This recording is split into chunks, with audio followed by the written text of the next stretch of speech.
fast. And that's what fucks their whole shit up.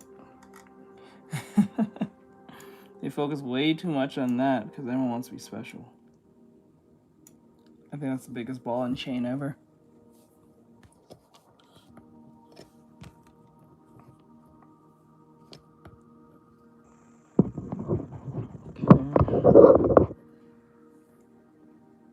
Wait, what?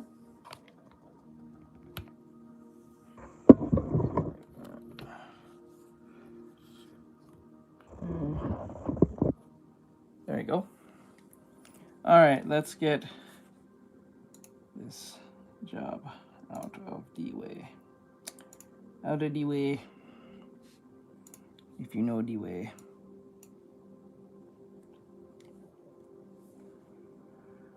All right, so we're gonna do some quick drills and then go back and finish the drawing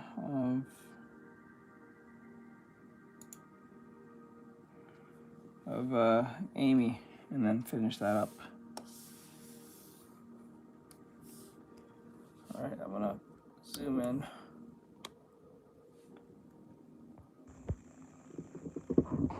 Why is all this crooked nonsense? What's going on here?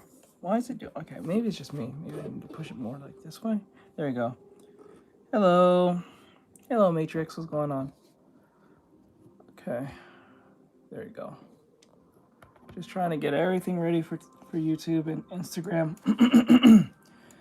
All right, so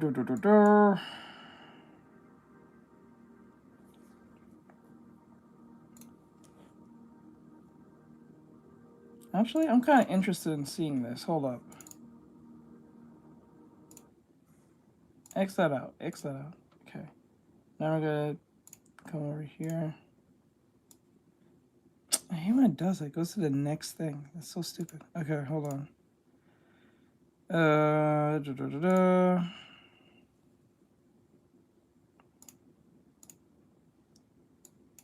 can make that permanent. I keep doing that every time. All right, guys. So we're gonna be doing some drills real quick, and then after I'm doing drills, we're gonna go back and finish the Amy Rose, Team Amy Rose, or Team Rose, drawing with Rouge, Blaze, and Amy the Hedgehog. So as I'm doing that, I want to see what we can pull out. All right, let's see what's behind me so you guys can see it properly. So I don't have to act every 5 seconds. So pull out the screen. There we go. Okay. I hate they're doing all this prep time. Call me Batman because I got the prep time. Okay. Right there. Okay. Yeah, there we go. Okay. Where is it? Where is it? Subtool. Subtool, sub-detail, sub-window. Where's the sub-window? I can't find it. Oh, there it is. There it is. Okay. Just turn it off and on whenever I want to. That's kind of cool. I like that. That right there. Cool. All right. So there's this video here of Arknight. So I'm kind of interested in getting this game, but I'm not totally sure yet. I'm not totally sure yet. I don't know if it's a good investment to get this game or not.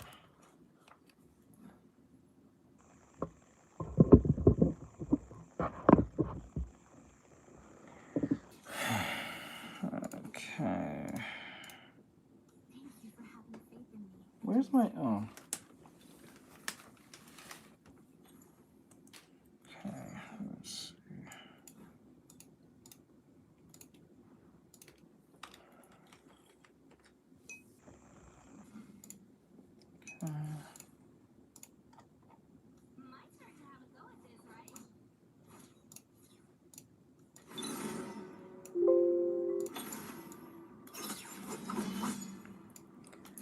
Okay. All right. One last thing, and then we can start.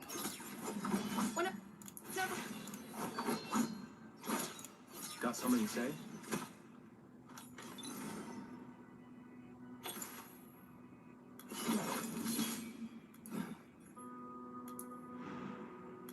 Oh my god.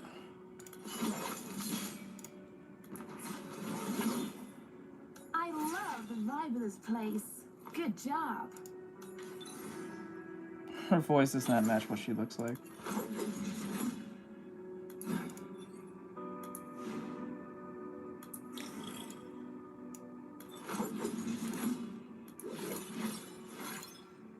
I'll contribute to the best of my abilities.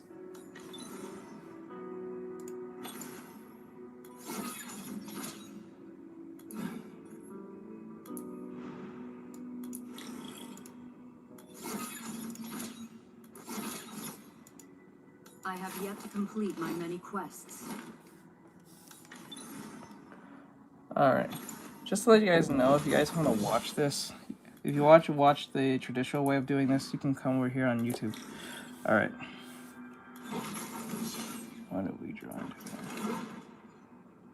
Blessed be Talos, the root of this planet's sorrows.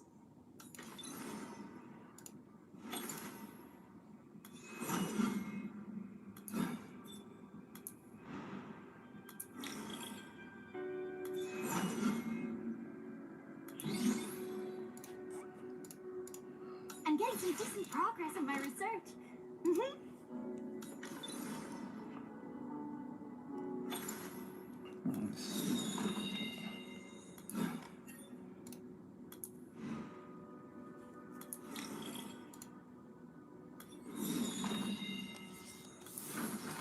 Some quick drills, and then we can go down. Ready for I teamwork. think we're gonna do some molding method stuff. Hello.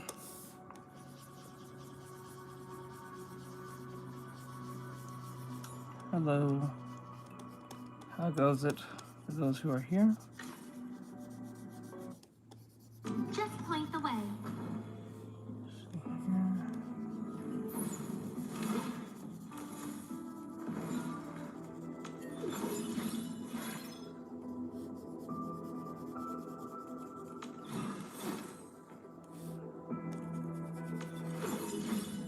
Okay.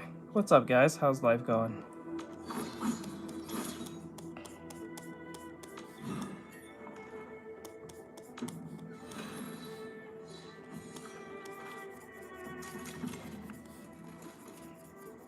Freezing your toes off, that sucks. I'm sorry to hear that.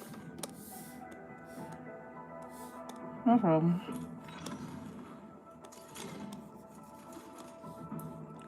I was thinking of not getting on today, but I decided to get on anyway.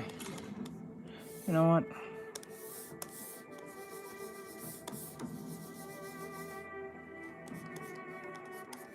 I'm doing well. Let's see here. I'm just trying to get down to business.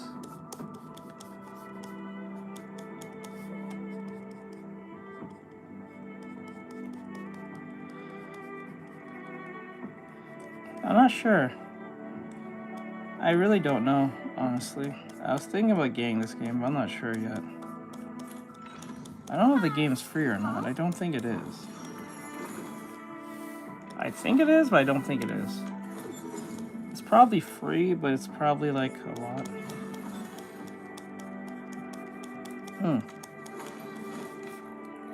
Let's see what it's about here.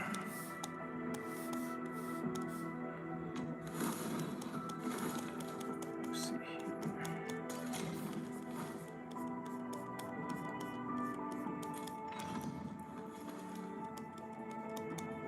Just be yourself.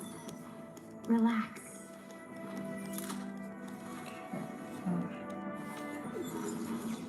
Hello, how goes it?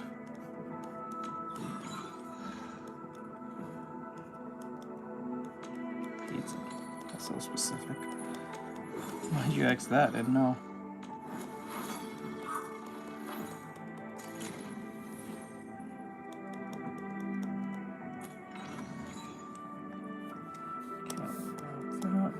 My crusade is far from over.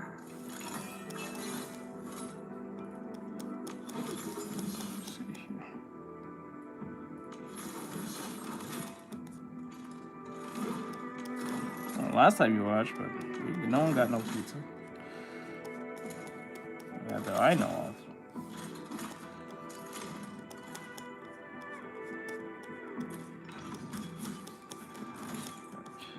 Need an expert opinion?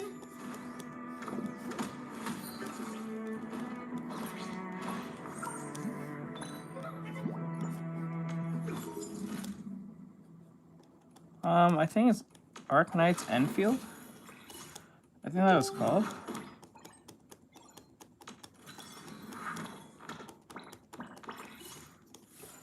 Okay, like that.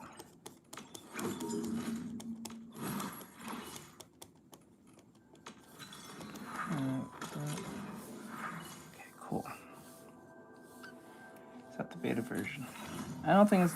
I think it's still the beta version. I don't know if the game's free. I'm I ready. feel like it will be free, just like Weathering Waves and Genshin, but I'm not sure.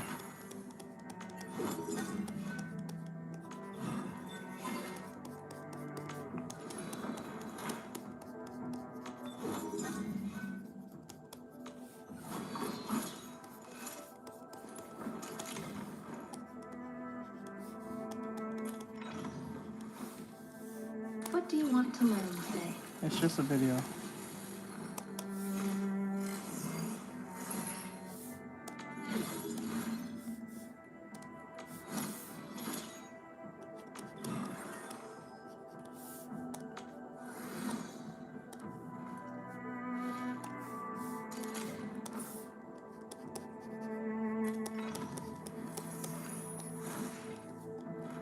Okay, stuff like Oh, this. of course.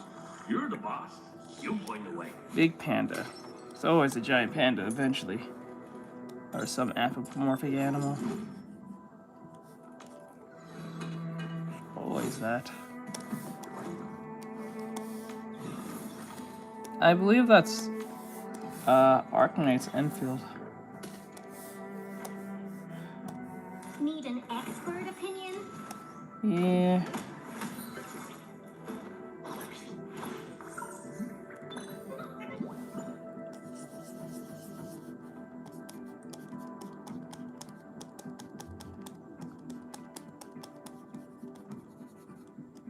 Hello, what's going on? How's life going?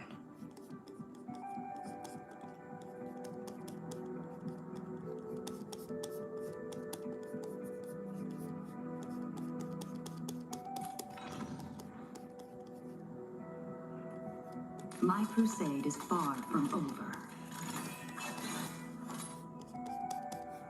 I think it's Arknight's Enfield.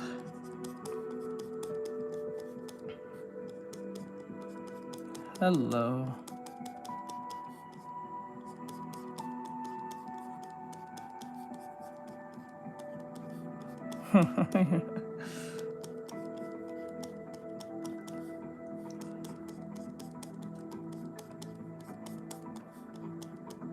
Thank you. What do you want to learn today?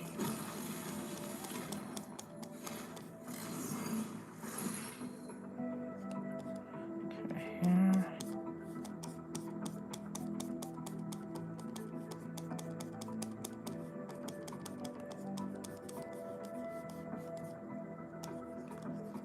I guess so.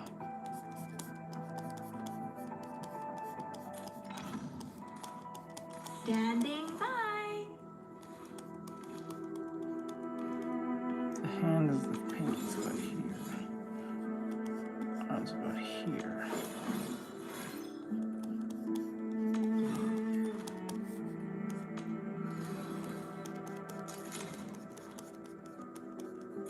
Hello, how goes it?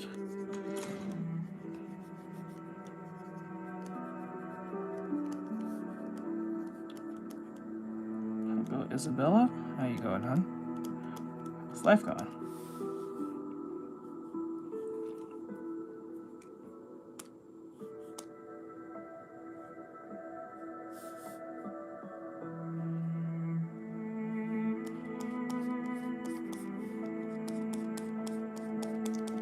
Hello, how goes Always it? ready for orders.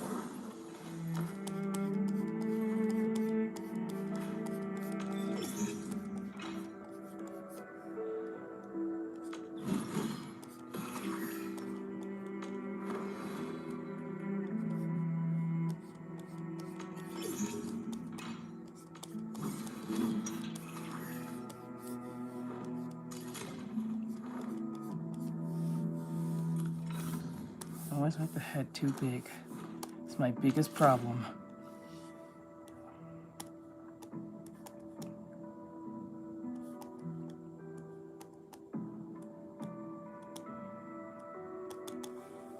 There we go. Okay. That's like that. Okay. I am currently on standby. Hello, how goes it? Okay, like that.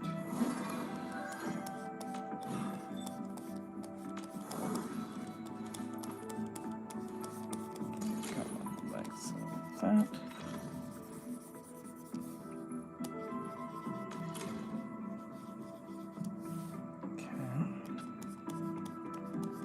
How goes it? How goes it?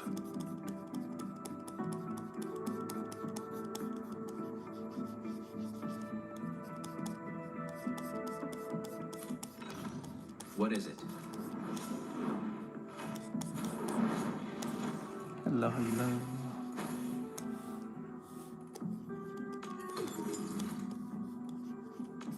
Thank you, I tried.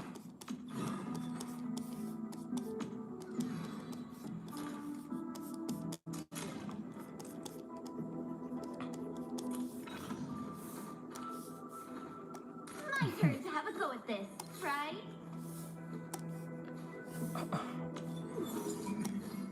Furry Dante.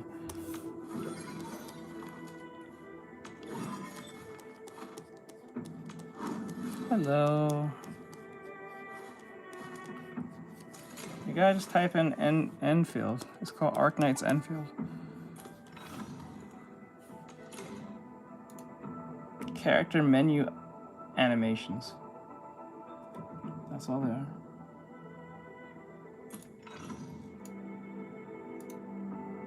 Don't be shy. Come closer. Hello. Don't worry. Do you have a combat? Endman, over here. Yes. That's how it's done. Looking through.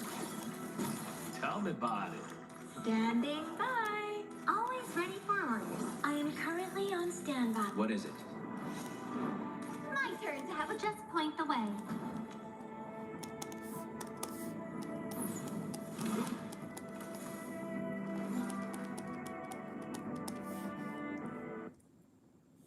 Nice. Wait, hold on. Why is it? I hate when it does that. Why does it do that? It goes straight to my stream. It's so annoying. Ah, I hate that. Okay. Hold on. Doing some meta nonsense. It just does that a lot. I wonder if I can take out the chat. Chat pop out. Ooh, that'd be nice. I would like to have that. Yes. Yes. Yes. Let me see. Now I can see the chat without being in the chat. Let's go. Wait, do I have to leave the chat? Wait, if I... Let me see. That's a you problem. Let me see. What was the video?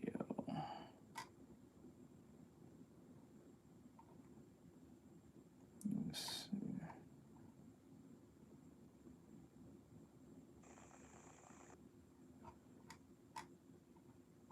It's another video you can find. I don't care about that.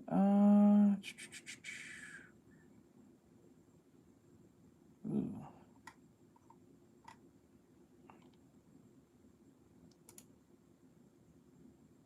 This TikToker just went viral for telling her female viewers to stop paying rent if you're hot and instead match with guys on Hinge and just stay on their couch for free like her to save money. What could go wrong? If you're new here, I'm homeless. This is one of my boyfriend's place. He's in the other room, but I can't believe I was wasting my money on rent all this time. Life hack, if you're hot, do not ever pay rent. Thank you. you. Can literally just go on Hinge and stay at different guys' places for free every single night. Everything comes at a price, even though it's not monetary. And that sounds incredibly taxing and stressful. No, these are just But drills. she's been facing These are backlash drills. for giving I'm doing horrible drills. advice to her impressionable This is not gonna be followers like that a could full artwork. potentially put them in harm, or at least an We're unsafe just doing quick situation studies, and then we're gonna go finish the Amy Rose drawing. For her TikTok and OF. And honestly, it's no secret that OF creators will do basically anything for attention online. We have Jack Doherty's ex lying about doing stuff with Lacey on camera for clicks, and then we have the same girl platforming another girl who essentially just lied about Mr. Beast for clicks, and we have the other girl who's in the same circle of those people who uses her underage brother to promote her own OF.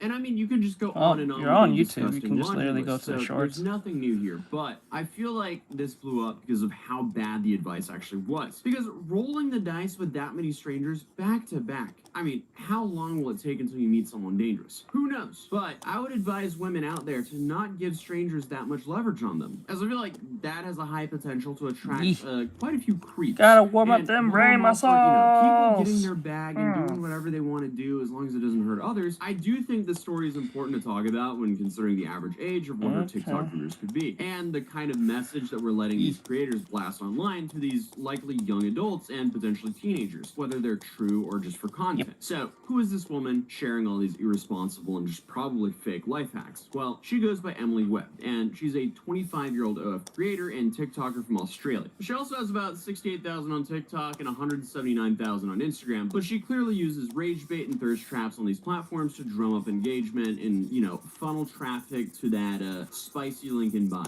And while a lot of her Instagram may be restricted and some of her TikTok content is filtered, it doesn't take a genius to really figure out what she's really trying to promote here. And this is the type of content that's being pushed out to the For You pages of people of potentially all age groups on these different platforms. But I only showed a clip earlier, so let's watch the whole thing. You can literally just go on Hinge and stay at different guys' places for free every single night. How goes it? Nothing bad has happened to me yet. I'll let you know how long I can keep going with this until I'm sleeping in my car, because they do only last a few nights and then they break up with me because they realize I'm using them. But so far, so good. Okay, so... Well, that is not good. I hope it can come across as rage bait, and I also understand the general population gets that meeting various strangers online back to back and asking to stay at their homes for, like, unspecified amounts of time is like asking to end up on some sort of true crime channel. But it's not hard to believe that there's people who don't have the context of what she's promoting with these videos and might take it for some reason as legitimate advice and consider, hey, let's try this out. I'm poor. I don't have a lot of money right now, like most young people, and that's a scary thing to do. Yeah, that's awful advice. Please don't ever do that. But this isn't just like one-off video. This is kind of like her brand. I just found this on my floor and got so excited, thinking one of my men left his card here. So she gives horrible advice to people, especially young women, to think that's smart, and then they'll get in trouble. If anyone knows a Harry, okay. I don't think we even... So she makes money by saying insane things that people might take seriously. Okay, got it. All right. And this is a slippery slope. This, it's quick for this to not end well. And that's her shtick. You don't have to worry about guys either, because that Slender Man girl, she went on the run just like yesterday or something. So that's also horrifying. Also, yeah, FYI, if you see her, call 911 and stay away. Definitely don't ask if you can go spend the night at her house. But obviously, there's been a whole rise of the whole, you know, soft girl and princess treatment trends on apps like TikTok and Instagram, because there are tons of impressionable young girls who are being told that their greatest aspiration should be to not have to pay rent and instead rely on sometimes completely random men from Hinge. And I mean, hey, if you're lucky enough to have that in a stable relationship with someone else, that is awesome. I would absolutely not rely on Hinge dates that you just met to do that for you, though, because that's where things get dangerous. And not only dangerous, just imagine the stress of going, oh, I don't know where I'm going to sleep when this guy inevitably realizes that I'm just using him for free rent, and I could be kicked out either tomorrow or the next day or the day after. Do I have a date lined up for then? Because I can't be lining up dates in front of him, because then he'll definitely realize that I'm gonna be, you know, using him. So it's like all this like sly maneuvering. You're living this like double life. I don't know. It just sounds so incredibly stressful to me. Now, obviously, being poor is also stressful, but having a whole bunch of roommates sounds way less stressful than this. When I was going through my era of, I don't know if I can afford dinner tonight, thankfully, I had 5 other roommates. I would prefer probably digital. I mean, not digital. Share dinners. Traditional, actually, no, but I would pick digital also because, like, I can always use the lasso tool and make a quick change if I need to. Hey, there's nothing but that's the only thing why. And then the unlimited amounts of colors I can use without buying it too. But if I had to Where pick, do I'll I go think with that? traditional if I had a limited amount of stuff. It's not what any father wants for their daughter. So I'll leave it there. Well, then there's also this flip side to it, because you're also telling a bunch of young men that girls are now prowling on dating apps with nothing on their list of desired traits and a partner except for, does he have a couch for me I'm to doing sleep drills. on? Now, obviously, there are so many dudes who are just absolutely down for that. But not all of them would have the best intentions in mind. It's just such a slippery slope to tell a bunch of women to be like, yeah, let's go on dating apps and let's manipulate a bunch of men to allowing them or allowing us to sleep on their sofas and then just string them along. That's gonna suck. And then they'll carry that into the next person they meet with barriers up, and that's just not fair for anyone. And Emily has I use multiple XP videos pen using E20. these polarizing topics to drive engagement. So, I mean, if you manage to avoid one of them, don't worry, there's plenty more.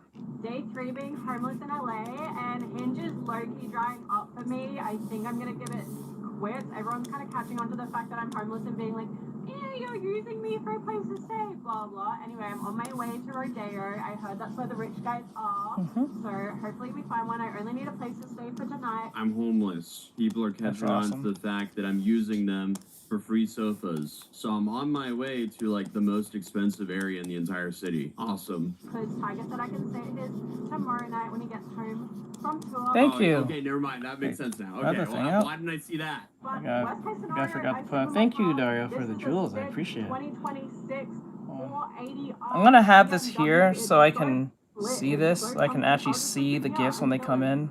Because since YouTube does not notify me on it, I have to do it manually, which is annoying. 440i? There's no Whatever. 480i. Yeah, there's no 480i. I was like, hold up, Correct. hold up. They haven't got that high up in the numbers. Yeah, I can basically confirm the Tiger Woods stuff has to be bait. There's no way that's real. So yeah, who knows? Maybe all this is bait. Hopefully it is, but apparently this is her entire brand. So whether it's bait or not, a lot of people think it's real because clearly there's been a lot of backlash online because of it. We got another one here. Day 9, homeless update. One of my boyfriends. We live in hell. Day 9-ish of being homeless. I just left one of my boyfriend's places. He said I can't stay again tonight. One of my boyfriend To do places. whatever that means. It's just kind of drying up for me. Everyone's like pissing me off. They're being rude about the fact that I'm homeless. So I'm gonna go to Berlin. They're being rude of the for a fact that walk. you're I've done my homeless? makeup Oh, Just to God. walk, and I'm gonna go ask While driving every car. guy for their number, and then see if I can find a place to sleep tonight. Otherwise, I'm sleeping in my car, which is fine. This is comfy as not complaining at all. Okay, so she's no longer in a BMW here. Wait, this must This have chick been, is no, raw this is dying earlier. life. This is ages ago. So she's still doing it. The video we saw earlier, that's like a way Like, more it's recent kinda one. weird. 'Cause she's been Thank doing you, this I for a think. minute, bro. And then like you'll get comments of like, no way. Yeah, this I is wish it probably did, a so real I have to guy as manually well. do stuff can't so I can tell, see but it. It looks like it's a real annoying. guy. He probably is like what, 60, and he's like, I would love to adopt you. Yikes. But she also does this when Thank she's you. traveling. So wait, she's Thank also you, thank doing, you, so thank you. she's been Thank you homeless for in the Vegas gifts. for 8 days in this Thank you for series. the So this is gifts. like going on perpetually, it seems like. But in this series, she's been homeless in Las Vegas for 8 days. If you're hot, never pay for accommodation on holiday. I just found 2 hot guys in the casino and asked if I could sleep on their couch. And now I'm on the couch. That is in a dangerous. 5-star hotel, and look at this view. What a fascinating. So use of apparently FOMO. this Okay, chick so is because raw I dogging life, and she's telling young women that if you are attractive, or probably just a woman in general who has a vagina, you have to, instead of trying to pay rent, you use men just to bum off each of them so you can live in their house for or apartment for a couple of days here and there, and then when they start realizing you're using them, once you're using them, you can find the next date. So she's date hopping between men to find someone to sleep in general. So she's not trying to, like, find a relationship or try to give advice on how to not be homeless. She's just telling girls, if you're homeless, just use men as best as you can. Yeah, anyone who says anything questionable, you are not using your frontal lobe. It's not done. But you see titties, so. So. a little bit of hope left in society, I think this is not real. But also, it's like, you have the flip side. Lots of people see this content for what it is and they just completely ignore it. But you also have to consider some of the people who are... Yeah, but like not on who the will see same these level. videos and believe, hey, that's a good idea. I could go And they're not out here stay making in a video 5-star telling you hotel this. rooms in Vegas for free. And that's With where it actual becomes a slippery dignity. slope. But safe to say, everyone seeing the situation seems to be pretty divided. That's her So, yeah, whole shtick. obviously, She's not even doing a if all one-time this thing. is She's doing it engagement, as there's her at least literal one brand. comment calling Emily a queen for these videos and asking her to teach her how to do so. Meaning this very well could be influencing people to do this. And you also have like the flaunting of her relatively expensive cars in these videos and articles claiming that her issue isn't money. It's that people won't rent to her. And I'm just gonna say, I don't believe that. I don't believe that at all. Because as long as she's getting money deposited into her bank, and she's making 3 times what the place is charging for rent, she can get a place. And worst case scenario, let's say, like, hypothetically, all of these landlords are just denying her. You always have Airbnb, and you can do a long-term rental on Airbnb, and it can be not as expensive as, you know, short-term renting an Airbnb. I have plenty of friends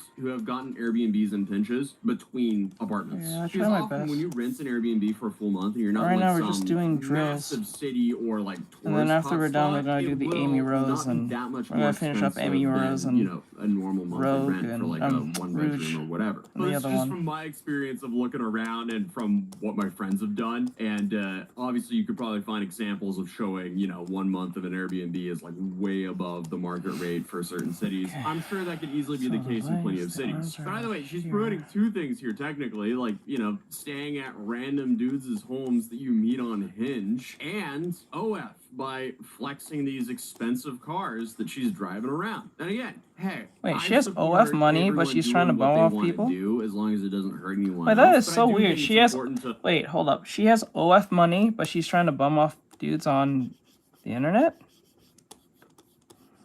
Huh. That doesn't make a lot of sense.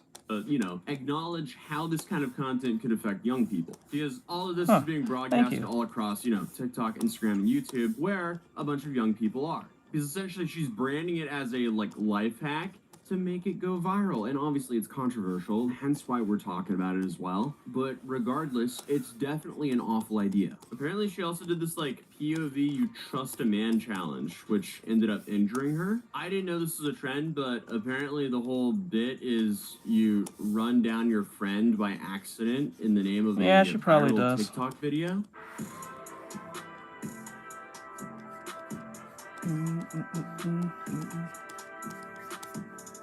What is she doing? Did she fall? But Emily claims that she was hit at the last second and fractured her ankle. And I'm not even going to get into whether she was hurt or not, but her follow-up content seemed to be, you know, business as usual. Even arm is, her waiting for the ambulance video is unconvincing, to put it lightly.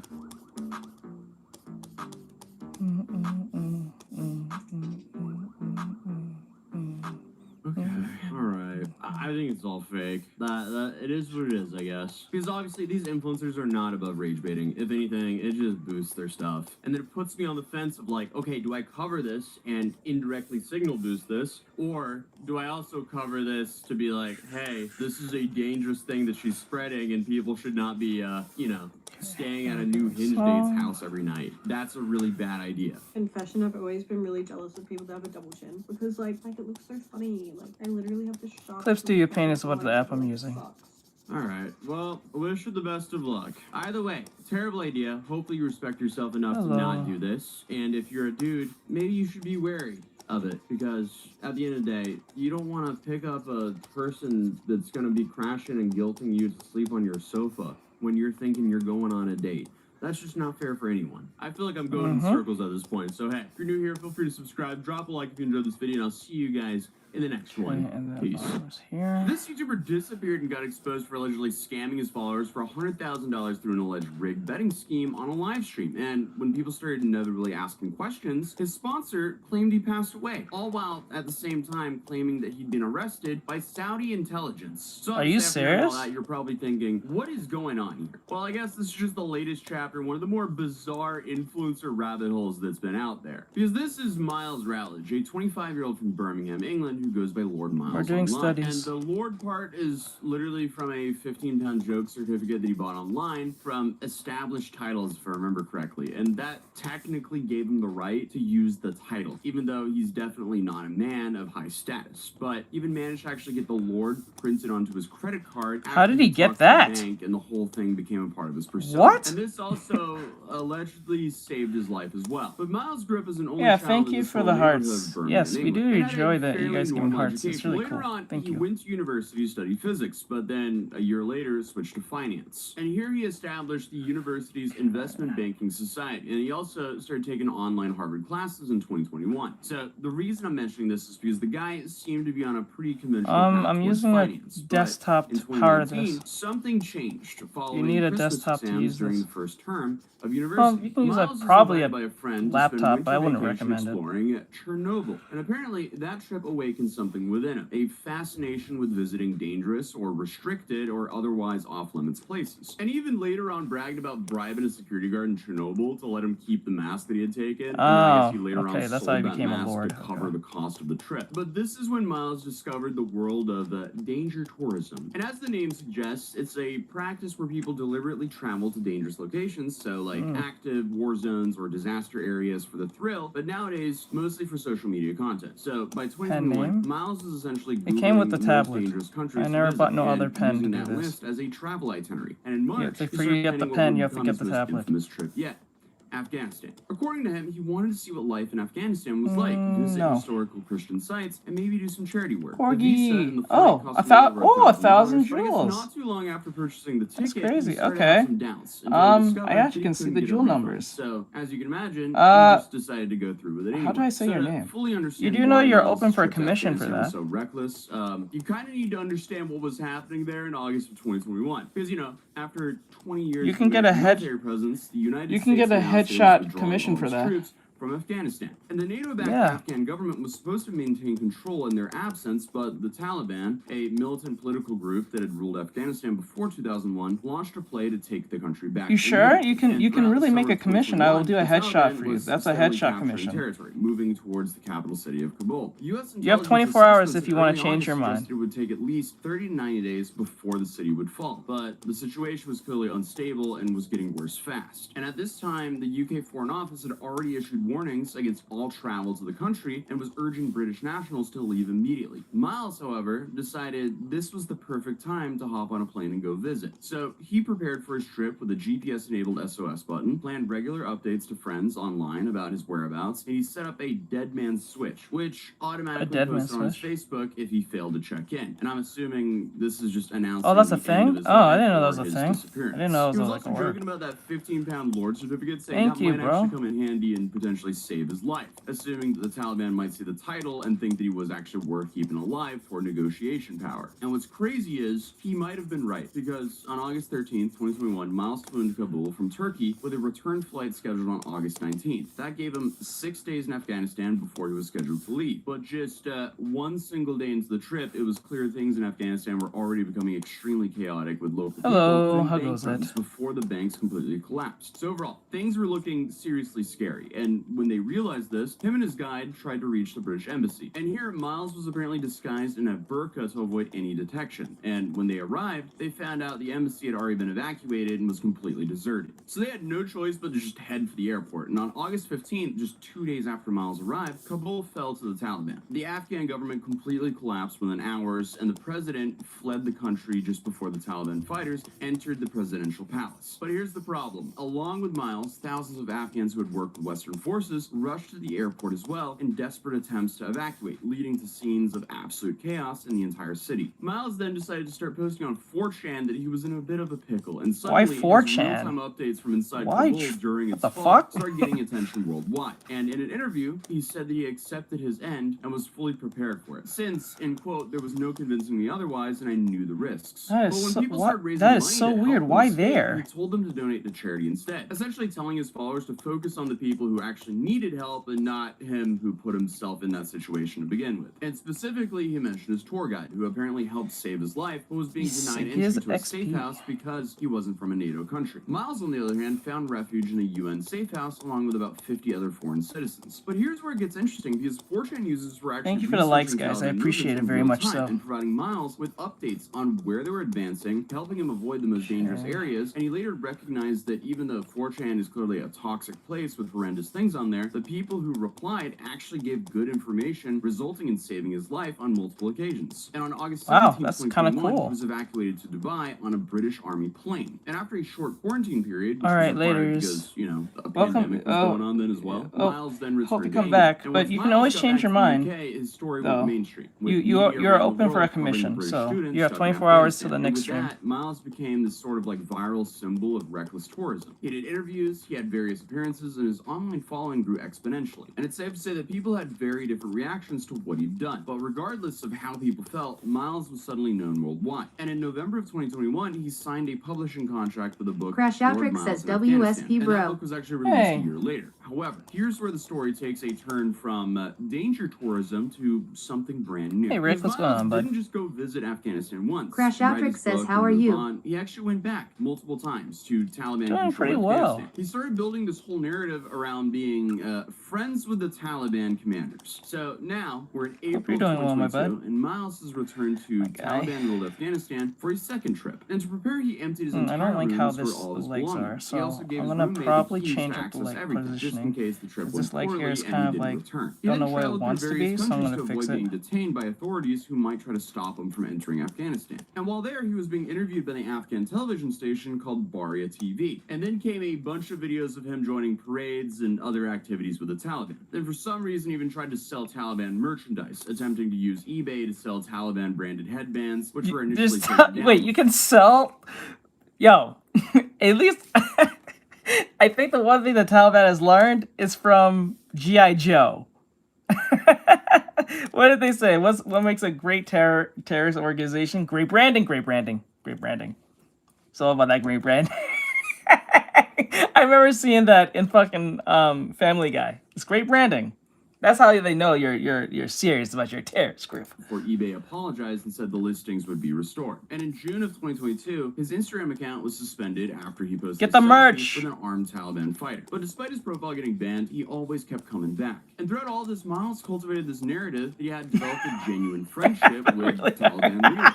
And he claimed he found That's them very kinda crazy. entertaining and goofy, and he was regularly invited to picnics and dinners with commanders. And that Are they you joined serious? his company and I guess read his book. What? about his time in That's Afghanistan. crazy. But of course, in the meantime, Miles didn't just stay That's in crazy, Afghanistan. bro. He traveled to several other dangerous places around the world, like Kazakhstan, Ukraine, just before the war started, and Sudan, and so on and so on. So, I mean, it's safe to say that Miles is building this whole persona of this, like, untouchable adventurer who could go anywhere, befriend anyone, even the Taliban, and always somehow just came out of all of this unscathed. That can't be But right. In early of 2023, everything finally started to catch up with him, because in February, Miles embarked on what he claimed was his third official trip to Afghanistan. And shortly after this trip began, he was apprehended by the Taliban's General Director of Intelligence. Basically, the Taliban's secret police and internal security force. And here, Miles was detained alongside of Kevin Cornwall, a 53-year-old British charity medic, alongside of another unidentified British national who managed a hotel in Kabul. According to reports, they were arrested in a raid after Taliban agents accused Cornwall of having an illegal firearm in his safe in his hotel room. Now, while Miles was supposedly in Taliban custody for the next 8 months, his Twitter account kept posting increasingly strange claims about his detention that painted a picture completely different from what Cornwall and all the other detainees were allegedly experiencing. The account claimed as he got arrested Hey, with Peep, let me $1,300 finish the in his drawing pocket, before he you was ask crazy basically questions. living in luxury. And this ranged from ordering takeaway to buying I don't know what's movies wrong, at the y'all. market. It's just like, Apparently, it's he was fucking chilling. weird. And They here see you a have woman and they post don't that know how says, to and act. quote, They "At can't say, first, are like you all of you, drawing I was drawing worried he someone? was struggling in some bad place. just But then automatically he think it's some described how the type of Taliban like the pornography Titanic nonsense. movie and What the Rambo fuck? 3. They see a And if he woman wants and they don't eggs, know his what to servants do. go buy him eggs. When I If draw a he doesn't dude, like you a guys dish, stay he gets quiet as pizza. shit. When we called him, he said it's a lovely holiday. Now, Use your meanwhile, frontal according lobe, to bro. the Presidium Network, Kevin Cornwall was critically ill. His condition had not improved, and the conditions that he Shit. and the other prisoners were kept in were nothing short of horrific. Let me finish the drawing first. extremely Like, likely what the that fuck? both men would die in custody and that their health situation should be treated Obviously with it's not concern by died. international community. And the account claiming to speak for Miles even said that he was aware of Cornwall's kidney problems Not really and smart volunteered on to give that him one. a kidney transplant while in Afghanistan Don't know how if to he was act. a match. So obviously there is some Be an serious adult. contrast between these two narratives. You have Miles If you're a supposedly having child, be picnics mature. and eating pizza, chilling with the Taliban. Meanwhile, Cornwall was critically ill in horrific conditions. So what's going on there? Miles is Oh, eventually there released is from the Taliban playlist custody that in you can October use. 2023 after roughly 8 months of detention alongside of Kevin Cornwall and the other British nationals. In March of 2024, he uploaded a YouTube video describing his experience of being captured by the Taliban. And this further built this narrative that he had some special relationship with his captures. This video is no longer up because either he deleted or privated these videos. However, despite all of that, this entire story is nothing more than a look back at his No, past there's too many controversies, guys and like they you that come mainly in here and serve say to that help same. us You're not understand the who Lord first Miles guy to say is that. and You're how like events the unfolded you're to like get guy up to this point. Which 783. brings us to his most recent stunt a few months ago. One that took his whole dangerous adventure persona to just a whole new level, because he just decided to announce that he was going to do a 40-day water fast in the desert in Saudi Arabia. This means Saudi that he could only drink Arabia. water for 40 days straight, and he'd live stream himself 24/7 to prove that he wasn't cheating. And the challenge was featured on Polymarket, a platform where people can bet real money on whether Let me various make the events would shoulders a happen or little bit not. more. People would essentially bet whether Miles would compete in the full 40 days, and the official Polymarket account was promoting it so heavily that the betting volume eventually reached over Just a $14 little million. bit more. And since And then Miles has extend the essentially been hand a little bit polarizing figure because from the start of his the career, crotch is combined with here. the fact that people don't So always since the trust crotch is everything he here, says, the hand and that needs to be users extended naturally tend to past, question because the legitimacy of the platforms one thing like I learned Polymarket, he knew when you draw, like when you're drawing characters, this applies both for men and women. If you want to know how long the arm is, this is a quick hot tip. Some of you already know what this is, so this is not probably a tip at all. Hey, that's a good question. Actually, they react to women in real life in their heads because they know what will happen. That's where that comes in. That's why they have to do this on the internet, because it's anonymous to a degree, but that's changing. Anyway, the point is, when you guys are drawing a character, if you're not really sure of the arm length is from the shoulder to the crotch. So like if the arm is here, the hand starts, the wrist starts here from the crotch, so that's how you know the length of the hand. So usually, so it might be a little bit longer, but usually the hand starts where the crotch ends. Most cases, or a little past that, where the wrist starts. I mean, the wrist starts where the bottom of the wrist is where the hand begins, and the end of the crotch here. So that usually tells me. So that's a good way to figure it out. So that's a quick hot tip for those who was always wondering, how does my arms look too long or too short? That's how you know. Knew that many followers' first instinct would be to suspect that the challenge might be rigged for his own benefit. And with that in mind, he addressed the obvious conflict of interest problem right from the start, saying he wasn't allowed to bet on himself and that betting on yourself was a very bad thing. He claimed that well, financially, it didn't need to 10x his money or something like that. Did you bet on yourself on Polymarket? No, I'm not allowed. Betting on yourself is a very bad thing. You know what I mean? I'm doing well financially right now. I don't need to 10x my money or something. But yeah, people were like, oh, why aren't you betting yourself on Polymarket? You can do it using alt accounts. I know my friends are betting me on Polymarket because they basically get like updates from me personally, and I just tell them, hey, I'm doing just fine. He also claimed that someone on Polymarket had DM'd his friend Morgan, offering him $30,000 to end the challenge early and just, you know, Okay, eat now we're gonna cake on turn his this birthday and down. call it quits. Someone on Polymarket had I want to clean that up a little bit more, so because I feel like that one's a little more problems than the other two. So what I'm gonna do is take a red. Don't worry about it. Well, this is my personal decision if I should end the fast. Apparently, he declined that offer, and Miles made it clear throughout the challenge that he was all in. His followers bet heavily on him completing it, but then Miles disappeared from the challenge. He literally disappeared. So I'm gonna do. So we're gonna clean up the sketch itself. So this is a cleaner version of the sketch. What I mean by cleaner version is I don't try to make it into the line art. It may look like line art, but it's not line art. So as you can see, as I'm going down the character as I'm drawing them, I leave these gaps to just keep it more like it's a way to teach you like to keep more in line with your lines. You might see this a lot in a lot of anime sketches. They'll do this thing where they have gaps within the lines. Right here, this, like that. It makes it feel a lot more cleaner that way. to get pretty insane. Because not like a first, the commitment CEO to of connect the everything company just posting yet. Miles' challenge posted that Miles' death was confirmed, claiming they had fallen into a coma after hospital staff gave him a glucose IV $5. without Give his me consent. motivation And to they draw. posted Let's on their go. socials, RIP No Lord problem, my Miles. dude. That's Thank you when so my much. red flag started going off because Thank I you was like, so they much. faked his death before. Because I'm going to be real here, this would Okay. not be the first time someone claimed that he passed away. And around this time, Miles' tweets got privated, and of course his YouTube videos also disappeared. But then suddenly a different story emerged. Miles' official account, which was Correct. being ran by his friend, said that he had If you're actually talking about been anime, detained by yeah, Saudi that's a very intelligence common on thing false in charges, anime. created Or by an sometimes even American who had realism, bribed a corrupt depending. journalist So they to put a manipulate mouth, the they'll put like a poly gap market odds and make between it. money. The post claimed that Miles Because your had brain spent will 2 make up weeks the without seeing sunlight and space remained for in it, so custody, it doesn't and that his feel too communication off. was extremely limited. I do also want to note though, like his original post said detain me, but was later edited to detain him, which is, you know, a little bit suspicious. Could this have been like one of those, what is it called? Like a Freudian slip? Freudian slip, right? No, I think that's what it is. A Freudian slip. Could it actually be Miles behind the account all along, and he did that quick little mistake and then went, oh, I gotta fix it, gotta edit it. Who knows? But later, I understand. That's something I know a lot of people have problem with. I think we did the video on perspective, so or in foreshortening. I did both of them. So if you want to watch that video, that can help you a lot, if possible. It keeps it for basic for beginners. The people were betting against Miles had gotten him detained to rig the outcome. But then the other creator by the name of CoffeeZilla decided to investigate, and what he found was pretty damning. CoffeeZilla traced Miles' Ethereum address, which Miles had previously posted publicly, and discovered that Miles had received $16,000 during his fast. Less than 1 hour later, Miles then sent $15,000 of those dollars to another address, which then sent $14,000 to a relay solver, which is a bridge on Polymarket to a specific betting account. That betting account was titled Bitcoin. Money Please, I Want to Make Money, I Hate My Job, which is believable because out of all the jobs in the world, I could argue that Lord Miles' job is one of the most dangerous and insufferable jobs to ever do. But this account made $61,000, with most of that profit coming from betting against Miles, finishing the 40-day water fast. Miles has previously posted his Ethereum address, which we can use to trace Bitcoin, all of his activity.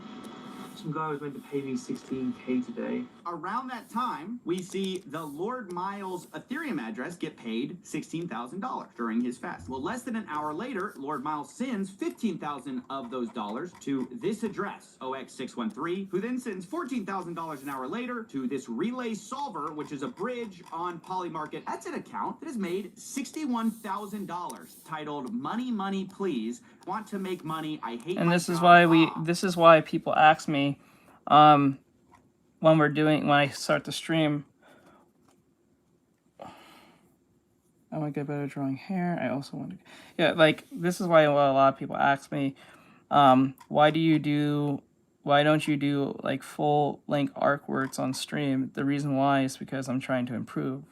It's best to improve than always trying to constantly just try some stupid drawing, and that's gonna take you 6 hours to do when you could have apply those 6 hours into like improving, right? So this is why I don't put a lot of commitment in making an artwork unless it's for a commission / client type stuff. I rarely ever do like artwork anymore for myself. I'm usually just doing studies. So I believe I have a hair tutorial, but if it's old, I will redo that video. And most of his money has come from a bet I know on Lord Miles some of them not are old, some finishing of them the are not. 40-day water fast. So it's safe to say that is suspicious. And Coffee also found another transaction where Miles sent $9,000 in Ethereum to an address, which then was bridged to Polygon. And then literally 7 seconds later, that same amount appeared in the betting account, was used to place multiple bets against Miles again. And the blockchain evidence lined up perfectly with this betting activity. I traced yet another transaction. This is Lord Miles' Ethereum address sending $9,000 in Tether to this OX613. And that account then sends $9,000 to this relay solver. It's a bridge to Polygon. Thank you, Mikey. Literally 7 seconds later, this account gets basically $9,000 minus a few bucks in fees for the bridge. And then that account puts a bunch of bets on Polymarket. Now we can actually see those transactions lining up perfectly with the bets made by this Money Please account. The first one for $2,000. We see $2,000 here, $500. This sounds super sketch. 500, I don't know. 1,000, 54.80 95. So obviously, there's This no way sounds super to sketch, bro. 100% prove this, but it seems like Miles was secretly placing bets against himself while participating in a challenge and encouraging his followers to bet on him. So if this is true, he's scamming his fans. And Coffee estimated between the poly market bets, I will be redoing most of the videos I did before because I'm a lot more experienced than I was before. So if it doesn't really hit the mark of what you're looking for, don't worry, I'll do another video on them soon. Eventually provided a statement supposedly from Miles. And the statement claimed that these accusations make no sense because Miles does plenty of business and YouTube isn't his main income source. According to the statement, his main business is mining and exporting from Afghanistan, such as Bin Laden's car, valued at $1.2 million.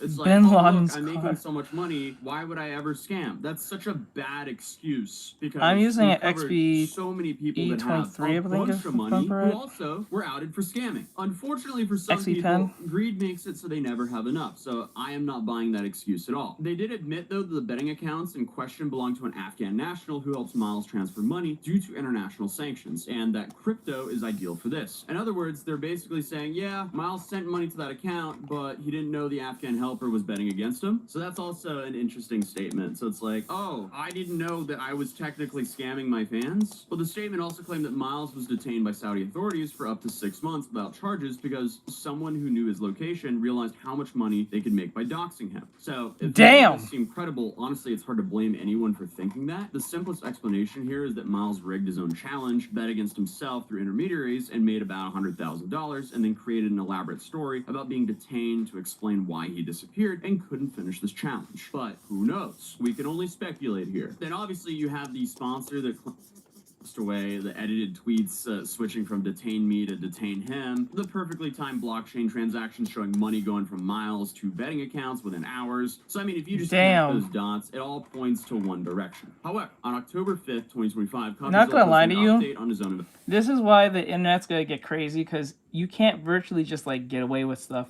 Everything's gonna be recorded one way or another, whether you're doing Bitcoin or whatever. People will figure your shit out. This is why you can't do underhanded shit after a while. You can get away with it for a good while, but you're eventually gonna get caught. Yeah, it's old, so I will redo that video though. I got you. Investigation. And since Miles is I use the Twitter molding account method, that makes it private easy at for the me to do time, hair. It's good to get some clarity on what actually happened. Because he wrote, I was skeptical of the Lord Miles detainment in Saudi Arabia, but today I personally confirmed it with the UK FCDO spokesperson. And here in the screenshots, it reads as a request for clarification regarding the online claim that a British national using the name Lord Miles is currently detained in Saudi Arabia by Saudi intelligence. And an official response was, we're supporting a British man detained in Saudi Arabia and are in touch with the as local someone authorities. who only Then draws one and day later, pen, Miles's official being account able was to the move official and document from the resize British feels like embassy in cheating. Riyadh, Well, further that's corroborating what's the the news that he difference had actually been between arrested. So, traditional looking back, and what started as a guy who went and viral digital. for a wild trip in Afghanistan during a Taliban takeover has turned into years of increasingly questionable and often outright shocking behavior. Platform bans, bizarre claims about friendships with the Taliban, and now allegedly scamming his own followers out of 6 figures. And I guess this was all to ultimately end up behind bars in Saudi Arabia. How long is he going to be there? Who knows? Was it worth it? Probably not, honestly. I feel like this is just too much risk for too little return. Obviously, 100 grand is a crazy amount of money, but he's playing an extremely risky game here, and I don't know 100 grand is worth to do that. But the confirmation from official sources leave no room for doubt. Miles is definitely in custody. So, I mean, all the speculation and theories online at least has a concrete answer now. So at least for the next 6 months, even though Miles' lawyer says there are likely 0 charges against him, he'll probably be behind bars. But also, I mean, again, as I previously mentioned, after everything this guy's been through, being arrested almost kind of feels normal for his career. So it's not like I'm shocked by that outcome, because that is probably one of the more predictable things out of everything here. So I guess as of right now, we'll just kind of wait and see what happens next. If you're new here, feel free to subscribe, drop a like if you enjoyed this video, and I'll see you guys in the next one. But overall, I have a feeling that the story for Lord Miles is far from over. Peace. You think case is what's keeping you on here? Yeah, so the only reason... Yeah, you're not wrong. You're not wrong, Peep. You're actually right about that. It's a different way.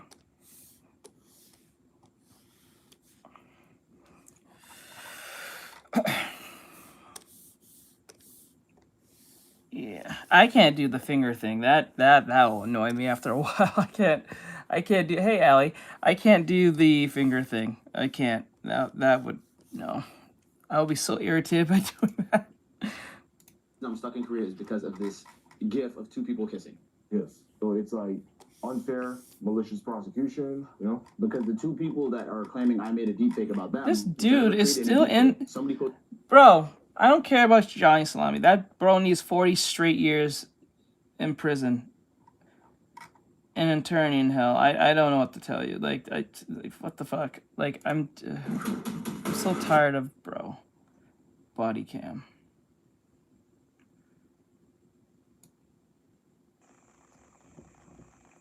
Can you use those? Are you using an Android or using a iPad?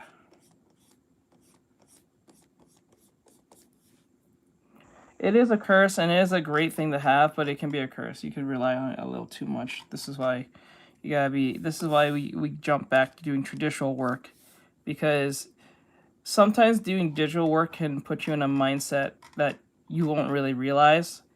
This is why we do traditional Mondays, because it brings you back to center. Breast is too big. Yeah, it brings you back to center, I believe. This is why doing traditional and digital is good, because because the thing with traditional puts a bit of like a mentality type weight on your drawing skills, because you can't rely on the lasso tool. You can't focus on, like, you know, you have to improvise, especially if you're using like a pen or something. This is why I always suggest, at least if you're going to be a digital artist, jump back traditionally here and there when you can. So it's Clip Studio Paint.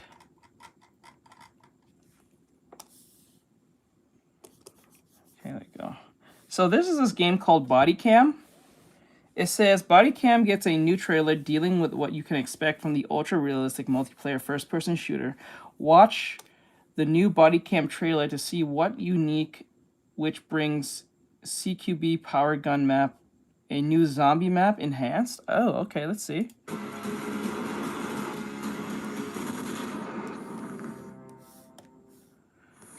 You can animate drawings in Clip Studio Paint, but you gotta get Clip Studio Paint Pro X. So it is what it is. So yeah. Are you able to animate your drawings too? Yeah, you can animate in Clip Studio Paint, but you need to get Clip Studio Paint Pro EX. Flip a Clip.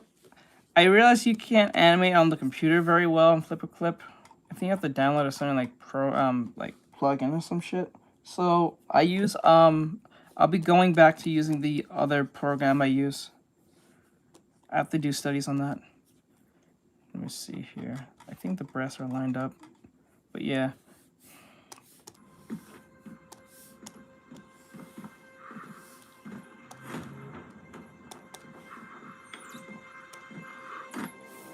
Someone asked the question. They asked, wait, what did they ask me? They said, are you able to, okay. They said, what are you reading? There's no one else commenting. Well, you're on TikTok. Anyone on TikTok is probably not talking, but I'm talking to people on YouTube and Instagram. You don't stream to one place these days. Whoever's streaming to one place, you're not really using your frontal lobe either on that one too. We live in 2025. You shouldn't be streaming to one platform. Honestly, you should be using Restream, or you'd be streaming to several different platforms that let you stream, whether it be Instagram, YouTube, TikTok, I guess, what is it, Twitter, or whatever app you can probably think of. You should not stream to just one platform. That is dumb, because if that platform falls and you put all your eggs in that basket, you are fucked. Oops, sorry about that, guys. Sorry about that.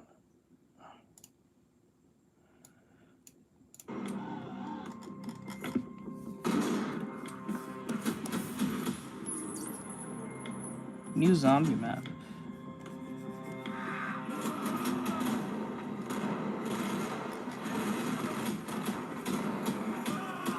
Yeah, I wouldn't stream there either, but I have a big audience, so unfortunately. If I had to pick between all the platforms to stream on, I think YouTube is where it's at. And Twitch just pisses me off because Twitch is riddled with bots all damn day. So like each platform has their problems. Like for me, for TikTok, TikTok does not like to let your viewers know that you're on live. So even if you have 1 million or 100 followers, if they decide not to like push out your video or your stream, you're just streaming to yourself. YouTube, that's the only thing with YouTube. It's the ads as well. With YouTube, when it comes to like streaming on YouTube, the ads can be really annoying after a while. But not as much as like probably as Twitch. Twitch is just full of bots and ads and a lot of bullshit things that happen.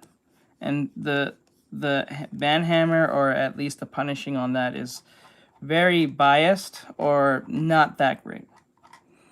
So, but if I had to pick any of them, I think YouTube's where it's at. It pays more. People are more engaging there. Majority of all people have a YouTube account, or at least a Google account. Majority of everyone has like a Google account. So I would always recommend to stream on YouTube first, because that'll pay you a lot more compared to the other platforms. They pay you much less, or so. Especially TikTok, it pays you much less. Much less compared to YouTube. So that's something to keep in mind. Hello, how goes it?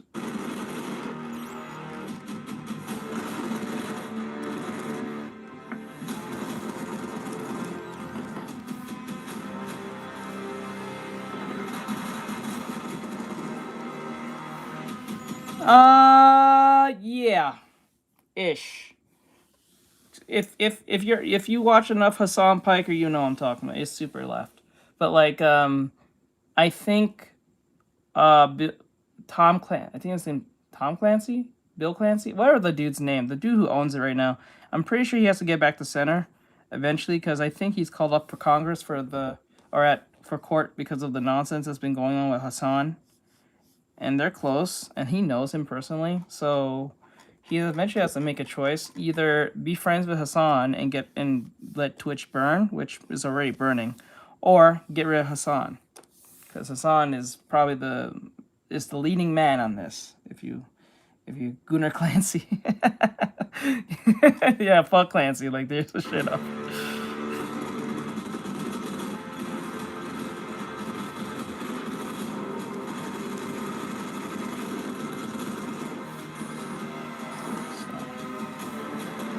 But my advice to anyone, if you're trying to do streaming, stream on YouTube. Stream on YouTube. You're not gonna make money off the bat real quick, but what you can do, if you have a nice personality, or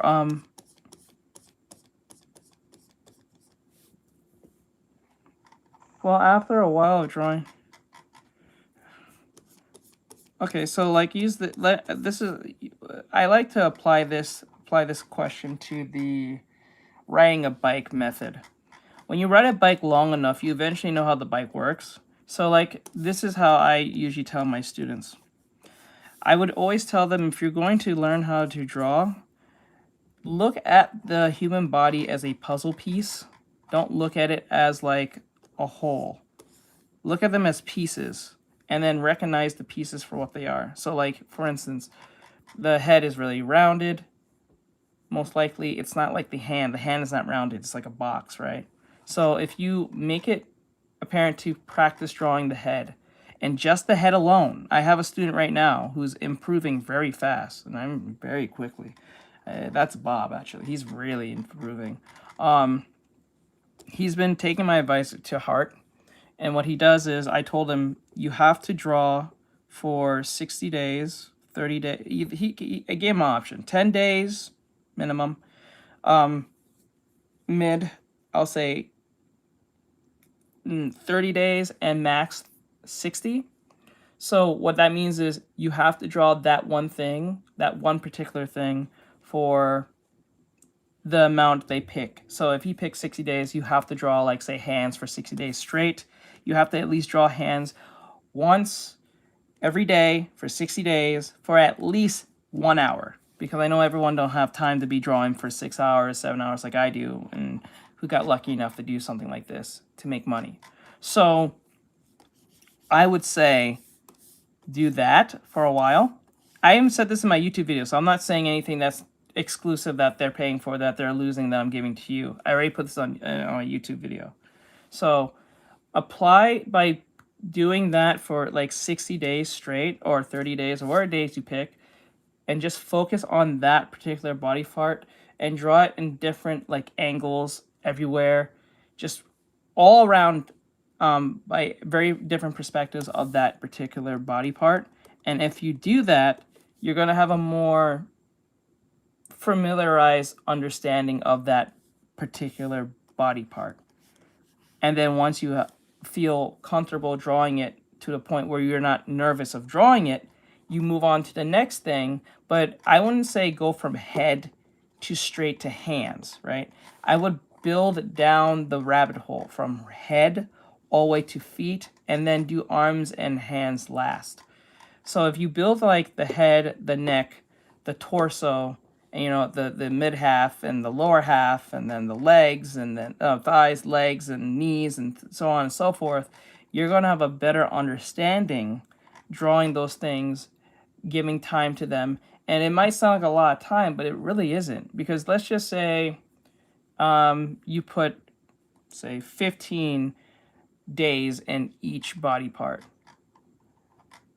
That's at least probably, like, say we draw from head, neck, and torso. That's 15, 30, what is it? 45. That's 45 straight days learning 3 different body parts independently of each other. And then once you draw heads, say you did 15 days of heads and you got it right, you feel comfortable, move on to neck, but don't just draw the neck alone. Draw the head with the neck. So you feel, because what you're doing is you're making your brain feel comfortable with something you already know, and then you're just tacking on something on top of it or with it, right? So when you tack that on, you're going to already have the understanding of the other body part, and you're just trying to connect that with that body part based on the perspectives that are there. So the more you do that, the more you'll have a better, you'll be more knowledgeable doing it. That's what I would tell most beginners. But when you give this type of answer, it sounds like a lot of work.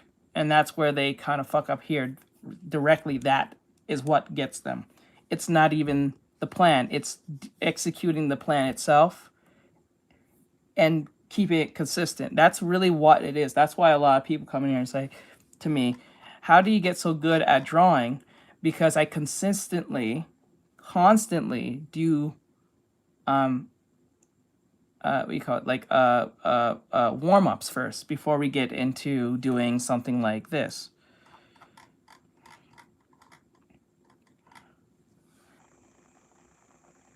Honestly, I would say to most of my students, no, I would not go on. I wouldn't even recommend doing 10, because 10 is such a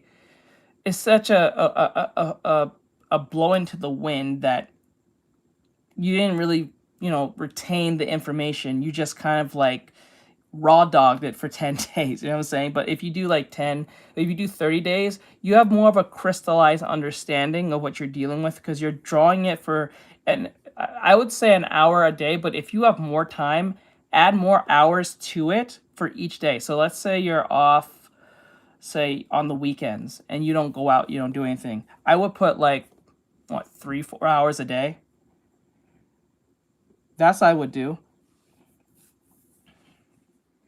I would do that, but make it focus on particular things. A lot of beginners do this thing where they try to, they mistakenly make their practice into an artwork.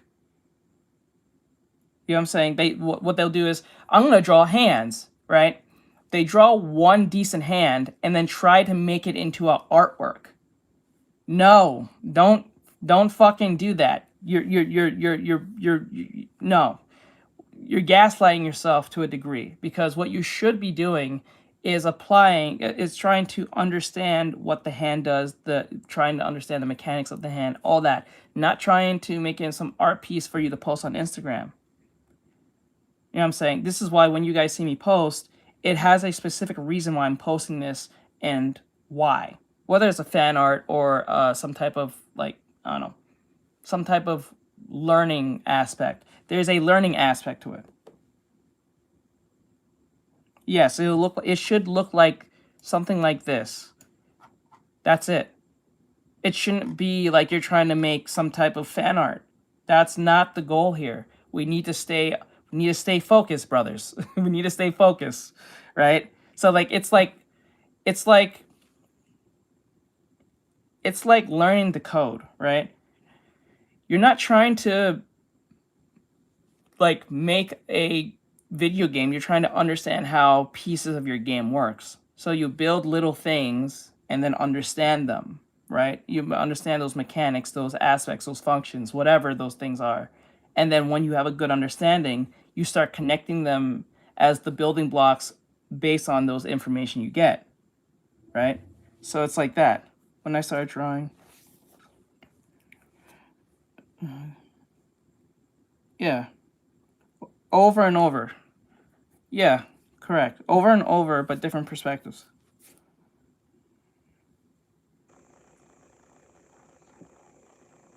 Yeah, you can. But I would always keep it. Like the best way to learn something is to niche it as best as possible, so you have an understanding for what is essence for the essence of that thing, right? If I say I'm doing anatomy studies and you're just drawing the body and not understanding how the body works of each body part independently of each other, you're going to have a problem. You got used to drawing the whole of the body, but you're not understanding how the body moves and functions. Like when I first started this sketch, it didn't look like this at jump, right? That's why a lot of people say the things that they say and say like annoying things. Like it didn't look like this, it looked like this. But because it looked like this is because of practice and practice and practice and constant practice, failure and failure and failure and failure. This is why I say it's good for people who are doing digital artwork to go back and do traditional. Because traditional does two things. It forces you can't rely on certain features. You can't rely on that. You're relying on your literal the difference between a piece of paper and a pencil, there's no question if you're drawing this right. Thank you. I appreciate it. There's no question that if there's like a glitch or there's some type of feature, nah. It keeps you. How do I draw them from different angles? Usually I use a square. I would use a square. I would get into that, but you gotta be a student. I'm just giving you the most basic, sub-basic thing right now. I have in my YouTube video. So I'm not saying anything that is super exclusive that my students has paid for and you're getting it for free. I'm giving you what I already said in the YouTube video. So basically, all you need to do is apply what I said, and then you will get results. The problem where a lot of people have this is where they don't execute it long enough to see results. They want instant results, and that's where this is where the fuck up happens, right? You need to keep consistent while doing it. Remember, guys, for those who watch me for long enough, whether it was on TikTok or YouTube, you notice when I did my when I do my sketches or I did my digital sketches, I will number them. I will number them as days I went. Correct. Yeah, thank you. No problem. No problem. But it's like the thing is like I numbered them like day 1, day 2, day 3, day 4, day 5, day 6, day 7. I would go as far as possible. It had to at least pass 30 days or something because that was that bare minimum. And I went a little longer than others days, but like it was hands. Remember I did, for those of you who are familiar with my work, I did the hands challenge. You guys saw me did the 100 hands challenge. It was not even 100 hands. It was 100 pairs of hands. So technically I drew 200 hands. And it took me 3 straight days to do that. For those, I recorded that too. It's somewhere in the YouTube archive, but like I had to draw different hands holding things, different angles, different perspectives of hands, not just the same hand over and over again in the same position. That's where you don't do that. Or because the understanding is the hands, not the positioning of the hands. The hands is understanding how it moves, how it functions, how, like, you know what I'm saying, get a good grasp of it. Whether you're using the molding method or you're using just lining or you're just sketching it out, whatever is best for you. I do both molding method and sketching. So if you're sketching, it's going to look like this. Like, hold on. It's going to look like this. When you're using something called the molding method, you're literally just making a silhouette of what the thing should look like. And then when you feel comfortable with the silhouette, it's a big blob of a silhouette of an object that you're trying to draw, whether it's a person, a thing, a dog, whatever it is. And then when you feel comfortable with the silhouette, you turn down the opacity and you sketch over it to see how well you did it. From that point. So that's how you do that. But yeah, this is why I always recommend for people who are trying to learn how to draw, you should go back and doing traditional artwork. And when I say traditional artwork, I'm not saying go get a bunch of titanium white paint and all that stupid shit. I'm talking about get a piece of paper and get a wooden pencil and just start jotting down shit. Whether it's in your notebook or it don't matter what it is. I'm not saying to go get elaborate like canvas paper and all that stupid shit. That's aesthetic shit at that point. Or you're trying to do some elaborate shit that no one cares about.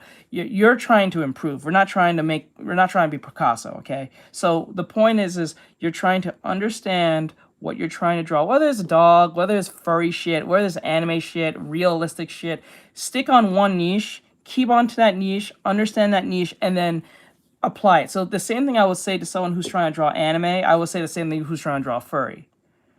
Like, understand the head of the furry head, or the whatever animal you're trying to construct, or paws, or the length of the hind legs and stuff like that. Do that for 30 days and understand that, and then you apply that to whatever it is. So it applies to everything, whether you're doing anime, realistic, furry, robot, mecha, buildings, animals, backgrounds. It's all the same. It's pretty universal amongst all of them at that point.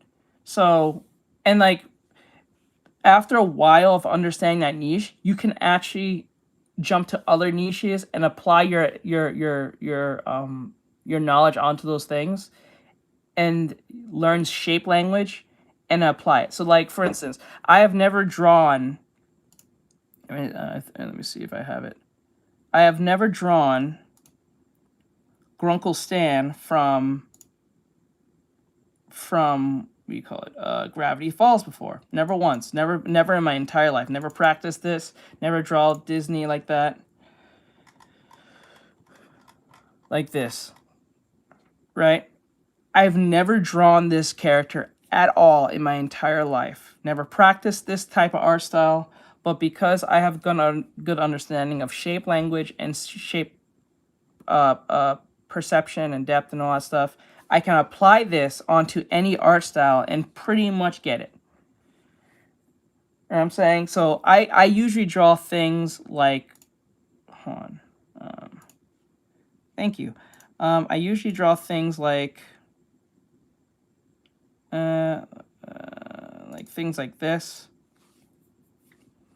I draw things like this usually for like cool compositional things like this or stuff like that. That's usually my shtick, most cases. But when someone asks me to draw this as a form of commission, I was not familiar with the art style. I'm familiar with the show, but I'm not familiar doing the art style. But because I have a good understanding of shape language and over the times of drawing, like, animals. What the fuck? Why did the video end? What the fuck? That is so... Why did the video end? There's no music playing. That was so weird. What the fuck? Okay. That was so weird. Why did it end? All right, anyway. So, I can apply what I know to other art styles and replicate it pretty well to a degree, not completely, but to a degree. This is more line focused.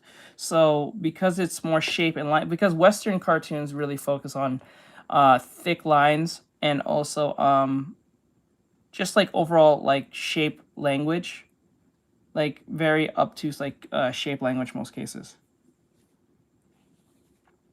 I'm trying to do realism, understanding like values and apply like more semi-realistic anime stuff, like what the Koreans do, especially like someone like Reno Tuna. I think it's named Reno Tuna, for those who know who that is.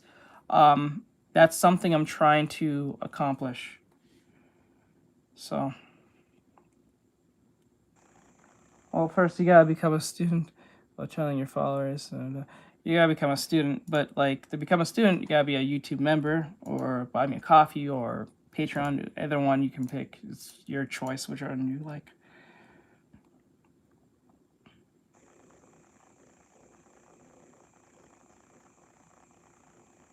Oh, that's the raid. Yep, you gotta have good understanding of shading, values, a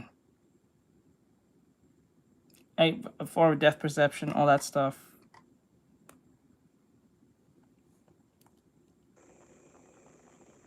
I would practice from head down to the feet. I would practice head down to the feet. Either become a YouTube member, or buy me a coffee member. It's in the description. You can pick any of them. I gave you guys options.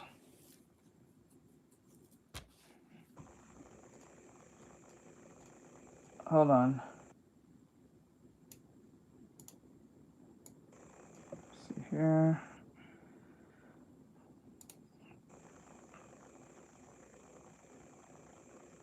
Wait, how is it? Oh, okay, that's cool. I know I can do that. What the hell?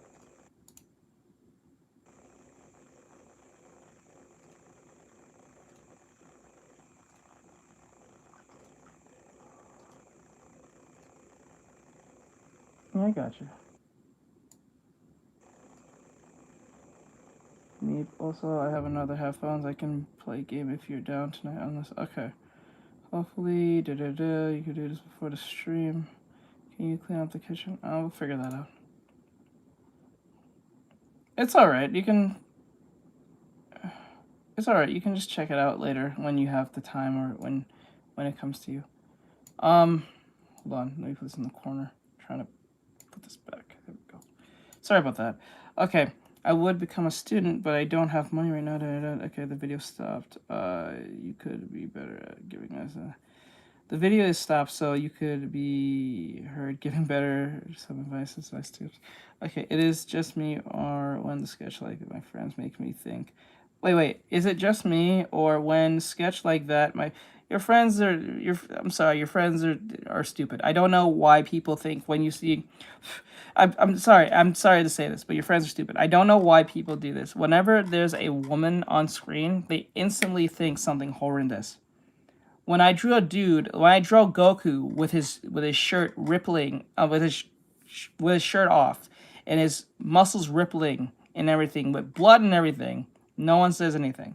But I draw a fucking mannequin, they stand, who's just standing doing nothing. Something's wrong with you, bro. That's the nonsense I don't understand either. I don't know why people get so... I can understand if you drew something overtly sexual. Like, all outvertly sexual. I'm going to art school, like, currently, or that's just a promise to yourself? I don't know. Because I wouldn't recommend going to art school, but if you have the money, go ahead. Brain rot. Yeah, that's what that is. It's stupid. Like, if I draw a mannequin who's just standing, somehow some idiot's going to look at this and say, think of the money, bro. But when I draw Goku shirtless, no one says anything. Like, last night I drew, what's his name? Komodo? Right now. Okay. If that's, hey, if it doesn't put you in debt, go for it. And you have a lot of time on your hands, so there's no loss in that. But anyone who's like, don't have the opportunity to go to art school, and plus I wouldn't recommend it because, well, given the fact that most art schools are allowing AI into their ranks, which is strange as hell. Add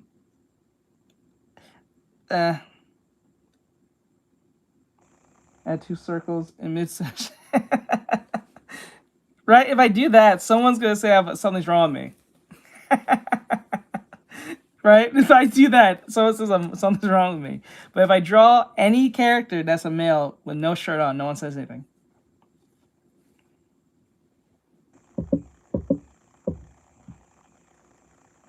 Yeah, it's the weirdest thing. So like it's weird because most of the time when I'm drawing females that you guys see, they're just standing. It's fine. It's the weirdest thing. It is the weirdest, strangest thing. I don't understand that logic. Like, they think automatically as I start drawing a woman, it automatically has clothes instantly. How, dude? How am I gonna how is the clothes gonna be on it if I don't draw the mannequin right? I have to make sure it looks at least semi-decent for me to put clothes on it. If I put clothes on it, I may make a mistake. Now, that's what makes me different from the professional. I'm not ready yet at that point where they can just put the clothes almost instantly on as they're drawing, but I need to do a whole structured thing. That's why it's called practice. But a lot of people don't take that into fruition. They just automatically call you a gooner for drawing a female. And it's not even a female, it's a mannequin. That one makes it wild. And it just gets annoying after a while. It's like, bro. Like, can we use our frontal lobe, please? Just for 2 seconds? All right. Enough of my rant.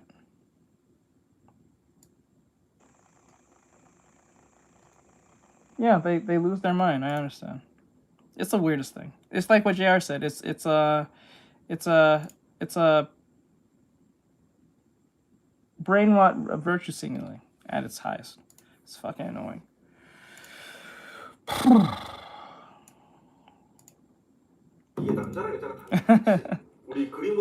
Hold on, 1 second, guys. Let me get the video back up. I'm sorry. I got lost into like explaining to you guys. I wasn't, you know. I'm Give me so 1 caught up in second. it. It's a desire, but I always say this can't get beyond the base. Hold on, guys. 1 second. The king of explosive, high octane.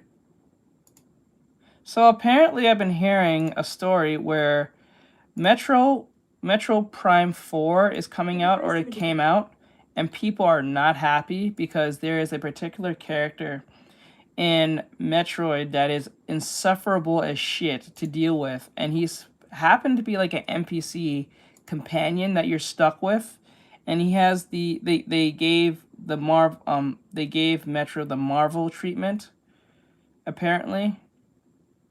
So like he won't shut the fuck up, and they do a lot of Marvel quippies and shit like that. He says like a lot of Marvel-esque comedy relief shit that is very old, and people are like millennial humor type shit. Like no one likes that shit anymore. That shit is dead. I think that died since like what 2016. 2015, probably a little sooner than that. I think the only show that was only like that was like, that was really, I mean, movie that was really good, that was funny to watch like that was probably, I would say, Superbad. I think that was peak millennial comedy at its highest, and then after that, it just fucked off after that. Do I have this? Oh, there it is. Okay, I was like wondering why is that showing. Hey! Here. There we go. Sorry about that, guys. Put that in the corner. And then we're going to go back to TikTok real quick. Sorry about that. Let me fix it real quick. Okay. There we go. All right. Hey, Sam, it's Aaron! Oh, stop! Help me out! Help! Please get me down. Oh, too many of them. You know, shooting me isn't going to get this to open any faster. Look at him! Nice shot! I bet I could upgrade my suit to do more quality. Wait, no, I'm not flexible. Metroid is dead. They have added a quippy Marvel movie comic relief character to Metroid, a game whose main appeal is isolation and atmosphere, which is constantly broken by millennial writing. That just happened for pathetic losers who can't be alone with their own thoughts for even a second. This is worse than I ever possibly could have imagined. But all I can say is one thing. I told you! I knew it! The moment you saw a giant, empty open world in a Metroid game, you should have known that they have no idea what they're doing. They have no idea what Metroid stands for. They have no idea why anyone even likes these games, because this isn't a Metroid game. This is your standard AAA slop written by Hollywood writers wearing Metroid skin. Now, before I go completely off the rails and get myself put on a watch list, let me at least explain to you what's going on. The early gameplay preview footage for Metroid Prime 4 is no longer under embargo, meaning the footage can be released and people can make videos about it. And within that first 90 minutes of gameplay, there is a sidekick character, and from the moment he appears, at no point does he ever shut up. The feelings Metroid is trying to invoke, Prime specifically, is that of exploring an alien planet. The tension, the unease of being alone and afraid, but also the peace. It's a beautiful game. You're going to be spending a lot of time not fighting enemies, just exploring, scanning things, reading lore. It's called I think the video's called the Art Style Complex. Yeah, I think that's what it's called, the Art Style Complex. It has my face on it. Just type in Art Style Complex Artextric and it'll pop up. In the atmosphere, and have all that broken by an annoying side character saying, look at me, look how funny I am, don't think. Any silence and you might have to think. I know this is pretty far-fetched for people nowadays, but imagine you actually go outside. You're on a hike, admiring nature. You breathe in the cool mountain air, and then there's someone constantly yammering in your ear. Hey, did you know you can walk with 2 feet, 1 foot in front of the other? Wow, it's so cool how you drank that water earlier. Now add on the fact that this is a video game with gameplay. You have to actively protect this person. This is an escort mission. Sure, it ends at some point, but it shouldn't exist at all. And even when you think it ends, you think the character's gone, he manages to establish radio communication with you. Meaning, in this game that is supposed to be about isolation, about exploring a planet, the peace.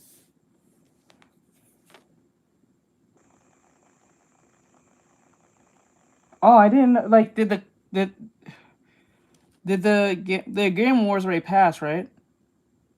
I don't know. Like, I don't know who was on the lineup. If I had to go check, man, I have to go check. I didn't know the Game Awards actually passed. And the danger of being alone. You are never alone. Far beyond missing the point. Adding an open world was missing the point. Okay, so it didn't pass yet. So like, wait, who's up the grabs? Or is it? Are you talking about who's qualified in the thing, or just in my opinion, who should get a Game Awards? Oh, for real? Let me see. Hold up. Steam Awards. Oh, okay.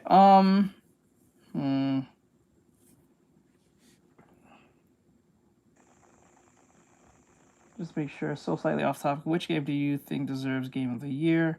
Not what we'll get it. Okay, so wait, do you know the qualifiers for the Game Awards, or that's not announced yet? Because if you can tell me, then I'll tell you. But if it's like something in my own opinion of like what game do I think in general in my own personal wanting, then that's one thing. If you can tell me the qualifiers, I'll tell you. Exactly what the point is in specifically choosing the complete opposite. Anyone who is all of a sudden...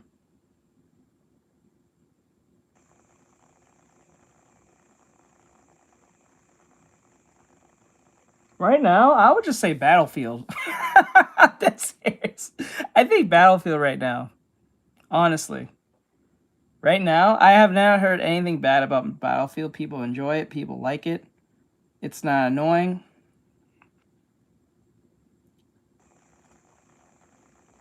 Can you draw something from Delstron? You gotta pay for that, bro.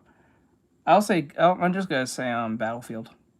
Disappointed by this news that before you might have bought Metroid Prime 4, and now knowing that I just like seeing Call of Duty burn. Marvel movie, you're no longer excited. You should be ashamed. I am ashamed of myself. I gave it a 20% chance this game was going to be good, and that was dumb. It is 0. Silk Song was actually really good though. I did enjoy that though. It is clearly 0. It has always been 0. Now it's just more clear. The moment they introduced a giant empty desert in a game series about claustrophobic... I want to say Helldivers as well, but I don't know if Helldivers been on... I think they said Helldivers been on some bullshit, but I'm not really sure how true that is. Phobia in meaningful exploration, where there's something around every corner, every wall could have a secret in it, and you replace that with empty nothing. Of course the game was going to be bad. That was not a red flag. That was them openly saying, we do not understand Metroid. So of course they don't understand. You can't put a quippy Marvel character who is designed to be as annoying as possible with the clear goal of removing tension in a game series about tension. Oh, don't get your hopes up, by the way. I'm sure some people are Mikey, if you're here, can you instruct him how? This is just a tutorial character that they teach you the I forgot where the mapping of that is. But not only does he establish if you're not here, I'll probably have Barry do it. Talk to you whenever and wherever. But I think in the corner you have to become a... I think it's in the right hand corner. Federation troopers killed in action. It doesn't say Miles. Actually, you know what? Hold on. Since you asked that question, let me look up something real quick. Let me see. Who's the nominees on the Steam Wars anyway? I kind of want to see that right now. I already know this is going to be annoying, so let's see. Hey everyone, Luna Gamer Alex here. Welcome to... You're going too low. I can't, bro. Hold on. Meep. Samus Aran? Hey! Hey, Samus Aran! All right. Stop! Help me out! Oh. This looks a little more lively. Alright, let's see.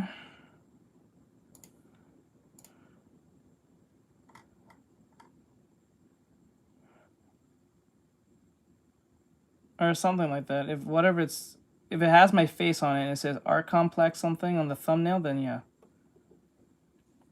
It looks like I'm cut in half. It looks like a sketch or something of myself. It's my VTubing model, I'm saying. Okay, there we go. Hold on. Let's see what the nominees on that. I don't even know the nominees on Steam. Steam Awards. I don't really pay attention to all that stuff, but I kind of want to see what they have. Steam Awards 2025. Honestly, I feel like we got gypped. Just a little bit. Just a little bit. The Game Awards, okay? But who, let me know in the comments, watched the Golden Joystick Awards because, whoa, that was, I only saw an hour, but, of the 3-hour show, but it was really good. Let me know if you watched the whole thing. And what'd you vote for? What did you vote for? And what were you the most excited to see nominated and or possibly win in whatever category? Let's get into this. We got, yeah, I kind of want to come back to Game of the Year last. I mean, obviously. Okay, so we're going to go into VR Game of the Year award. I don't do VR. I don't do VR, dude. So let's see here. Let's just take a look. We got Dungeons of Eternity. We have the F1 25, Battle Group 2, or VR 2. And it looks like Helldivers. Is that actually Helldivers? Close. It looks like Helldivers. Arcanage. I saw this at the Game Awards. I saw it and it looked really cool. Didn't know what it actually was, but I saw like the tree dude and I was like, yeah, that looks really cool. But I haven't seen any gameplay. RoboQuest VR. We have Battle Marked, Zero Caliber 2, Luminous Arise, or Lumens Arise. Oh man, okay, the Midnight Walk. Yo, I think I gotta go Midnight Walk. The story behind this is really cool, and I've followed them on Twitter. And not gonna lie, I don't know most of these games. I'm not gonna pretend like I do know. Like some of their background stuff of like how I'm not they even gonna pretend. made the game. It's really cool. I gotta go the Midnight Walk. I think it's absolutely fantastic. All right, next we got Labor of Love Award. This game has been out for a while. The team is well past the debut of their creative baby, but being the good parents they are, these devs continue to nurture and support their creation. This game, to this day, is still getting new content after all the years. Well, so, predecessor and Apex.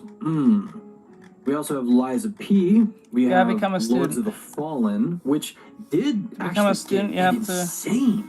to become a student, you have to be a YouTube member or a Patreon member or buy me a coffee or Patreon, either one you pick.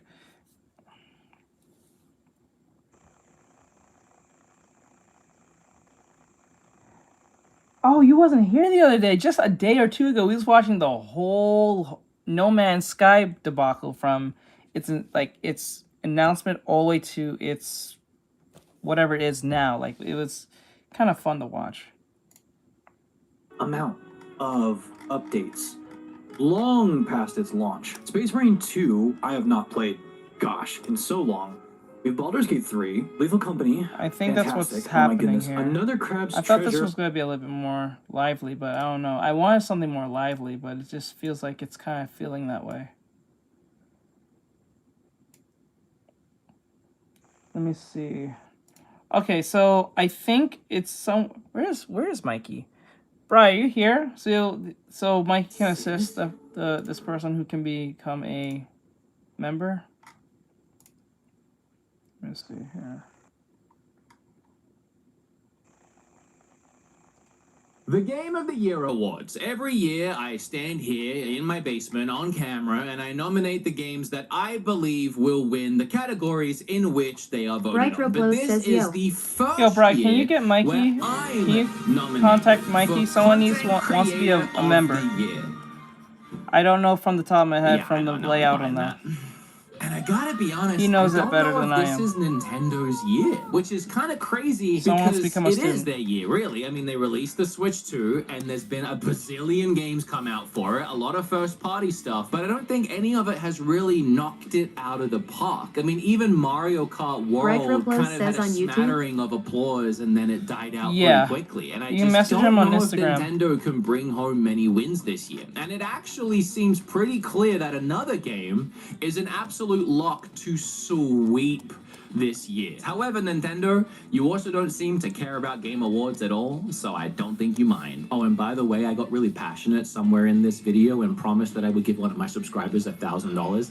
I'm not lying. I'll explain more later. Just subscribe now, because you might win $1,000. Okay. Best esports athlete. I don't know any of those people. Zach. No one cares. No one Okay, I'm not gonna lie to you. I think esports died since the... I don't know. Oh, yes, it is. Thank you. I actually see it there. Okay, yeah, you click on that. And I think... Wait, is it membership gifting or is it super chat? I think it's membership gifting. Send gift members free to charge. No, I don't know. No, I don't think it's that one. It's... Super chat? Super chat? No, it's not super chat. Super chat. Buy memberships for viewers. No, I don't think it's that button. Mikey, wait, hold on. Communication to the staff feedback.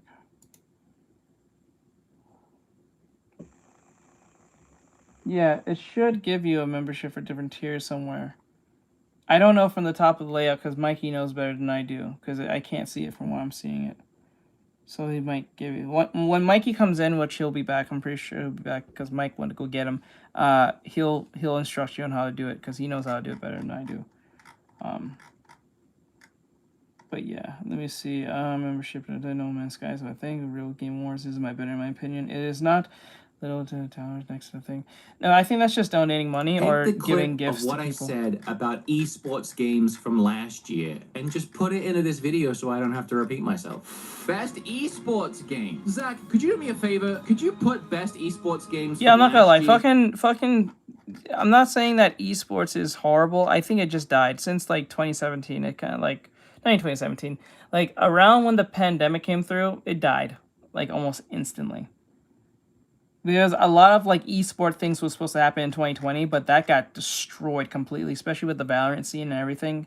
And I think Overwatch at the time, and what other thing? It wasn't League. I think it was Valorant, Overwatch, and some other game I can't think of, but it totally got decimated throughout the entire like pandemic because everyone had to like reschedule. People got sick. This, that, and the third, whatever the fuck. It was like it just killed the entire like everything. Orgs was getting dismantled. This, that, and the third. It's just horrible. Here, I'm pretty sure it's almost exactly the same as last year. It's always the same games. It's always the same 5 games. Okay, all right. Now, okay, hold on a second. Who cares about content creators? It's about games. Single year I've ever done this, I voted for a random... And that what the streamers or Streamies Awards is for? Why are they doing in the Game Awards? I don't understand this. ...person here, because I don't know any of them. But I kind of love Burnt Peanut. I'm not even kidding. I have been watching his streams religiously. I've seen his clips on Instagram. They be fucking unhinged as shit. He has unhinged content. Like I don't look for his shit. I just kind of run into it on Instagram. Every single night. Definitely the funniest streamer I think I've ever watched. It's insane, and he deserves it all. He's awesome. Okay, most anticipated game. Tap on the $sign in the box, tap membership, and pick the membership you want. Yeah, okay, there you go. I mean, this is just not I hope that why helps. we even here. I mean, nothing is going to compete with GTA 6. I can't wait for it to come out in 2029. I know usually when I pop up in a green screen in a video like this, it means it's a sponsor. But don't worry, it was a kid in the nuts. Leaning around the house or confidently believe in them. It all has a third... BC or use my code down below. Get yourself up to 30% off on all of their products. You can get it for you. You can buy it for someone for Christmas if you already have a pair. It all has a 30-day money-back guarantee, so if you don't want it and you don't like it, you can just return it. What else do you want? Best adaptation. It's obviously not going to be Minecraft movie. I feel like that would be crazy. Last of Us Season 1 was really good. It was awesome. I really liked it. I couldn't even get through the first episode of Season 2. I hated it. Maybe it's because it was fucking woke as shit. Both Season 1 and 2. I hate the second game, and I tried so hard to block that out of my mind. But even the changes they made in that first episode of Season 2 were pissing me off. Because it was woke. Like the game, and it felt like they were trying to justify the terrible storytelling that was about to happen. Devil May Cry was an incredible anime. Like, forget adaptation. I think it was just one of the best animes I've seen. The fact that it is Devil May Cry steps it up a billion notches for me because I grew up playing those games. Devil May Cry 1 was the first non-Nintendo game that I really sunk my teeth into and I fell in love with. It's why I love hack and slash games. I actually do feel pretty confident that's gonna win. Best multiplayer... Oh, ooh, what a great lineup Destiny? of games. Oh, okay. Okay. Peak is up there. Battlefield 6 is up there like that. Truly. I honestly think... I don't know what that is. So I think it's between Arc Raiders, Battlefield 6, and Peak. I might think it might be between... Honestly, if I have to guess...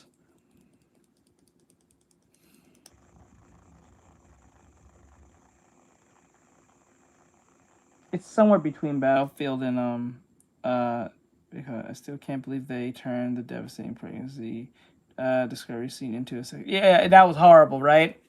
That was horrible. We watched we watch a goblin and a lesbian get it on. It was like, and then the whole dad thing was so fucking like, come on. You couldn't say a mom. You have to be a dad? Like, what? What? The winner here is Arc Raiders. But Split Fiction, being the follow-up game to It Takes Two, a wonderful, super fun fantasy sci-fi adventure that I played through with Kim, and I'm pretty sure this game is fun, but I don't think it's Game Award. It doesn't look like Game of the Year. It probably is a fun game, don't get me wrong, but this doesn't look like a type of game that'd be Game of the Year. Absolutely adored it. It's great. Peak, I honestly think might be the second shoe-in here next to Arc Raiders, because it blew up. I think it's Arc Raiders. I think it's the top 3 is Arc Raiders, what do you call it? Battlefield 6, and then Peak. But I don't think Peak is winning this. I don't think so. It might be the underdog out of the three, but it's between Battlefield or Arc Raiders. It might be Arc Raiders, kinda, because you can like solo a mission on your own if you don't want to play with friends. Unlike Battlefield, you have to kind of like play with someone. Well, you don't have to play with like a friend, but you can play by yourself. But you still have to play with other people to a degree, I guess. Up on Steam this year, an insane amount of concurrent players for just a little indie game made by a couple of people. I played it on stream with Bob and Fried Biscuits, and we had a great time with it. And then Battlefield 6, which finally dethroning Call of Duty and putting out a really cool game. I gotta be honest, Elden Ring's fine. It's fine. It's fine. It's fine. I didn't like it. That's not why I liked the Souls games. It's not really why I liked Elden Ring. And I haven't heard much about it since it released, so I don't think I'm alone in that. But Arc Raiders has just exploded on the scene. It is breaking Steam records and gameplay concurrent records. Burnt Peanut, my new favorite streamer, is streaming it every night, and it's so much fun to watch him play it. And Bob and Fried Biscuits and I have been playing it every night. We are addicted to it. It is so much fun. It is the most time I've put into a non-Nintendo game this year for sure. I find it weird they combine sports and racing. I know that they're both sporting adjacent, I guess. Sports and racing. Isn't racing a form of sport? Why is it like a category by itself?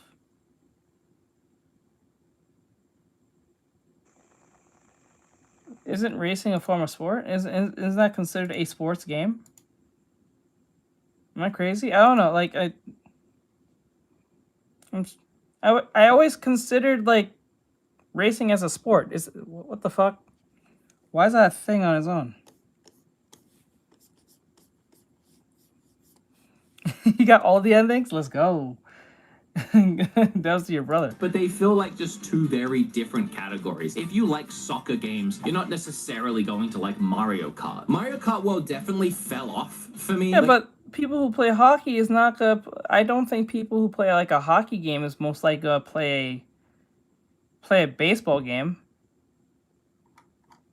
If anything, they may play probably NFL.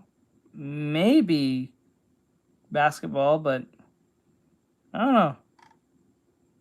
I don't know. That's weird. That's weird. It gave you all these characters, it gave you this giant map, and it gave you this polish in the animation with so much potential that under-delivered. There just wasn't enough things to do. There wasn't as many online options with friends. It was a giant missed opportunity and really fell flat. That said, I still think it baseline has more fun racing mechanics than Sonic Racing, even though it's really close for me. So I'm gonna go Mario Kart World just based on I think it has more polish than the other games in the category. Best sim strategy. Sid Meier's is not going to win this category. Just go to Steam and look at the reviews. Like, it is not well received. The community was not happy with the changes they made. I think there's just a lot When he says polish, he's talking about graphics? Because if you're picking graphics over experience, you're crazy. Of love and nostalgia and Final Fantasy Tactics. I'm only hedging because it's a remaster, and in my mind that knocks off a little bit of points. But it's so well done, and it is one of the best tactic games of all time. So, you know what? I don't even know why I'm hesitating. And racing and human-powered racing, like running. So why is it a category on its own? Like, why is it a separate but in the same... Like, why is it a knowledge category within the category? Shouldn't it just be... I don't know. I always just kind of considered old sports games a form of sport. It's kind of weird. Okay, I'm not crazy then. Best family game. I feel like, if I remember correctly, Nintendo does often win the best family game. Anyway, they usually take this one home. Family game's a reward category? What the fuck? I haven't played. Lego Voyages I have. Kim and I liked it, but it wasn't anything amazing. Mario Kart World is definitely up with a chance here. So is Sonic Racing. When I first looked at Split Fiction here, I wasn't leaning towards it, but the more I think about it and It Takes Two, it's a game that I played with Kim because we had so much fun with It Takes Two. We had so much fun with Split split fiction, and I think a lot of Game Boy, people lean FFX, towards either a really Visual close Slash, friend to okay. play a whole game I was together thinking like of playing this, it, but I'm or not a sure. family member. I'm actually leaning very heavily into that, but also Donkey Kong. Even though Donkey Kong doesn't really scream family game for me like something like Mario Kart does, I do think it's the best game out of these 6 games. So for me, it's Donkey Kong, and I think that's what's going to win. I also think that because Donkey Kong is up for Game of the Year, and it's just not going to get it, I already have an absolute lock-in for that. So I think they're going to... I don't think that game's going to get Game of the Year. It might be a polished game. It might be fun to play single-player-wise, but I don't think this game is, no. Give Donkey Kong the bone here. I think this is where Donkey Kong is going to get its award as in family game. Okay, all right, listen up here, ladies and gentlemen. Now we need to give away the gambit a little bit. Now we need to get into the weeds. Now I need to talk to you about something here real quick. I told you that I had a lock for this year, right? Here's something that I talk about every year. And Zach, if you want to roll the clip, you can. Best RPG. Here we are. We're here, ladies and gentlemen. The 5 nominees are Dragon's Dogma 2, Elden Ring, Final Fantasy, Like a Dragon, and Metaphor. Now, immediately... Why is it called... Okay. You mean JRPG?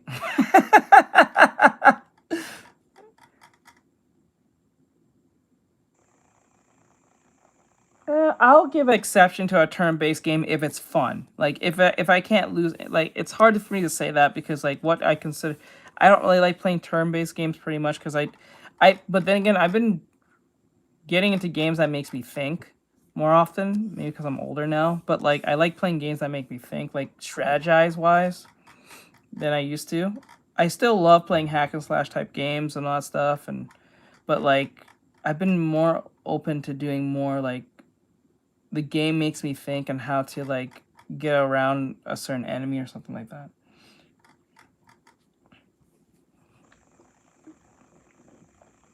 That's the one with the 3 girls, I think. It was Riku, the other one, and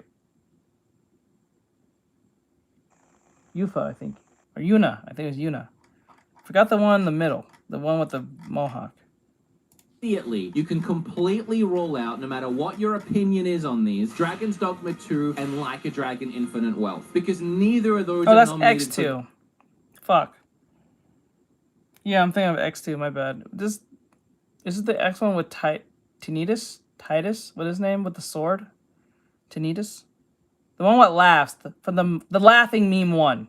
Game of the Year, and all the other 3 are. So if one of those other 2 are a better RPG, why is that RPG not in the running for Game of the Year and the other 3 are? And now, if you look here at Best RPG, Avowed, Monster Hunter 1, yeah, that and one, the okay. Outer Worlds 2, all 3 of those are not up for Game of the Year. You following me? So they can't be the I'm best kind of RPG. funny how they call it...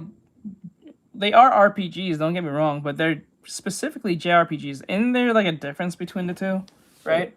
There's a difference between RPG and JRPG. I know it's just Japanese RPG, but like that's the J for. But like, and don't we kind of like consider JRPGs different from just a regular Western RPG, right? Or they're pretty much the same. I feel like they're the same, but it's just made in Japan. We see them as different, right? So why did they're all JRPG games then? They was all made from Japan. So why is it considered RPG? That's weird. Don't they have their own category on its own? I'm pretty sure it does. They are completely different. Okay. Which is weird because if you watch this video, if I go back for this year, right? Here's something that I talk about every year. And Zach, if you want to roll the clip, you can. Best RPG. Here we are. Okay, so RPG, right? But yeah, it's not JRPG. So like on the panel here, there's like all of them are all made from Japan.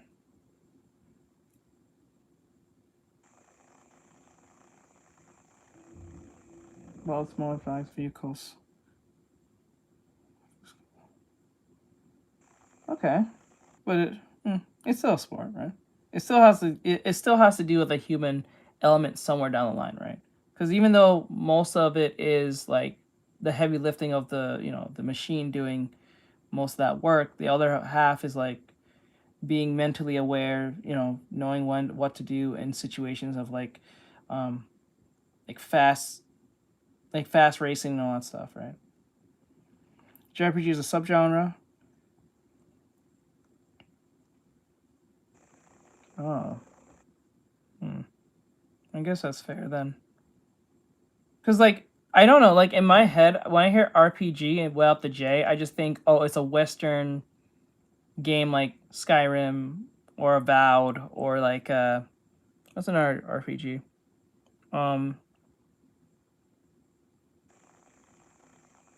Fuck, I'm having a literal mind fart.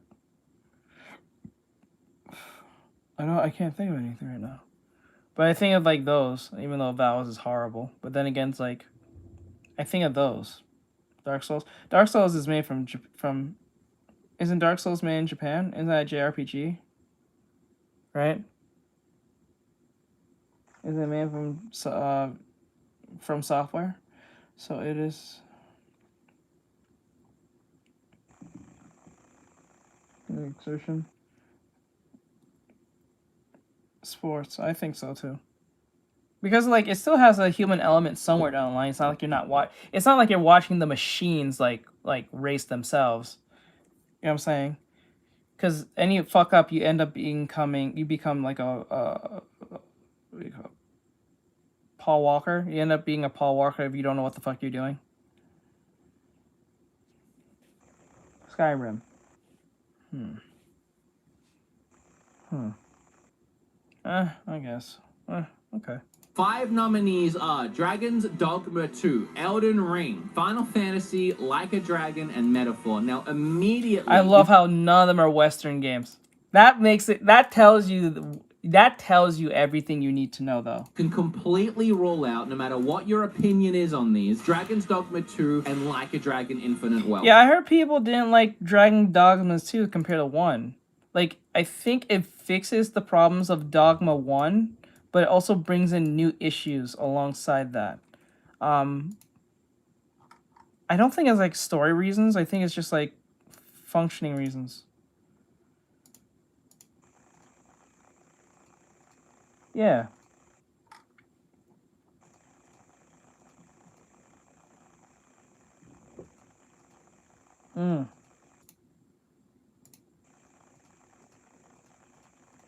Makes sense. Makes sense. Because neither of those are nominated for Game of the Year, and all the other 3 are. So if one of those other 2 are a better RPG, why is that RPG... Okay, it's alright, but I'll just have Bri assess if we need him. Not in the running for Game of the Year, and the other 3 are. And now, if you look here at Best RPG, Avowed, Monster Hunter Wilds, and The Outer Worlds 2, all 3 of them... shit. Okay, they have Avowed, Kingdom Come Deliverance, The Outer Worlds 2. Okay, I believe...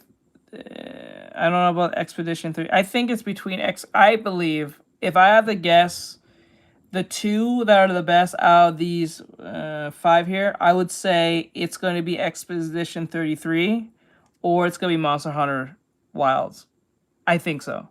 I understand there's a lot of people like Kingdom Come Deliverance, but it kind of went well to a degree where it just kind of pushed things that wouldn't really be pushed in the first game. So I'm going to assume, and Avowed kind of, it's like a failed Skyrim. And then people just says Outer Worlds is just a more slightly better version of, I think, 76. I think it's from Todd Hoppercorn and his team. I think is this from the same people from Starfield? I believe so. I could be wrong, but I believe that Monster Hunter Worlds and Expedition 33 is going to be the top runners on that one. I don't know which one will win. I haven't played the Monster Hunter Wilds. I played Monster Hunter before, but I remember it had a crazy launch where things wasn't working, people's textures and shaders wasn't loading in. It was a bunch of issues, and it was causing people their computer or their console to fuck up. So that was more like a technical issue per se, but not really like a gameplay issue. I didn't hear anything bad about... I don't really hear anything bad about Expedition 33, so I'm going to assume that if anything, maybe it might beat Monster Hunters, maybe. I'm assuming, but... I think if it just didn't have that abysmal launch, I think Monster Hunter will probably win on that one. Those are not up for Game of the Year. You following me? So they can't be the best RPG, because if they win best RPG, where Claire Obscure and Kingdom Come are both RPGs, then why are those in the Game of the Year and not the other ones? You see what I'm saying? And I say it every year, and honestly, I'm a broken record. Now, Kingdom Come is up for Game of the Year as well. In saying that, it's just not gonna win it. It's just not even got a snowball's chance in hell. I know the game is great, that's why it's up for Game of the Year. But Claire Obscure Expedition 33 is one of the best games I have played in my life. It was the greatest game that I played this I can't year. tell if people are being serious when they say this, because like it doesn't look bad, it just doesn't look all that great to me. But people are shilling for this game like crazy, so I can't tell if it's good or bad or not. Like, I don't know how the mechanics work. I think it's, like, similar to, like, Final Fantasy. I'm gonna assume it's from Final Fantasy. Like, it's reminiscent, like, of a Final Fantasy-S type game. Absolutely breathtaking in every Like sense of the word. It hit every nail on the head. The gameplay was transformative. It gave you a turn-based RPG in a new, fresh way like I've never seen before. Like, the closest thing that you can compare it to is Persona games in its style and its movement, but then you can also add in the timed counters and attacks like in the Mario and Luigi RPG series, but then you also add in that every single character has a completely different and expansive play style. There's so much customization and there's so much uniqueness and there's so many ideas I've never seen explored in the gameplay before. And that's just the gameplay. Then you go to the music, which is absolutely phenomenal and will probably win best music of the year when we get there. Then you go to the visuals, where they were absolutely gorgeous and I couldn't look any better, in the weird artistic art direction. Literally artistic, because it's all about paintings and this creepy thing off in the distance counting down every single year as people vanish and disappear. And now we're getting into the story, which was also just so mystifying and gave you so many questions off the rip, and then it kept answering some things, but then that would present even more questions and even more mysteries. The amount of content that was there for, I think, like a $40 or $50 game too. It wasn't even a full price game. It's technically an indie game as well, if you can believe that. It's an indie game. It's not even a big AAA. This game did things that even AAA studios can't do. This game is a love letter to video games. It's a love letter to old school Final Fantasy and RPGs. It's a love letter to anybody that's ever enjoyed what a video game is at its heart and at its core and at its soul. And I enjoyed every single second of it, coupled with the fact, and this is completely removed, but I will never forget it, that my son was just born as this... That's what I'm saying. That's exactly what I'm saying. Like, listening without seeing the video, it sounds like oh, you can't see. Oh, you can see. Okay. So by exertion.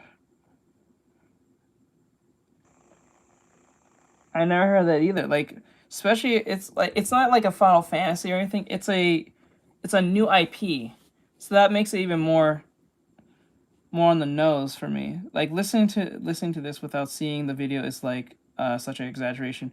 Even while watching the video, I still don't know if it would match the hype. I don't know. It doesn't look like it could, but people are really glazing the shit out of this game. So I don't know. I kind of want to play it, but I'm not sure. Hey, Mile.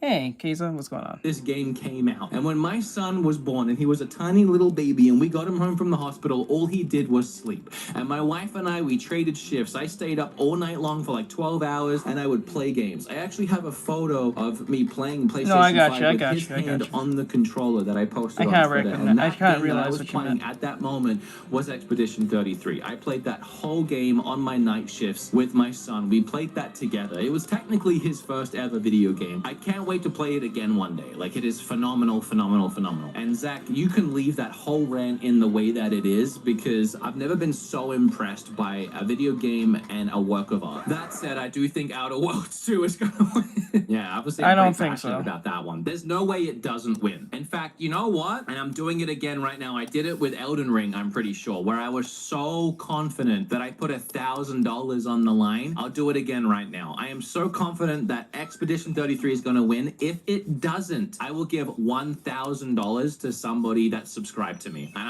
I'm not making that up. I will do it, and I will post proof on Twitter. So subscribe. Oh, all right. Best action adventure. I will say I still haven't got around to playing Ghost of Yotai, but I did play Death Stranding, Hollow Knight, Indiana Jones, and Split Fiction. We've talked about Split. Great game. Indiana Jones ain't getting shit. Not against Silk Song. If anything, Silk Song won this. Silk, you know Silk Song is better than fucking Ghost of Yotai. You know that Silk Song is better than Indiana Jones. I had never even heard of Split Fiction, so fuck that. I know that's biased as shit. But maybe Death Stranding. But I don't think that did very well in numbers as well. So has the highest. Yeah, I think yeah. I believe Hollow Chance. I said Hollow Chance. Hollow Knight has a chance of winning as well. I think so. It literally broke multiple websites. Yeah. I believe so. I believe that out of all these, it's going to be that game. Because I bought that game. The game is fun. It reminds me of the old game, but better. It's just, like, it's better. It's just a better game. Winning this category. I'm one of those weird people that absolutely adore and love Death Stranding. I'm surprised Kojima made a sequel, because this game is larger than life. This game's like a movie in a video game. That said, I know it's That's what Sony games are. They're just movie video games. They're a movie first, video game second. That's why a lot of people don't like Sony games anymore like that. Because they're usually focusing not on gameplay. Like, don't get me wrong. It's good to write your story. If you care about your story, that's great. But if the game isn't fun, what the fuck are we doing? It's not a game then. Just make it an anime movie then. You know what I'm saying? No, do not make it into a video game. Make it into a movie.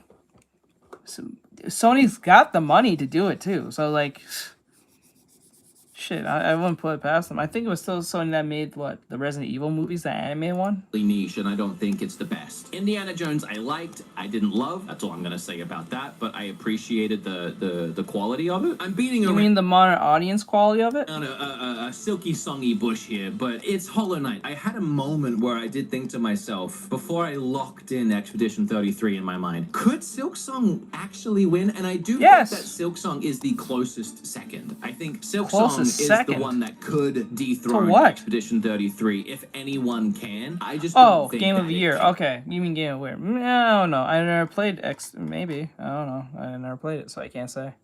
I can't say. Even though Hollow Knight is incredible and obviously broke Steam Store and all the gaming markets when it went live, it actually hit a little bit more of mixed reviews than the first Hollow Knight did. Even though I made a video about Silk Song being too hard, if you watch the video, I actually talk about how I love that it's too hard. But it was a barrier for a lot of people that they couldn't push past.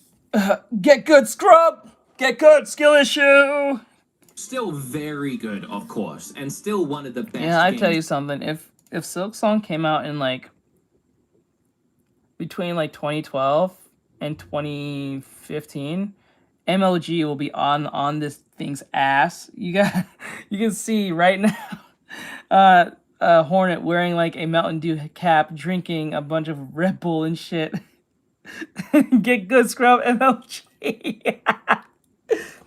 We've seen. I just think Expedition 33 is able to match it or beat it in its level of quality in almost every way. And I'm talking about Expedition 33 again. I need to focus on this category. It is still one of my favorite games of the year. Obviously, it also came to Switch, so it was a game that I got to play on my Switch too. It's a game that I will play multiple times for the rest of my life. It's also a game that was made by 3 people in my hometown of Adelaide. Best action action game. I'm pretty sure that out of these 5, only one of them are up for Game of the Year, so we can probably cut to the chase and just give it to the winner. I do want to talk about a couple of these games, though. Doom Dark Ages actually disappointed me a little. I don't know if that's a unpopular or popular opinion. I didn't really hear many people talk about it. I went into this one really excited for the medieval of it all. And I don't know what it is. I never really had the wanting to play the Doom series. Like I just never had that wanting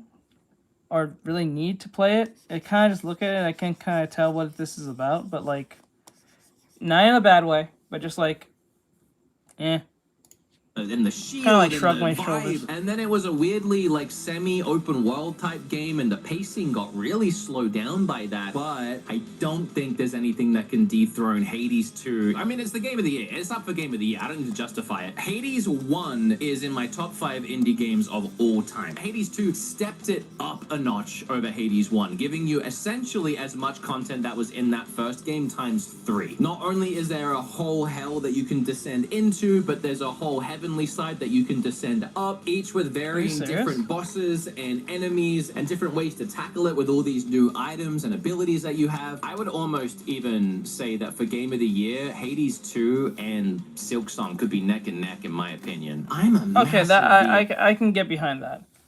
I have played Hades 1. I never played Hades 2. So like I know what he's talking about, like how fun Hades 1 was. I think even Bryce watched me play it before on stream. But yeah, I can see how those two can be pretty neck and neck.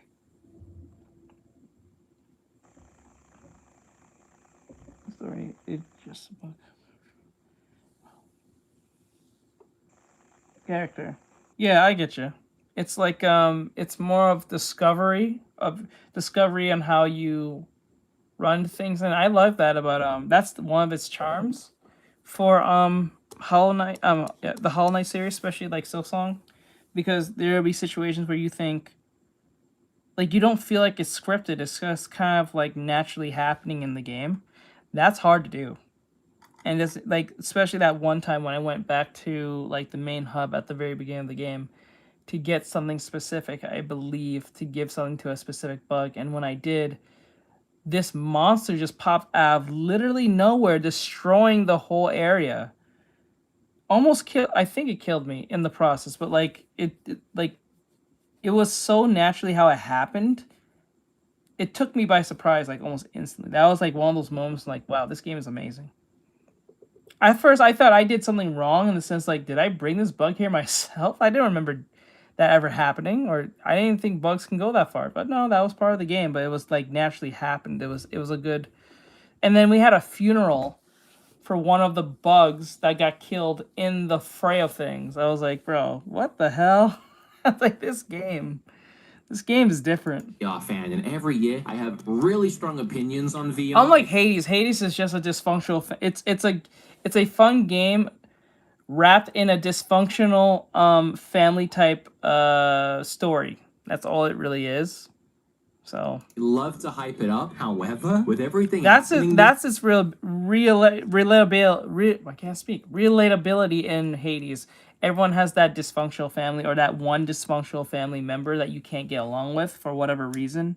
So you have to like learn how to get along with them or how other people get along with that dysfunctional like family member who's an idiot or just like a total selfish individual. This year, certain things in my gaming repertoire had to be dropped. Despite the fact that I think all of these look really interesting and I would try them all, my guess is Deadpool will win this because it's the one I heard so much about and the gameplay I saw looked really awesome. I'm not gonna vote on games I haven't played, that seems unfair. But if I had to guess what's gonna win, I think Marvel's Deadpool is gonna take it home. Best mobile game. I've not heard of a single one of these. I mean, I've heard of Destiny and I've heard of Sonic and I've heard of Persona, but I've never heard of any of these. I can't tell you. Best debut indie game. I apologize to everybody watching who has played Blueprints because I have heard so much about this game and so many people that know me have begged me to play this because it does look like something I would adore. That said, it's not up for Game of the Year, but Expedition 33 is, so by default, that one obviously wins. It's also the only one here that I've played, and also you heard me gush about it. Even if I played these other ones, you think I'm gonna change my mind? Best indie game. All of these are fantastic.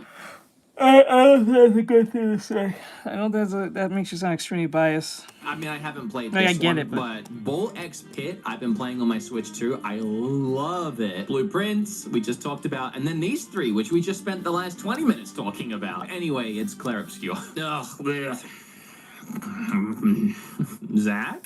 Final Fantasy Online, Fortnite, and No Man's Sky, those are always in this category. Hey, hi, welcome back. Yeah, it's the same 5 games every year. I mean, I think No Man's Sky should win it every year. They released another huge update this year that lets you actually explore your personal ship. You can get out and walk around your personal ship and expand it and customize it and invite other players into it. I think I always vote No Man's Sky and then it never wins. But man, the community support on No Man's Sky is unmatched. Innovation and accessibility, when you're being accused of like the king of liars, you gotta come with your A game at that point. I gotcha. I had never played it, but I hear good things about it now. Like, it's funny because like the game was on this weird like teeter-tottering of it being horrible, but like it really it had one of the best redemption arcs, I can tell you. I don't know because I don't use those features, so I typically skip this category. It's always great to see that these games are nominated because that means these games thought of those innovations in accessibility. But in that said, I don't know. Ooh, this is a stacked one. Okay, I haven't played Ghost, so we can roll that out. I'm not gonna vote for the person who says they're about Antifa. You can go fuck off on that one. Silent Hill F, I also still haven't got around to playing. It's definitely between Troy, because he did an incredible Harrison Ford interpretation of Indiana Jones. I mean, I'm pretty sure even Harrison Ford was blown away by it. But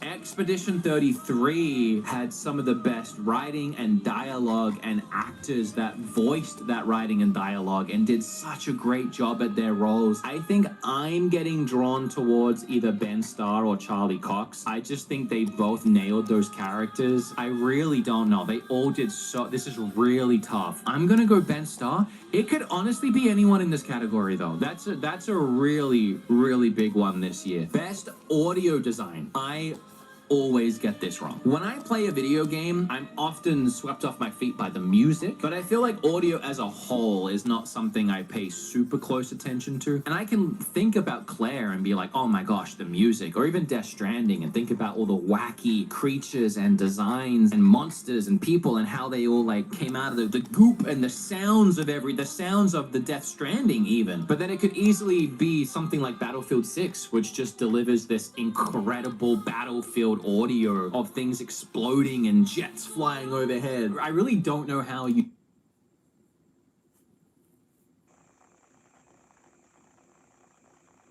Takes for even 1% of it. I didn't run into any glitches for me. Maybe I got it at the time. Well, when I got it, maybe it was all fixed at that time, but like it didn't have no bugs for me. I remember running into any bugs at all. Just so that Claire doesn't absolutely sweep here, I'm gonna give my pick to Death Stranding. Hopefully that wins something. Best scoring and music, already said more than I need to about this. I think it's Expedition 33. I really do.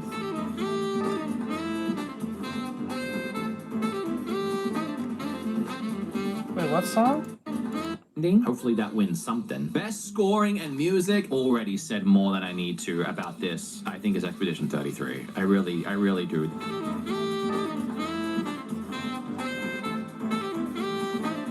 Is that a song from the game? Oh, it's so good. This one, when it hit that first time you fight Monaco, I was blown away. I just sat there. I put the controller down. That was the moment. So rare. Wait, this song's in the... Wait, I'm kind of liking the song. Kind of liking the song. I think of another time I've put the controller down and just sat back and really had a moment where I realized this game has it all. Best art direction. I think it's going to be Claire, but I think there's a lot to say for Death Stranding for sure. The amount of different like creatures and monsters and designs and characters and the way the characters are dressed. The vibe of it is so strange. Yotai, I know people were sharing some really gorgeous clips of riding around, but I wasn't necessarily any more impressed than I was playing like Red Dead Redemption 2 for the first time back in the day. It's Claire again, and that's what I mean by this is just sweeping at this point. Best narrative. Oh god, I could have a little bit of a conversation about Death Stranding and how I do really like the story, but it's just clear. It's just clear. Like, the narrative is absolutely unmatched. Best game direction. It's just clear. It's clear. And then I think finally we're at Game of the Year, and it's just the quickest conversation I've ever had to have. Even with Baldur's Gate 3 versus Tears of the Kingdom, I had to convince my audience. I had to tell and find a way to break through to them that as much as I love Tears of the Kingdom, as much as we love Nintendo and Zelda, that it didn't have a snowball's chance in hell at beating Baldur's Gate 3. There's no conversation needs to be had. It just is an outstanding, once in a generation type experience and video game. If we were to break it down a little, Death Stranding's too niche and isn't going to get enough votes based on just how unique it is, as much as I adore it. Kingdom Come, people like that game. I'm actually a little surprised to see it here over a couple other things that I would have picked personally, but it's still a great game. Donkey Kong, I feel bad I haven't really talked about it enough, but I mean, look, this is like the second time it's come up in the Game Awards. A lot of people were saying it should have got music nominations. As much as I thought the songs were cute and Pauline's dance breaks really gave life to the game, but they weren't like these big orchestral pieces of art. And I know there's a lot of people watching right now that know for sure that it's Silksong, or like they think that Silksong has a chance to beat it. And again, I think out of all of them here, Silksong does have that chance. It's not going to. And if this video has convinced you to do anything, I hope it's to play Expedition 33 if you haven't already. Okay, man, I'm passionate about that. I didn't think I would get that heated. I have little issues with the Game of the Year awards. I have things that I would tweak here or there, but for the most part, I really do feel like Jeff listens every year to the criticism and tries to make it better next year. I always live stream them. This year, I think it's December 11 or something. If I'm wrong, Zach, fix it on the screen. So I'll go live on YouTube and Twitch. It's not only a fun night of awards and people being really awkward on stage for us to laugh at and Kratos giving a 10-minute speech. It's like an end-of-the-year E3 where they reveal a ton of games and first world premiere trailers for all kinds of cool and fun things. Like, comment, and subscribe if you want to win $1,000. You won't, but you might. And I will see you in the next video. Okay, bye. Love you. Bye. If you grew up in the 2000s, you probably... Oh, that's fun. Let's see here.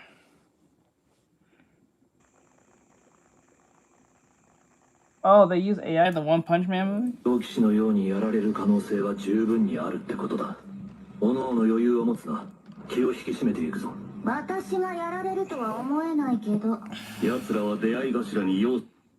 I love the Tatsumaki leg service right there. It would actually freak out. What is your favorite game? It doesn't have to be in this year. You're not allowed to do that, even though honestly, it's a weird question when people ask me that, because like over the years, like I've kind of like it's not that I don't like video games anymore. It's just like I kind of lost my like that spark of like video games in the sense of like my favorite. It's hard to explain, but if I had to pick a game as my favorite,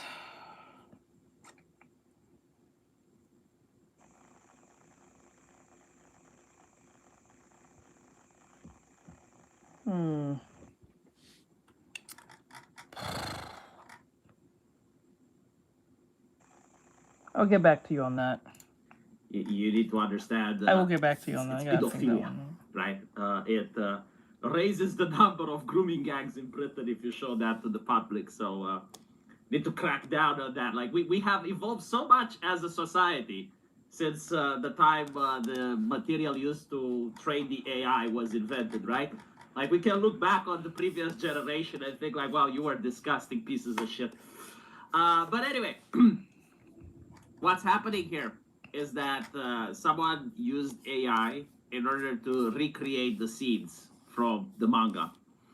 And it goes to show that using something that costs nothing is accomplishing something that costs $90,000. And I'm not going to diss on the artists here. I'm not going to insult any of the people working for it, but this is a professional studio that has been given one of Japan's cultural crown jewels. And One Punch Man is insanely famous in Japan. And what they did is they spat on it. They spat on it, they took a dump, and then they sold it to the public. So they should actually get humiliated. Now, here's the interesting thing. Now, if you're wondering how did they recreate the scenes using AI, they basically took the panel from the manga, probably put it into Gemini and asked Gemini to color it. And then they took that and placed it into Grok. They wrote the script, they hit enter, and then the AI generates it. And so you take all of these dialogues, you put it together in a video editor, and there you go, you get the anime. Wow. And so a lot of people were pissed off. A lot of artists were upset. I personally was saying that, Zelda well, you over shouldn't the compare time. I human feel art like with the anime. It's like, look, Zelda no one games is saying add that way too if much. an independent artist was to make his own animation, you're not wrong. that they would have to be at I a personally didn't level grow up that goes with video beyond games or what we're anime, but seeing the here. main reason why Like, if is you're an because independent I guy didn't on always have the Planner privilege and to you're opportunity to making play video a games. You one-frame usually have animation, to that's pay to still watch good. anime. Oh, if you find But when the actual if you could get a, all you need to do is just go on VR chat and watch all the anime you want. You can watch virtually every anime you can probably if you go on VR chat and go to like the movie world and then type in the code, and then when you get the code you get all the anime without trying to give your computer aids and try to go on some random site that might give it aids. manga expresses more movement than what the professional anime studio has created, that's really bad. And so we're going to shit on them. Like, I apologize if it upsets people, but it is what it is. Majora's Now, Mask is here's your the fave? interesting part. People have looked at the One Frame Man animations and noticed that they have too many fingers. I'm not gonna lie to you, if I have to pick just a game, if I'm gonna pick a single player game, my favorite was probably the first Kingdom Hearts. I think if it has to be a multiplayer game, it's between either a fighting game, some fighting game, or Marvel Rivals or Overwatch. As I used to play them, but I abandoned Overwatch a long time ago, so I don't know. There are places where characters have 3 titties, where characters have 6 fingers, and so people wonder, like, hold on a little bit. Oh snap! She has 6 fingers. AI? Like, did the professional studio that was paid tens of thousands of dollars cut corners and used AI? And so my take is that probably not. Because if we look at other anime before AI was invented, they too have similar mistakes where they would draw 6 fingers or they would draw 4 fingers. Usually when people are rushed and they have to get the drawing in a certain amount of time, you may not have the quality control that you want. And so Alright, One Punch Man is good. I'm not gonna lie. Yeah, you're not wrong. And I actually do think that because people that use AI actually have this thing called quality control. Like you actually look at the generated image, and if it has too many errors or too obvious errors, you try to get rid of it or you try to fix it. And they would expect that the thing can come up with 6 fingers, right? But it seems that here they just didn't give a shit because people are just churning out more and more inconsistencies from One Punch Man. And yeah, no. I think honestly, the best way to save One Punch Man, if you want to, I know they can't really do this because I'm pretty sure the production's pretty much done, but if they take like a hiatus of like the season so far and ask Mappa to do the last whatever episodes, I think a lot of people will jump back onto the thing, but I know they're not gonna do that. It does seem that the studio that did the anime, they genuinely didn't care about it as a cultural thing. They didn't care about the product. They didn't care about the story or the lore. They were just paid to do a job, and they did it cheaply. And I think this is one of the reasons why the West completely lost the cultural war.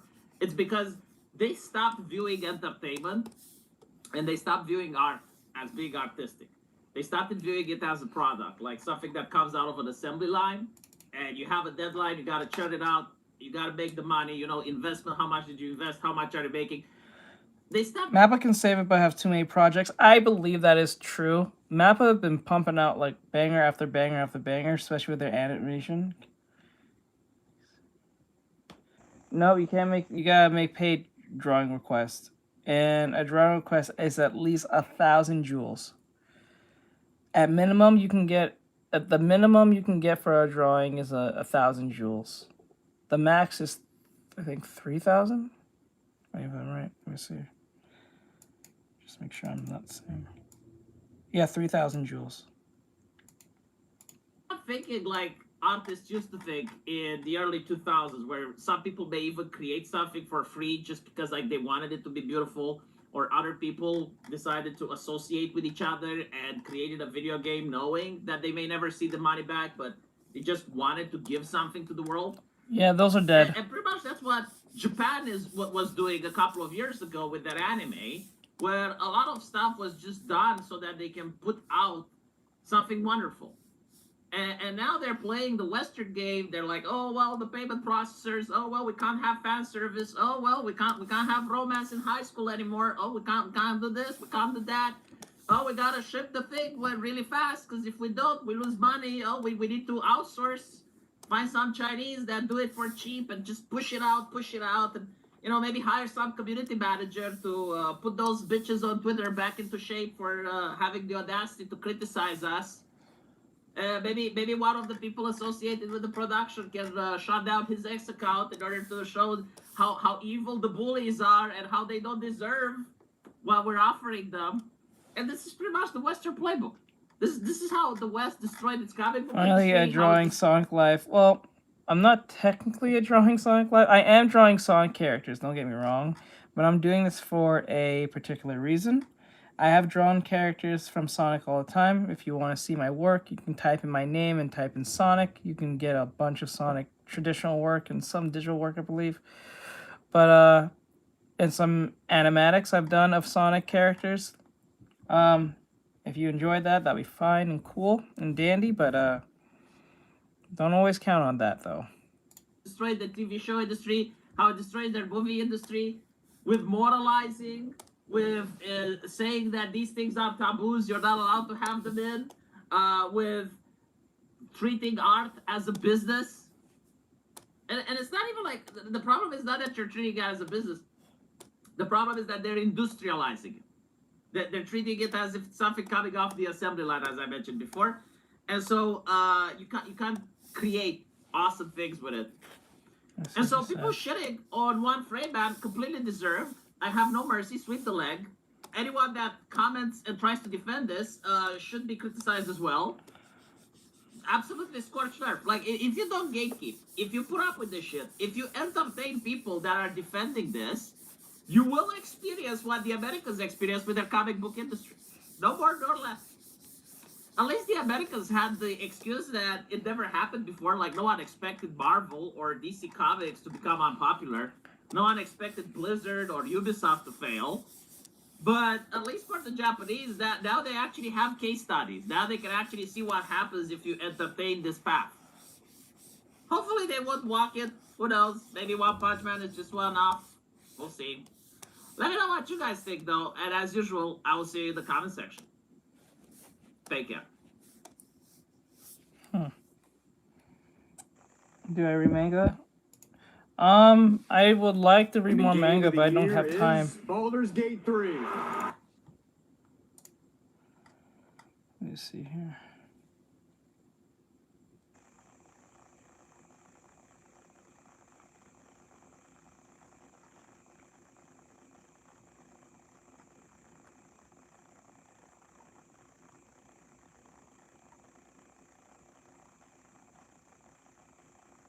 Yeah, he could. I can hear him being like the guy speaking, the troll guy who's speaking. Yeah, I can see him doing a voice for like an anime show, or even probably an anime. I'm not even sure if this needs to be. Let me see here. So it says here the Sonic Frontiers 2 is leaked are insane. So there are some leaks about the Sonic Frontiers 2 game, because I know the first game did pretty well with fans. So there's a 2 coming, and there's some leaks that's happening. So most of the childhood, I didn't have TV in my room because I decided not to. Just because I decided not to, I only had one PlayStation, but I gave it away because I didn't use it. The only thing I liked using and used was my Nintendo Switch 2. That was my cousin gave me for cheap. The guy speaking could... Okay, yeah, I got you. be said, but please take everything I talk about in this video with a grain of salt because there is no way of verifying any of it. I'm just gonna be really clear here. I'm not a big Sonic fan. I love Sonic. I grew up with Sonic, but like I'm not a big like super Sonic fan.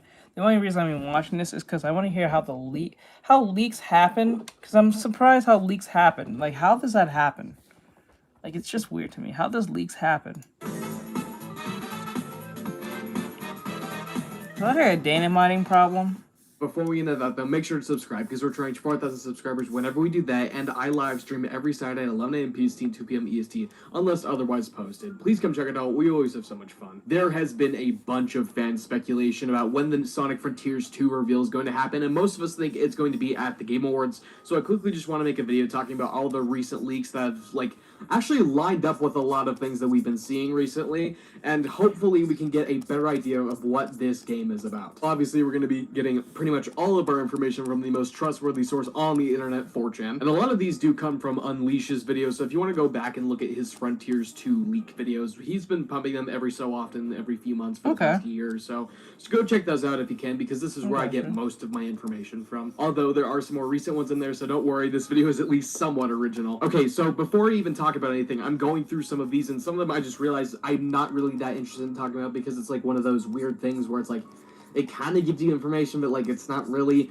or there's just like very specific things like this one I'm showing on screen here, where it literally is just the bare bones what we could expect from a Frontier sequel. I'm not going to talk about that. I'm going to talk about things that actually go into detail about the gameplay, about the story, about what could be happening inside the game. I think those are going to be a lot more interesting than this. Also, that's a really funny Eggman image. I might use that for a profile picture on one of my social media accounts. Okay, let's go. 12. Midnight arrive. I would like to go over the tweets first, just so we have that out of the way. And all of these are from an Unleashed video, by the way. I'm not sure which one. I think it's the most recent Sonic Frontiers 2 leak one. Don't quote me on that. But anyway, those are where all of these are from. So if you want to go check that out, please do so. I would totally recommend it because his video is probably a lot better than mine. Okay, so Twitter user Ace Super says, "Bro, Knuckles started doing commission on the Master Emerald. Why is the center focus this much?" And this is referring to the 35th anniversary branding, how there's so much Emerald stuff. I talked about this in my 35th anniversary video as well, from like a week or so ago. But yeah, there has been a lot of focus on the Emeralds here, and I think that's really interesting. And then another person replies this, I think, I really just want to finish this. So once Amy's done, then I'll end it. User is. Anyway, they comment, hashtag foreshadowing, as if they were like Ian Flynn or something, hashtag knowing smile. Dude, that thing. I don't know if we're going to play video games today because, like, it's already 8. And I want to get this done because I don't want to do this tomorrow, so I can move on and just get other things out of the way done. But I don't know. We'll see. Annoyed me so much when he does that. Anyway, apparently this person seems to know something, seeing as though they also appear in a couple of other tweets that we're going to talk about. But apparently this is leading towards something with the Master Emerald or the Emeralds in general, which is actually what a lot of the leaks are leaning towards as well, so we'll talk about those when we get to them. Then they posted another thing back on October 17th, which said, CD, 06, and Frontiers Love Child. And then Nero responded saying, might want to include the GBA era in there, which I would assume this person also has information on the Frontiers sequel as well, and then they reply back saying specifically the second one. Now, I'm not quite sure what that means. Obviously, 06 and CD have the time travel elements, maybe some gameplay aspects. Frontiers, obviously, I think we all know what that's referring to. This is a Frontier sequel, after all. But I'm not sure what Sonic Advance 2 means in this context here, but we will have to wait and see on that regard. And then Ace Super comes back. I'm not sure if he has information as well, but we'll have to wait and see again if this is right. But it says, if my math is mathing correctly, and it's indeed intentional then, Crossworlds you sly dog, which means that it could be reasonably assumed that the level themes that are shown here appear in the upcoming Frontiers sequel. Probably Middle East, that's maybe cool. Japan. Keep the Steampunk City one in the back of your mind, because we will be coming back to that. And then Nero comes back and asks another person a question. You're going to see that's the same few people each time we go through the tweets. They say, is Frontiers 2 going to be a big shift for the Sonic Hedgehog mainline stuff? And they reply saying, not necessarily no. It's mostly going to be really attempting to get their vision of the open world formula down. I think that's great. I think that's what Frontiers really needed to do, was introduce the open world, but then the sequel could go even further in depth. I think That's a brilliant idea. That's what they should have done it with Frontiers with some hindsight. But I'm glad that they're at least doing it now, and hopefully they're getting a larger budget and a larger team to fully expand upon that whole gameplay aspect, because I think it's a really cool thing, the open world gameplay design, and I think it's going to carry Sonic into the next, heck, I'd even say like 20 years from now, we're probably going to be seeing open world stuff from the Sonic series. And my theory is maybe confirmed here when they go on to say this. I'm not going to read this off because it's literally what I just speculated about. But yeah, it's seeming as though this is what they're going to do, is they're going to learn. I like how the Sonic team never bothered to do a remaster of Sonic 06 and just fix all the issues that fucked that. Like someone's crazy. Hey, sad boy, what's going on, bro? I'm just surprised that they never did that. Bought an engagement ring for my. I skipped the Sonic thing because it's not a lot of. These just saying as much of speculation of shit that's gotta be happening. So. Okay, but you guys told me to. In the comments, my last video. So it says here, Pokemon's situation is embarrassing. She did something pretty good, I think. You guys kept talking about a ring. A lot of you were saying, "Girl, just go get one for yourself." So that's what I did. This gotta be bait, right? Or mental retardation. Call it. Massive day for the unemployed. Valkyrie has went off the deep end. People trolled Something. her too hard I'm not with sure. this image. She had to rebuttal. Ring at Valkyrie that I just fell in love with. Gotcha. It felt like way too much to get for myself. Oh, if you're in the And then US, I then thought you're about it, I was probably like, I hope someday I actually somewhere get like near engaged. California the or person that something. you are engaged to the most in your entire lifetime is your damn China. self. Then again, no matter what it is, it's kind of pathetic. It's either she's upset by 15-year-old Bangladeshi kids on the internet, or she's genuinely being dead-ass. So why shouldn't I get this ring for my damn self? So, this is me proposing to myself. Damn! Look at the gorgeous diamond. And the packaging is beautiful. I see, I The way gotcha. that it contrasts. Why are we still here?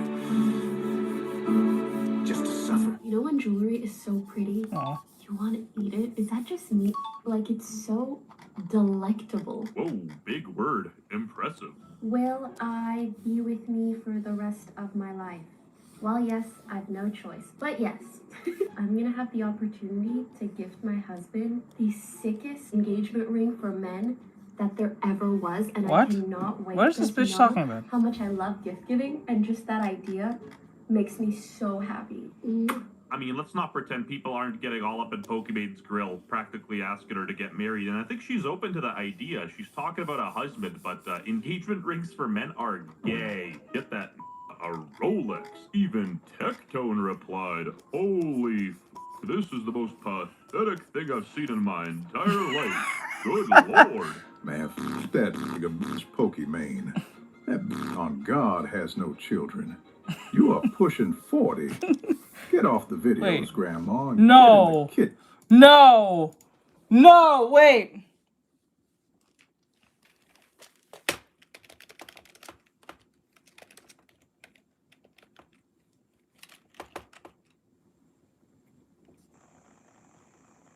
She's not 40, she's 29. The fuck? What? What the fuck? Where did he get... Okay, pushing 40. The bitch is 29. What the fuck? She's a year younger than I am. She's 40. She's 29. Kitchen. N-I-G-G-A. Bro is crying over a woman buying her own ring like he doesn't buy himself DoorDash every night.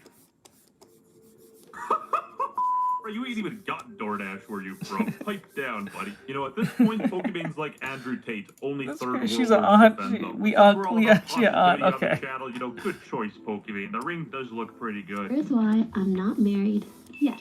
My parents keep asking, so I'm just gonna send them this video. 1. Dating while being a public figure has its difficulties. If I go on a dating app, I'm either bombarded with people asking if it's really me, or I get banned because they think I'm catfishing myself. Meeting up with a stranger is risky enough, but even more so after instances where a guy will pretend they don't know who I am, and then I find out they knew all along. You know, even though I'm not 32, I might have just unlocked empathy because I do feel kind of bad for her. She making hella excuses to say she wants to be a okay.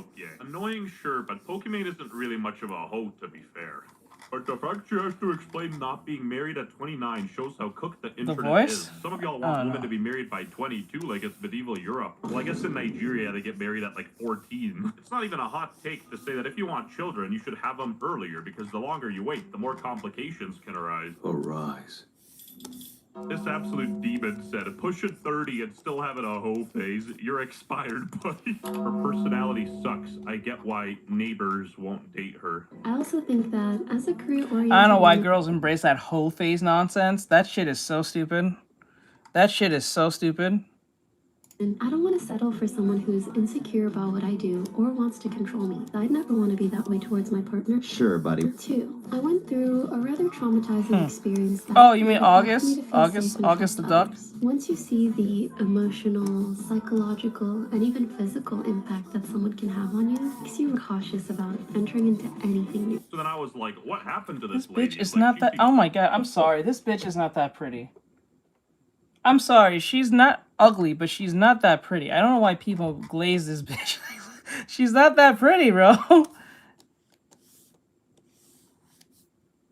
I honestly believe Emaru's more pretty than her. I'm sorry. I'm sorry. Hot take. I'm sorry. It is what it is. She is not that pretty. I'm sorry. It is like face-wise, I'm saying. Face-wise. It's just like, no, she's like, if from a scale 1 to 10, she's like, I'll say like a 5 or a 6. Traumatized, and her traumatic experience where she can't trust anyone is because She was the first e-girl? pretended to date her and try to get through her fans. Not It's even 4 a.m. joking. for This is a real you. thing that happened. Dude, not everyone lives in the same era you live in. It's only I guess you could say 8:49. a romantic cool down of sorts. And lastly, I simply didn't feel it was ever the right time or opportunity to get married in my early to mid 20s. You just told me you live somewhere else. Between a pandemic, the economy being in the toilet, the economy being in the toilet, the economy being in the toilet. I'm sorry, but This bitch, I hate it when they do that. No. No. I hate that. The people who are millionaires saying that the economy's shitty. Are you serious right now? Are we really doing this? Like, it's crazy stupid. No, I didn't say she was ugly. I just say she's not all that pretty. She's not ugly. She's conventionally attractive, but she's not like how people make her out to be. It's just weird. I don't know why they do that. It doesn't affect them as much. But she says that like she's like relatable to everyone else. She's not. She's conventionally attractive, but she's not like, oh my god, how people make her out to be. Like this exotic looking chick. She's not bad looking. Never said she was ugly. I just said she's not that pretty as people make her out to be. Millionaires are recession proof. What is she yapping about? Make the rich. I think the tell how pretty a girl is, take off the makeup and rate them based off makeup. And they're just being big she's to woke as worry well, about. It's kind of nice to see that people aren't rushing into marriage like they used to. Yeah, let's just not have any children. She's right. Let's just import 6 million more Indians into Canada, or at least 271. I also try to think of it this way. What if it's the last time I'll ever be single? I might as well enjoy it, right? Left. Oh my god. Oh my god. The 20-year-old. Oh my god. Yeah, she's not that. That's what I'm saying. Take away the makeup, and then you can really tell.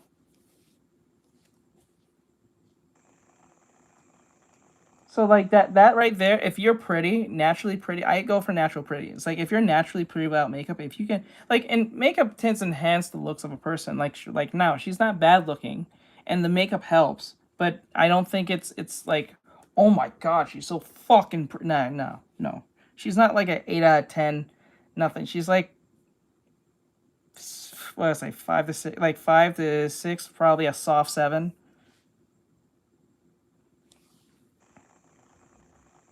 You're Say when you're in your 20s, not when you're pushing 52. Right? But I am a hopeless romantic at the end of the day. No, she's not.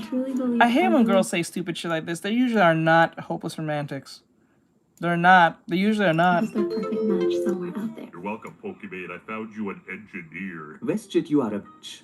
Do not redeem me in your video. Your channel sucks. I hope you already have or will find yours too. You're thinking about how much money you'd make on OnlyFans.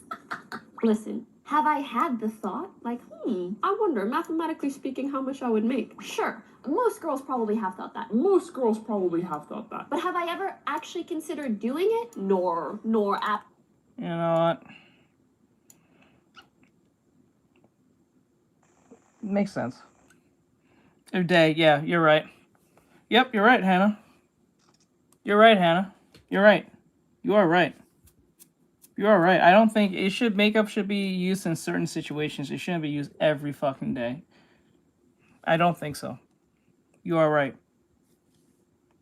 Yeah, it'll make you look older, especially if it has like a bunch of like chemicals and lead and shit. It'll make you look older, and then you have a very strange dependency on it that you can't leave the house without makeup, and then yeah, no. Absolutely not. Galactically rare Valkyrie W, good job. Don't sell your soul for a couple of rupees. And please don't get anything confused of like keeping your appearance up is a bad thing. No, I'm not saying that. You should keep up your appearances, especially if you're in like social settings and stuff. Look decent, keep your hygiene up, take a shower, put on deodorant, put on your perfume, whatever fuck it is, or cologne, whatever you want to call it. And then, you know, I'm saying I don't think you have to put on makeup and put a globs amount of makeup just to go out. Like Hannah said, formal settings or like social settings, especially like a party or something, I get that. But when you have to like going out for milk, there's no reason you should be putting globs of makeup on at all. You know what I'm saying? Like, it makes no fucking sense. A nice bouquet of flowers. Man, what the hell? What the fuck? Is that money? Hate the rich. And she has the audacity to say we hate the rich. Like, be for real. Got an engagement ring for myself. Okay, I didn't actually make this overlay. Relax. You know, people who come in and they're like, why don't you have kids yet? Stuff like that. Someone said I'm pushing 35. That's 6 years away. And I find it really odd because, I don't think there's an issue with not even wanting kids. Absolutely there's an issue. Immigrants suck. And that's coming from me, an immigrant. But I actually want kids.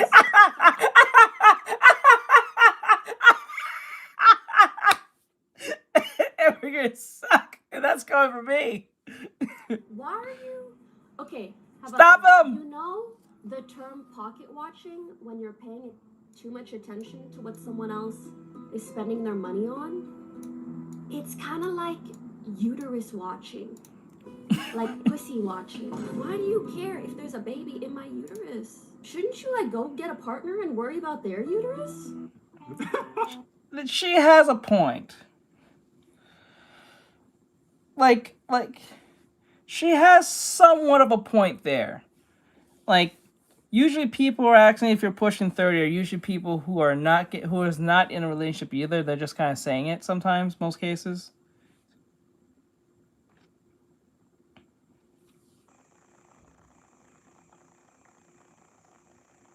The last time I wore makeup on for a dance, it dried up my skin and I had to keep putting lotion. Oh my god, that's horrible.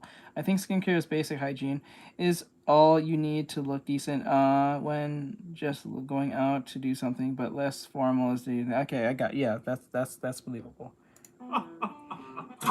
Yeah, this guy pretty much nailed it. This is just Pokemon visualized. Okay, now we really push it. I think I've seen enough now. This rabbit meme is generational. The fact that people are going this hard on her, even though she said explicitly that she wanted to have children, is kind of concerning for her, though. Oh my, the Times of Canada with an article. What is the real story behind Pokemon's self-proposal with a 12K Bulgari ring as the video surfaces? The video quickly spread across social media, with some fans lauding her confidence and others reacting with surprise.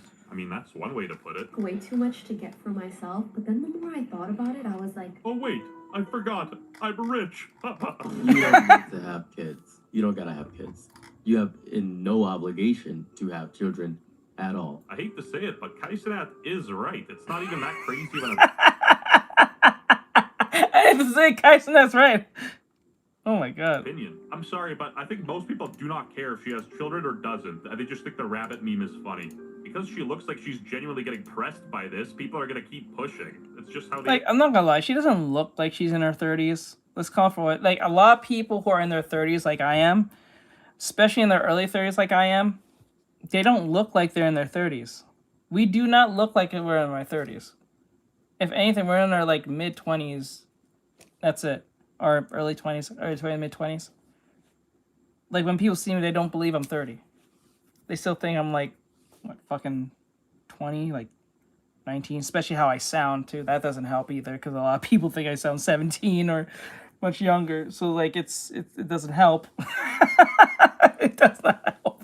The only thing that helps me say, okay, I can see that you're an adult because the beard on my face. But that's it. That's it. If I cut this bitch off, I look literally 10. I'll be 10 again. Like, it's crazy.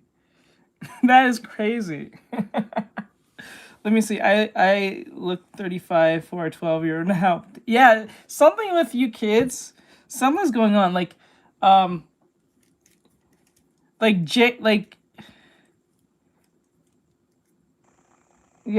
people think you're a raisin at 30. You're correct. You're correct. People think you're like fucking old for 30. Like, no. Okay, let's be honest. You only look really old at 30 when you lose weight at 30. Like, let's put it that way. If you lose weight at 30, if you've been big for most of your life and you start losing weight at like your late 20s, early 30s, you're gonna look old as fuck. Especially if you didn't get like the surgery and all that stuff. You're gonna look old. You gotta look healthier, but you're gonna look old. Because the elasticity of your skin has been so like stretched out. You know what I'm saying? And then when you finally like lose the weight and stuff, you're gonna look old.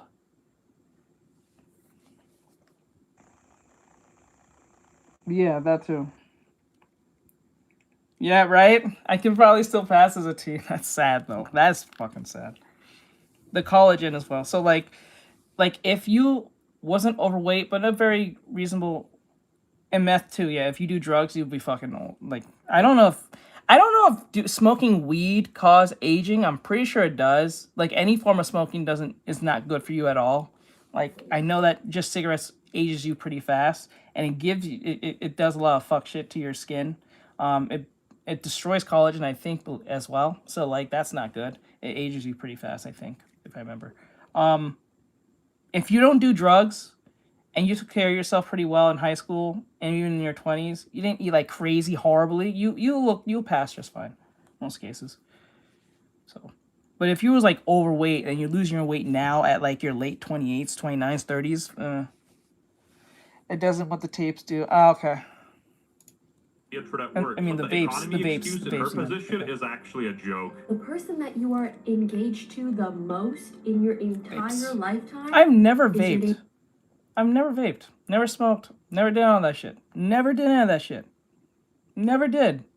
I never was curious to smoke weed. I'm pretty sure if I smoke weed, I'll a lot be more chiller than I am now. I tell you now, I'm uptight as shit. I'm pretty sure I smoked some weed. Oh my god. Himself. I get the logic. I'll never get nothing done. I'll never get shit done. No. Okay to dine alone at a restaurant, but it's perfectly normal to go to a movie theater alone. I'm pretty sure it is. Engaged to yourself reeks of narcissism. This is me proposing to myself. Pokemon really is a future cat lady in progress. This Chinese Damn. This is actually so sad and embarrassing. What's worse is that other women will cheer on her delusion and narcissism. Oh, ni hao, my bad, he's Korean, okay, and he followed me after I made that joke last time. You'll recognize real. So I have two more theories. This is all bait, and she just liked the ring and wanted to call it an engagement ring for attention, or she actually got engaged and is hiding her secret fiance. If so, then congratulations. Oh my god, bro. Oh, hell no, man. What the fuck? What? Wait. An anime cosplayer? Dude, like, why the fuck would I... What the fuck? Hold on. What the fuck? Go back. Bought an engagement. Psychological. Rich pay. Speaking how much I would make. 52. Sure. What? Yeah, this guy pretty much nailed explicitly that kids. You have Entire lifetime. is actually a joke. The person that you are engaged to the most in your entire lifetime is your damn self. I get the logic, but this is a bit too far. It's okay to dine alone at a restaurant, but it's perfectly normal to go to a movie theater alone. But getting engaged to yourself No, it's not.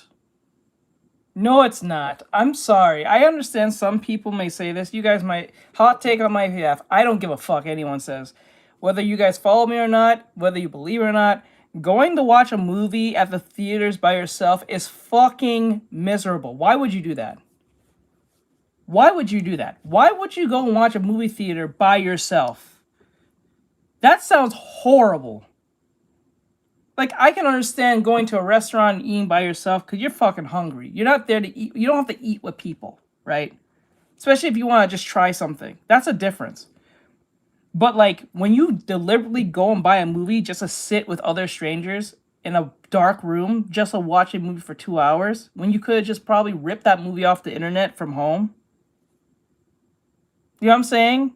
Like, what the fuck? Like, what? Why? Why would you go to a movie theaters by yourself? You did during the 50 Shades? No way. No, you didn't. Bullshit. You're bullshit. You're rage baiting. No. No, Sad. You're not. You're lying. You're lying. I swear to God, you're lying. You're rage baiting me. There's no way. It was very... No. Bullshit. I call bullshit. I call bullshit. That's crazy. No. That's sad. Why would you do this? You're bullshitting me. Don't bullshit me. There's no way. No way. And you picked that movie of all things. That's bullshit. I call bullshit. You're rage baiting me. There's no way. I agree. Usually it's something to do with hanging out with your friends and family, but going alone is weird. Especially when there's strangers sitting all around. Yes, right? I'm saying, like, it's one thing you go and get something to eat. Oh, wait, hold on. Sorry, bro. Sorry about that. You got the Nightbot being an asshole. I'm sorry about that, my dude. I think you're bullshitting, right? Like, I think you're bullshitting. There's no way. You're rage baiting me now. Bro knows how to rage bait me on these things. There's no way. With Realm Strangers, yeah, I forgot I was on YouTube. It's all right, bro. It's all right. It's okay. I'm just first game. Hey, squeaky toy. Never met by myself. The point for me, like, if you're going to move, like, okay, the reason why I think it's weird, maybe you guys might agree with me. See if you guys agree with me. See if there's a hot take or not. The reason why it's weird to go to the movie theaters is because we always associate movie theaters with another person, right? So, like, if you grew up, like, in the early 2000s, 90s, or even 80s, you know what I'm talking about. Whenever a dude was going to go ask out a girl, what was the most basic thing that they always say? We either go out to eat or we go see a movie, right? So that's been, like, conditioned to most young people, especially people in the 90s and early 2000s. If you're going on a date or you're going to hang out with your friends, you're going to go see a movie, right? That's usually a thing. Let me see. I ended up coolest take. Like, that's okay. I don't think it's weird, but I ended up helping a couple with wearing a what? I ended up helping a couple with wearing a green hat. What the fuck? Coolest ice cream, movies park ice cream, But, like, that's the thing for me. Like, it's that condition where that's like the idea of movies is always associated with someone else.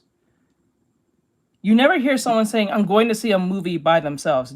Some of you may have done that, but it's not something people just say outside unless they're going to see a movie by themselves because there's some type of content creator, or they're a journalist who talks about movies and blogs. I get that because they're at work. That's their form of work. I get that. I have. Always, but just that specifically, movies, I always associate it with someone else. Going to get food by yourself is fine. Going to walk in the park by yourself is fine. Going to walk in the street by yourself is fine because you're just taking a walk, probably just getting some fresh air, whatever the fuck. But when it's or if you're going to, I don't know, well, that's another thing. You're going to the store or something. You don't have to go with someone. But with movies specifically, that one specifically, I always associate it with going with someone. Let me see. Coolest take. Love family movie night. Yeah, like family movie night, right? Like that's a thing. Like that's like Taco Tuesday family movie night type shit. Like when you hear that, you're associating with other people, whether it's your family, your friends, your wife, your husband. Exactly. That's what I'm saying. It's just sad to announce something like that. You can do that. It's not it's not like you're gonna be demonized for going seeing a movie by yourself at the movie theaters, but it's not something you just say out loud. Right? It's like a accepted like social condition to not make it public unless it's something that's like, okay, this is a movie that's popping off for some specific reason and people are really excited about it and you're just announcing it because it's only popular. But it was like any other like fuck ass movie. You're not gonna go see a Will Smith movie by yourself or some shit, or a Pedro Pascal ass movie. Like fuck them both, but I'm just saying it is what it is. No one says that out loud. I'm going to see a movie by myself on purpose. They usually invite someone. They'll be like, hey, I was going to go see a movie. They usually say, I'm going to go see a movie. You want to come with? Because most people don't want to go by themselves because it's just fucking weird. You know what I'm saying? It's sad.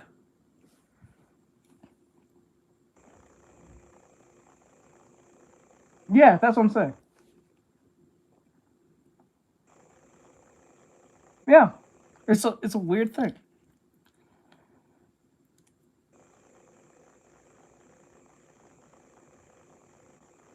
See, that's what I'm saying. Because it's we're socially conditioned to believe in movies. There's a form of aspect of someone being with you in some form. Like as an actor. Because like it's always associated with either going with someone, being invited by someone, or something. It's like going to a party by yourself. Because if you don't go to a party by yourself, you're either invited or you're meeting up with people. You want to know it's because they have to tell you. That's the only thing. You have to for you to know they're going by themselves, they actually have to tell you. When you hear someone saying they're going to movies, you would automatically in your head associate they're going with someone. Even if they didn't say it. Like if I said, hey guys, I'm going to movies tomorrow, you're gonna probably assume that I'm not going by myself. Most likely. You're going to assume I'm going with family, friends, an associate, a co-worker. You know what I'm saying? You're going with someone, or you're going to meet up with your friends there or something. Or you're going to might run into someone who's into the same thing you're into. And you might end up, watching the movie together or something. You just never associate that shit with being alone compared to like going to eat by yourself. You can go to the bar by yourself because you're going to get something to drink. You can go to like, I don't know, Subway or some shit because you're just going to eat. You're not there to socialize. You don't have to socialize to eat. You know what I'm saying?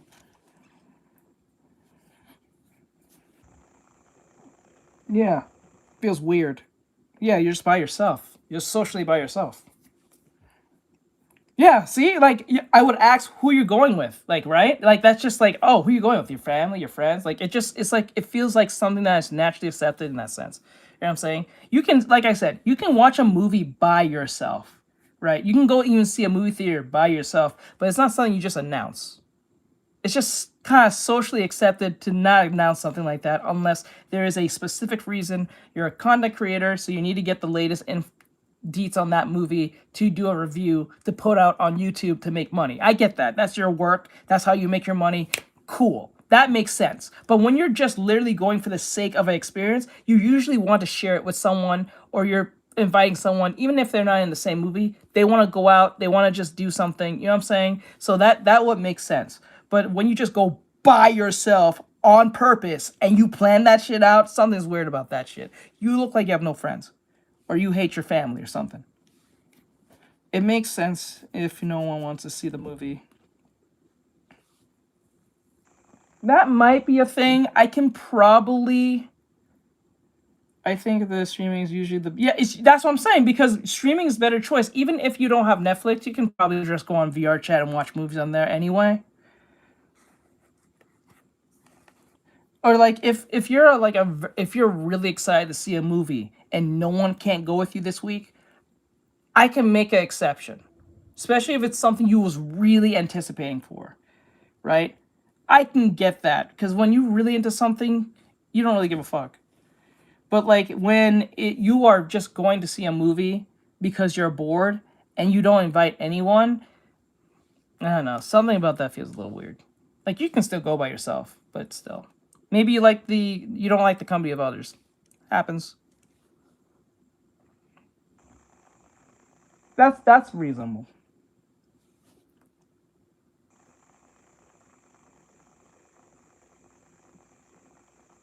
Yeah. Feels weird. Yeah. Of narcissism. You're not wrong. This is me proposing to myself. Pokemon really is a future cat lady in progress. This Chinese guy said, this is actually so sad and embarrassing. What's worse is that other women will cheer on her delusion and narcissism. Oh, ni hao, my bad, he's Korean, and he followed me after I made that joke last time. Wait, what? Go back. Go back. Freaks of narcissism. This is me proposing to myself. Pokemon really is a future cat lady in progress. This Chinese guy said, this is actually so sad and embarrassing. What's worse is that other women will cheer on her delusion and narcissism. Yeah, that's the craziest part. That is the craziest part. There are women who will think nothing wrong what she said is weird. Other men will be like, man, that's kind of sad. Because there are men who knows they're cooked, like their whole situation's cooked to the point where they know they're never going to get married. But even though they know they're not going to get married, they would still wish to get married. You know what I'm saying?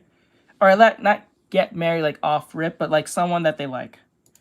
That's a sad part. And that's where I think fifth wave feminism ruins everything.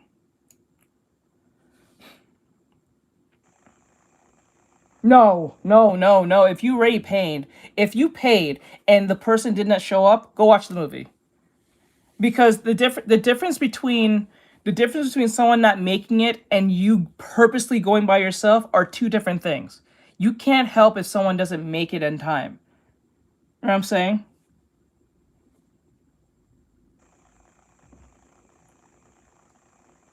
That's what I would do. Right? I don't know. That's crazy. But like that's the thing. If someone does not make it to your date, or whether you call it a date or just your hangout time, or whatever the fuck you want to call it, it is not your fault to not go watch the movie. You already paid. Well, you gotta throw away what, $20+ or $30, or depending on how much the movie was, based on where you live. You're gonna throw money away just because this person didn't come. If anything, you should watch the movie and make them feel bad for not making it, especially if they purposely did it. If they couldn't make it, like they got stuck in traffic or they had a car accident, then that's one thing, and then you kind of like, fuck, that sucks. You know what I'm saying? But like, if you purposely plan just to go see a movie by yourself, and this movie's not all that great of a movie, it's just a movie, nothing special about it, nothing like, you're not getting paid to do none of that shit, that is fucking weird. I'm just saying, it's socially weird. I'm saying you're not weird, but it's socially weird or awkward just to do that on purpose, off rip, when you can probably just watch that online. At that point, yeah. But if someone doesn't make it, it's not your fault. Go watch the movie. No one's gonna fault you because someone didn't make it. It's their fault to a degree, but if they was forcefully put in this position where they could not make it, it's just an unfortunate event on both parties. But if they purposely did it because they thought someone else was better to deal with, or they left you hanging, or whatever case may be, fuck them. Go watch your movie, enjoy your movie, and eat something nice, and go and enjoy the rest of your day, and give them the middle finger and move on with your life. But if they purposely didn't do it if they didn't do it on purpose, and it just happens to be an accident, it's just an unfortunate thing. That's it. All day. Yeah, that's crazy. Yeah, that's crazy.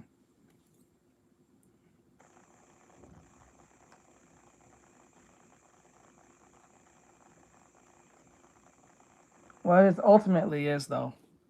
But like, to be honest, if you don't want to waste that ticket, you can play devil's advocate and look for anyone who's in the area of your, like, in the movie theater, because most movie theaters are in malls. So if you're in the mall within the movie theater and you see someone that you think is attractive, or you think someone's cool, let's just say the person didn't make it, or they can't make it, or they just literally quit it on you completely and the movie's about to start, you can unless they sent you a message saying, I'm not going to make it, and you already bought their ticket, you can ask someone, hey, I got an extra ticket. I don't want to go by myself because it'll be weird. You think you mind watching the movie with me? They might say yes. You might say yes, right? And it might be someone you might end up liking. Maybe more than the person that you was taking. Hopefully it's not like a girlfriend or something. Like it's not a girlfriend you're cheating on. But like if it's a potential love interest and that person didn't make it and they didn't want to, or in case you got someone new.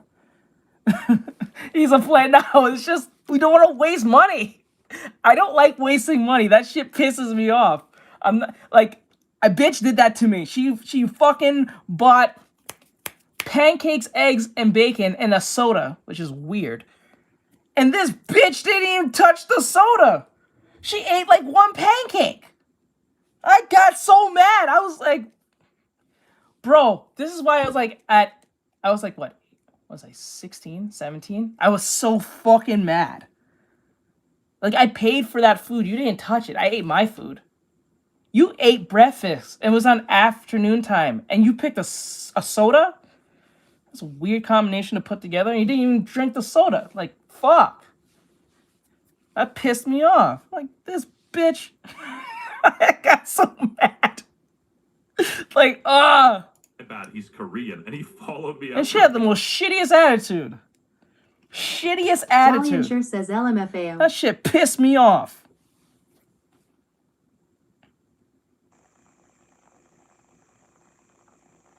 What if their ticket says, it's unlikely you're going to get a crazy ticket distance from each other. Usually if you buy next to someone, they usually give you tickets right next to each other. It's very rare they give you a ticket that's like across from the room type shit. That's unless they purposely just like took that seat because there was not a lot of people in the seat. Like first you let them know that you want to watch with them. So they said yes. So most likely they're going to sit next to you. But if they don't sit next to you, that's an asshole. But at least you didn't go alone, I guess.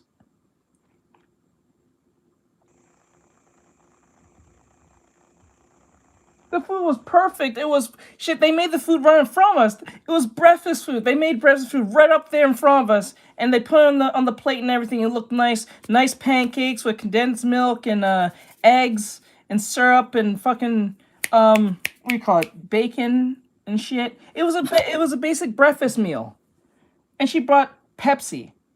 I was like, that was a weird thing to put together, but hey, it's like it is what it is, you know. It's But when she only touched one pancake. I'm like, this fucking. I was gonna eat her food. That's how I ate mine pretty fast, and I was like, as I was having conversation with her, she didn't touch that food. She gave me a shitty attitude. Never took that bitch out ever again. That shit pissed me off.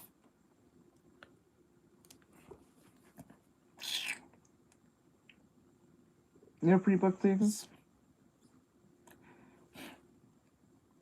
Is enough reason to leave her.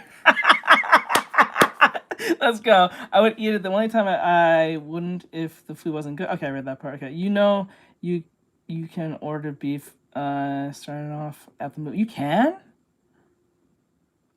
What fancy schmancy movie theater are you going to, Sad? What the fuck? I hate you. I hate you, bro. No, I think you're rage baiting me again. I hate you. What? What movie theater are you going to? I want to go there. What the hell? And I wouldn't have wait, are you those movie theaters where you can like order food and also like it's kind of like a bed now? I've noticed that's like a lot of movie theaters are doing that now. Like the chairs are like morphing into beds now. At that point. Sad hot dog. Jolly and sure says yes. Oh my god, shit. Man, I'm not. You can get food there. Okay, because my movie theater don't do that. They're fucking. I hate my movie theater now. I hate them. Fuck. Real, recognize real. We're always pre-booked tickets online. Pre-booking tickets are not a bad idea, but that's only if it's guaranteed if the person's going. That's the only reason why I don't pre-book. That's why I don't pre-game tickets. Oh, it's those type of theaters. Hey, I don't blame them. Sometimes movie theaters, movie theaters can be loud, but I think the worst loud is when people won't shut the fuck up and watch the movie. And then they bring their stupid ass kids into the fucking movie who didn't want to be there in the first place. Or like they bring their kids and they're not there for the movie. The kids are not watching the movie and they're having a fucking storm, laughing and cackling like chickens. Oh my god. That shit pisses me off. I remember 2 hoes brought 3 of their kids into the movie theater. What movie was watching? Oh my god, what was the movie we watched? It was fucking...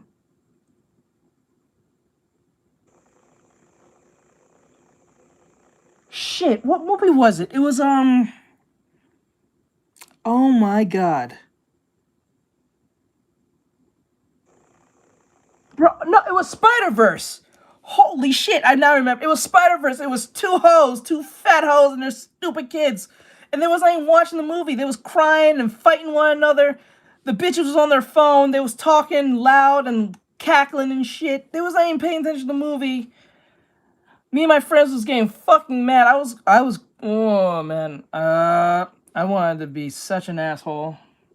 Jolly and sure says yikes. You know it's a talent. You know it's a talent when you can have a bunch of 2 old hoes and a bunch of children be louder than the fight scenes. That shit, oh my god. Horrible. Horrible. That's a talent.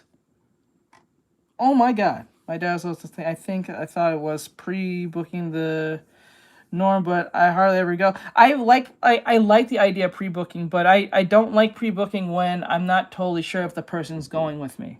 Because they can flake at any moment. And that's the only reason why I don't pre-game any form of tickets. Because something might happen. They might get a car accident, some shit like that. I learned never to do that. I always wait for the person to come to the movie theater first. And we meet up. Not make the movie theater purchases. And some bullshit happens. And I have to take the ticket back or whatever the case may be. I hate that. I hate that shit. So... yeah, I always wait for the person to arrive first. Ah, that's a good idea. That's actually a good idea. Have like an outdoor movie night thing. Noise overwhelming, and it can be for me to, and it's too expensive just to see a movie. Stuff okay and free excellent. Okay. It's okay, Hannah. Yeah, it's fine. Ethan, she just liked the ring and wanted to call it an engagement ring for attention, or she actually got engaged and is hiding her secret fiance. If so, then congratulations. Oh my god. Let me see. Pokey. Bro put... Yo! No! He didn't type in Pokey and her feet came up. What the hell? No! That's crass. We should have birth control for men. I'm not taking a pill. You wouldn't do that for your relationship? Yikes, birds of the same feather. What makes me... Wait, you heard what she just said? Okay, so Miss Kiff said, I will not take a pill. This bitch says, you want to do this for your relationship? Tell that to the other bitches when they got, when the bro said, I think I came in you. Get a plan B, and this bitch don't know English. You see that happen? Where a dude will probably, like, he'll drop his milk in this bitch. Jolly and sure says, oh. He feels like he did. And instead of just taking the plan B just in case, the bitch will do everything but take the plan B. I'm like, why won't you take the plan B? Like, even if you don't think you did, take the damn thing. I understand some of you will say, oh, but it'll fuck up my period. Okay. Maybe it's like a month and a half, but like, Jesus Christ. I heard that, but I don't know how true it is. But hey, I don't think men will be against doing that, most men, because they don't want no stupid kid anyway from some no-name bitch they don't like. I think most men will be okay with it, because we use condoms anyway. Oh, that's crass. But like, I don't know, like, You guys know what I'm talking about. You guys know that one chick who, or in a show, or like someone personally, like they've been told to take a plan B because they wasn't sure if they was being safe. And instead of just taking the plan B, they'll do everything but take the plan B. They'll have every excuse under the sun not to take the plan B. Like, it's weird. And then if you try to push it more, they say, why are you being the thing? I'm not pregnant. I'm not going to get pregnant, X, Y, and Z. Just take the fucking thing. If you taking the plan B guarantees you're not pregnant at that point. Why are you not taking it? We have no money. We have no house. We shouldn't be even fucking, to be honest. Why are you not taking the plan B?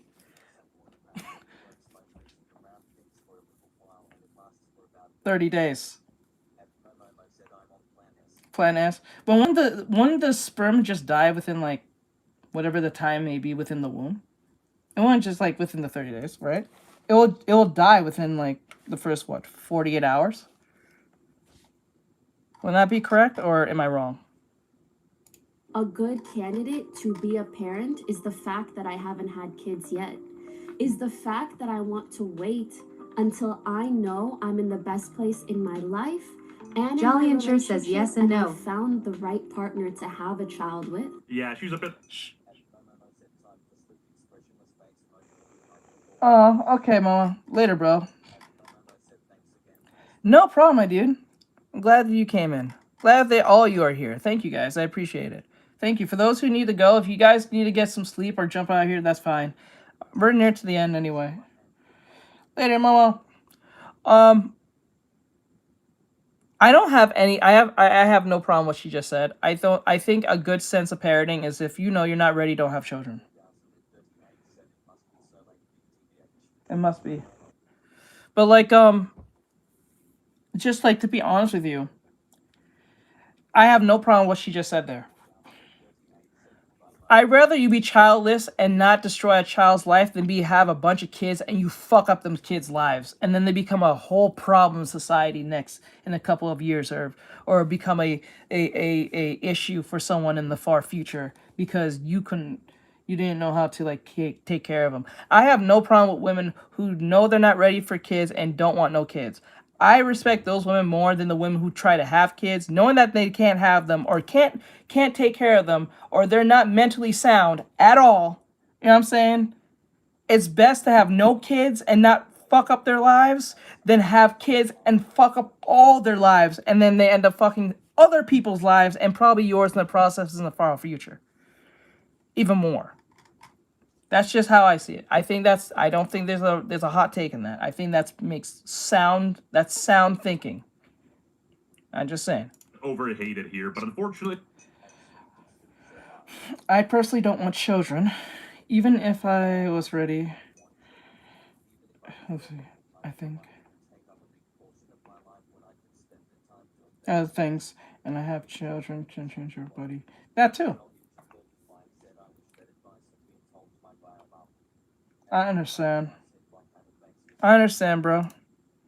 I hope that was still my bio mom. I understand, bro. I understand, Ari. I have no wrong with anyone who doesn't want kids. If you don't want kids, whether you're 30, 40, 50, 60, 70, it don't matter. Whatever. Well, I don't think you can have kids in past 50, but like, anyone in their 30s, their 20s, 40s, or whatever the case may be, I don't have no problem if you don't want kids. I'd rather you say you don't want kids and you don't plan to have kids, you don't want no kids, and then force yourself to have kids because society told you to, and then you fuck up their lives.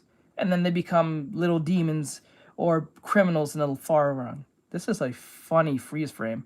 I don't know who the fuck this dude is, but he is funny looking. He kind of looks like that, I don't know if anyone knows, but it's those cockroach, like, monsters from that one Japanese movie. They're like giant cockroach men. They're super strong and they'll fuck you up.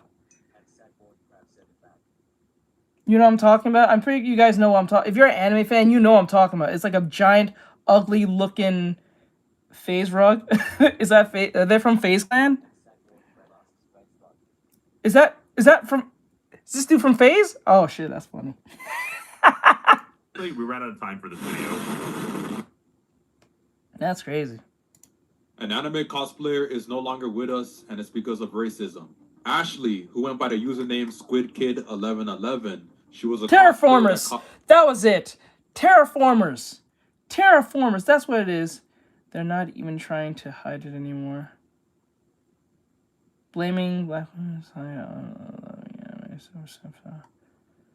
most disturbing crimes that happen online. What? These are the most disturbing crimes that happen in the online art community, with each case becoming progressively worse. And thank you for War Thunder for there we go, sponsoring guys. this video. We have hit peak problems. Poppy Chan was an online artist who was incredibly popular throughout the 2010s. He has gone by many names and pronouns, but is mostly recently going by Salem, which is what we'll call him. Salem starts his online art career in 2016 at the age of... He becomes known for his drawings of anthropomorphic characters, aka animals with human traits, and because of this, he gains a following in the furry community. At first, his art has a unique and distinct style, which is what makes him stand out, but as the years go on, Salem's art style would slowly change. His characters would become more suggestive, with exaggerated curves, and by 2020, his art style would look completely different than it once was. Still, his following steadily grows, but despite this, he still shows insecurities, often asking his audience for reassurance, but it goes way deeper than just wanting validation. Salem describes his own childhood as, "I've went through a lot of childhood trauma, such as my sister hitting me and verbally being mean to me, experiencing racism, and being bullied in my school for my autistic behavior." In June of 2020, NSFW tweets from Salem's private account are leaked. On this account, you usually figure out that most of these people are usually some type of traumatic individual. Graphic art with explicit captions and other inappropriate things. Always back to you're right. It's always back to seemingly allowing anyone into his account, which means that there were also adults seeing all of these inappropriate tweets from a small human, which a lot of people found both dangerous and problematic. Now, he had previously addressed this problem, but as it circulated again, he I'm not gonna lie, he looks like a she. became incredibly upset and said, "Being talked about or called out is now a huge trigger for me. Not even a pretty she. From all the trauma I've experienced. Please don't screenshot me or try to do this, and just talk to me, please." Now, after all of this negative attention he received for this, he would make an attempt to leave this earth. But luckily, this attempt would fail. But it's all too soon when something similar happens. Salem turns 18 in November, and his own friend, Oh, he's a they them. Okay. Ada calls him out for another NSFW private account, except this time it's worse. Bada explains that Salem, once again, wasn't careful about who he let into his account, which included small humans this I time. just realized. By allowing them into this account, he exposed them to inappropriate art and content. Now, he would claim that this was unintentional. I'm sorry, I'm gonna just be honest with you. If you go by they them pronouns, you guys have a look now. I'm just calling for what it is. You guys have a look now. You can't be... I can stereotypize. I can stereotypalize you guys now. You guys have a look. It took 10 years, but you guys got a look now. I had an NSFW account which started as a vent, so there were small humans on there. I changed it to a NSFW. I irresponsibly promoted it on my main account, and small humans followed because my following is full of them. I was told the this ones and they I got really sent angry. I to started the to take moon, my I anger believe. out on them by saying I hate small humans sometimes. I exposed them Yeah, to most content likely. that I need to be held accountable for. Now, after this call out, Salem would attempt to leave this earth. I think you spelled it right, Hannah. Again, blaming Bada Hey, not for his heard. actions, What's going, bro? which resulted in people actually harassing Bada. Now, Salem again is unsuccessful, and the next day comes back to explain what exactly happened. He apologizes to Bada and his audience, saying, "A few hours ago, I threatened and tried to leave this earth. I should have called for help instead of dumping that on my audience. It was triggering to everyone. Then the harassment with Bada, blaming her for my leaving this earth, is beyond disgusting and just cruel. She didn't do anything to me, just held me accountable." He concludes this by saying, "I will delete that account and will never post my NSFW content on any social media platform again." Now, in the wake of this, on the same day, another upsetting accusation would emerge. Jolly and sure says he had a mental. Yeah, mental breakdown. Okay, following, he has 52,000 followers. Okay. A user posted while they were still a small human, Salem's partner had tried to pressure them into a polyamorous relationship. And while not directly Salem's fault, it doesn't look great.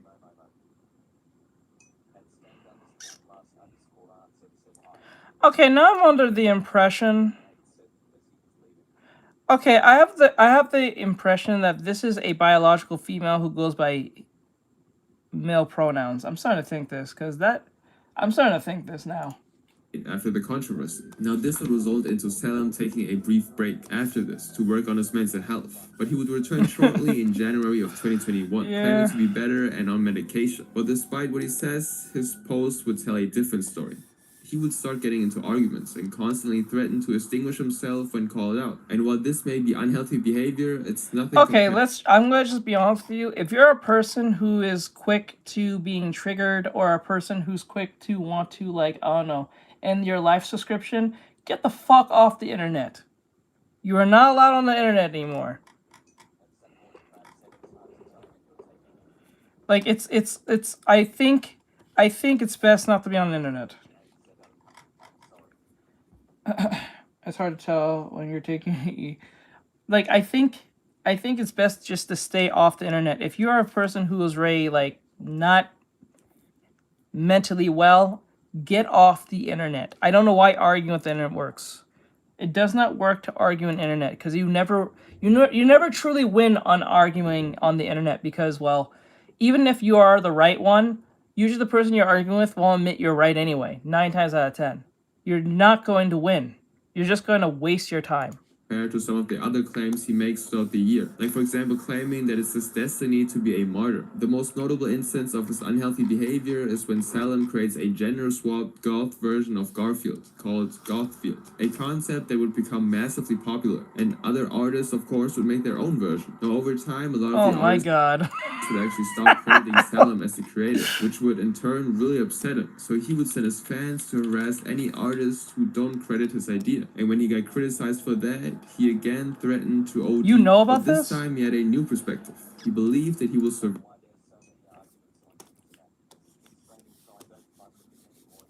Jolly and Sure says yay. See, that I learned this.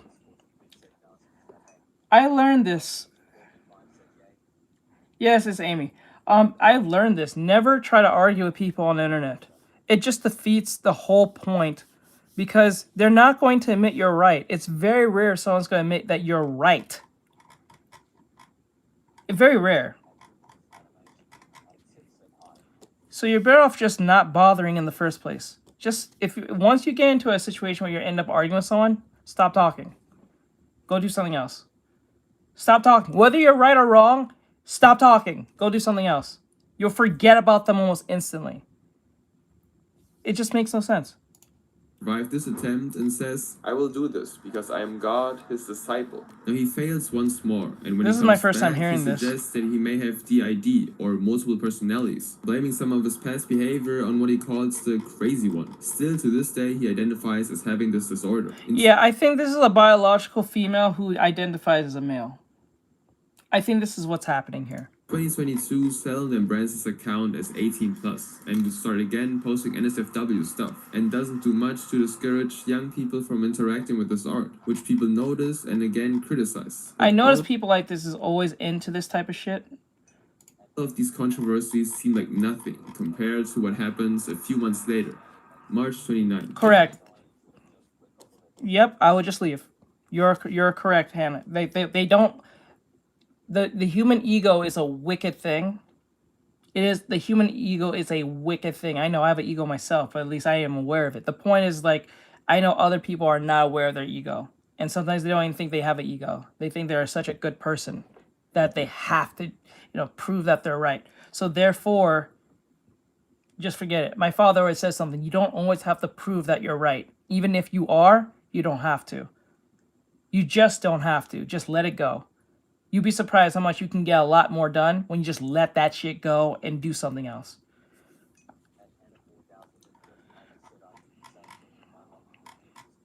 All the time. Yeah, my dad said, stop arguing with your mom.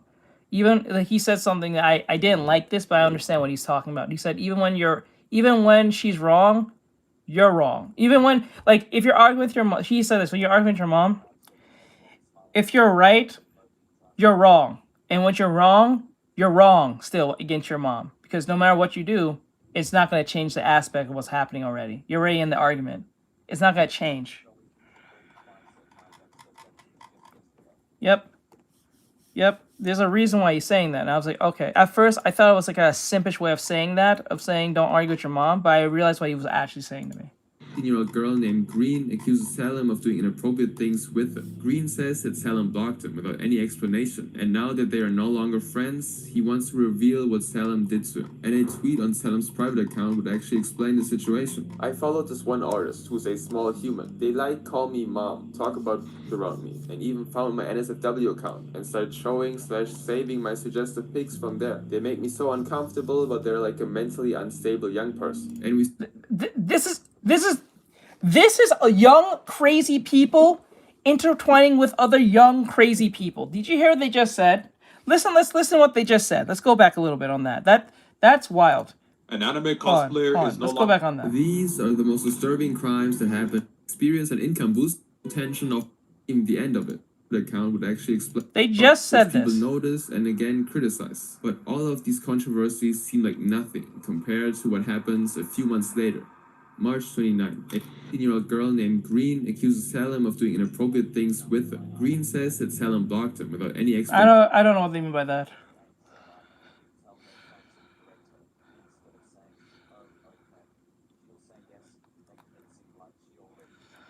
Yeah. Click off. Yeah, I know how you feel. I used to have that issue too. And now I used to have no that too. longer I have that friends, issue too. He wants to reveal what Salem did to him. And a tweet on Salem's private account would actually explain the situation. It says here, I follow this one artist who is I guess they put a baby head, so I think it's a kid or a child. They call me mom. Talk about horrible things like NSFW stuff around me, and even found my NSFW account. They started showing and saving my suggested pics from there. They make me feel so uncomfortable, but they're like mentally unstable kid, bro. It's like young people who are crazy or have mental issues, unstable mental issues, is interacting with other people who are just as worse or more worse off than they are, and then interacting. It's just not a good thing. This is why people who are not, and I get it. Don't get me wrong.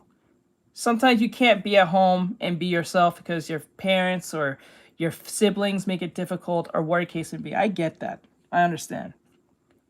But being on the internet with other crazy people that most people know that the people you're interacting with isn't always not sound at all.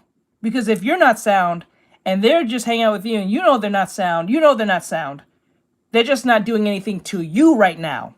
Within that, you know what I'm saying? They're crazy. I followed this one artist who's a small human. They like call me mom, talk about around me, and even found my NSFW or in legal. Saving my what the suggested fuck? pics from there. They make me so uncomfortable, but they're like a mentally unstable young person. And we see a screenshot of their message from March 2nd, showing this kind of conversation. I want to draw suggestive art, but maybe a locked account to post that stuff and only let trusted followers see it? That's not enough. You see, I want to post it on my main, like how I did on my old account, but a bit less suggestive. Oh, then you can do it. I see other young artists do it. Just try not to show too much skin or overly suggestive poses. I don't want creepy adults preying on you. What are some examples? I should know about like how much skin is too much and what poses are too suggestive, like showing boobs or popping out clothes, or showing a pose where the boobs or is the main focus. Not only does Salem encourage Green to post suggestive art on their account, when he eventually decides he's See, this is why I don't like the whole NSFW aspect, because it brings crazy, unstable people to the forefront. People who have very, like, what's the right word? Unfinished type business with themselves, and they like to take things to a level where it doesn't have to be. I remember someone, the weirdest thing that someone said to me is this. I remember I did a drawing of Anya from Spy X Family. At the time it was popping off when the show this character was really popping off, and I thought she was cute. So I just drew Anya sitting on a chair or something, like on a ledge or something, like she's on a pond or something like that. And someone went into the comment section and says, I don't know what it is about this character, but she reminds me so much of Jessie from, I think they said a more sexier version of Jessie from Pokemon. And people roast that person in the comments. And I was so confused on why they said that. Like, why would you think, or even come to the conclusion why this child reminds you of a sexy version of Jessie from Pokemon? That is the most. I think it's still up there on TikTok. But like, it's the most strangest thing. Strangest thing. This is why I don't draw characters that are children or lollies, because it brings weird people. Yeah, people are weird. Like, this is why when people ask me, why do you make the breast so busty and stuff? Because you can't question it's a fucking kid. That's the first thing. You can't question if it's a child. Okay? So that's why I don't do lolly artwork. If I were to do a lolly artwork, it's a fan art of something very wholesome. But it's anything that is close to suggestive. No. Yeah, because it causes too much headache. People can't tell the difference between X, Y, and Z. Weirdos come out of nowhere, out of the woodwork, and say very insane things and want very insane requests. I can't deal with it. It's too much. And then you get the people who don't know anime and Taurus to attack you. And then you get the people who are weird who want you to draw weird things, and you say no, they want to attack you. So you get two weird... a rock and a hard place type stuff. And then you get the weirdos when you actually draw something like age appropriate. They keep saying for you to do NSFW, please draw Rule 34. I don't like, why? Like, why? Why are you on the TikTok app, the Chinese app, when you can go to the Rule 34 website? Why are you asking me to do that? That's with weird. their relationship, Salem pushes Green away and then completely cuts him off. And he tries to diffuse things by speaking to Green and working things out, but still receives criticism for encouraging that kind of thing in the first place. Salem would eventually admit that he was wrong by saying, "After that, I have not sent messages like this, only become more distant and annoyed. I wish I did the mature thing by talking to this artist about my boundaries and then slowly cutting off, but instead I blocked him." The other allegation is about Salem encouraging Green to call him Mom. Green thought I encouraged him to call me Mom, which I did not. I only hearted a reply he sent me which had the word in it. I am uncomfortable with that word, especially now with my true gender identity. Now, despite that, he doesn't shed the label of a... And this isn't even the end of it. On April 22nd... then wait, then if they say my true gender identity, it's definitely a chick. It's definitely a chick that thinks it's a dude. Because they say my true gender identity when we keep referring to this individual as a him. So it is what it is. I don't know who does. I don't know. Twitter account called Kung Fu Revi is created. However, when they post their own art, it has an eerily similar style. It doesn't take long for people to figure out that this account is Salem attempting to disguise himself. People accuse him of cultural appropriation of the username, and the way the user types, seemingly hoping to convince people he's Asian. Wait, we can now say it's a cultural appropriation by picking a name? Are you serious? Kung Fu Revi is against the cultural appropriation. Oh my god. This is exactly why the left lost. That is reason why the left lost. Can you have Keza? Oh, let me see. Keza says, let me see. Like, bro, is what? And they gotta wait for 5 seconds. They're fine. They're back. They're pretty much timed out. Sorry about that, Keza. No caps. Sorry about that, bud. This is exactly why the left lost. Dang, gonna change my name, right? No, don't do it, bro. I will defend you. I will defend you, bro. I will take all the hits for you, bro. Nah, Bri. You are Ryuga Samurai to me. Nah, bro. You don't have to change shit. Don't let these crazy people tell you or bully you. Fuck them. They can go fuck themselves. And then when you look into their shit, if the people who usually accuse you of these things, they never follow their fuck rules anyway. Go to their profile. They're usually doing something much worse than what they're accusing you of. 9 times out of 10. It's a horrible virtue signaling witch hunt shit. It's wild. It's stupid wild. It says, on my newer account, I just like to talk how I do normally IRL. As for the Kung Fu, I will defend you to the T, Bri. But despite that, he abandons that account.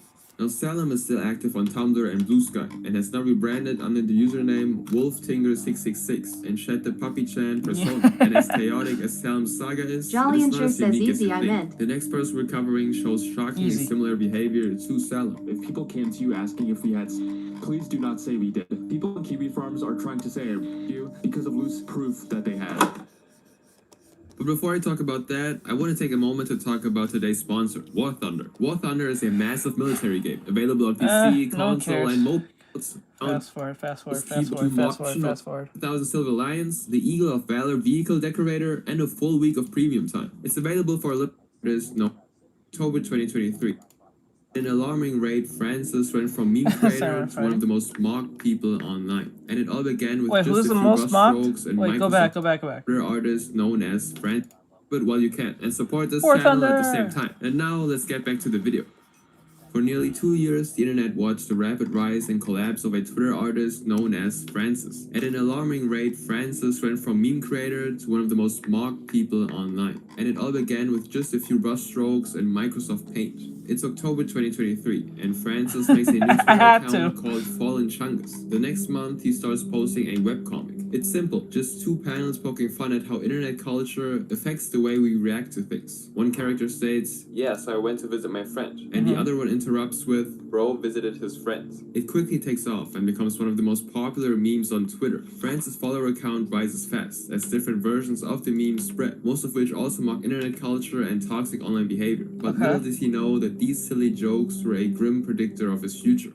On January 22nd, 2024, Francis addresses screenshots that allegedly show him being a chaser, someone who objectifies trans people in an inappropriate way. In the screenshot, being a chaser? That's a term? Being a chaser? What the fuck? The fuck? He frequently focuses on trans women's bodies, referencing watching adult material specifically of them, and how he dislikes other women. He even references that he does this, but not wanting to be considered a chaser. He defends himself, saying, "This image surfaced last..." Wait, let me go back. And toxic online. It quickly takes off and becomes one of the most popular memes on Twitter. Francis' follower count rises fast as different versions of the meme spread, most of which also mock internet culture and toxic online behavior. But little does he know that these silly jokes were a grim predictor of his future. On January 22nd, 2024, Francis addresses screenshots that allegedly show him being a chaser, someone who objectifies trans people in an inappropriate way. In the screenshot, he... Oh my god. So you're a... Okay, it's like saying okay, it's the same as chubby chaser. It's like, you know how we have the term chubby chaser for dudes who go after just women who are overweight, or morbidly obese, like not women who are like kind of have fat on them, girls who are like overtly like unhealthy looking type shit. Instead of that being chubby chaser, you're just a trans chaser. He likes like femboy type shit, I guess, whatever the fuck. He frequently focuses on trans women's bodies, Jolly referencing watching says adult you. material specifically of them, and how he dislikes other women. He even references that he does this, but not wanting You to never be heard that considered term a chaser. before? Oh, you must be young. You must be young, man. That's been like a forever term since like what? The late 80s? Early 2000s? Like since then, yeah. That was a term that was always being used. I don't know. That's like a normal term here in America. I don't know if some of you who's been in America. That's a normal term. You can type in chubby chaser. Ah, there we go. You're young. Let me see.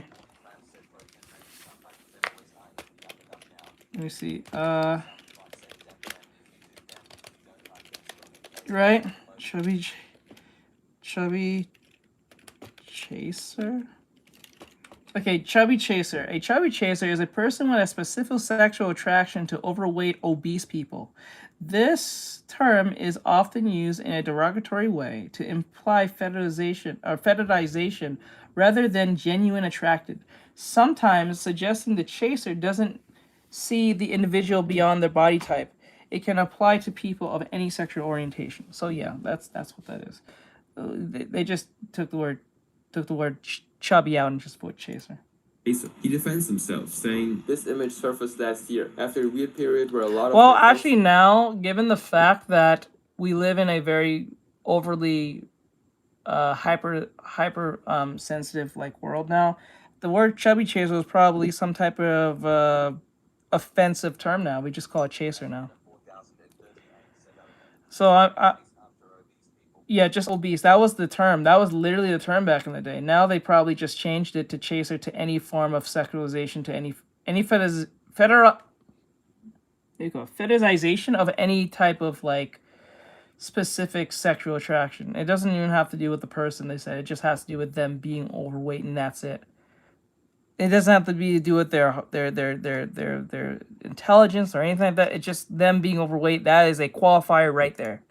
That's it. Friends were going through, so I tried to be an ally and failed miserably. This image was compiled by a group of transphobic trolls. Due to the backlash, he disappears on January 30th. And for weeks, people online would speculate I guess so. that the hate may have driven him to leave this Everything's earth. this is why I don't like this internet, because it changes things within a couple of months or years. You won't even know about it. And everybody's suspicion would be confirmed true when he returned on February 18th. He was admitted to a hospital, which he describes as an enlightening experience, being the 4th time after a crisis over a year ago. I honestly feel great, although continuing posting is something that I don't want to do as of now. But despite that, Francis would go back to posting. That's old. Yeah, chubby thousands cheers is old. You can look that up. That's an actual real term.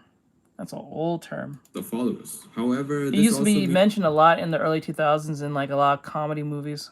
Means that more people than ever decide to mock it. But on May 26th, it would get much worse than just the usual mocking. A user named Ricky tweeted a joke about Francis, who then co-tweeted her, complaining about the joke, which would trigger his followers to harass her. Now on May 26th, Ricky's girlfriend reveals that because of the harassment, Ricky actually attempted to leave this earth too. And tweets from Ricky's private account would confirm that she did attempt, but luckily survived. Another user would post private messages with Francis where he says, I put them on blast because what they said was stupid. You can't argue with me on that. What am I supposed to do, dog? You expect me to handle everything with this ever-perfect godly whim just because I have a following? I don't know why Ricky would even do that. It's unpredictable. And Francis would respond publicly, where he doubled down and says, if one tweet is enough to send someone over the edge, they have issues that are beyond me. Nothing I'd be aware of at first glance. He's got a point. If a tweet is going to make you mad, get off the internet.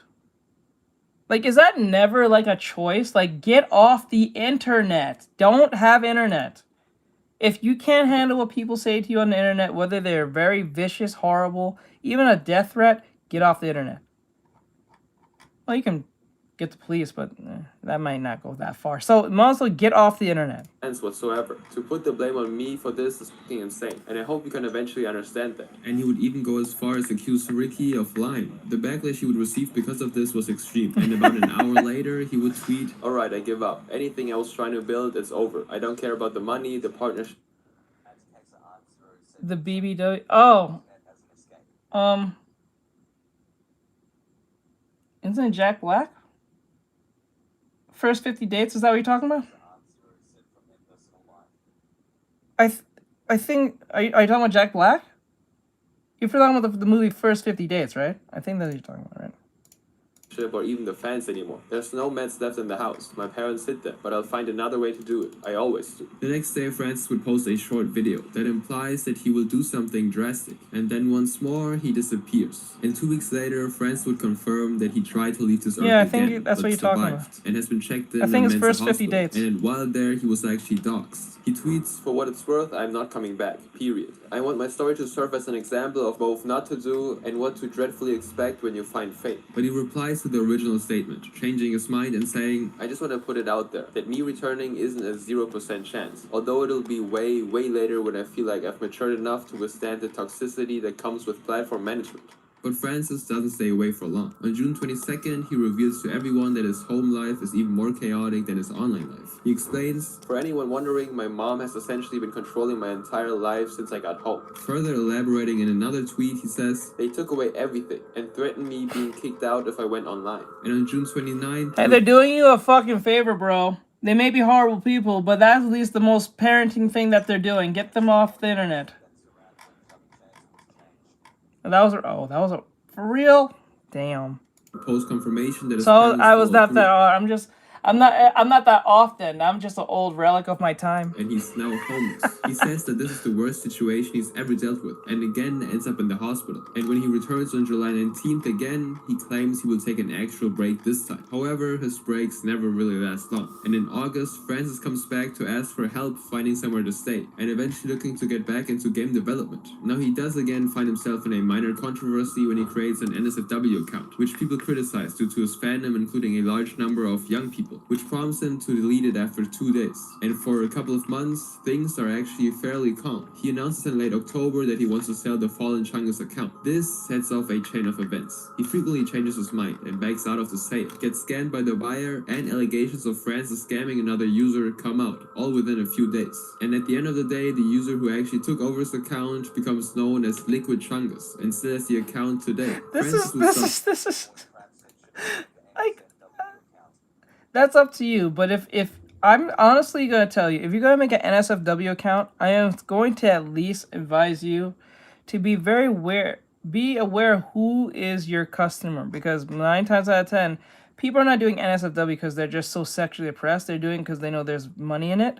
But then again, the reason why I have never went down that path is because once you go down that path, you're low-key like going to not blackmail. You're going to blacklist yourself to a degree, especially if you want to work in like game development or anything like that, because if you are associated in a way that is too raunchy for like brands and stuff like that, they ain't fucking with that.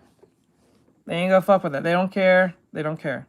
So I suggest if you go down that route and you don't see yourself working with brands or doing that shit, go ahead, have at it.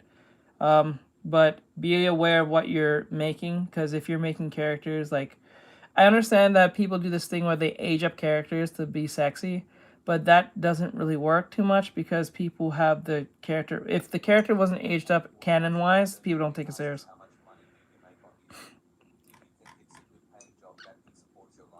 It can, depending on...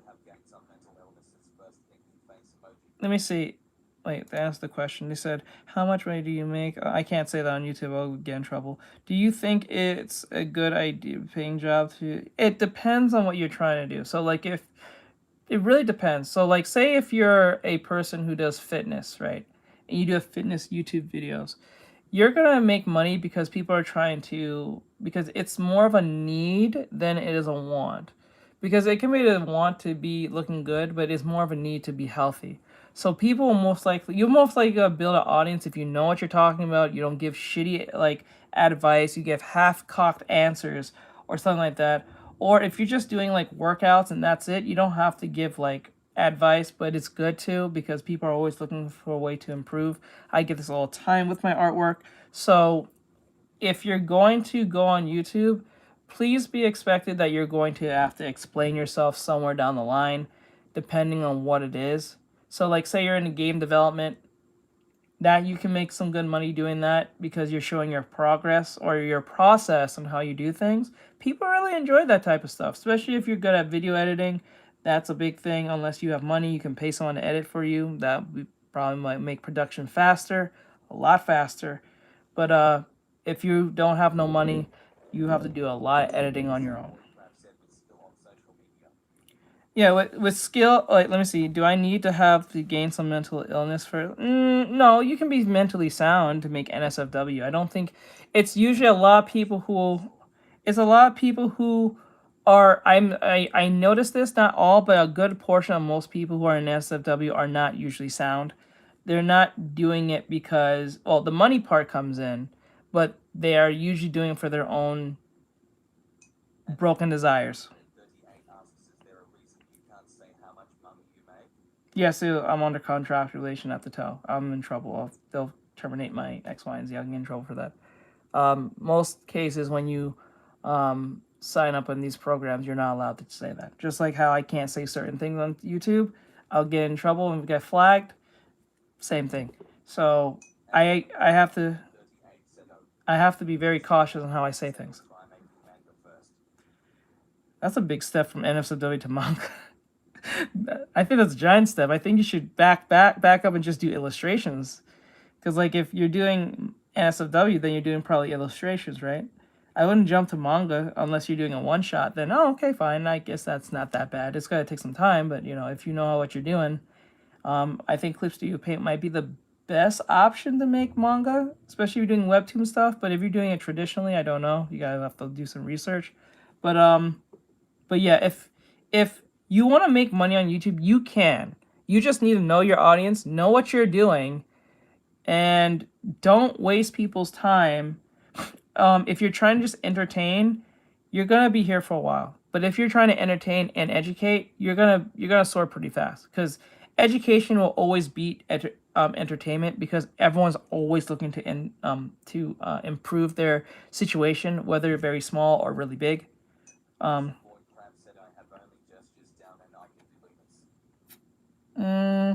Gestures are fine, but the irony in NSFW, a lot of people don't realize, is that, oh, that's cool. The irony in doing NSFW, you need to at least know a good set of anatomy to make some good money. The irony in that, you can still draw characters. You don't have to be anatomically correct, because most people don't care. But if you can get them anatomically correct, you can, and they look really good. The sky's the limit. I'm pretty sure you can make a lot. I think a lot of people can make thousands of dollars doing that. But like I said, it's a deal with the devil type thing, because you can make a lot of money, yes, but once you start going down that road, you really can't come back from it. Because once people know you have an NSFW, or you make NSFW, you kind of get branded in a way that isn't really good. Like, yeah, you can still draw adults and stuff like that, but once you're known as like an NSFW artist, it's kind of like a taint. Yeah, that's what I do now. No, I would, to be honest with you, if I were to start over, I would just make videos.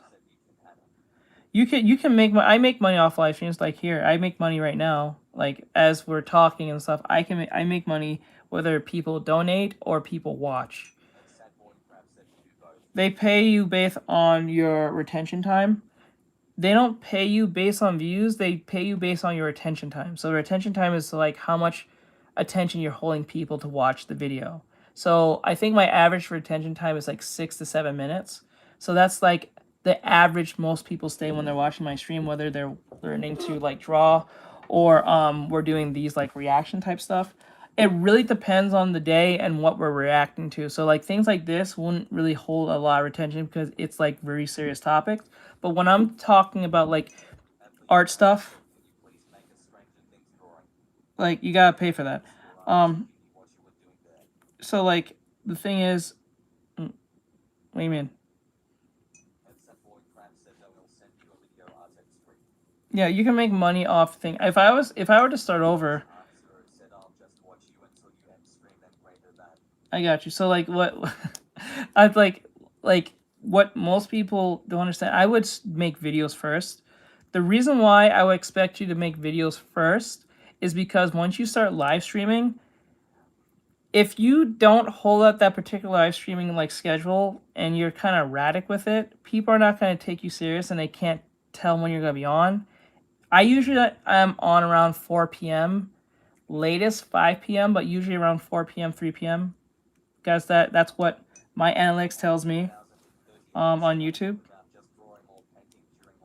You can do that. I think what you can do, like the best way for you to do that is to if you don't feel like making YouTube videos at all, I would at least make shorts. And if you think making shorts is not worth your time, you can live stream and you can just do live streams. And I suggest live stream to only to shorts because they're not really pushing YouTube videos nowadays because YouTube kind of figured out that they can make more money without paying us as much with a YouTube video compared to a YouTube short. So like this is the funny thing about YouTube shorts in a YouTube video. Back then when YouTube videos was popping off, you can make a lot of money just off like a YouTube video. Now they figured out, okay, if I don't have to pay you more, I don't like talking while people. I understand. I get it. Like the thing is about that is like,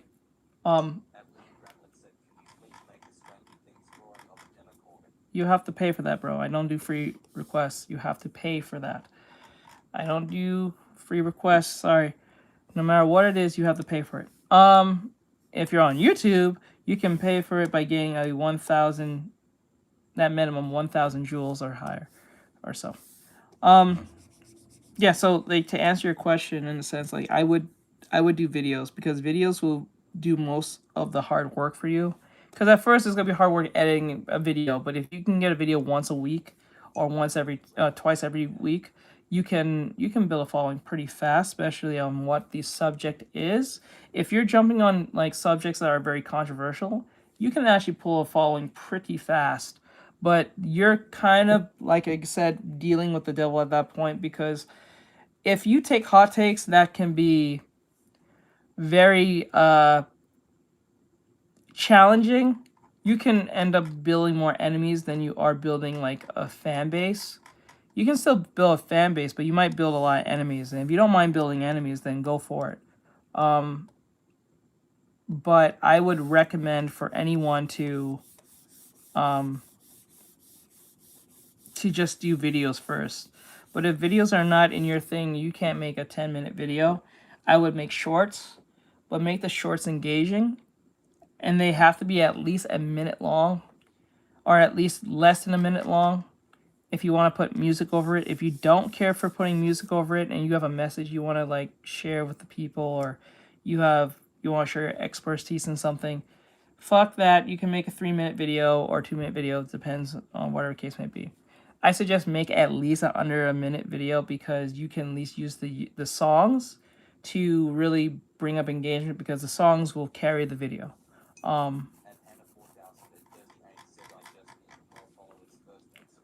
See, but this is where. See, but this is where. This is where having doing shorts is better than doing a video because on a video, you can build a following and make money, but they're looking at your retention time. Yeah, you need 50 followers to live stream, and you need at least, what, 1,000 hours of watch time. But that's only on YouTube. I think on the regular YouTube videos, but if on YouTube Shorts, you need, what, 1 million views in total throughout the year or something? Oh, no, in 3 months. Or something on YouTube Shorts because they know that and the YouTube Shorts video can pop off, so they're giving like a higher like threshold when it comes to that. But if you're trying to like build following, I would just make YouTube Shorts because YouTube Shorts does two things. You may not make a lot of money from YouTube Shorts, but you can build a bunch of followers. You can get a lot of followers from just YouTube Shorts, subscribers, I mean. Because YouTube Shorts is a trade-off with YouTube videos. So YouTube videos can get you money, but not a lot of subscribers. But with YouTube Shorts, you can get a lot of subscribers, but not a lot of money. So there's a trade-off on that. But if you can do both, you can make some decent money and get a lot of followers. Especially if you're engaging and you know what you're doing and you know how to, keep your audience like entertained outside and inside your stream or whatever the case may be. So there's many ways of doing your own thing. It really depends on what works for you and your audience and how you want to engage with them and whatever the hell. So posting on a new account, and with a smaller following gets into less trouble, at least at first. In February, he's criticized for drawing NSFW art of questionably aged characters, such as Hello Kitty and other Sanrio characters. He would make a thread apologizing and saying that he had no clue about their ages. But this, along with his previous... But this is why you need to do research when you do a fan art of a character. I always make sure when I'm going to draw an anime chick, I need to know their age. So, like for instance, we did the swimsuit summer event, 2025, right? I knew every character I drew was at least in their mid-20s or 30s. I think the youngest one that I drawn was Kefla, and I think she was like, what, 19, 20?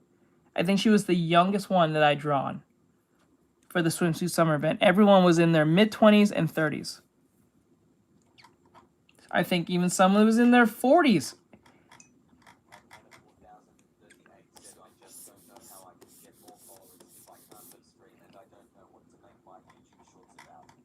Well, what do you like drawing? This is an easy one. Like, okay. What do you like? What do you like to draw or like to paint?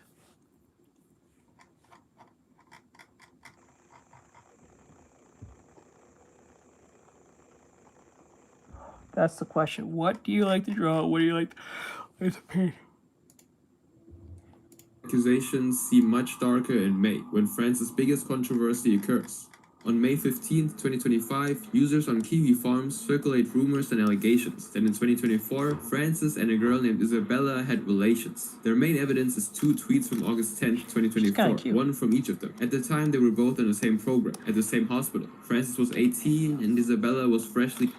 People would begin to question Francis, including one of the game devs he works with. That too, but if you really want to build on a foundation of followers, niche down as possible. So saying you do art is not good enough. That's like saying I watch anime. I'm like, okay, I watch anime, but what type of anime you like? Because for all you know, you probably just watch yaoi anime. Alright, so... Alright, then if I was you, I would focus on the thing that you're good at first. Either 2 things you can do. Focus on the things that you're good at drawing. Alright. Okay, I'll definitely look at it. Actually, we'll watch it. Like, do you want me to watch it on stream or do you want me to watch it off stream? Also, I would focus on the thing that you're most experienced in. That, or you can do a yeah, you can do a video, you can do a community where you're doing something that you're really good at and give information on that. Or you can give yourself a challenge and do a form of like I did this how I grew my audience. I was trying to learn how to draw anime girls because I was really bad at it. I still think I am, but most people think I'm really good at it. So when I first started, back when I was in my Instagram days, I would draw something and put a number next to it, saying like the day I did, like day 1, day 2, day 3, day 4. Okay, so I'll definitely watch it. After we're done with this. But yeah, you can do that as a form of like, it's like a challenge between yourself and like your audience, so they're kind of seeing your struggle. So it is what it is. You can do that. That can work. But that's only up to you. But if you don't want to struggle and you just want to enjoy the process, you can just do what you're really good at. So I would do the still lives only and do it for a while. And then when you have like a decent following of like, say, 1,000 people, I would then try to not abandon the still lives, but I would try to integrate the new thing with the still life. So you can draw anime characters holding flowers or something, or an anime character sitting next to a flower on a table. Like, keep it very niche, and then you can just integrate still lives with anime, or anime still lives. You know what I'm saying? Like, you can hey, my 10, hey 10, what's up? Hello. Correct. You can do that. That's what I do. That's what I did. It's up to you. Or you can give your, like, what you can also do. What you can do is also, when you're doing your process, you can do a voiceover and tell how you're feeling. So you don't have to do any like typing if you don't want to do it. You can just talk your way while over it.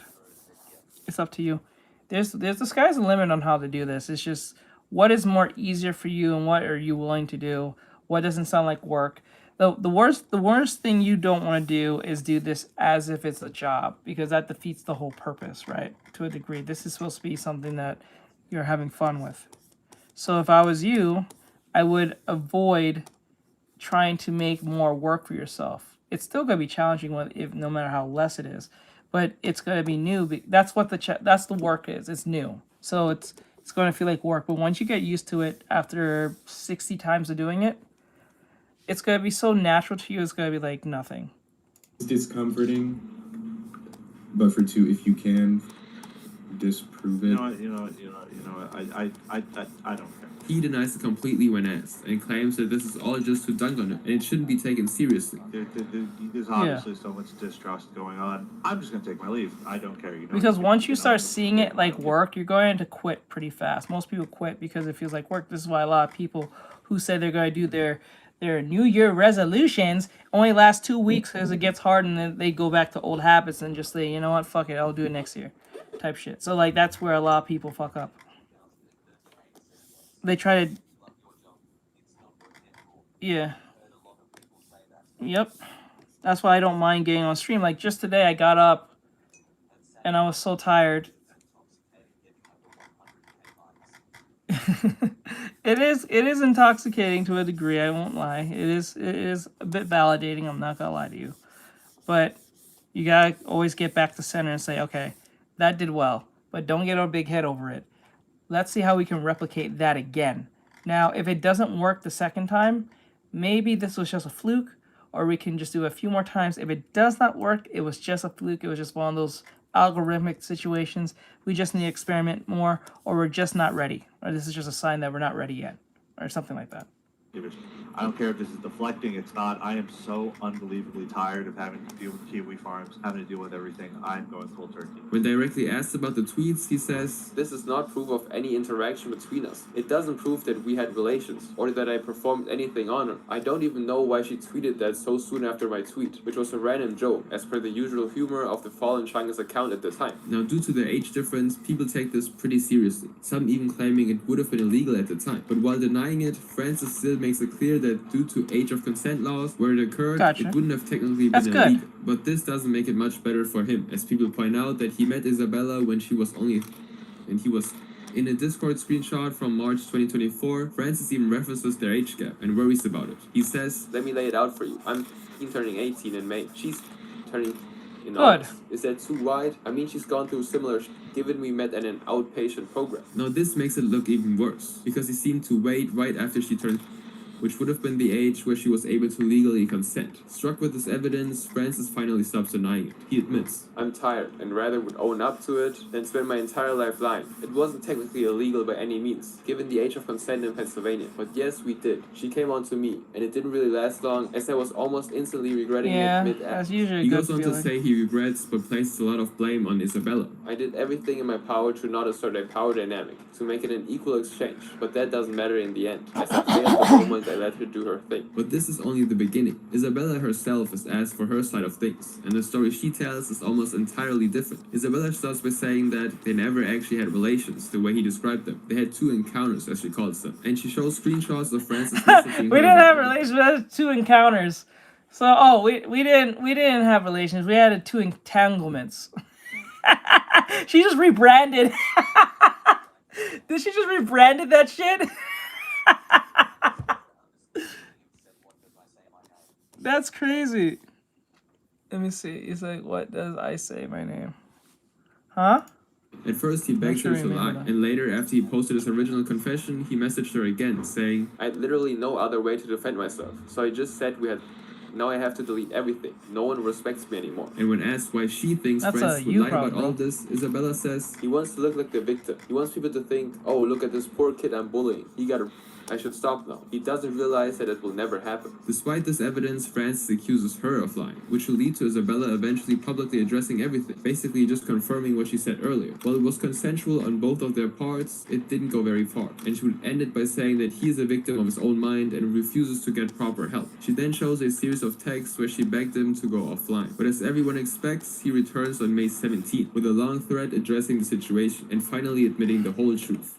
The Humming Garden says yo carrot_carrot. See, this is why you don't get with someone who their whole thing is just on the internet, because these are the type of people who will fucking put you under the fryer if they have a following. This is why having a following is dangerous.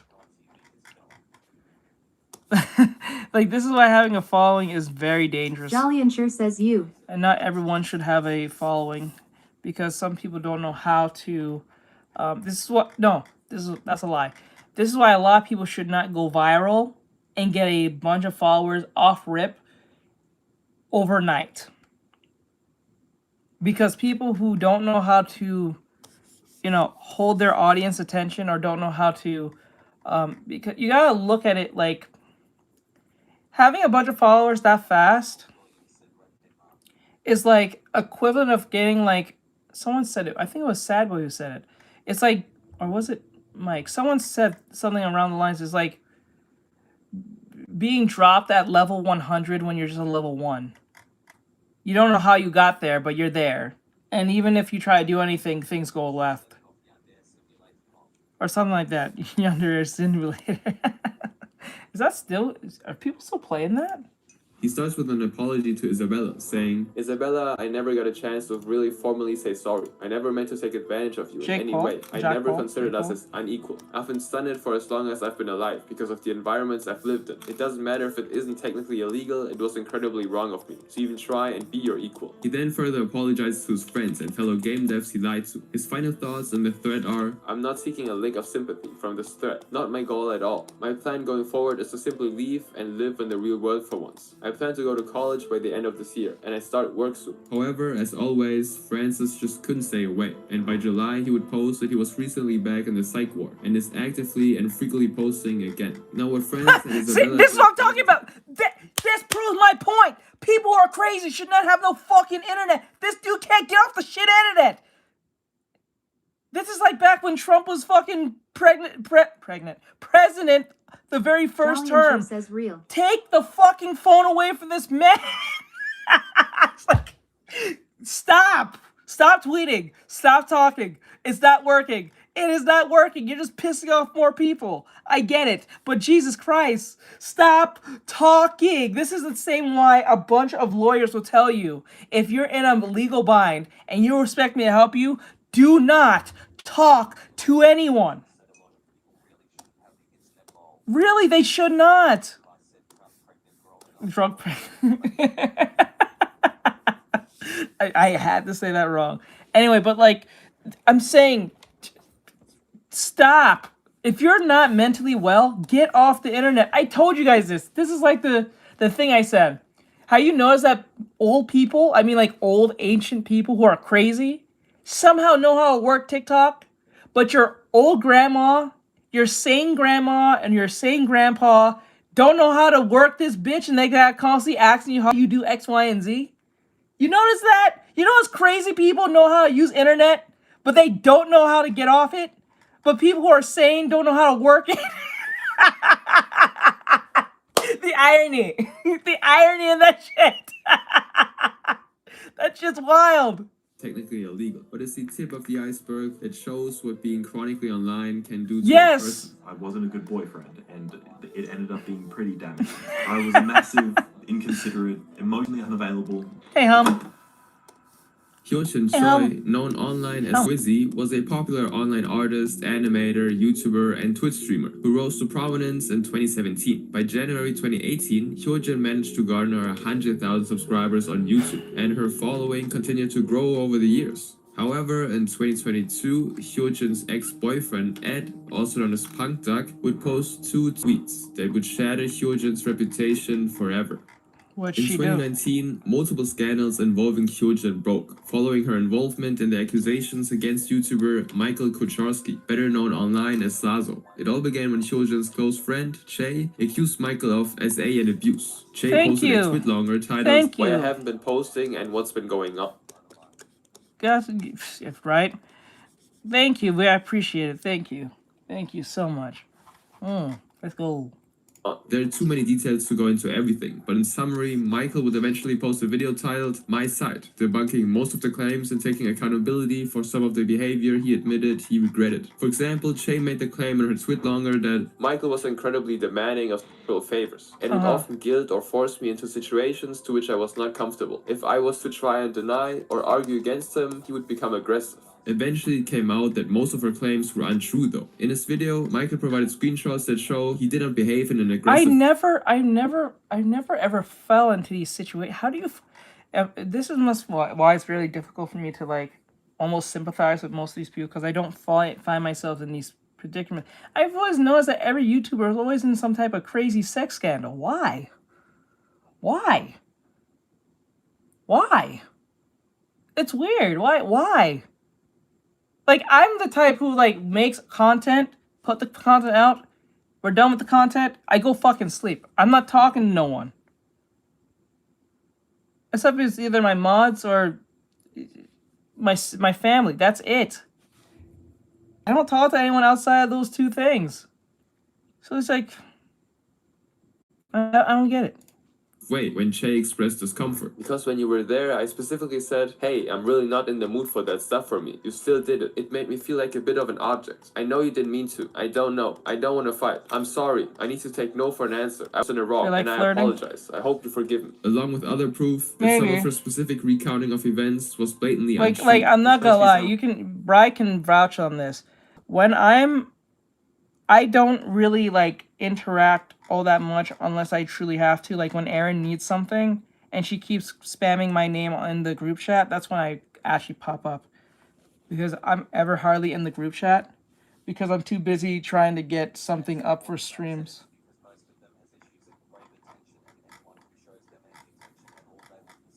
Correct. You're not wrong.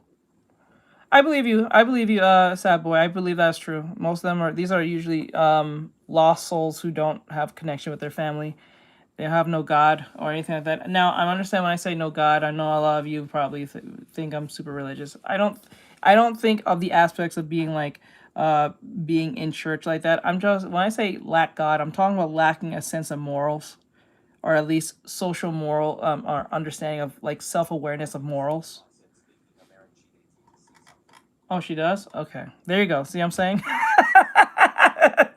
There you go. I think she wants me to see the thing that she wanted to write for the Thanksgiving thing. Like a monster, and if it did happen, I would be a monster. But this isn't how it happened. What did happen was this was a very I'll look in a second. Thank you, Brian. mutual situation where she Thank you, describes I moved her hands to touch me. She did that of her own volition, and she even mentions this in Discord messages from after we met up in person. So, yeah, I'm not sure why she would lie about that. Throughout the 30-minute video, he directly exposes most of her claims as lies or exaggerations. Unfortunately, other creators, including Hyojin, had already led a brutal defamation campaign against it without fact-checking any of it. Yeah, that's what happens. This is why a lot of men don't want to like get involved with women like this, especially if a man of any form of like following, because it just takes a bunch of simps to like take whatever the girl says and not do any form of fact-checking, questioning her, because we have somewhat taught our young boys that if a woman's in any form of disarray, even if it's like they're lying, you have to like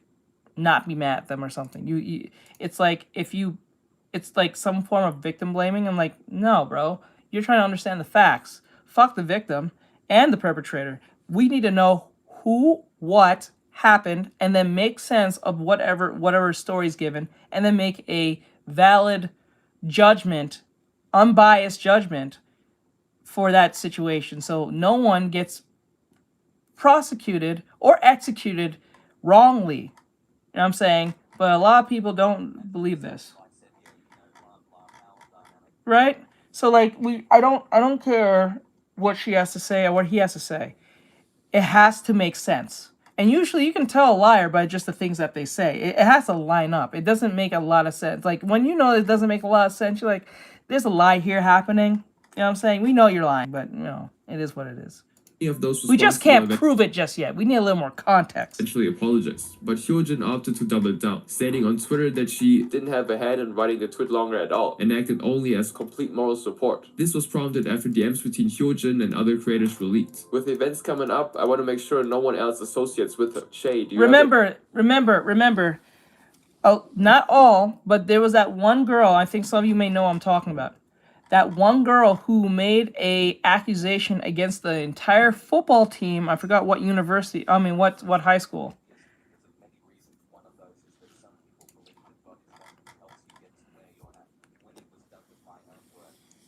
Most likely it was. But like the thing is here, there was that one chick who made the accusation on the fact that the whole football team did the devil's dance upon her forcefully, if you get what I'm saying. And then it was found out not only that she was lying, that all those boys still got their, they couldn't get their, yeah, they lost their, what do you call it? their scholarships. It was blacklisted, this, that, and third. Everything under the sun was taken from them. Even when the girl literally said she lied and she just didn't want to get in trouble because of whatever the hell was going on with her, she didn't go to jail or anything, and those boys still lost their their sponsorships and stuff, or their potential scholarships. I'm saying sponsorships. Yeah, that's happened. The Humming Garden says it's crazy. That's crazy, and that's wild. I wouldn't want anyone to fall into that. Do you know how horrible it is to take something taken from you, and you didn't even do it? And then even when it's proven that you didn't do it, you still get punishment? That's wild, man. That's crazy. I would not wish that upon my own worst enemy. Whether you're a dude, a girl, trans, gay, bi, whatever the fuck, a dog, the preacher, it don't matter. That is the most, I think those are the most damning things you can ever feel, to be accused of something and then proven that you wasn't, it was proven, bar none, that you didn't do it, and people still treat you as if you did it. That's wild. That's crazy. You know what? People still to this day still hates, what do you call it? Johnny Depp The Humming Garden for the says shit hate that his ex-wife did to him. And she said it on record saying, no matter what you do, Johnny, I'm going to get believed and you're not because you're a dude and I'm a girl. That's just how it is. She said that on record, on video, recorded, knowing that she was being recorded. She said she didn't care. That's how wild that was. She said that in front of his face. No, this is his ex-wife saying this. Recorded, knowing she's being recorded. He said you're being recorded. She said she didn't give a flying fuck. No one's going to believe you. I was like, wow. That version of the post you said you were gonna send? In her denial tweets, Hyojin claimed the screenshot was And taken out of context. there's still simps and bitches who still don't like this man. Aw, poor puppy. But this didn't sway the internet's opinion that she needed to apologize nonetheless. Now, while this was going on, people also began looking into Hyojin's past and were shocked and horrified with what they found. In a clip from Usually, if you look in the past of most YouTubers, it's usually horrible. Hyojin is seen on stream using the N-word. What are you, black God, no! Okay, I'm not gonna lie. I don't know any kid who haven't used the N-word at least one time. Whether you're white, black, Hispanic, Asian, Jew. Well, even though that's a religion, that's not really a race. It don't matter. Muslim or Arabic. It's like Arabic. It's like Indian. I think everyone has said that word at least one time, in either in joking or in seriousness. I don't think that's something that just cancels someone for the rest of their lives for. I think that's kind of stupid. We've all been edgy teenagers at one point. I think we all been edgy teenagers at one point, whether trying to impress someone, impress your friends, or just feeling kind of like feeling yourself type shit. You have it? Let me see.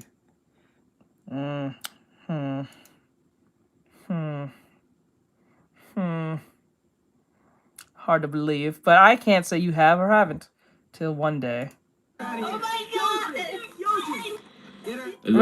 Remember, most of these other people who are being recorded say they didn't before, and then they can just pull up some shit on them. A leaked DM showed Hyojin using the slur multiple times while hurling disturbing insults. Now she claims this screenshot is fake and isn't me, but and it doesn't have to be the N-word; it could be any slur. Edgy / racist / inappropriate jokes in the past. Now it's not clear if the screenshot was actually faked or not, but those who knew Hyojin have stated that this was frequent behavior for her. Many people online found this deeply hypocritical, considering Hyojin complained about users behaving in racist ways towards her. Now disturbingly, also in 2017, Hyojin ran an NSFW account, where she would often draw explicit and suggestive art of IRL content creators, one of whom was at the time. She then made a post defending herself. Everyone that was drawn had requested it themselves in response to a public tweet and were all depicted as 18+. But this was contradicted by another creator who tweeted, "Didn't she draw me? I never wanted that at all." After the intense backlash for these actions, Hyojin then posted a tweet threatening to leave this earth on her own accord. Now, a lot of users insisted she should just apologize instead of going to these extreme lengths, but she didn't listen, and it was The later PewDiePie confirmed is she'd been I'm not gonna admitted lie to you. The PewDiePie incident is still funny to me up to this day. I still think it's funny as shit. Even when I see it, I think it's funny. I'm surprised that meme is not brought up more than ever.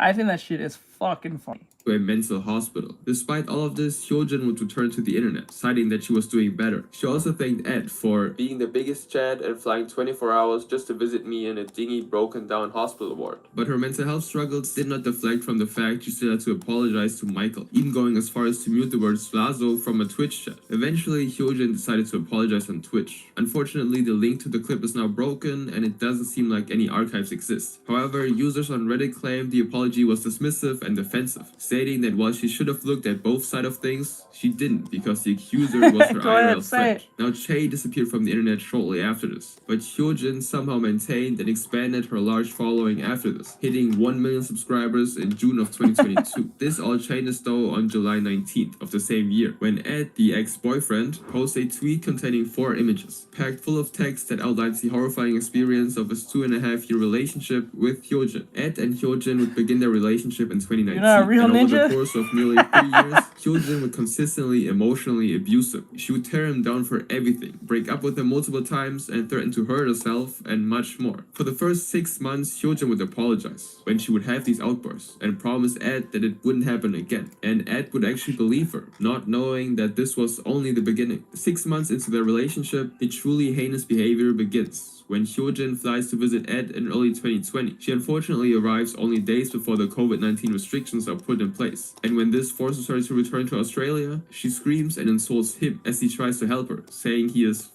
useless. She intentionally misconstructs his intentions, telling him, "You're just doing this to make me feel stupid. Just fucking leave that," which would prompt him to apologize to her. Eventually, after Ed's mom begins to notice how often the two are fighting, she pays for Hyojin's flight back, despite Hyojin having already raised enough money for a ticket on stream. Ed outlines multiple other instances similar to this. Over the next 9 months, he would continue to take the blame for everything, not yet realizing he was in an abusive relationship. However, when Ed visits Hyojin for New Year's, things spiral out of control, and their relationship grows darker than ever before. God, why you take on fuck New ass Year's, pictures Hyojin like makes this? a scene in the public park when they try to assemble a tent to watch the fireworks. She calls Ed useless again, and as upsetting as this is, it is about to get much worse. On January 3rd, 2021, while struggling to set up a game, Hyojin would again bombard him with verbal abuse, bringing him to the verge of tears. She would then hop on a Discord call with friends like nothing happened. Ed, in shock, would ask her, "Are you actually doing this?" which would enrage Hyojin, but Ed would actually stand his ground and tell her what she did was up. But this is when she would take the abusive behavior to the next level. Hyojin would hit Ed so hard, his head bounced off the wall. It really In complete is. shock, Ed would ask, "What the f did you just do?" And he would recall that this was the first moment I realized I was in an abusive relationship. For a year it was emotional, and now it was physical. Hyojin would then storm off in tears, while Ed called a nearby friend for help and frantically packs. His friend would then call an ambulance to Hyojin's home. Now Hyojin walks in on Ed packing, and when she realizes what he's doing, she brandishes a knife at him before turning it on herself. Ed would receive multiple injuries when wrestling it away from her. And to make matters worse, Hyojin's mom would walk in and begin to scream and insult Hyojin herself. The ambulance arrives, and along with it, the police. Ed tells him everything, worried that if he doesn't, he will be mistakenly charged with a felony. But fortunately, Hyojin is taken away in cuffs, while Ed Ubers to his friend's house. And this is when Hyojin would begin to text him. "You think I wanted this? You told the police first thing that I hit you. You wanted me to be detained. I need to say this. What you did cannot happen ever again. We'll talk about this when I'm there, okay? If this court case goes well, that's fine. If it doesn't, I'll have nothing to live for. So that court case better do well. I know you're saying sorry, but it still happened. I know I can't undo that. And it's still going to affect me long term. This didn't help my mental health. It made it worse. And it's your fault. I am not your Everything falls back to the mental health problem. And you notice that, right? This is the common pattern of every time. It's always the mental health individuals who anyone who brings up mental health is usually the ones who are usually crazy. punching bag. Don't act like you're an abuse victim. I've been through the worst. I literally am, and I'm sorry you have, but it doesn't give you an excuse or the right to treat me like you did. You backed me into a corner and I was terrified. You scared the out of me. I'm a whole foot shorter than you. Do something about it. No, I will never lay a hand on you, ever. She once again manipulated him into apologizing, and she would convince him to stay with her and write a statement to the police so she wouldn't get in trouble. For another year, Ed would endure Hyojin's behavior, saying, forgiving them for this was the worst mistake of my life. Letting that go basically opened the floodgates for every piece of textbook abuse you can imagine. Towards the end of 2021, Hyojin would reveal that she had been lying about taking her medication and attending therapy. And she's on medication, and they're what? Same pattern. This is the third person who's in therapy and someone on medication. Same fucking pattern, and they're on the internet. Do you see the problem here? They're always in therapy. They're somewhat crazy, and they have a following. Do you see the problem here? Do you see the issue? Weeks later, Ed would finally break up with her. Now after this, Hyojin would cut off communication completely, and she would begin dating somebody else. But a couple of months later, she would join a Discord server Ed is in, and when Ed politely expressed his discomfort at this, Hyojin threatened him and removed him on every platform. Now after Ed's post, Hyojin would begin to lose a lot of followers rapidly, and by July, she would drop below 1 million subscribers. On August 2nd, she would then publicly tweet an apology to Ed, admitting everything he said was true, saying, I look at the person I was a couple of years ago. Even if I have changed, those were my actions, and I understand that this was deserved. And she claims that she's currently seeking therapy. This is the last thing Hyojin posts, ending her statement with, I'm not gonna come back till I'm better. I just hope I can show that I can change. I think what they should do now I think what all psychologists or psychiatrists should do, or psychologists, if they're in therapy, it should be a mandatory thing that they should not be on the internet. Because it seems like it's not working. Clearly, for people to see in the future. As of 2025, she still hasn't resurfaced online. The next few cases are even worse, since there are people not of age involved. Splatoon stalker.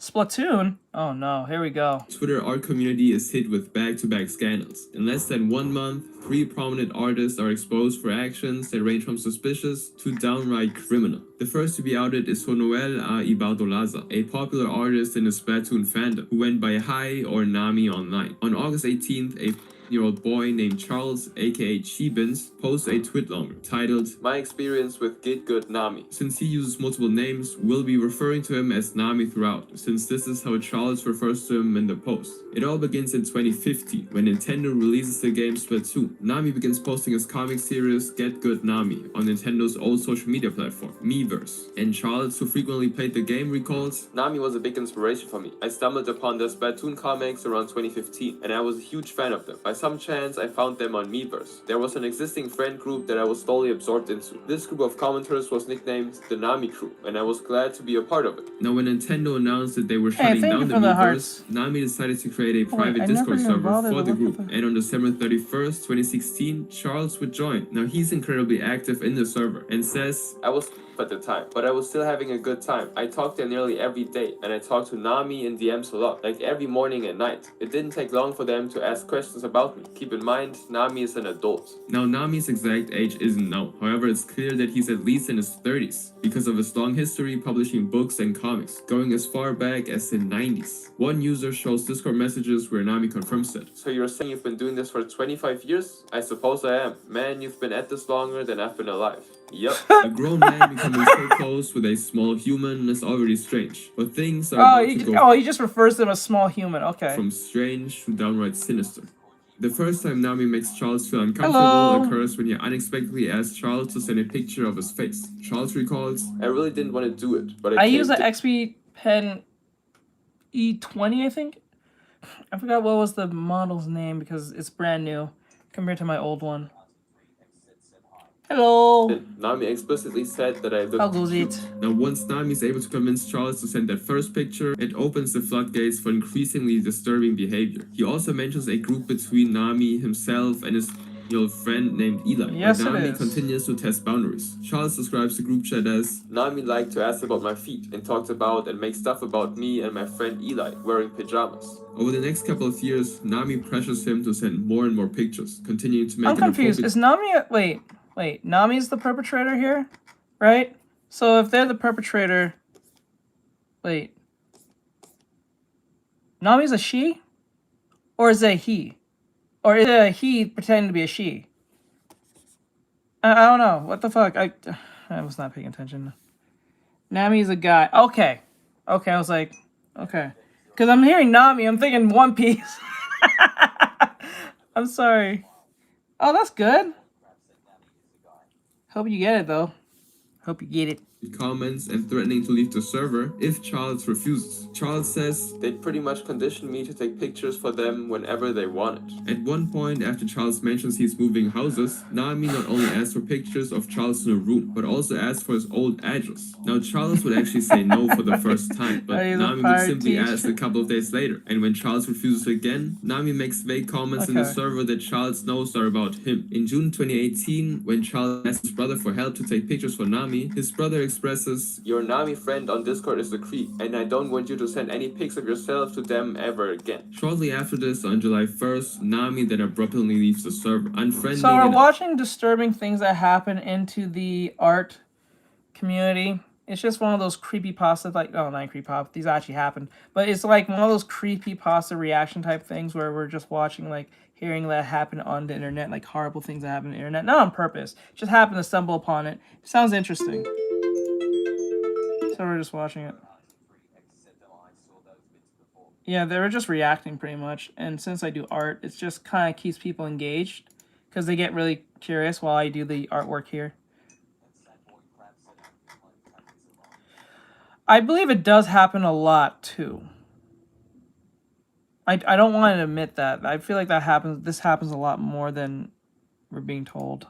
Unfollowing almost everyone, and when Charles messages Nami out of concern, he replies slowly and vaguely, but implies he left because Charles wouldn't send the pics he asked for. He simply guilt trips him by saying things like, "I guess I don't matter," and "I guess I'm just a cartoon character." For the next 2 months, every conversation between Nami and Charles goes the same way, and Nami frequently leaves and rejoins the server without a word. In September, however, Nami follows through on his threat and leaves the server for good. Understandably, the members have questions, but the mods avoid answering until eventually they reveal it was due to heartbreak caused by someone they didn't specify. Charles and Nami finally stop speaking, and Nami starts to brand his account as 18+ and openly creates art all of a sudden. Now on June 29th, 2020, Nami shocks everyone by rejoining the server, but as quickly as he appears, he leaves again. Charles only remembers, "I went back to DM Eli if he knew what was going on, and he had no idea. I told him what Nami had done to me in the past, and went to get screenshots. When I found out, Nami deleted every single DM they'd ever sent me." After the confession, Eli reveals that there's more to the story. Nami had asked Eli to take pictures of himself as usual, but this was different. Oh yeah, that word to everyone who DMs me at all.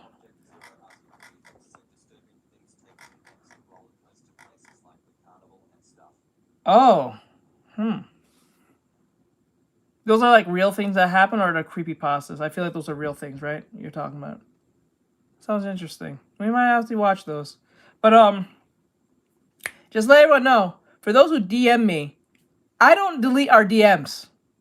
Because y'all, I don't trust none of y'all like that. I don't even trust my own fucking family like that.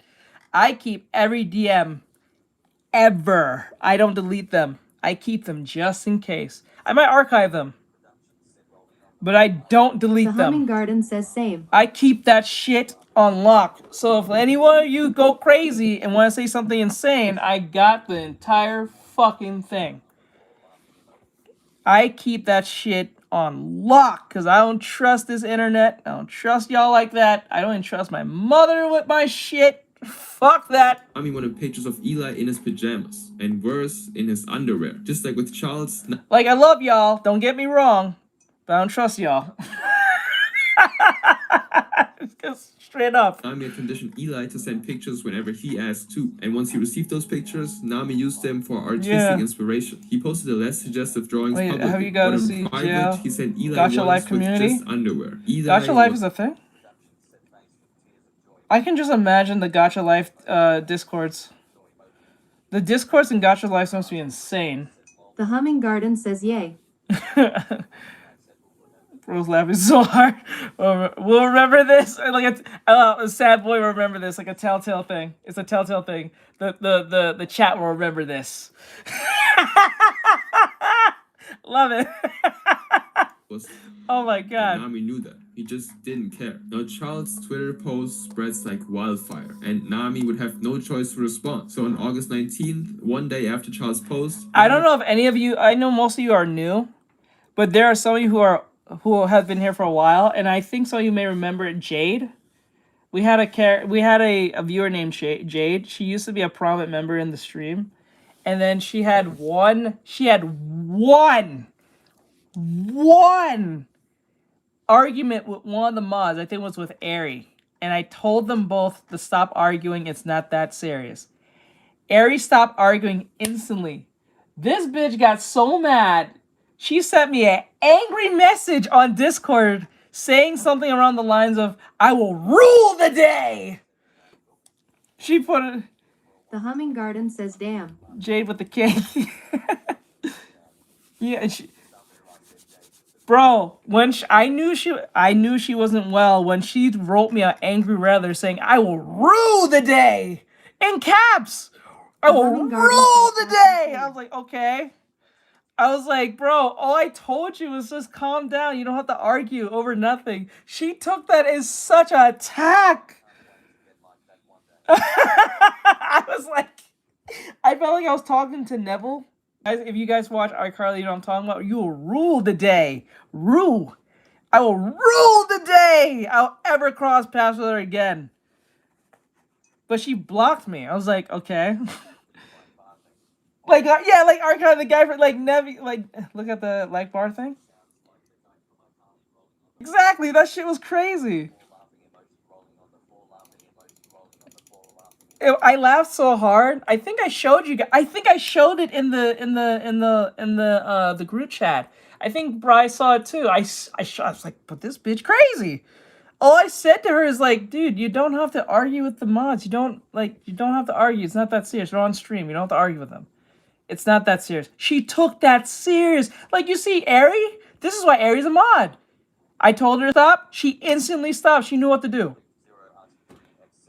This is exactly when people ask me, can I be mod? I say, fuck no. Because as soon as I give you mod and I tell you what to do, oh my god. I gave a monkey a gun. Fuck no. You are not getting no mod powers. You have to earn that shit in a way that you don't understand. Like, nah. Nah, I'm looking for special traits of an individual to get mods. And that's why my mods get along perfectly well. I look for psychological traits that I know that will work so they won't end up killing one another if there's a problem or not getting along. That's why I knew that that Mike, Bry, Bean, and Ari works perfect well. Bean drives me up the wall, but that's more of a personal thing. I want to choke the shit out of her most cases because, like, I get sometimes when she talks, I just kind of want to turn into Homer and just don't around her neck. No, I can't tell you. That's why I can't tell you. Like, straight up, I want to choke the shit out of Bean, but it's funny. It tweets a long statement, which he starts off by saying, "I'm writing this in response to the misleading allegations made against me." He tries to justify himself with the following excuse. "I often feel alienated. As an artist, I'm a visual person, and I like to ask for pictures from everyone I know, so I can get a sense of what they like, how they live, etc." Yeah, but he admits he should have not asked anyone for details about their lives that they were uncomfortable sharing, and that he regrets not acting his age. He seems to feel guilty and apologizes for causing any emotional pain or discomfort. But then he shifts and writes, "The other accusations against me is simply something I cannot accept. I would never, ever knowingly commit the kind of unethical behavior that I'm being accused of. The very idea sickens and saddens me. I am not that guy." In his final words, he expresses gratitude and requests one last thing from his audience. "I hope that you can at least give me the benefit of the doubt. Thank you." But most people don't think he deserved that benefit. They don't see a statement as remorse. They see it as deflection. And so just like that, his reputation was forever ruined. The art community is left shocked after this. But little do they know that in less than 2 weeks, more shocking accusations would come out. I, of course, agree with you on that. The Twitter experience is kind of a varied one. With every good thing that comes from it, there is also the bad thing.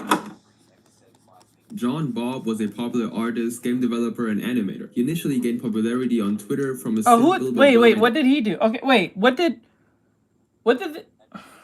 oh, whatever. Animations, an interactive adventure game, John Bob's Kind of. Quest. It's August 28th, 2020, and he posts a series of tweets. At the time, he has nearly 30,000 followers, so the post quickly gains traction. Oh God, and that because drawing. of this, it's not long before it leaves his bubble of loyal fans. This case has a unique aspect to it. It doesn't start with a victim speaking out. It's John Bob himself who tells the crimes he committed. The first tweet reads, I'm going to out myself for things I've done in the past and I'm not proud of. Someone I was friends with a couple of years ago shared DMs between us. Stuff I've long since forgotten. These were DMs of an explicit nature between me and her. She was and I was 18. The girl in these screenshots has chosen to keep her identity anonymous, so we'll simply refer to her as Sarah. The conversation John Bob posts begins what did with he do? Sarah sending him explicit art drawn by her friend, and this spawns the following interaction. Aren't you a dude? He outs himself. Yes. Well, it's hot, I'll Motherfucker, give he you that. outs How old are you himself. again?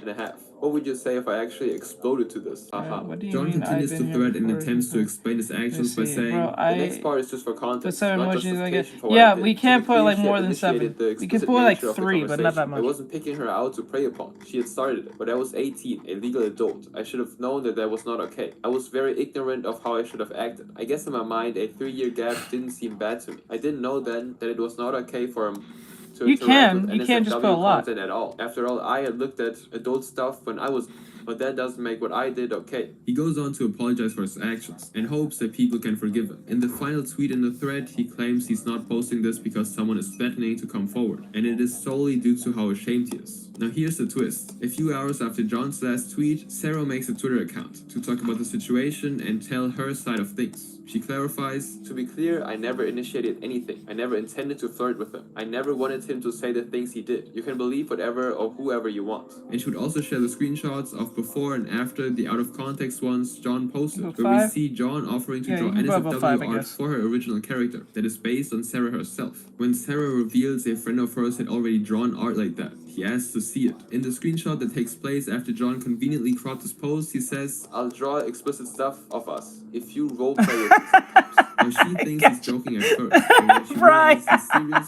she grows uncomfortable and awkward. But she worries that if she says something wrong, it'll ruin their friendship, so she simply doesn't. In another message from the next day, John would continue to reference NSFW art and doing graphic things to himself with the art. And the final image Sarah shares shows John setting her NSFW art months later. You're not And in mod? one of her tweets, Sarah references that she's spoken to others who John treated similarly. And around the same time, we get confirmation that this is true. Another artist posts their own experience with John, tweeting, he treated me really weirdly when I was and drew of my deer and showed me NSFW while I was.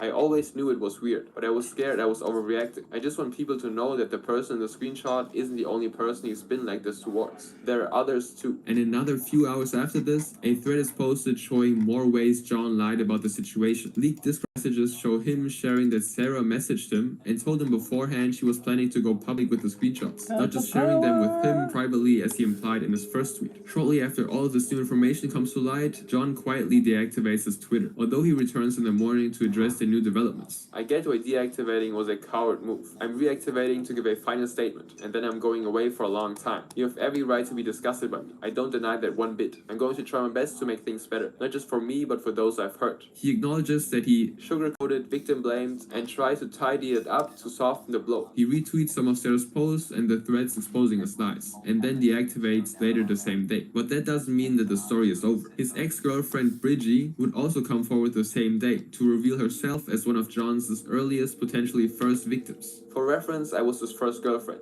He was and I was, but his behavior turned quickly. I knew the victim as one of my friends at one point, but it turns out there are more victims. I am very sorry. I hid this cause man, I've been scared for the last— I noticed a lot of these situations fall under the idea of ignoring red flags.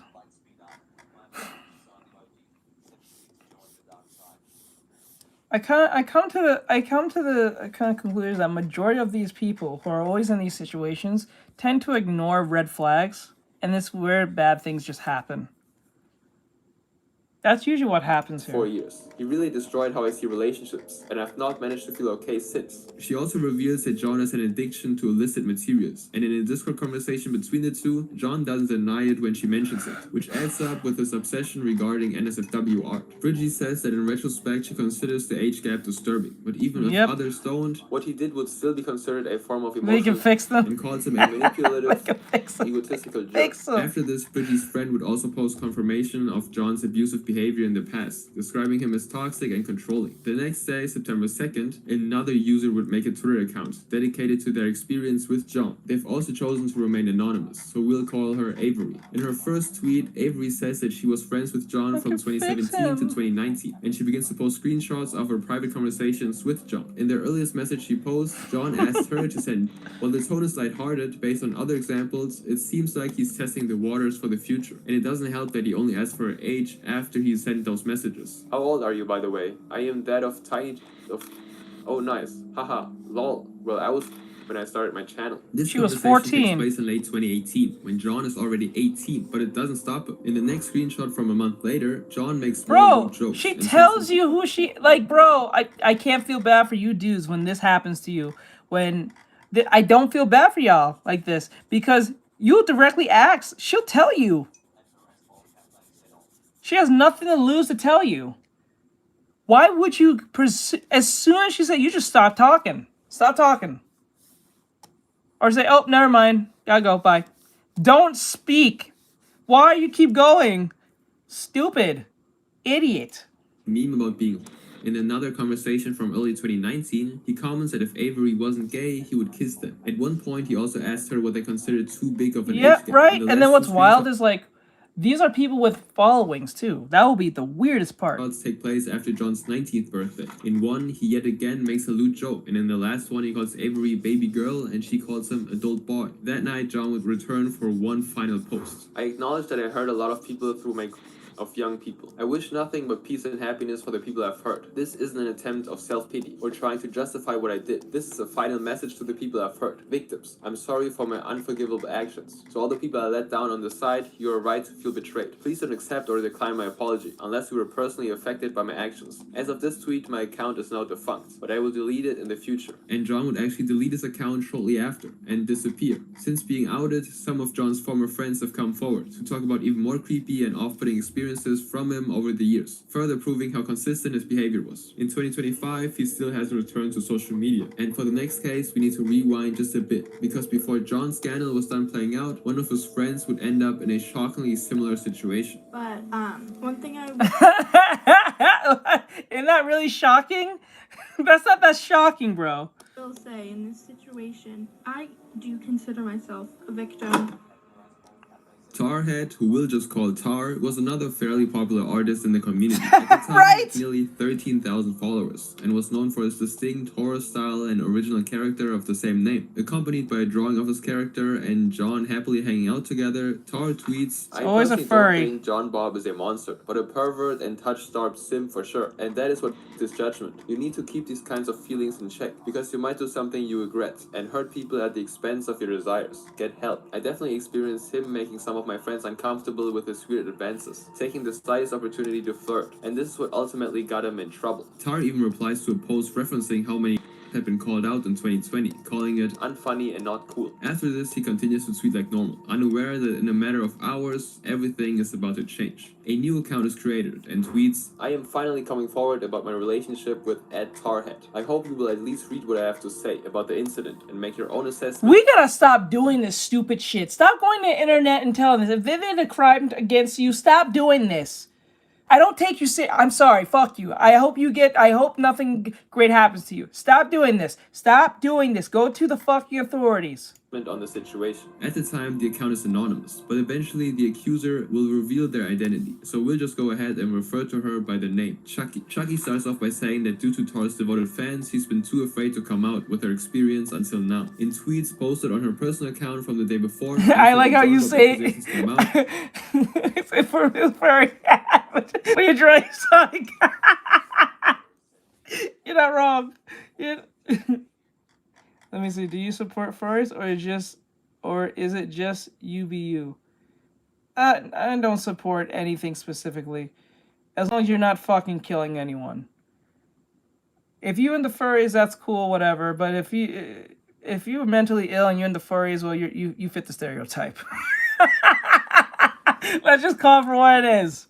Let's hit it that way. If you into furries, you cool, great. You're not pushing that furry shit on me. But if you're a furry, you mentally ill, and you doing some fuck shit, you hit the stereotype. You know, yeah, you've just followed the pattern. You just, what did my cousin say? Oh, you're just another statistic. That's it. He used to say it all the time. He took that from GTA 4. Whenever you pissed off the cop will pull up the gun, chase after you a little bit, and say, hey, don't make you another statistic. Oh my god. That should be funny. Straight up. Chucky mentioned she was also, but expressed how terrified she was to reveal who. But when Chucky saw Tar's tweet coming to John's defense, she decided that she can't hold it in any longer. Her statement begins. At the very start of 2020, I met Tar through a mutual friend's server. After talking for a bit, we had an explicit phone call, which I'm ashamed of. At the time, he didn't know I was... A day later, after being filled with He's a mod, so they can do that. He wasn't concerned. If you're gonna make a drawing request, you gotta pay for that. Because he's a mod. Only mods can get that. They're exempt from... The reason... Mods are exempt from Nightbot's Wrath. Yeah, you gotta pay for that. I only do paid requests. Yeah. Only mods are exempt of the wrath of the of Nightbot. We were explicit in DMs and private. I am at fault for not saying my age that's a horrible looking that, and if it PFP. ended there, yes, I would be completely the in eyeball. the wrong. But even months after he knew my age, we still continued to do those things almost weekly, and he would even make jokes about me being like... She uploads screenshots of multiple conversations from March. I don't know. After she told Tar her age. The screenshots read, nice. Had a dream you were in my bed. Well, that's funny. You're cutie. One day I'll be underneath, on you. Please, I want to f you. Later on, Chucky posts even more screenshots, showing more suggestive and explicit messages from Tar, including ones where he asks her to send pictures. In one exchange, she even references her age, and it goes like this. Can you show me? Legally, no. Great. Chucky says the thing that she's most ashamed of is that eventually That's a horrible looking picture. Oh my god, it gives me creeps. on like in text form, like as a picture. The only time I ever did anything that is when he was like we were in a video call on Discord. But along with the inappropriate affection, Tar leaves Chucky confused and hurt, as he often insults her, which he describes as, he would call me obsessed and ungrateful for wanting him to interact and do stuff with me. He would be so mean to me at points I would cry in my bed at night over it. Going from this special person behind the scenes to suddenly feeling like he hated me really took a toll on me. And even when she makes it very clear how it makes her feel, Tar would simply respond like this. I love you. I hate you. This isn't helping my mental state. You're mean. Please just be nice. I think a lot of people, the reason why a lot of people say draw something and expect it for free is because a lot of people who are trying to build an audience will sell their worth of what they can do for the clout that they can receive. So someone will come in and say, draw Naruto, and then they can see that the numbers are going up, and so they start drawing Naruto, so the person will stay. And then the person will stay for like a little longer than usual, but they'll leave halfway, and then you just waste your time drawing Naruto. And then you just have this Naruto drawing. What you gonna do with it? Because that was not even in the plans. This is why I don't do free thing, because most of the time the person doesn't really care. They just want to see if you can do it or see if you're willing to do it, and that's usually kills the whole everything. This is why I make you guys pay, because if you pay, you're gonna most likely stay, especially if you're paid. You know what I'm saying? You're more likely to watch a course that you paid for than listen to a course that you got for free. You're not gonna take it seriously.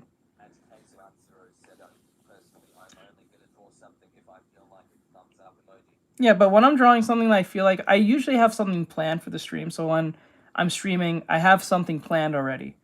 It's just that it only goes off the rails is when someone asks for like a commission, and depending what the commission is. So, He also insults her weight, calling her a pig, and even resorting to slurs. It's worth noting here that later on, other evidence of Tar making racist comments surface, as well as allegations of animal abuse. After insulting Chucky, Tar always follows it by saying things like he loves her. This cycle continues on until August, when Chucky's boyfriend looks through her phone and sees their messages. When she messages Tar about this, he's dismissive, as we see in this screenshot. I'm literally bawling my eyes out. I wish I was dead. My life is literally over. Maybe it's time to change yourself. Take a break. The internet is worthless. Redeem. Goodbye forever. I love how a 14-year-old will be quick to tell you, my life is literally over. And you're looking at yourself. Bro, it's funny how like a 14-year-old can say my life is over and you're like in your 30s trying to make this Sonic drawing work. Like, bro, if your life's over, I've been dead a long time ago. I'm over here trying to draw these titties to look at least normal, and you over here you're at 14 saying your life is over? Fuck you. Like, yeah, I'm glad you're enjoying. Like, when you really think about it, like, well, my life is over. At 14, have not done nothing with their life, have not gone out there, done absolutely nothing, never fell in love, don't have a mortgage, nothing of that shit, and you say your life is over, and you're in 30 trying to make some money, like, make ends meet, drawing some fucking Sonic titties to make it look cool enough so people can pay for the fucking artwork? Fucking just... I've been dead a long time ago. Call me a mummy. King Tut, bitch. Fuck. August 8th, Chucky then tweets that she's no longer associating with Tar and blocks her, which would prompt Tar to message her, asking her why she actually did it. She tells him she doesn't feel comfortable anymore, and he apologizes and takes some responsibility. Right? The message expressing he is a little However, on August 12th, Chucky messages him to admit that after talking to some of their mutual friends, she realizes that he may have her and asks for a heartfelt apology. He, however, quickly turns aggressive due to one of their friends cutting ties with him after learning what he did, sending her a long message full of insults and victim blaming. You don't deserve anything. I hate you. I wish I never met you. I wanted to move on for so long, and you didn't want to. Obsessive. I felt that. I just wish you would have let it go more earlier, instead of waiting till you got caught. And even worse insults. Chucky simply points out that she's a well, he's an adult, and he should have stopped things. But Tar will simply continue to deflect all of the blame on her by arguing, I didn't know you were. I told you right after, and we still continued. My mind afterwards was poisoned with sick. If I knew at first, I wouldn't have gone far. When you're in that mindset, you're not thinking rationally. I tried to stop it before it got so far for both. This is what happens when lack of parenting is not in play. When your parents are not doing their job, this shit happens. Talking to grown people on the fucking internet. I understand that the dude should stop instantly. I'm not excusing him not stopping talking to this kid. But as a kid, you know you talking to this person, and you know your dad won't like this very much. So I don't know why you girls do this shit too. Like, even you young boys too. I don't know why you guys be talking to a grown ass people who be like as old as your dad or some shit. That should be wild. Let me see here. That should be wild. I'm like, what? This is what happened to Celeste with the David thing. Her punk ass mom didn't do her job because, well, she's not a great parent. Because if she was, Celeste probably would be alive right now. But because that, yeah, whatever happened to that? Stranger danger. Don't stop talk to strangers. I understand that you may not really like your parents because they're probably an asshole or probably super religious. Yeah, I sometimes think they do that for clout. I'm starting to think that. I don't know. No, because remember, we're okay. I think that happens because it's like a psychological thing. It's like okay. Say when your mom or your relative gives you a compliment saying, like, if they say, like, for instance, they said, your mom says, oh, you're so handsome to their son. Like, you look like your father. You're so handsome, right? You don't think she's being serious because she's your mom. So it feels like it's a defaulted response, right? So you feel like it's not really, like, you feel like she's genuine. She's being nice. But you honestly don't believe it because, well, you know, bias as highest. So it is what it is. So that's usually what's causing this issue. Yeah, it's a paid actor type thing. So when a boyfriend does it who has no relation to you other than whatever, under the circumstance of how you guys met, it feels more genuine in your head because, you know, when you're a teen, you believe like your parents is always out to get you, but everyone else is trying to be nice to you. So you think your parents are just trying to fuck up your fun when they're trying to protect you. It's like that type of shit. So yeah. Yeah. Both of us. It's kind of like and that. Chucky would actually be the one to apologize, telling him that he isn't a monster, but his hot and cold behavior ruined her. Tar, as he's done in the past, would then change his tone, saying, "I'm sorry for what I said about hating you and all. I know you do care about me. I was mean to you because I didn't know any other way of getting rid of you. I have a tiny appreciation for your care." The conversation then ends with Chucky hoping they can be friends in the future, which she also emphasizes in her September 1st post. Now, as the allegations begin to spread throughout Twitter, Tar posts a vague tweet saying that something is happening, and an hour later he posts that he's working on a response, asking his followers to wait on that. He changes his layout and bio, and once again asks for his followers to wait, revealing that he will be leaving afterwards. Now, while he actually works on his response, multiple other victims would come forward to talk about him and or emotionally abusing them. Chucky would post a couple of more times, asking the people to not Bro, I thought he harass was Tar. leaving. In the morning of September 2nd, she would actually take down Leave. her original call-out post. There's a claiming reason that I'm not she's responding to overwhelmed it. with how big it got. That afternoon, Tar changes Leave. his layout once more, and the bio simply reads, Being "Realize weird the about it, video." bro. And he finally posts his Stop being response in a weird. tweet captioned, "It would be very selfish with all the people I disappoint." Bro, isn't here he telling me to make Amy's chest bigger? And he's like, bro, I'm gonna leave. Make them bigger. I'm like, bro, aren't you leaving? See, this proves to me, whenever I'm making artwork, you know those people get mad and say, why are you drawing this? You know, so if I were to, like, if I wasn't drawing it, they wouldn't come in. You know what I'm saying? Like, if I was drawing something insane, those people who like it will be there, and the people who hate it will be there too. You see the irony in this? I don't want to leave, see? I don't want to leave. Go home. Go the fuck home.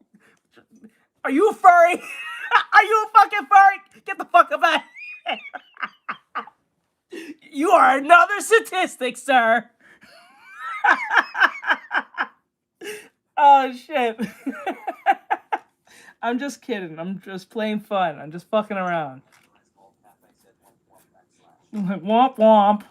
It's like, womp womp. It's like, make them bigger. Make them bigger. I'm gonna leave. So fucking leave. You don't have to tell me. There's a reason why I'm not responding. I'm always making those bigger whenever I draw something. I know. I can't.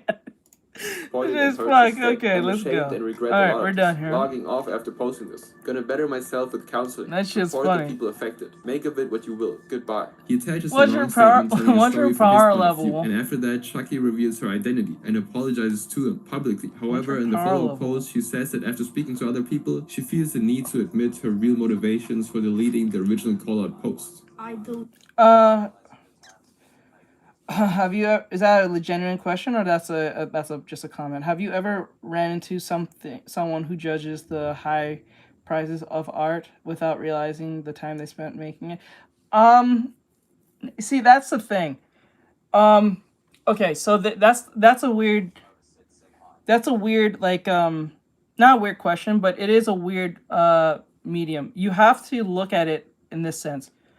There's a bit of quality when you have speed, and there's quality when you have quality, right? So if you take 5 days to draw a character that looks like something my if I can ask anyone else to draw, then the high price of that may be a problem. That might be more of a skill issue based on time. But I'm not saying because something took faster doesn't mean it's good. Just because you did it fast doesn't make it good. It's supposed to be good in general, not how fast you get it, right?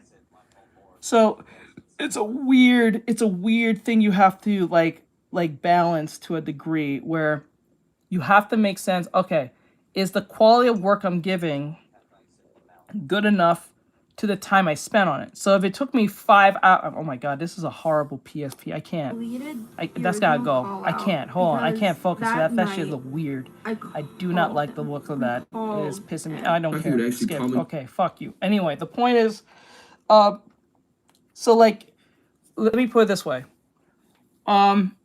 If I made a drawing that looks really, really good, it looks awesome. It looks, the lighting's on. It looks realistic. It looks 3D. Everything under the sun, right? But it took me 5 days to make it.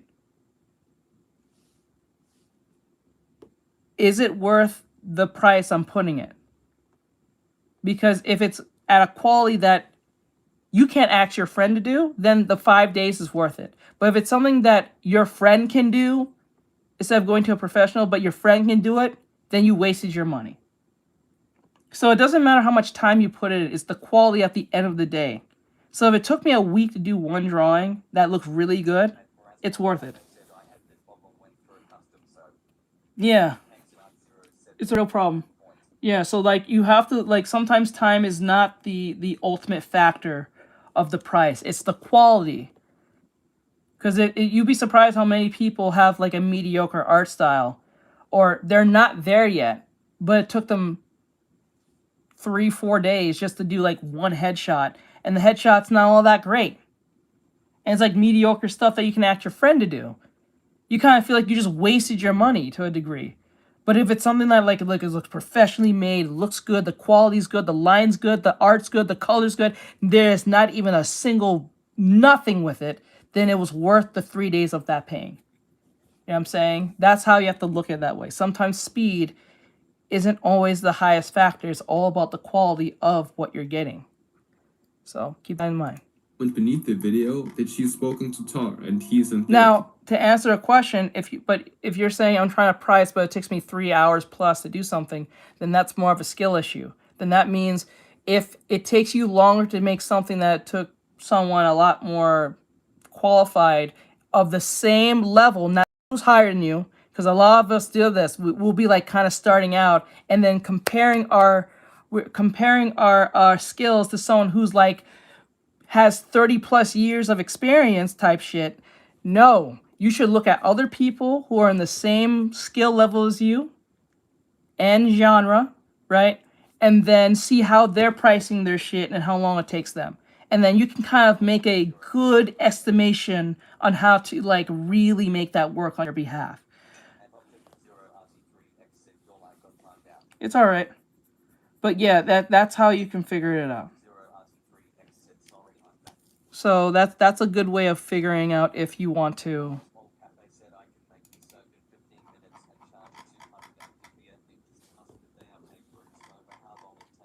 Yeah, it's just you have to think of that way. So if you got quality stuff and it's beyond a quality that you would get in 5 minutes, it's worth the time, worth the money.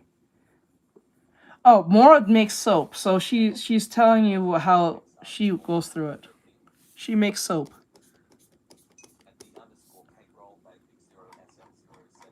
Hello, Cake. What's going on? I hope you're having I hope you're having a good day. Back again. She's kind of hot. Well, Now Tar stopped posting publicly after this, but his Tumblr is still up there, where he mentions having a private account. And as disturbing and traumatizing this experience was, this next I don't feel anything about it. It's just soulless. A lot of people can tell what AI art looks like. It usually has a very specific art style. AI art. No, she was talking about what I was talking about. As a form example. But to answer the question, ultimately, it usually has a look that you can tell is kind of like AI. It's not made by human hands, but sometimes it's kind of hard to tell because it's getting so much more advanced. But like it's getting to like the funny thing about this where people don't realize is that I've said this thousands of times, Brian knows and even more. The more you guys keep using AI, the more expensive it will actually become.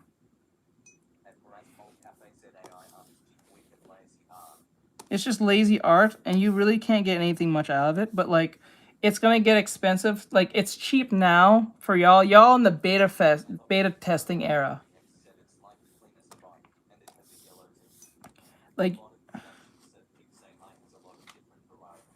Like you can like you guys are living right now in the beta testing era of AI. Once you start once everyone starts using it more often to the point that it's just part of life now, it's going to get too expensive. You see how we have the gaming industry, like now they're trying to charge you virtually everything from skins and stuff? It's going to get like that with AI real fast. So the more you guys keep using AI, the more expensive it'll get. So it's like $5 a month, $10 a month, probably $20 a month. It's eventually going to get to 50 to 100 plus. And then it's going to get to the point where it's going to revert back to itself. It's going to get to a weird equilibrium between regular artists and AI art. So what's going to happen is it's going to be super expensive, but it's going to look generic as fuck. So what's going to happen is when you type in whatever, I don't know, whatever your thing is, like say it's just an illustration, say like a Sonic drawing, and you type in something specific, it's going to be really generic looking, and you're going to cost you $200. Right? And it's going to be done in 5 minutes. Right? Or maybe not in 5 minutes, it'll give you several different versions of the same thing over and over again, but you're paying a $200 fee just to use it. When you could have went to like a regular artist who might, I'm using an example, like in the far future, I'm saying that's what's going to happen. Right now it's like $5, $10 a month type shit. But like if you, in the far future, it's going to get so much expensive. So yeah, $200 in the far future when you guys start using AI. Like right now it's free. It's like $5, $10, I think, for Midjourney, like $20, $30 a month, I think. But I think, but like far future, it's good. That number is going to go up.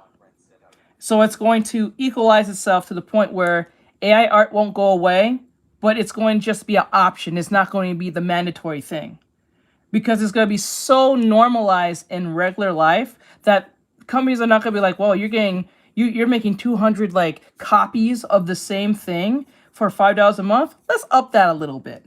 You know what I'm saying? That's what's going to happen. And then it's going to equalize itself to the point where people will be like, okay, if I go to AI, it shouldn't really. It's going to get so advanced and so thing that they're going to charge you almost off rip some crazy price just to get like a one picture. So what's going to happen is the regular person is going to make a choice. Okay, I can go to the AI and be like, get something really fast, but something pretty generic. Or I can go to someone who has talent, understands composition and like the human aspect of things, and probably get something way better. So that's one way you can do that. So that's why I'm not too worried about it too much. We're just in the beta phasing part about things, so it is what it is. So that's why I'm not too worried about it. Now, I'm not saying that it's not going to be a problem, but I don't think it's going to be much of a problem as it is. It is pretty crazy, so, you know, that's just it. It doesn't just take place online. I'm a work in progress to be a better person. I'm a human being, and we all make mistakes. Why does it sound like Donkey? James Bear, an artist and animator, begins posting on Twitter and YouTube. It's slow at first, but in May 2017, he uploads the first episode in an animated series that centers around his relationship with his girlfriend, Claire. The series becomes quite popular with his dry and self-deprecating humor as a staple. At the time, it seems like millennial that's just their humor relationship dynamic, but looking back now, it's hard to ignore the red flags. James immerses himself in the art community and makes plenty of friends. But with that comes enemies. The first crack begins to show in late May, when James posts a suggestive drawing of Claire and himself. He says it is targeted at a former friend of his, Aaron, which he claims is stalking Claire, and he wants to see what he will do. And as James hopes, the drawing upsets Aaron, who posts a document titled The Truth About James Bear. It goes over every single aspect of their friendships, spanning 182 pages. Now most of it can be considered How do people do this? How do you make a whole documentation doing this without just... Oh my god.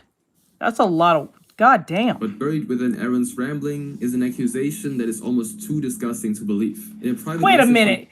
You fuckers can make a 200-page document, but you guys can't do a PowerPoint for your homework? Fuck y'all. That's wild. You ever think that to yourself? You can make a 200-page document about someone who wasn't great to you, but you can't do your homework? Fuck out of here. In 2016, James admits, "It all began That in shit's February wild to me. 2013 when I began to get a little friend called depression. I didn't know at the time, and I did something terrible. I had relations with my sister, which at the time I was and she was, and we've been doing this till, I'm gonna say till between 2015 and 2016. Now, one day later, he and Aaron would both suddenly apologize, and Aaron would take the document down. In the messages, James talked about how childhood trauma affected him and placed a lot of the blame on that. And most of the community pitied him after learning this. They believe what James said in the messages, saying that it was a mistake and he's changed. True, but being left back is a great motivation. Not to be. But you know what I'm saying? Like, think of it that way. Being left back and be looking like an idiot is one thing. So while they acknowledge that it's disturbing, they generally forgive him for the thing he did. With more eyes on him than ever, though, the allegations would resurface in September 2020, and he wouldn't deny it, saying, "It did happen, but only once, when we were just... and it was consensual," which is actually Wait, what happened? The fuck? I'm sorry, I was not paying attention. attention. What the He's fuck? changed. Read a lot of this, logging off in Deleted. to Tar, and he's in therapy. Now Tar stopped working YouTube. It self-deprecates. But with that, there, and he wants to see what he will do. And as James hopes, the drawing upsets Aaron, who posts a document titled "The Truth About James Bear." It goes over every single aspect of their friendships, spanning 182 pages. Now most of it can be considered benign. I just but buried dated my within teacher's Aaron's rambling is an accusation that is almost too disgusting to believe. He was giving In a private D's. message from 2016, James admits, "It all began in February 2013 when I began to get a little friend called depression. I didn't know at the time, and I did something terrible. I had relations with my sister, which at the time I was, and she was, and we've been doing it." Whoa! Whoa! What the fuck? No! Bro, what are you doing? Whoa! Yes, began to get a little friend called depression. I didn't know at the time, and I did something terrible. I had relations with my sister, which at the time I was, and she was, and we've been doing this till, I'm gonna say till between 2015 and 2016. Now one day later, he and Aaron would both suddenly apologize, and Aaron would take the document down. In the messages, James talked about how childhood trauma affected him and placed a lot of the blame on that. And most of the community pitied him after learning this. They believe what James said in the messages, saying that it was a mistake and he's changed. So while they acknowledge that it's disturbing, they generally forgive him for the thing he did. With more eyes on him than ever, though, the allegations would resurface in September 2020, and he wouldn't deny it, saying, "It did happen, but only once, when we were just... and it was consensual," which is actually interesting, considering it directly contradicts his former timeline of 2013 to 2016. And maybe this time you'd think James would suffer some sort of serious consequence, but again, he doesn't. Instead, he just announces that he's taking a break for his mental health. His disappearance doesn't last long, though, and 1 month later, he returns. After all, according to him, he was kidding. Sad boy was kidding. He was being sarcastic. It only happened once when I was it was already dealt with. Those who are involved are fine and made amends. I am not a threat to anyone, and the other claims are not true. His friends and fans seem to forgive him. They believe he's remorseful, mentally ill, and trying to become a better person. Now, James' videos get even more popular, now reaching over 100,000 subscribers. And from the outside looking in, it seems like things are better than ever. That is at least until March 2022, when a user posts a thread about the said allegations. He doesn't believe James deserves such a big following after what he did. And James would post a Twitter thread to address this. And this time, he posted a video along with it. And since, of course, it's worked in the past, he again calls on people's sympathy, saying, "Things I said years ago do not represent who I am today as a person, and I'm a work in progress to be a better person. I'm a human being, and we all make mistakes." But this time around, he gets more hate than ever before. However, even then, he goes back to consistently posting YouTube animations, with Claire still by his side. Unlike before, though, the hate simply doesn't stop, and in April 2023, he leaves Twitter completely. And no, I don't do that. No, I don't make Sonic OCs.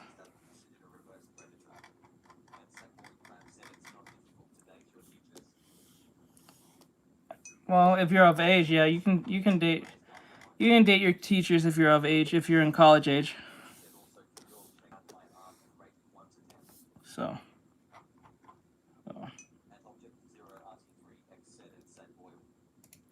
And 1 month later, James posts the last ever Claire and James video. This is the beginning of the end. Despite how many people James confided in about his sister, all we really had was his word. And what we learned in September 2024 is, James' word means nothing. After all these years, James' sister, Alicia, finally speaks out. She posts a document titled, "I'm tired of staying silent." And with it, any last shed of sympathy people held for him goes flying out the window. Alicia starts the document with the following words. "I'm writing this doc to come forward with my abuse that my disgusting piece of brother, James Bear, has done to me. Yes, I'm unfortunately his sister, and I despise that person greatly." And she attaches pictures to prove... There are people who have dated their teachers before in college, and usually it's in the college era. It's like, if you're past your 20s, you can actually date your teacher. I don't think it's ethically right for the teacher to be doing that, but they're consenting adults. So, that's a thing. I don't know why they let that happen, but that they let that happen, apparently. You can actually date your students as a teacher if you're in college or whatever the fuck. That shit's wild. And you can do that openly, I think. I think you can do that openly. That shit's wild. And I don't think you can get fired for that, but they frown upon it, though. It's really weird. It's like, why would you allow something like that? She is who she says she is, including James' 100,000 subscriber plaque. Now, there's only one thing consistent between James and Alicia's stories. It begins in 2013, but after that, everything that Alicia describes is far worse. She immediately contradicts James' story when she says, "I don't remember much about it, but that's when it started, and continued for a long time, especially past 2016. James lied about that part. It isn't just some one-time mistake, it's frequent." And Alicia will list many different ways. Oh shit, this was a freak. He was out here doing things to his sister, bro. What the fuck? In which he would physically and emotionally hurt her. She says James pressured her, intimidated, and bribed her until she agreed. According to James' unreliable storytelling, it was only a one-time thing, or it ended in 2016, but not according to Alicia. Alicia says, "The last attempt of James pursuing me was in September 2020, when he asked me to come near his bed, but I declined, and so I went to another room." Which is the exact month when Aaron's document came to light for the second time. Now, Alicia would end her document with a plea for help, raising money to escape her home life, and people would rally around her. In January of 2024, James then implies on Twitter he plans to leave this earth, but it doesn't matter. Nobody shows him sympathy anymore. To make it even worse, a week later, Claire and her friends released their own document, showing James' abusive behavior throughout their entire relationship. She peels the curtain behind the happy cartoon couple, and reveals years of emotional manipulation through their messages. As he often does, James threatens to leave this earth when he doesn't get what he wants from Claire. "Stop saying that you deserve to die. If you want to act mature, then don't say all that stuff, that you want to die. Been mostly alone and it don't matter, right? I'm sorry, of course bro. It doesn't. Stop pulling out your story again, saying you were alone and all that. And seriously, you're gonna tell someone who wants to die to pretty much stop thinking like this in order to act more mature?" Oh yeah, that one. Yeah. Yeah, see, that's the funniest thing about that. In that Amsem movie, I think, yeah, it's called That's My Boy. It's making fun of the idea of this boy was taken advantage of. But this is why people don't take men seriously when they're in, like, SA situations, especially with women. They just see you less than of a man.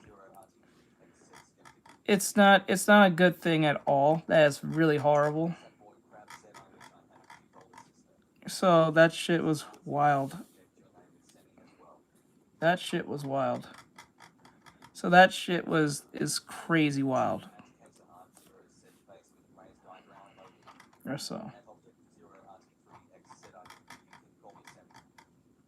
Years of this kind of behavior, Claire would actually break up with James in 2023, but he simply couldn't let it go. He messages her friends, her family, and even random people from multiple different emails and accounts, switching between begging for forgiveness and posting horrible things about her, justifying it because she was flirting with other people, which is ironically something James was caught doing in the past too. The old clips of Claire and James seem different now, starting from the very first episode. The evidence mounts against James, and one thing becomes clear: he can't take no for an answer. But one thing would suddenly change the entire narrative. But before that, definitely check out War Thunder on PC, Xbox, PlayStation, or mobile by using my links in the description. No, we're not doing this. No, I don't care about your also fucking... get a huge bonus pack across PC and console.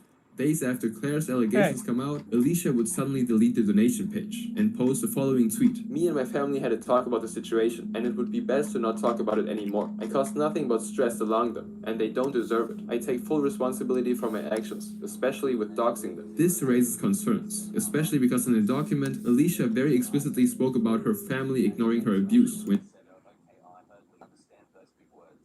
Well, that's like asking how you know how to use the Xbox. After a while, you kind of used to get something. When you're around something long enough, you know how to use it, right? Kind of like riding a bike. When she recounts, one time in 2019 when I was lashing out at my mom, I told her what James did to me, and she was like, forget about it and move on. And wow. I told my mom The that my parroting. second oldest brother was... The parroting. This always falls back to shit parroting. You see what the problem here is? I can't even blame the chick now. I can't even blame her now. This is shit parroting at its highest. What the fuck? I'm not gonna lie. I think the mother should be charged for that. That shit's some bullshit. Are you kidding me? The mom just tells her just forget about it after she was told something very serious happened to her daughter with her brother. Like, are you serious? Oh my god, dude. That is... Ah, fuck. That is horrible parenting. Was being weird to me, and she got mad at me when she noticed I was only wearing my bra and panties. But despite that, people still hope that she managed to escape her situation. But then James posts a video. It's not just James this time though. Alicia is there too, vouching for his honesty. If nobody is willing to believe me, then perhaps my sister will speak on behalf of that. This is Alicia speaking, or in other words, this is his sister speaking. And what my brother James is saying is true. I would like to give my deepest Why does this sound fake? This sounds fake. Why is she saying it like that? apology to everyone for spreading misinformation about my brother No. and about my own family. Truth be told, that I only came forward because I was only upset, and my reasons for being upset were petty, and I had a falling out with a friend. But nearly everyone agrees it sounds like she's reading from a script as she takes back what she said before. James later attempts to prove otherwise on Twitter, but it's useless. The excuse he used time and time again doesn't work, and people simply won't change their mind about it. Since the only evidence we have are their constantly changing stories, we may never know the truth. However, it seems like this time his reputation is truly dead. This is crazy. Alright, enough disturbing shit. That was interesting.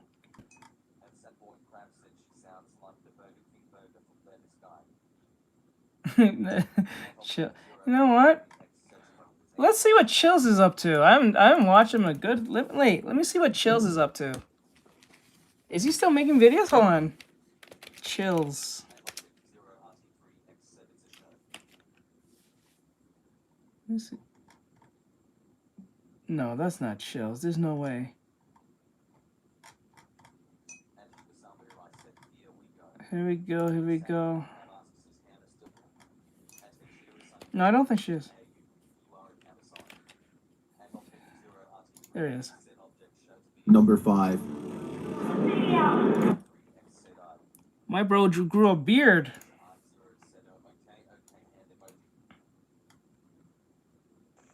Chills grew a beard, my dude. 15 scary videos that friends keep sharing. 15... Number 15.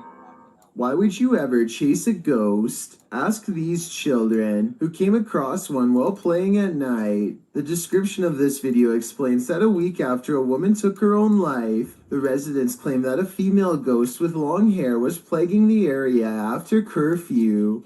Children were trying to catch a bird in the area at night, when instead they found the ghost and gave chase. Number 15. In the footage, the children are crying out and laughing as they chase a figure dressed in white along the railway. The figure is seen in the distance in the darkness. It appears to be walking slowly, swaying slightly. The boy follows just as slowly behind it, keeping a safe distance from the figure. Kids in the background eventually start crying.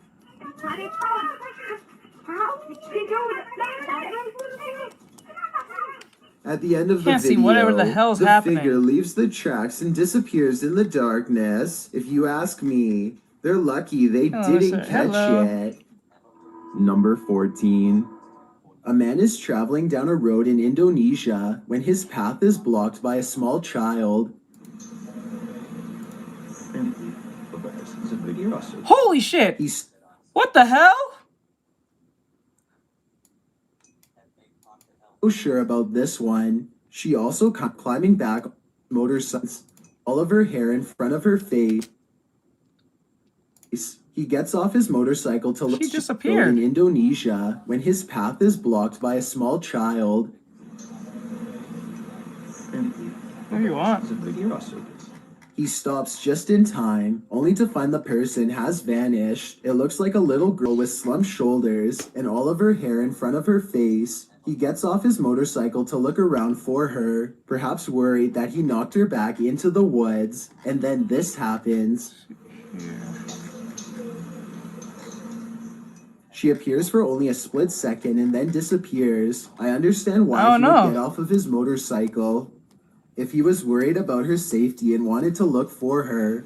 But if this were real, then why did he run away instead of climbing back on his motorcycle? Scared or not, I think most people would have climbed back on their bike and taken off, so I'm not so sure about this one. She also kind of looks like the girl from The Ring, so maybe this is just CGI. Number 13. This one took me a few tries before I could see what they were talking about. Watch the shoulder lane on the left, and soon you'll see the shadowy outline of a mysterious figure. Was that a person? I have little doubt that this video is real and not edited, so the question becomes whether or not this was an actual spirit. Notice how the figure is devoid of all features. A strong sign of the paranormal, and maybe it's just because they are passing by at a high rate of speed, but I can almost see right through them. The entire lower half of their body is practically invisible. Number 12. A parenting channel called The Mommy Wayopedia has thousands of subscribers who are looking for heartwarming family videos. Paranormal content is not what they seek, and I don't think she's playing around when she uploaded a rather realistic ghost sighting video for fans to analyze. So here's the background story on this video. She's been seeing some weird things on CCTV camera for the past week or so, but never had the phone nearby to record, and doesn't have a memory card for the camera, so she waited near the CCTV monitor for a couple of days for the paranormal entity to return, and this creepy sighting of a mysterious figure is what she has since caught on camera. The mother tries to keep the fear out of her voice as she tells her son to keep reading a book out loud. Oh, you read the book, baby. She doesn't want to scare him. She can't take her eyes off what she sees. Seated on the ground facing the courtyard on the first floor is this exquisitely eerie ghost sighting. Everyone has a cool with voice. long hair and a gown. She's across from the main entrance waiting for them to come out. The see-through figure does not move, but look closely and at 10 seconds, you'll see this object across from the ghost is moving all by itself. Or maybe it's the wind. The Mommy Wayopedia I'm pretty sure it's the wind. Has no idea what this ghost wants from her or her family and is seeking advice on what to do next. I would say this is a camera glitch, but she's been seeing it on different monitors across different places. Be an actual ghost. With that in mind, the only thing left to do is either confront it or hope it goes away. And I'm not sure if either is going to get her any peace. I don't know if you guys can see it well. Number I'm 11. not sure. What if you were trailing an ambulance and you saw this in the rear window? This terrifying ghoul was caught on camera by a vehicle following the ambulance. Apart from the spirit, there appears to be 2 human passengers in the back of the ambulance. I don't think it's one to go. I doubt EMTs. As the camera focuses in, I really do. the spirit's ghastly facial features appear for a moment before whoever's filming loses control of the camera, likely terrified about what they'd just seen. What would you do if you saw this in the back of an ambulance? It's probably safest to back off. Number 10. A YouTuber named Paloma Renee decides to buy a supposed ghost off eBay. She receives this letter describing an old ghost from the 1800s that has haunted their home for years before being captured in a jar. The instructions look like they were typed in a hurry and are incomplete. Despite this warning, Paloma and her friend unleash the ghost and use a Ouija board to communicate. They aren't taking this very seriously at all, and ask some pretty silly questions for about 5 minutes. They get mostly non-answers in return and are ready to end the session. But first they check to see if they offended the ghost. This is their cursed reply. Oh wait, are you gonna haunt us? Like, are you gonna make it a No, live? no personal information in the chat, guys, because TikTok, YouTube gets mad at Don't me. you dare. Don't you dare. Watch their hands again and tell me if you think this is a real paranormal answer, or if they are moving the pointer themselves. Number 9. Vickers Hill in Northern Ireland has a twisted history, and a piece of this history may have been caught on video. A bit of backstory.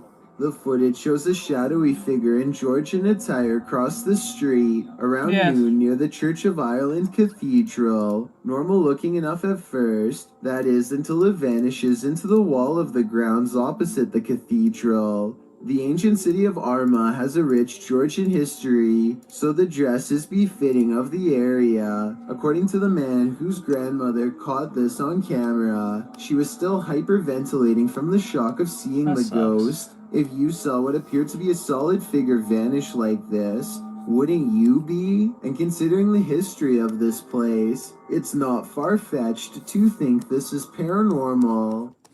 Number 8.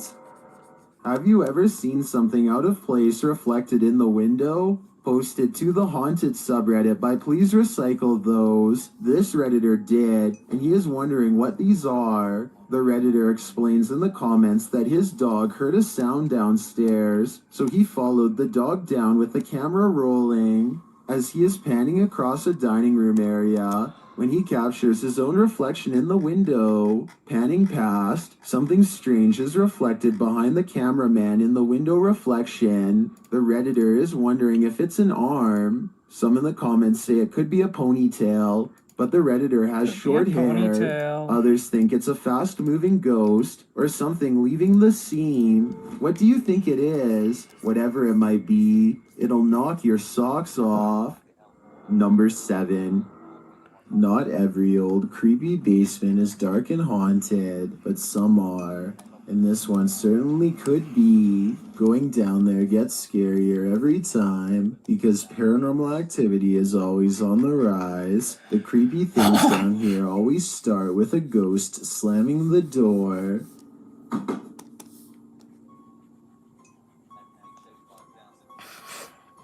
Who's there? At 41 seconds, he gets his reply in the form of a bizarre twisted figure. Caught on camera at 41 seconds, a physical manifestation of the ghost in the basement which he so fears. It seems to be bound tight in a cloak, and I can just barely make out 2 white eyes. The ghostly presence is caught on video, but not in real life. You know what I hate? And Why is so never our just like timid a full-blown investigator ghost? keeps exploring the haunted place. Not for long, though. His mission will be abandoned shortly. He is about to flee.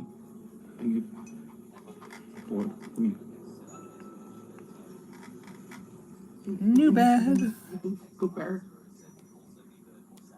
Why is the ball moving? He questions aloud what his eyes are seeing, as a ball is caught Pauly moving by Shore? itself, or more accurately, like a ghost has pushed it. This could easily be done with the pull of a string, but that still doesn't explain the ghost sighting caught on tape earlier. Pauly Shore?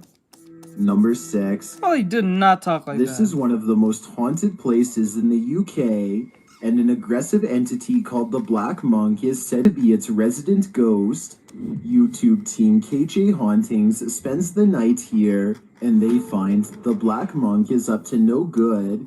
At one point, they hear someone or something crying.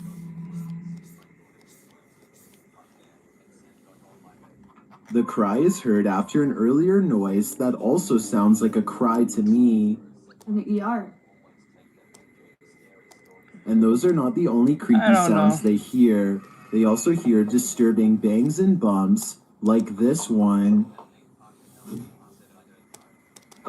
And this one.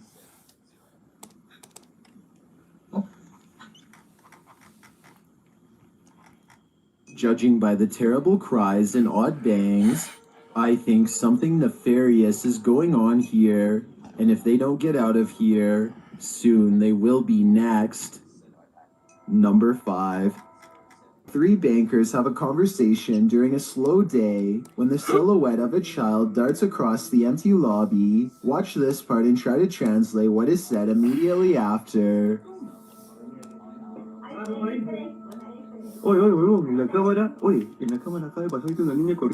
The lobby area gets plenty of sunlight, and yet the figure looks completely covered by shade. Not a single detail is visible as it runs by, which makes this CGI or a shadow person. And when they go over to where it just was, nothing is there at all. You never hear the door open or any footsteps. It's simply gone.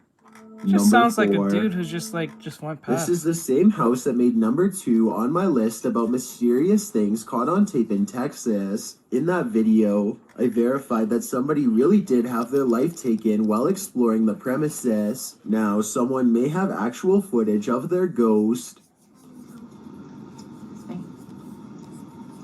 Whoa!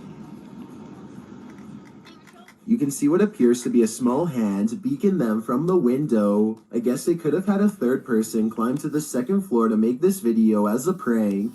Can someone who has been brave enough to go inside of the house tell me if it's possible to get up to the second floor? If you can't get access to the second floor, then this video is probably real. Either way, many people claim to have seen the ghosts of small children in doorways and windows of the abandoned property. So even if this video is fake, then the house is almost definitely still haunted.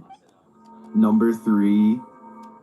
Larry Glow has a haunted home that keeps him on edge at all times. He records down the hallway because a ghost is down there. He's sure of it. I'm not sure what he is saying and need your help to fully understand.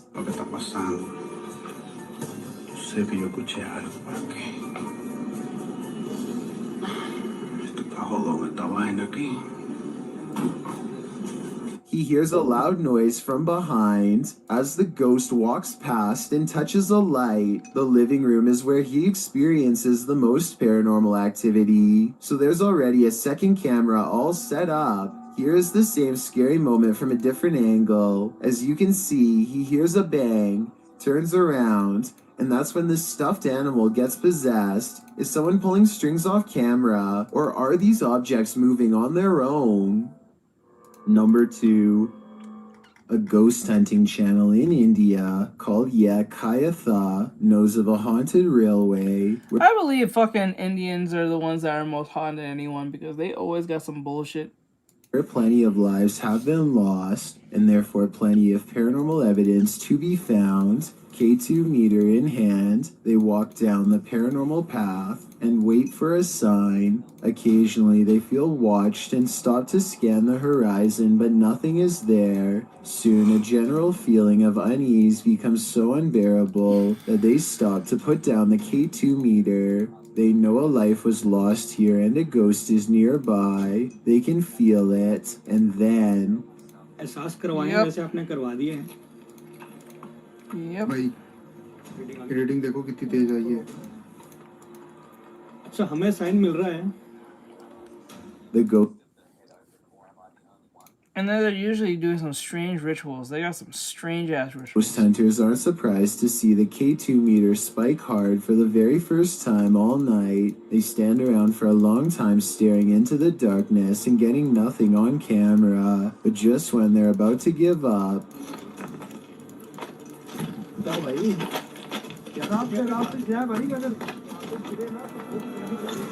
कभी भाई सामने देखो वहां पे जसी भाई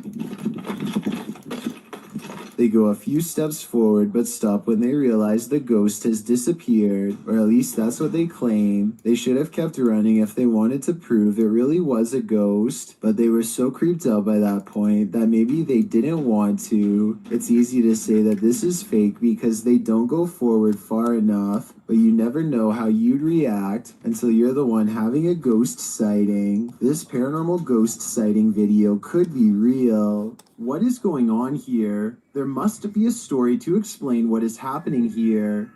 What's interesting about this image is the horror it showcases.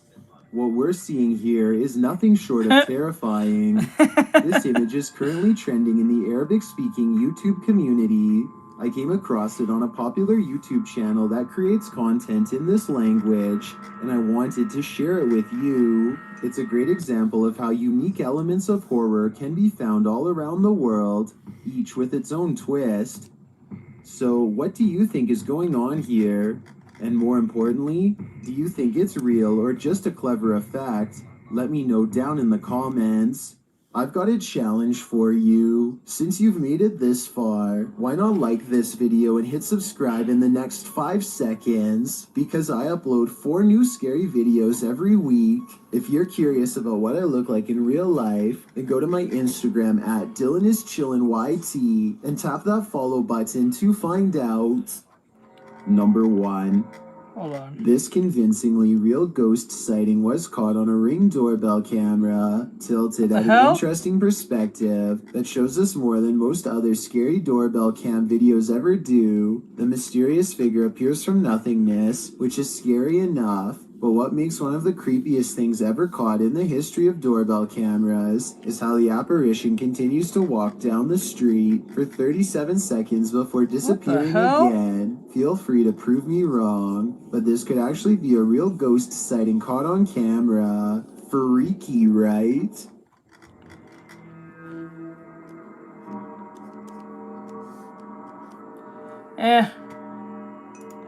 I'm not gonna lie, Chill's videos are just kind of meh.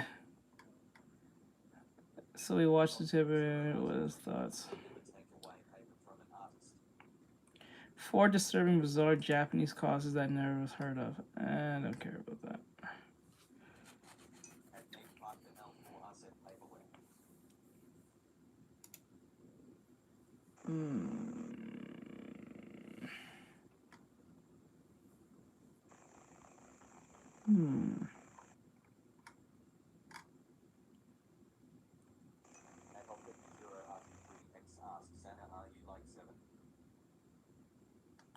What? So this dumb retarded bitch that recorded somebody in their house naked on DoorDash. 8 years? And instead of going to police about being sexually assaulted, she decided instead of that she was going to go and go out to the public and post this guy naked on his sofa in his own house to the world. The police don't care. TikTok banned her, and she also got arrested for 2 charges because of this. And now it seems like TikTok is deleting it too. Police are doing nothing. Girl, I bet she wishes they were doing nothing right now because now we have Austin's statement from the police. I got a fresh blowout, new pajamas. Let's get into it. I've got the statement. This comes from Stephanie, the attorney. Let's read. So if you recall, the incident happened on October 12th. Austin gives a statement to the Oswego police on October 23rd. It's important to know why there's a gap. We're going to find out. Yeah. He said on October 12th, I was drunk and apparently ordered DoorDash to my residence. There it is. I told you the dude was drunk or high. Bro was drunk and or high, passed out. Bitch came to the door, pulled out her phone, and then said she got essayed leave and then fucked up her whole life. I like how you fucked up your life and the dude had no real hand in it. That's funny. Talk about owning a chick without doing shit. Hey, Amy Rose, yes. For ordering DoorDash, but there you go. And he apparently fell asleep on the couch. I believe him. Afterwards. He states he was naked from the waist down, but had a shirt on. He said when he woke up, he received a notification from DoorDash, and in the background... Well, at the end of the day, you couldn't see his dick, all right? You couldn't see his dick. Yeah, he wasn't wearing any clothes, but let's not act like something horrible happened here. The photo, it showed him asleep with his genitals out. Yep, definitely self-inflicted. When the police initially questioned him and he apologized and said that's not like him. And now why there's a gap, because a week later he opened TikTok and saw himself on her account. Oh. The video was a video that DoorDasher took of him with 28.8 million views, and it was Olivia's account, which was his DoorDasher. It made him feel unsafe, humiliated, all those things. And she also posted his first name and his street number. Wow. So this stupid bitch is doxing too? They gotta crucify him. They gotta do that. This line is just him saying, I did not give her permission to do this, and I want to press any and all charges. Yes! Let's go! He should start a GoFundMe. I'd donate. And this was filed October 23rd. So more than 12 days after the initial incident happened. Yes. And if we recall, she Let's was arrested go. Again, we have to. Our goal. Again, the goal. What is the goal? Total Karen obliteration. That is the goal. Yep. Every single one. more than a week later because there had to be an investigation done. Yes. And now Olivia, aka IRL Monster Hideout, is facing 2 felony charges. Unlawful surveillance, and then the dissemination of that surveillance, which was putting the video here on the internet. Yeah. So it sounds like nobody knew about this video. She didn't admit it in her initial police report. She didn't admit. Oh, she didn't. So, oh, she didn't. She didn't show that. Wait. So she filed a police report, but she didn't show the video of it happening. Why? Yeah, probably because the video wasn't bad enough. She knew what she was doing. And she didn't, nobody knew until he saw it. She making false reports? Report, which I think was very smart on his part. Instead of jumping on TikTok, like everybody's like, where is he to defend himself? You right? See? I told you. If you have a issue where you have to legally do something to someone, don't fucking go to no social media. Are you stupid? Don't do that. Go to the authorities and do the proper shit. It will save your ass. Anyone who's going through anything, you go to social media, fuck you. I don't trust you. I can't trust anything you say. That is amazing. That is amazing. Thank God. Bro had some sense. He ain't stupid. Life. Out there is real life. He did the right thing. Smart. So she pulled a Casey Tron. That's funny. That's really funny. What are the odds The of that? the Strahan's effect All this comes from went Stephanie. hard Guys, on go this. follow That's her. hilarious. She's a phenomenal attorney in New York where this is actually happening. Wow. Let's hear it in the comments. If there's still an Olivia defender out there, I want to hear from you. Because y'all are still sliding in my DMs. That's the only place y'all are. I'm not seeing y'all What comments. phone are you? Y'all what are like phone in my are you? DMs like, I'm a terrible person. No, I'm just bringing the facts. This is ridiculous. Okay, good night. Are you asking me?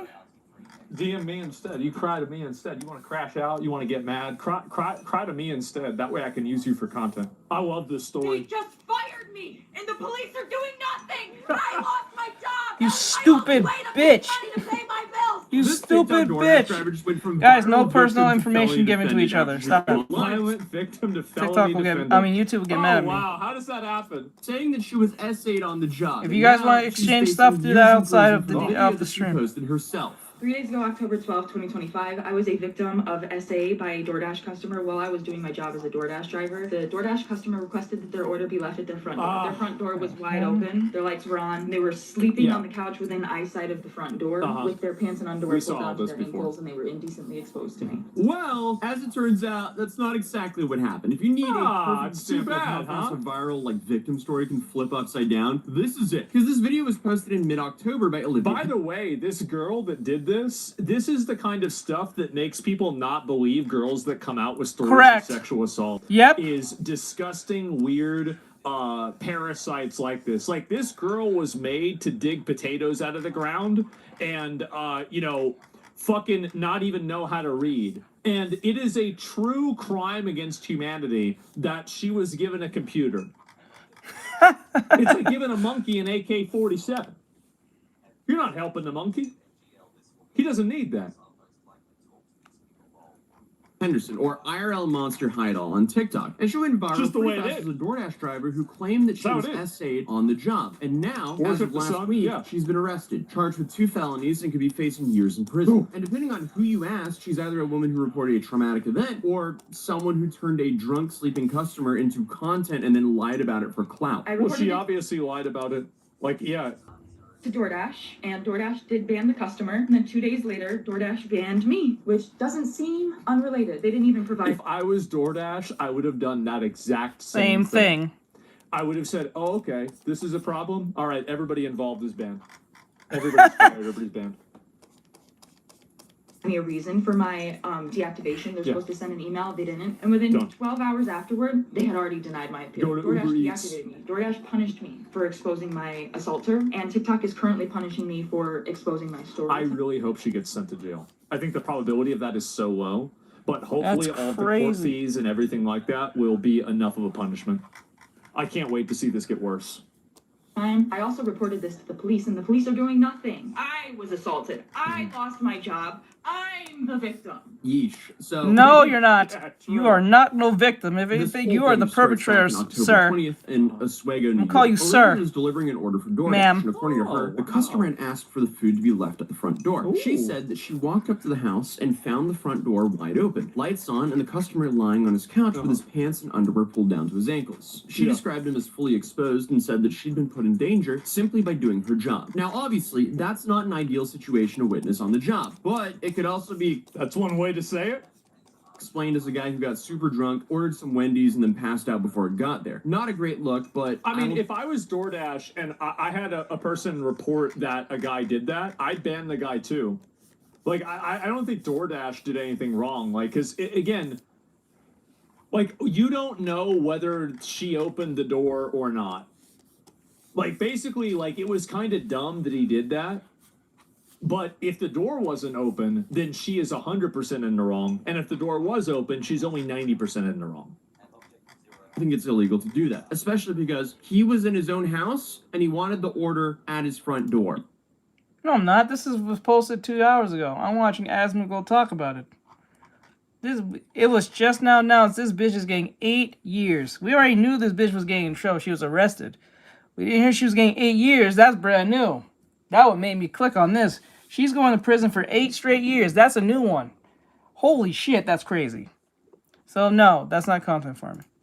Yeah, but more on that later. So, in her first series of videos, she told the story with the tone of someone who's still shaking from what happened. She said everything was caught on camera. She also said that she didn't want this to happen to any other women, which is why she came forward with this story on TikTok. And with the video, she also reported this to DoorDash and the police. And her initial post grabbed more than 22 million views for a brief moment. And TikTok seemed ready to rally around her. But that didn't last long, because within days, TikTok removed her video for violating community guidelines, and the talk around her started changing. Because she posted more videos saying that TikTok kept trying to silence her. And then she said that DoorDash fired her for reporting an incident. And she said the police were punished. So both DoorDash and TikTok just came to the conclusion that we need to bully you today. Holy shit. That's crazy. That is crazy. That is fucking crazy. That's insane. Doesn't make no sense. Can't wait, because this is the beginning. This is what I think is funny. This is the beginning of her spiral. She might not know it yet, but this is the beginning of the end. Yeah, pretty much. Her instead of helping her. So see, that seems odd when where does the 8 years come from? That's the part I don't understand. Where is she getting 8 years from? What else did she do?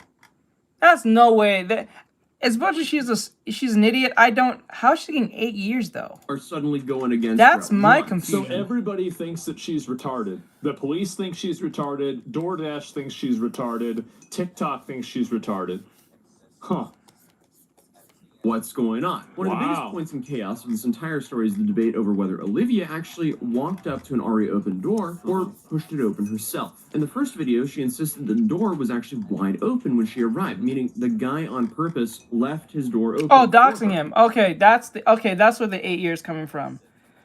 Oh, okay, I didn't hear that part. My bad. I probably was too busy dealing with Amy. Thus, as she claims, he left himself exposed for her to see. But pretty fast, other creators started putting out screenshots that showed that she had quietly deleted an earlier version of that video. One that showed her nudging the door open before panning to the sleeping guy on the couch. And the original clip was deleted, but I don't think this has anything to do with TikTok silencing her here. Because she posted a video of a dude laying there exposed on his couch in his own house. And she posted it for millions of... It's also that they have a rule against nudity. So, if you're posting a guy that's nude, you broke the rules. True. He's not wrong. What? What? What?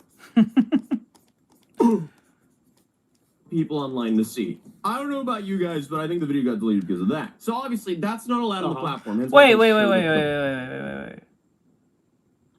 So she showed his full blown lower half? I know she said he was in the bed knocked out, but no way. Appear. But there were these side-by-side screenshots that started popping up of what if the video that she uploaded had the door closed more, or sorry, if the video that she uploaded, the crop photo, if she did that, she 100% opened the door. Sorry.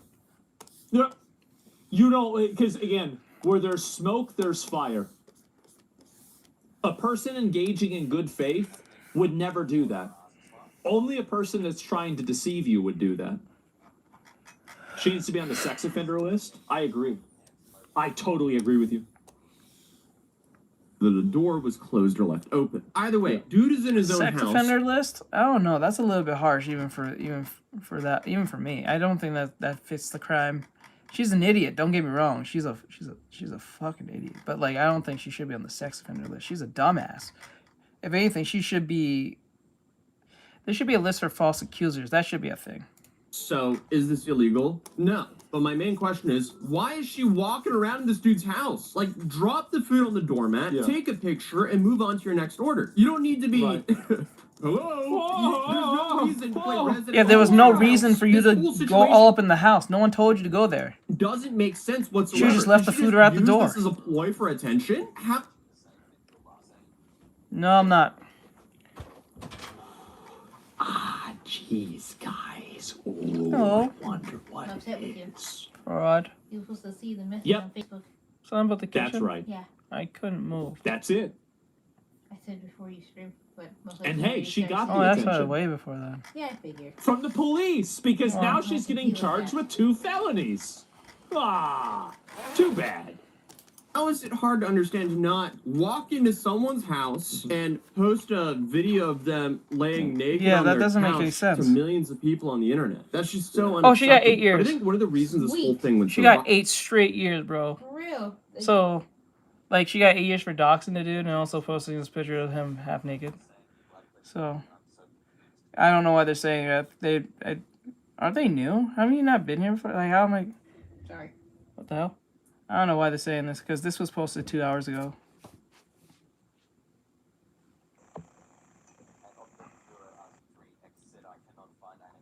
I think they're just... I don't think they know what cliff farming is.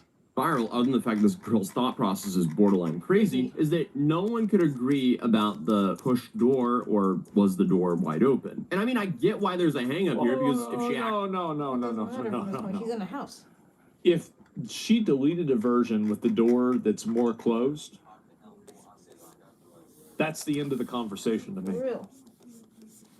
That's it. All right. That's all I need. I need 1 point on a graph right there. I draw the whole line. I was thinking about doing that. I've been thinking about putting some of these reactions back on the reaction channel, but we'll see. Really, just that simple. She's probably planning on making OnlyFans content. Maybe she might do that. She might actually do that. I got a feeling that's not going to work out. actually, you know, pushed the door open to record a guy just laying there in his house and then, you know, turned herself into the victim, she's insane. And then we for sure have another member of the Hall of Fame of Influencer Morons. At this point, I need to start holding introduction ceremonies for these kinds of idiots because I should be starting my videos like, welcome to the newest idiot who's now facing jail time for some social media content. I love it. I do. I love these videos. It's beautiful. Yep. Because at this rate, I'd say a lot of my videos are kind of like that. Anyway, There's a ring camera of her opening the door, as far as I heard. It's a rumor. Nobody knows that. I heard it, but it's a rumor. It doesn't matter if she opened the door or not. All she had to do is just drop the food off and leave. Why can't we agree on that? Huh? Why is that not the default response? Right? That doesn't make any sense. Think that to yourself. Even if she opened the door or she didn't, why is she on the deck taking her phone and recording this man who's sleeping? As soon as you saw him sleep, you should have just left. Why is that not an option? Why was that not the defaulted, like, last thing? That should have been, like, the insurance response of, like, okay, whether she did or didn't, why can't she just not do that? Weird. arguing about the lighting, angles, wood grain, everything. But this is where the story took a life of its own, because while she was telling millions of people that DoorDash and TikTok were trying to bury her truth, police were piecing together a version of the events that looked very different from what she originally stated online. Because eventually, the police stepped in with their own findings, citing Ring doorbell footage that reportedly showed her opening the door herself. Yeah, I mean, if there's footage of her opening the door, I think like this is jail time and sex offender list. Absolutely, 100%. Yeah, it's Ma'am, GG. why did you do that? So, ladies and gentlemen, no, she did it for attention. That's the reason why she did it. It's pretty simple. Like a lot of these people are attention-starved, narcissistic freaks, and they have no problem acting like victims, co-opting legitimate issues like sexual assault for their own, fragile egos. And trespassing, yes. Total Karen obliteration. That's right. got her. Sir, I have your DoorDash. Oh, ew! I'm a victim! Number one. Well, as soon... Okay, that was new. I never seen that before. Alright, so, I stream every day, but that's gonna be probably changing because, like, since we hit 10,000 on YouTube and, we hit 100K on TikTok, I have to make those 2 videos, and then after those videos are finally up and ready to go, and the auction, I can totally just make a stream schedule and work on just content, because a lot of things are changing now since I'm at a level where I can say, okay, I can make some changes and I want to compromise at the same time. It's something that I've been planning on for a while. And of reports extremely seriously, and they never deactivate someone for reporting it, full stop. But they said that posting the video of a customer inside of their home along with their personal details was a clear violation of their policies. They and it's not even a question. said that was the reason her account was deactivated. Yes. And they deactivated the customer's account too while they were investigating. Yes. And they also added that she still had full access to her money. Then everything hit a wall on November 10th, because that's when officers arrested Olivia Henderson and charged her with 2 counts of Class E felonies. Unlawful. It's a good start. She even posted his address on top with the name of the sexual assault allegation. Yeah, I bet you're gonna find out that this is on some form of like medication. I want to bet how much. I bet you she's on medication. I bet you she's on medication. You're gonna hear that she's on medication somewhere down the line. So people like this, they'll ruin your life. They'll ruin your life for clout. all right, later. I don't know. Surveillance and dissemination of an unlawful surveillance image. And these charges usually apply to people who secretly report others in private settings. Bathrooms, bedrooms, changing rooms, that kind of thing. But the legal idea is the same. Reporting someone inside of their home when they have an expectation of privacy is criminal, even if the camera is obviously. So obviously. Outside of the door. Wait, and here's a pretty good, easy way to look at this, right? If you are standing on the sidewalk and some guy is, let's say you're a dad, and some guy is recording your daughter from outside of your house through the window, do you want that guy in the sex offender registry? Yes. Probably not. You probably want him in the morgue. Oh, that too. But a sex offender registry is the next best thing, right?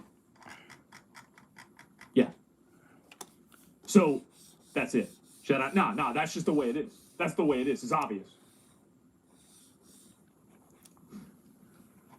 Said that she filmed a sleeping person and posted it publicly, which is exactly what these laws are written for. So the bottom line is, police found no proof of SA, and the man was asleep. And Olivia admitted the instructions for her order said to leave the food at the door, not inside of the home as she filmed. Her last TikTok was posted on October 26th, right after she said that she was being punished for reporting what happened. After the arrest, she didn't post anything at all. No defense, no clarification, no follow-up about what she plans to say in court. Her current next hearing is on December. And also, apparently, like from the video that we just saw, she did not even show them the video of herself recording the guy.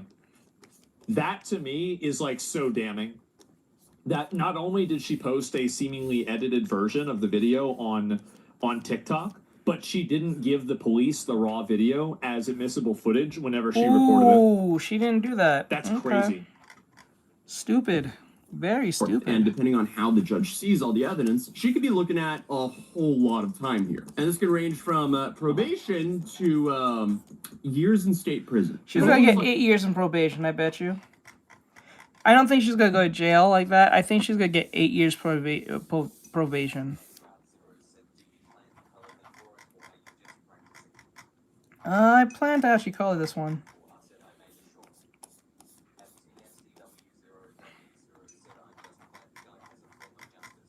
So,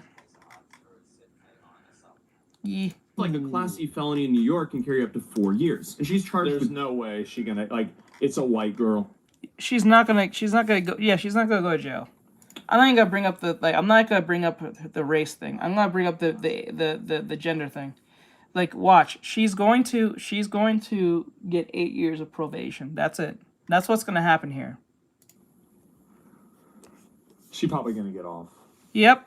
I know, guys. I know. Like, but, minimum 4 to 3 years probation, at max 8. You know. 2 Class E felonies, so that could be a combined maximum of 8 years in prison. Either way, it's no longer a he said, she said, and it's definitely not a conspiracy that TikTok doesn't want you to hear about. This is a criminal case with evidence and surveillance footage that was provided by the perpetrator. Yet again. What? Clout. How does this A keep on self-report. happening? No, obviously. Gig workers deal with real risks every day. Yes, women face real threats with entering private spaces alone. And yes, some companies have absolutely punished workers for speaking up. But if you film someone in their own home, post it online, accuse them of a crime... Well, whenever you make a decision based off of something else that happened, whenever the situation that you're talking about is different than what happened in the situation that you're making a decision on, you're being a retard. You're being a retard because whenever you make decisions based off of criteria from something that didn't happen, or it happened with something else, you're out of your fucking mind. When you lie, yeah, exactly. So what I'm saying is people are confused. Okay, let me say it again. So basically, if you take a situation that happened, and then you base your decision on what happened in this situation off of another situation that happened in the past, and you just assume that the same thing happened in the new situation, even though the variables are different. Her name is Meg? You're being a retard. Does that make sense? I feel like it's pretty fucking obvious, right? You lost me? My dick's stuck in the blender now? What? It's turned on, right? Say never happened, and then you claim that you're being silenced when the platform you're on takes you down. Yeah. You're in for it. I was working. I was literally working. You were. I thought her name was Olivia. This is related. They I thought her name was Olivia. just punished me for posting about my while door dashing. They just fired me, and the police are doing nothing. Meg Parker?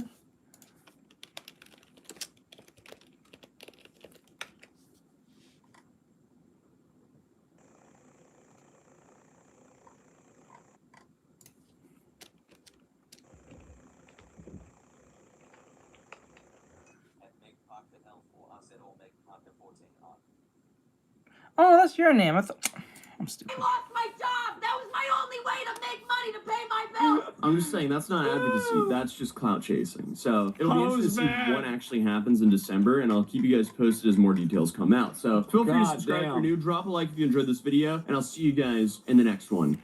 Peace. What a stupid bitch. Oh my god. Well, luckily, now her life is going to be ruined because of this. This is the beginning of the end for her. And that's, thank God. Guys, we're in some serious trouble. Gaming has been getting more expensive by the year, but right now it's about to get more expensive by the day. It already has. The same components that I have in my PC right now cost twice as much as they did just 2 years ago.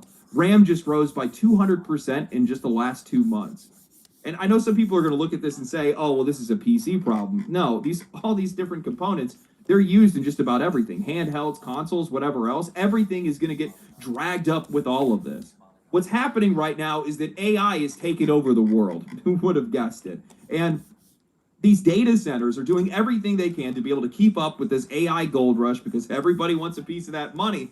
And that's pushed these guys to raid the consumer market for products buying up everything off the shelves before we even have a chance to get our hands on it, causing a lot of scarcity and making prices skyrocket with no end in sight.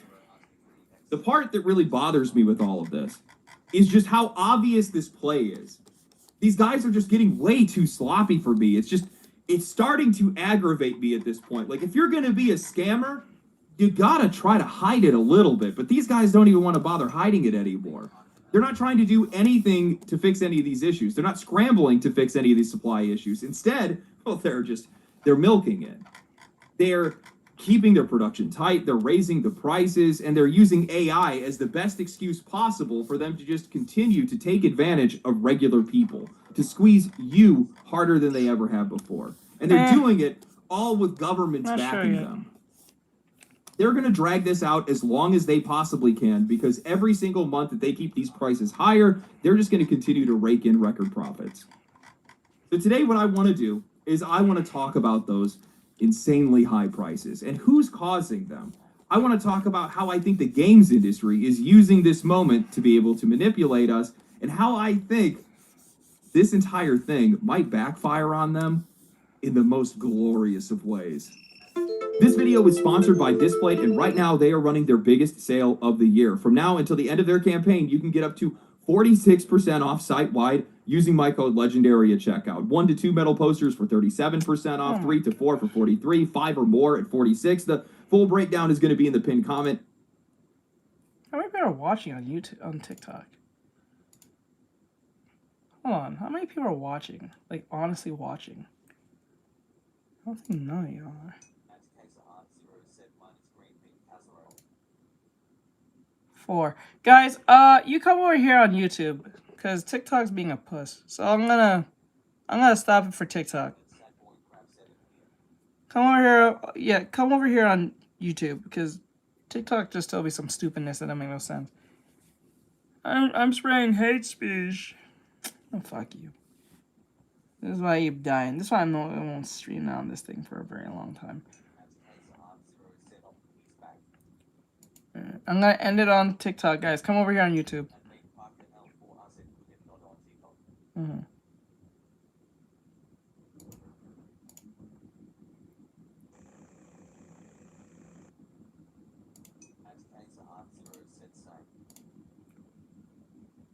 TikTok sucks anyway, bro.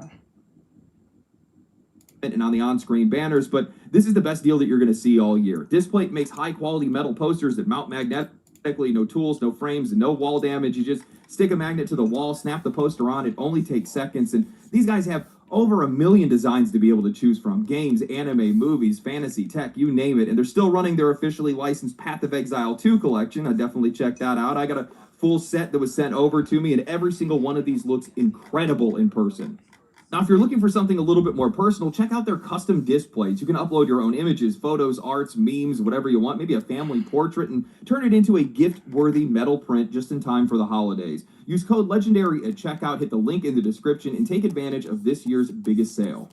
We have talked a lot about prices on this channel, and we are going to continue to talk about prices on this channel, because if there is one thing that I actually want to bring to this space, it is awareness. Most people feel helpless when they see these prices spike. They feel like they're being pushed out of their own hobby, like decisions are being made for them by people who don't even care about games in the first place. But the more that you guys understand what's happening, the easier it is to see the pattern. Guys, you gotta not use caps. Yeah, use caps. The caps very fast.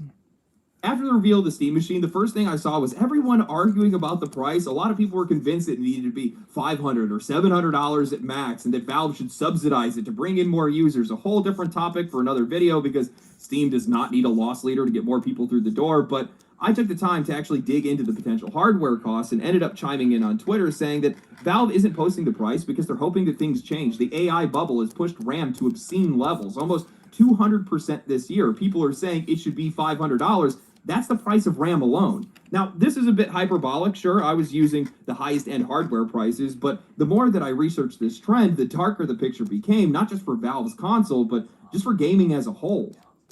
Right now, we're seeing hardware prices skyrocket across the board. All of it's tracing back to rapid data center expansion, a tidal wave of investment that's been poured into AI. According to Stanford, the U.S. has almost already spent $110 billion into private investments just in 2024. Global spending in generative AI is already up 600% between 2022 and 2024, and in 2025, that number is estimated to hit $1.5 trillion. With that kind of money flying around, AI firms are expanding their data centers and buying up existing hardware at a pace that consumers simply cannot compete with. That demand alone is enough to be able to drive these prices through the roof, and that's before you even factor in scarcity.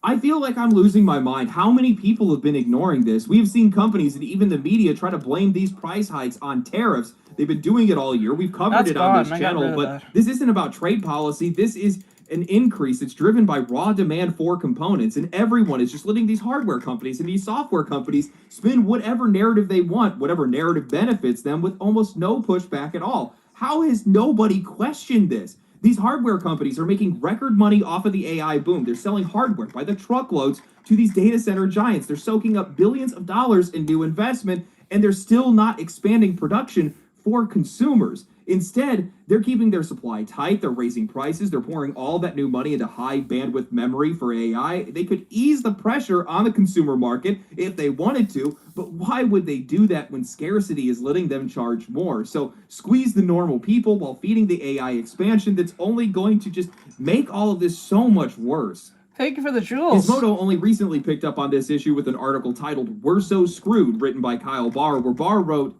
"We have been reporting about the spiking cost of RAM prices since October. Essentially, AI data centers have such a demand for memory that the prices of SSDs, DRAM, and HDDs are all ballooning in price. This is most keenly felt in the discrete PC RAM market. Corsair, one of the most popular brands for fast gaming-ready RAM sticks, told Gizmodo over email, our DRAM prices have increased in response to the severe supply shortage we're seeing across the industry." And it just keeps getting worse. A pack of 64GB DDR5 RAM from memory brand Crucial spiked from $150 to more than $400 in just 2 months, as evidenced by Amazon's price tracking site, Camel. Other low-end RAM sticks may see less of a bump, but users will inevitably find that the more RAM they want, the more it's going to cost. I kind of noticed that. I was going to buy some RAM just recently. I had plans to buy RAM and wait for, like, Cyber Monday. But now, I'm seeing these crazy spikes. I was like, am I crazy? Let's go! Let's go! Speaking of that, what? Remember the phone I showed you? Yeah. It jumped to $150, only to $480. What phone was it? The one I showed you. What was the quality? It was fair. At what That's memory? Fair means you could what memory? 280. No, yeah, I would have bought it for you if they should have told me. She been pissing me off all day about it. I would have bought it for you. I don't know, but like, I didn't want to. If I knew that, I would have bought that. No, I would have just bought that off rip. I would have bought 2. One for me, one for you. The iPhone 14. Shit, I know what happens before you do it. Like, Jesus. When I heard you say the spike, I'm like, it literally just happened. Yeah, I saw a spike instantly. So I have to wait till Cyber Monday if that number even goes back down. I doubt that number is going to go back down for you. It might go down to like $300. I don't think. You said 400? Holy shit. 16GB DDR5 RAM from Corsair now sells for an astronomical $688. The same sticks in white demand $948. And they're not even the priciest RAM available. Guys, I want you to know that this is nothing like the crypto boom that we saw just a few years ago, where GPU prices were driven by a hype cycle that eventually died. AI is far more of a tangible technology. It is going to keep expanding, it's going to keep improving, and it's going to keep getting massive support from governments and corporations worldwide. Yes, there is a bubble forming, something similar to the .com era, where only a few players are actually going to end up owning the market. But even when that burst happens, the winners are just going to buy up the losers' data centers, and they're just going to continue to grow. Even if the expansion slows, that's still not going to fix anything for us. Keep in mind, after the crypto crash, GPU prices never really went back to normal. So hardware prices might come down eventually, sure, but they're never going to go back to what we used to pay. And Thank this you, is not guys. something that's just going to be limited to Thank you for the gems. I didn't see you guys. Thank you, MP. Right now, I'm finishing off this Sonic drawing. I'm finishing off this Team Amy drawing. Memory or GPUs. It's going to stretch across every piece of computer hardware, gaming PCs, handhelds, consoles, phones, everything. It makes getting into the hobby, upgrading your setup, or even just replacing something that breaks insanely expensive for everyday people. And I think that's exactly what these companies want right now. They want to squeeze customers harder than they ever have while raking in all this investment and government backing, all to feed these business-to-business sales while the rest of us are going to deal with the fallout. At this rate, the hardware market is going to become completely inaccessible for most people. I've seen people talk about how the Steam machine needs to be $500 or maybe $700 at most, and these guys do not know how fast these prices are moving right now. The costs have ballooned so much that I could easily see every single major console that's coming in the next couple of years costing over $1,000 when they get revealed. Now, I know some people are going to say, well, that's not going to work. Nobody's going to buy hardware at these prices. And honestly, I think that's exactly what some of these companies are counting on. Nearly every major publisher in the gaming industry has gone all in on AI. EA just announced their partnership with Stability AI. Ubisoft has come back from their little media silence with some new AI deals and a push for AI teammates to replace making actual friends, which is incredibly bleak. But the clearest example here is... I don't really take part in trends all that much. I'm not really familiar with those things like art fights and stuff. I think my mod brought that up to me before, but I'm just too busy to like get around to those type of things. I've thought of it, but we'll see. I gotta get to my projects done. I gotta get these projects done before I jump to anything new. Microsoft. They have poured billions of dollars into OpenAI and Anthropic, and they've committed another $80 billion to AI-enabled data centers. They are directly feeding into the same expansion that is driving hardware costs through the roof. Yes. The same expansion that they blamed on tariffs. It is a mutually beneficial... I just wanted to buy 2 RAM sticks to upgrade the computer. It was at what? What was the number? It was like 192, right? I look back, the thing's at 384. I was like, what the hell? It like went up like almost like $100+. Like what? So I was like, you know what? I'm gonna wait till Cyber Monday if that even goes back. I don't even think it's gonna go back. That made me so mad. I just want 2 RAM sticks. Like I have 2 slots that's open. I just wanted to add more RAM to my computer. But once that happened, I was like, it was on Amazon. I had it sitting there. I was like, oh, okay, is that 190 something? I was gonna wait till Cyber Monday might drop for like $40 more, probably $30, and then I'll buy it. But I was like, no, I don't think I'm buying that anytime soon now. Relationship for them, not for us.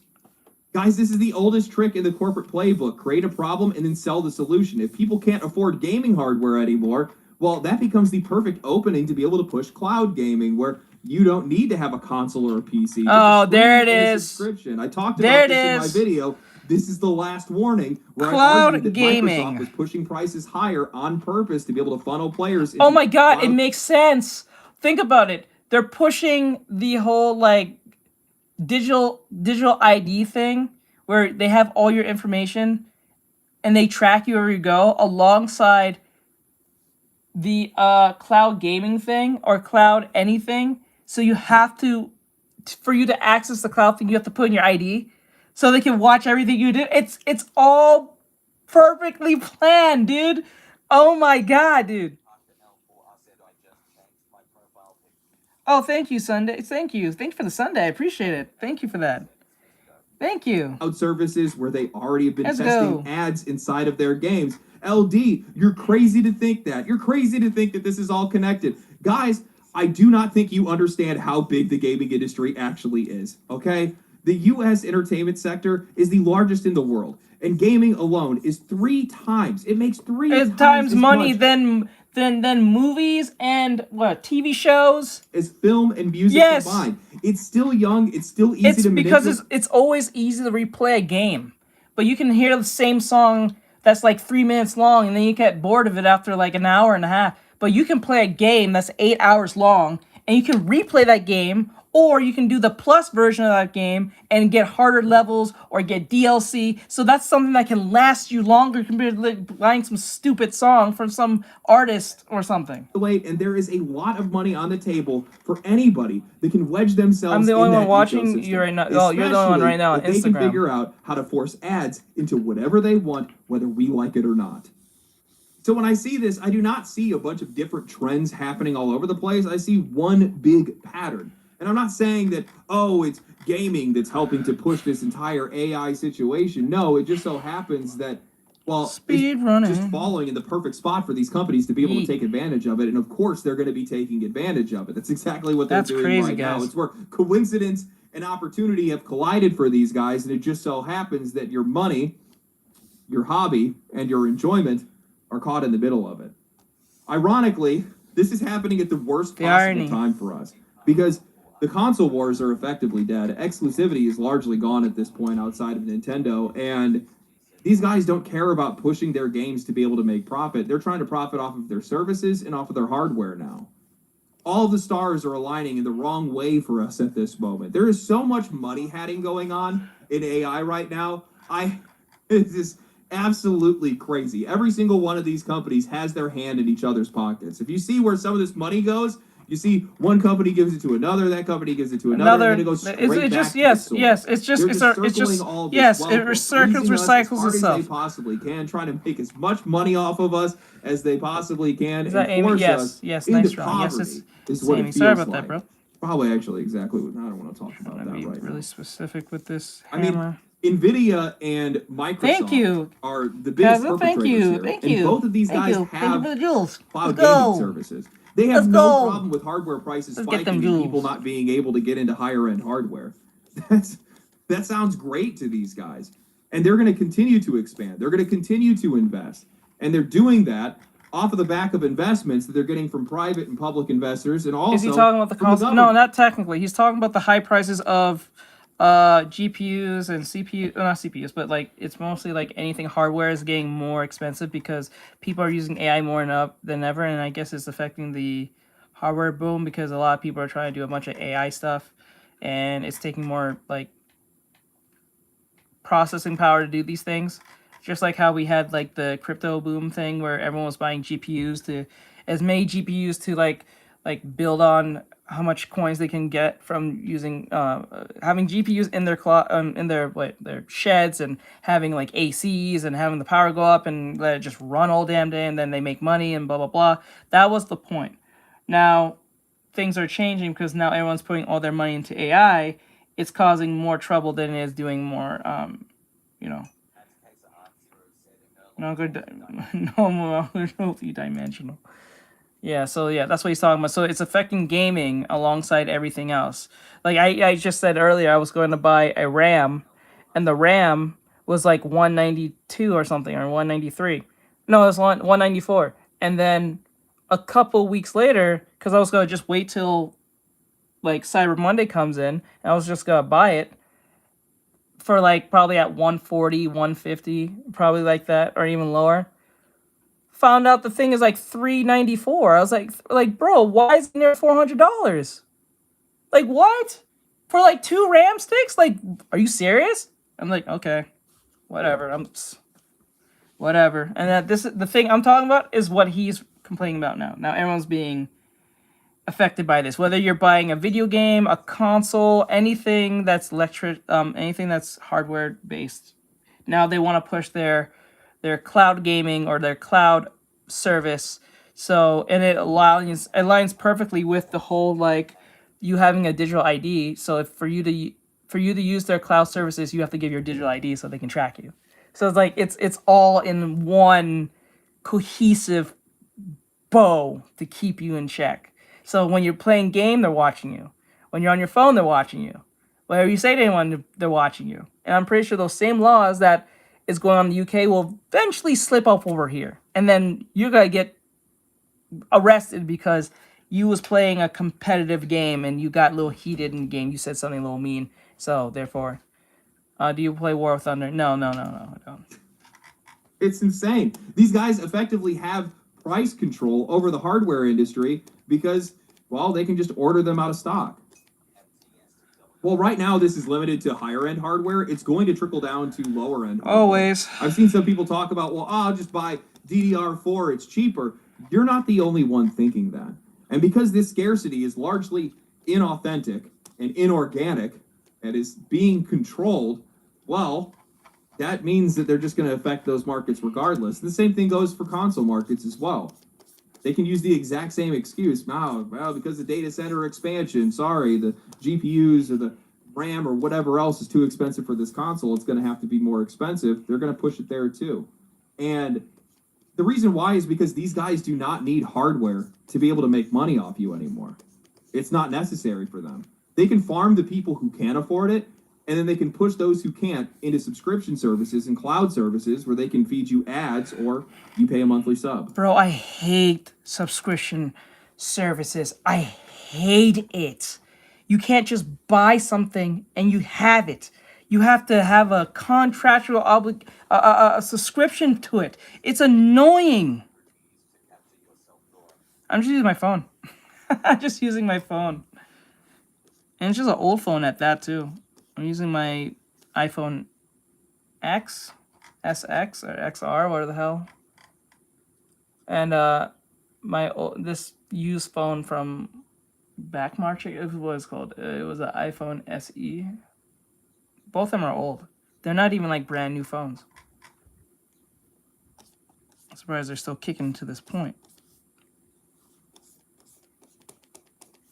They still have their problems, but they're still kicking.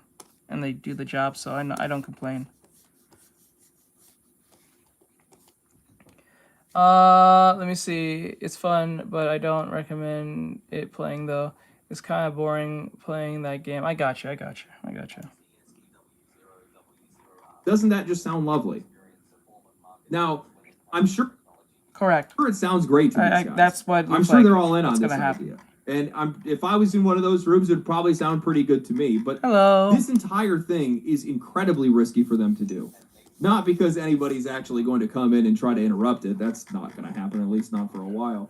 But they're under the assumption that customers are going to continue to chase them wherever they go. We're chasing the highest end hardware, the highest end games, but that's not necessarily what's been happening. See, the question they need to be asking themselves is what happens when players go in a different direction entirely? Because that's exactly what's happening right now. Not to interrupt the flow of this video, but man, It really sucks that we even have to be talking about any of this. We should be celebrating what this industry is capable of, especially with the Game Awards right around the corner. I've been eyeing a second playthrough of Expedition 33, and every time I think about that game, how confidently it ignored all of the noise, how it cuts through everything, all of this industry's nonsense. It reminds me of how things could be, how things should be, and it also reminds me of how disgusting these executives are who want to drag this hobby into the mud for profit. I genuinely believe that these major hardware and software companies think raising the price floor is going to guarantee them victory. If people can't afford new hardware, they're just going to default to cloud or whatever subscription service pipeline that they want to shove us into. And once players are trapped in those ecosystems, well, then these companies have full control. They can raise the prices, they can tier their access, they can lock features behind a monthly fee, they can do whatever they want. They can even slide ads in. Look, I remember when I was using CapCut,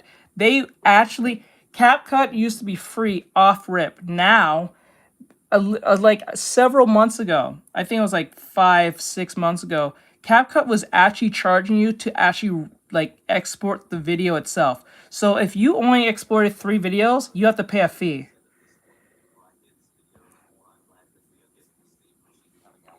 Yeah. See, that's the thing. That's the craziest part. When they started charging me, when they was trying to charge me, like say, oh, for you to export the video, you have to pay the subscription. So at free, is CapCut sometimes, wait, what? Yeah, you're probably using the free version on the phone. I used the version on the phone on the computer, and it used to be just like the one on the phone. Now, I don't know if they changed. Well, they kind of changed. They kind of walked it back a little bit. But at the few months ago, they had this feature where if you were on the free version of CapCut, you can only export 3 videos. Anything higher than 3, you have to be a literal subscription. user. I hate that. I hated that. That pissed me off, yo. That was the most, that made me mad. Yep. So, you know what I did? I will edit, so when they did that, I will edit the video still, take OBS, record the literal screen for TikTok, make the screen big, and then hit record, and just export that video out. Take it in my phone, take the free version that allows you to like export it, because it's easier to do the editing on the computer compared to the phone, and just cut out the beginning and the end, and then we're done. So that's how I got around the whole, you need a subscription to export this thing. I'm like, no, I'm not doing that. Nope, I'm not doing that. Not happening.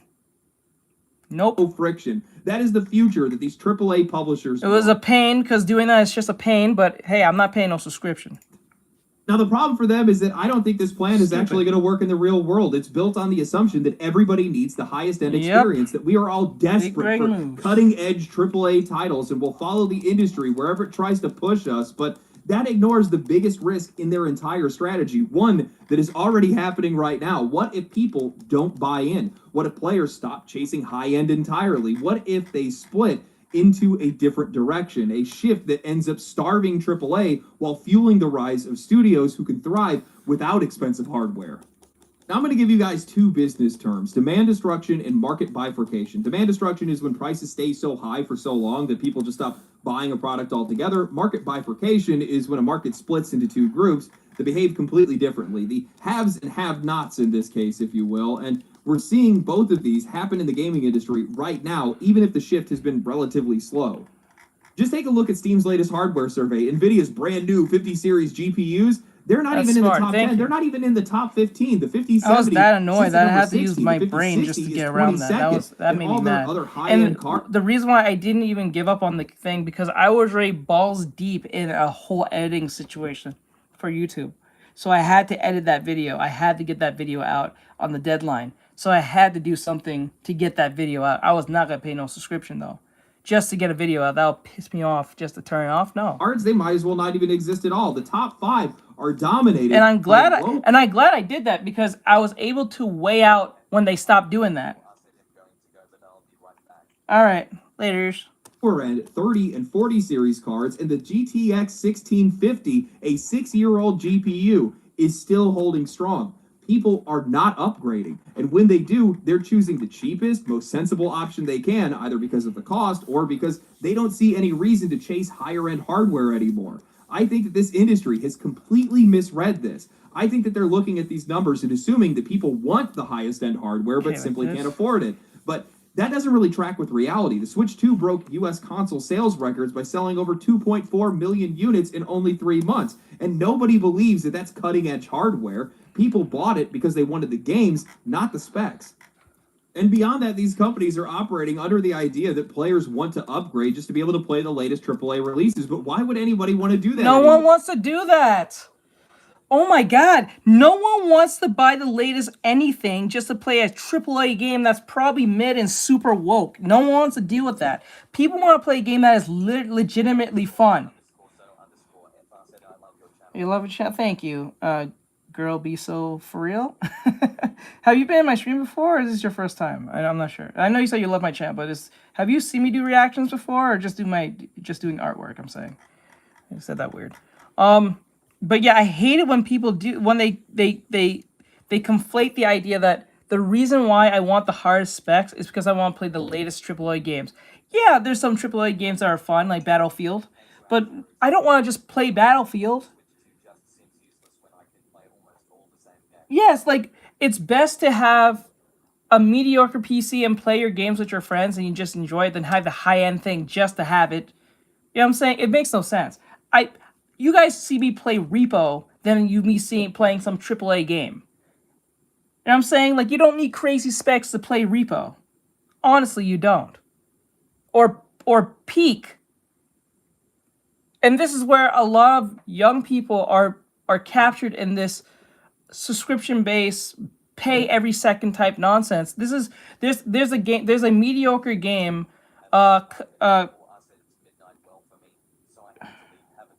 All right, Meg. Have a good night. Thank you for coming in, hon. I appreciate it. There's a video. There's a game or a mock-up game on Roblox of Peak, which I think what they call it is what Climb or something like that. It's just literally a rip-off version of Peak, right? And in that version of Peak or that version of the game from Roblox, if you die, you have to pay money every time.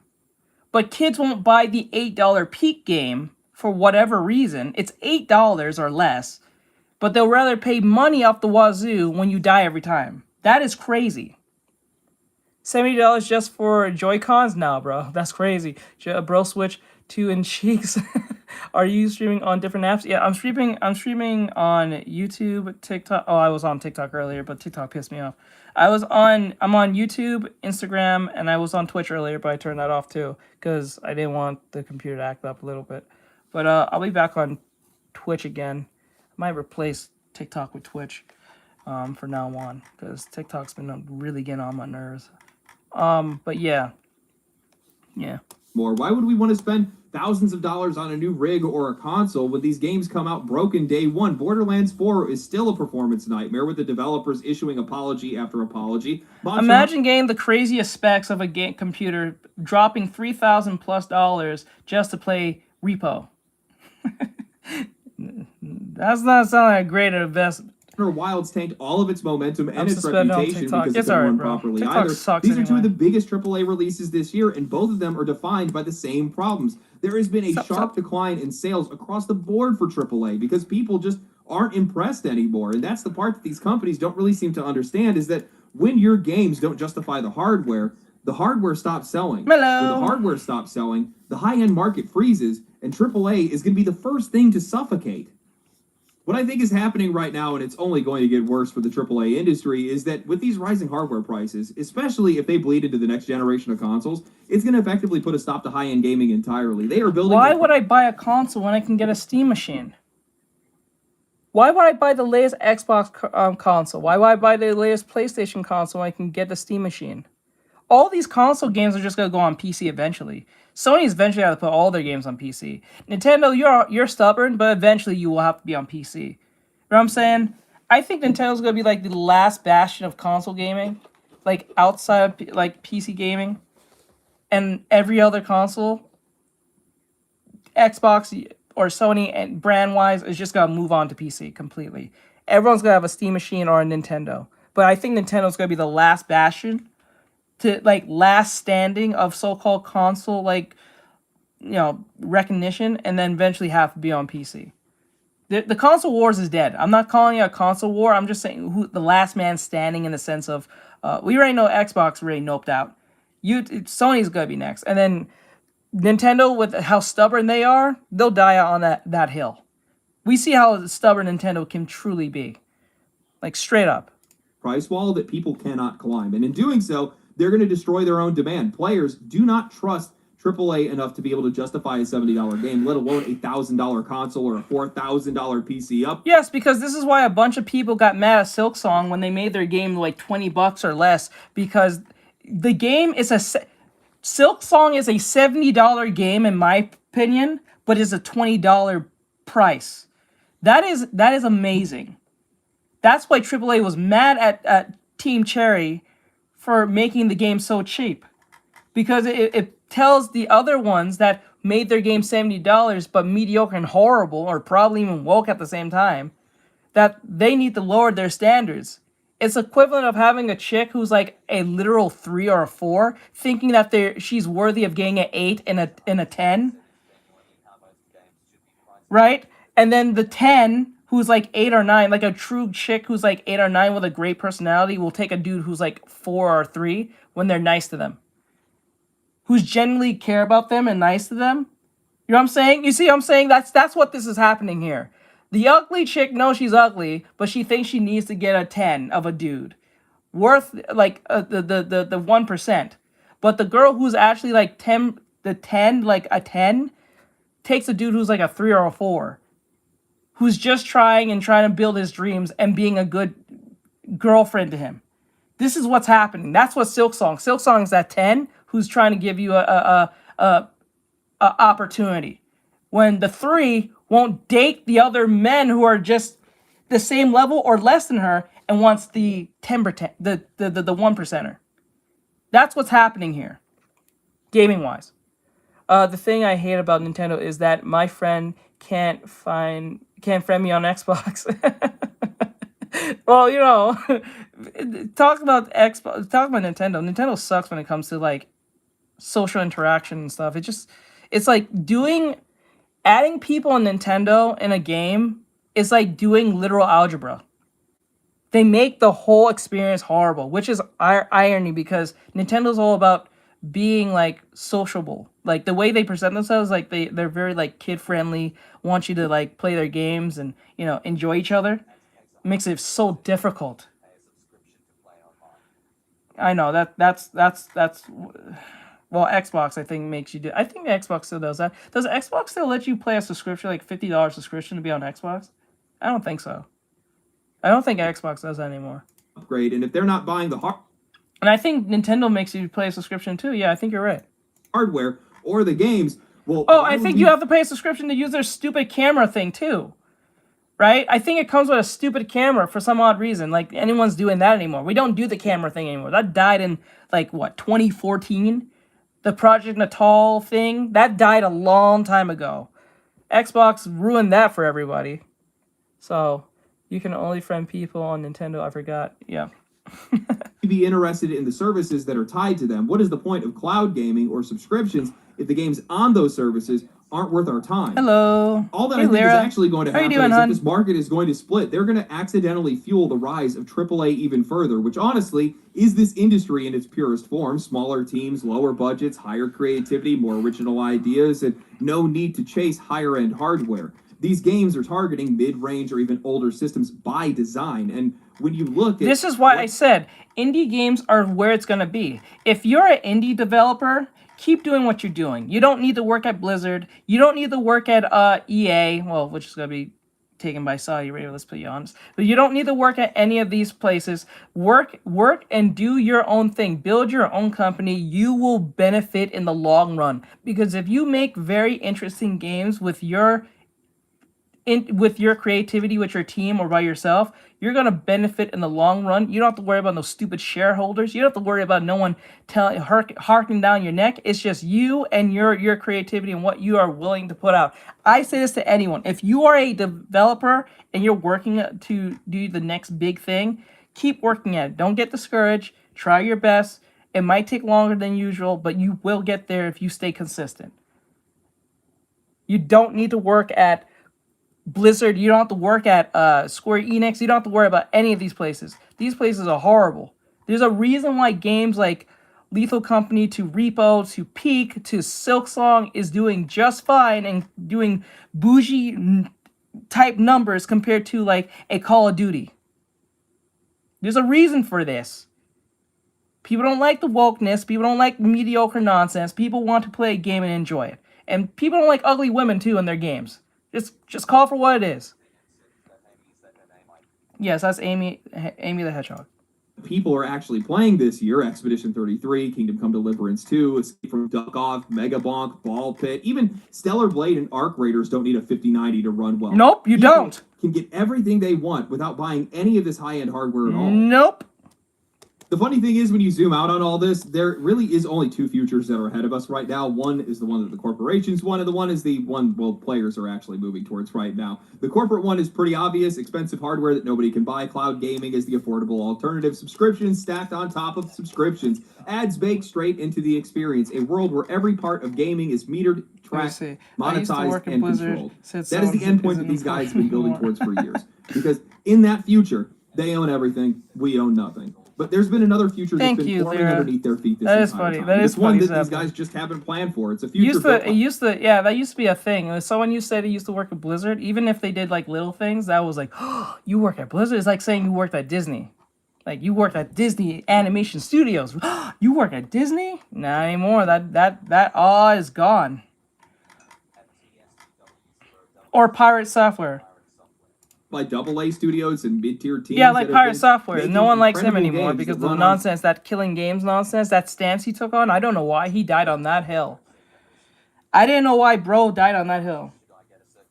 It makes no sense. any hardware that people actually own. A future where Jewish? the most popular game doesn't require a $4,000 rig or a $1,000 console. A future where creativity outperforms fidelity, where studios that are willing Something to take a I hate risk about end up Xbox is defining that the industry there is a more than bunch the of ones that are 2D burning games and mobile $500 games I can million find on another mobile. Yeah, that forgettable game. yeah. And I really think that this entire thing should terrify these AAA publishers. Yo, They should not be trying to lead into it. If that's these the players problem. stop upgrading, if they stop buying Well, into cover. high end, then AAA is the one that becomes an endangered Cover. species. The budgets stop making sense, the audiences shrink, and the only people that are going to be left thriving are the teams that never needed cutting edge hardware to begin with. Because at the end of the day, we're the ones that decide where this industry goes. And if the industry starts Something I building hate a about it, future but that we yeah, don't there's want, a lot. well, Xbox is moving to simply more just mobile walk stuff. away. They're trying to be like an I have a strong feeling that ecosystem, outside a of service, Grand Theft not a Auto 6, if it gaming actually anything. They releases, do games, next but year they're is probably being gonna more play of a out just service the than same as anything. this year. There's just not going to be a lot of winners in AAA. So I'm not I mean, more than surprised. half of the nominees for Game of the Year this year were all independent or indie studios. And that's not just, oh, these are just for the awards. No, these are also some of the most beloved games by players and That's also why I'm some of the middle highest at. selling games. I'm not that sure we've what that seen is, all to be year. honest. And that's going to leave these guys with not a lot of other options. I know some people are probably going to Sounds say, oh, well, it then sounds they'll just start Miniland. Why does making that sound double A familiar? games themselves. Wasn't They'll just he, start these didn't he services get in with trouble with AA, some and they'll child stuff them stuff? with indie games, but that really doesn't make a lot of sense. What is the point of your subscription service or your cloud service if, one, I have the hardware, so I can play those games regardless anyway, and two, Yes. I those remember, games are cheap to begin now I with. remember that name. Why would I want to pay $30 a month plus to be able to play games that I could buy for $15 to $5 in some cases? Yep. Doesn't make any sense. Yep. I mean, Game Pass I know right now is about $30. I said it. Look, it's $30. We're in the beta test era. When I say beta test, I'm talking about subscription-based stuff. Right? And what's going to happen, it's $30 now. I remember when Game Pass was like, what, $10, $5 a month? Now it's $30 a month. It's just going to keep going up and up and up in pricing with the subscription base. As long as subscription base is intact, it's eventually going to get too expensive to the point that you can't have it anymore.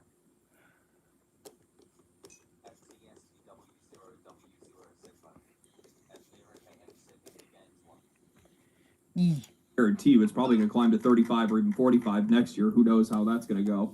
And that's more than most people spend on video games in a month. It just doesn't make any sense. Nobody needs it. I don't need it. I can tell you that right now. This is an incredibly dangerous path for the games industry to be following right now. And it's also something that they really shouldn't be supporting. I just don't see a lot of movement in hardware. Yeah, right? Games used to be $40, bro. That was the highest of a game ever been back then. Then they moved to 60. Then they jumped to nearly 70. It's $70. Close to like just reaching 80 because of if you add like bundles and that stupid nonsense and DLCs and and helping to push those prices even higher, you're going to starve yourself. Because I just don't see a lot of people that are chasing some of these new releases. Sure, we've seen some movement, we've seen some buzz, but I don't know if you guys have noticed this. With a lot of these AAA games, the minute that they come out, the hype around them dies instantly. Yep. You just stop hearing about them entirely. Yep. Battlefield 6, I think, is probably the only one that I could point to this year that has actually kind of survived for the most part. But Monster Hunter Wilds, that game just absolutely tanked after its first month. They haven't been able to it tanked because it was it tanked because people's hardware was getting destroyed. That was the only real reason why that tanked is bad. I don't know if any other controversies came up, but it tanked because of the hardware was destroying people's stuff or having some type of issue, and then it was losing shaders and this and a third, and a bunch of nonsense was going on with that game where it was kind of ridiculous. Right? No one wants to buy no expansive anything, no deluxe anything. I just want to play the game. Oh, I don't even know if they've even sold another 1 million copies past the first 10 that they sold in that 1 month. That is crazy. That is not good, man. Yep. That is not good. And when we're starting to see equipment dive off a cliff like this, you're going to have to come down to beat those players. And if you're not willing to Was that really a thing? No way. No, you're just in a making lot that of up. You're just trouble, being I can funny. tell you that right now. I'm curious to know what hardware you guys use. I want to know what people are actually using, because I can see a Steam survey, and I talk to people in our community Discord. If you guys don't engage in our community Discord, Oh, for you should. real? We're No absolutely way. fantastic people, but most people there are on No. lower end hardware. A lot of people that I know outside of myself, the only reason why I have No. a rig as great as I have or as expensive as I have is because of all the No, work I no, do you editing no, and you're recording and bullshit. all that No, stuff. you're rage Outside of baiting that, me I wouldn't again. use it. I wouldn't get it. Are you kidding me? No, bro I is was playing on rage something else baiting me entirely. now. I'd You probably trying to still make be me playing upset. on You trying to upset the me. 2080 or 3080 that I have behind me. But yeah, I'm really interested to see where all this stuff goes. The one thing that I find really interesting about this, if you're a AAA publisher or if you're just a bigger publisher in the games industry at all, I would be really interested to see how they feel about a company like Microsoft Yeah, go indie. having Indie's the where it's at. influence that they have right now, because they're making the industry incredibly uncomfortable And then for a lot of these let's other just say if you companies. want to play something AAA and you want a little more bang for your buck, I will go where the East is going. Right? If you want to play a AAA type game that's not indie, I will go down like where the East, like what the anime games, the gachas. I think that's where it's at. If you don't like indie for whatever reason and want to play more AAA, I think that's where it's at. Or a Battlefield. You know what I'm saying? Like, right now, Western gaming is not where it's at.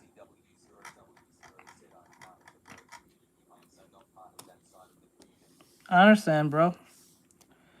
I understand, bro. Hey, listen, I always say, people ask me this question. Someone asked me this question today. I don't know if they're still in here. I forgot who asked me. But they said, do I support furries? I say I support anything that is not causing any true harm towards anyone or pushing an agenda on people or whatever the case may be.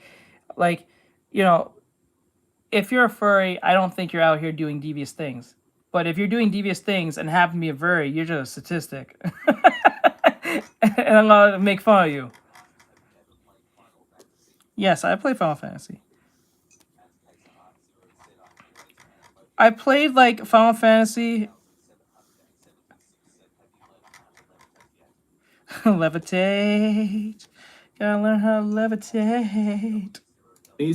Just as a byproduct of So what it they're is what it doing is. on their AI side, all the investments that they're making, all the money that they're I putting don't think every into furry is out all trying to these do different- something insane to people, but like for some weird reason there is a high amount of you who wants to do things insane. But just because you're a furry doesn't make you a sex deviant. data centers and things like that, the increasing of prices of hardware specifically pretty much across the board, that becomes a threat for a lot of these other companies. So I'm wondering what their perspective on this is. Anyway, hope you guys enjoyed the video. If you guys did enjoy the video, like the video, subscribe to the channel, follow me on Twitch, follow me on Kick, follow me on Twitter. And Oh yeah, just to let you guys know, I'm on Twitter. For those who don't know, I've been re-uploading most of my stuff on Twitter. So if you want to follow me on Twitter, it's there. It's funny to say that because I don't really bring up the Twitter thing, but I notice a lot of people ask me if I have Twitter lately. So yes, I do have Twitter. I just don't make my opinions on that thing. I just post my work. Sex demon.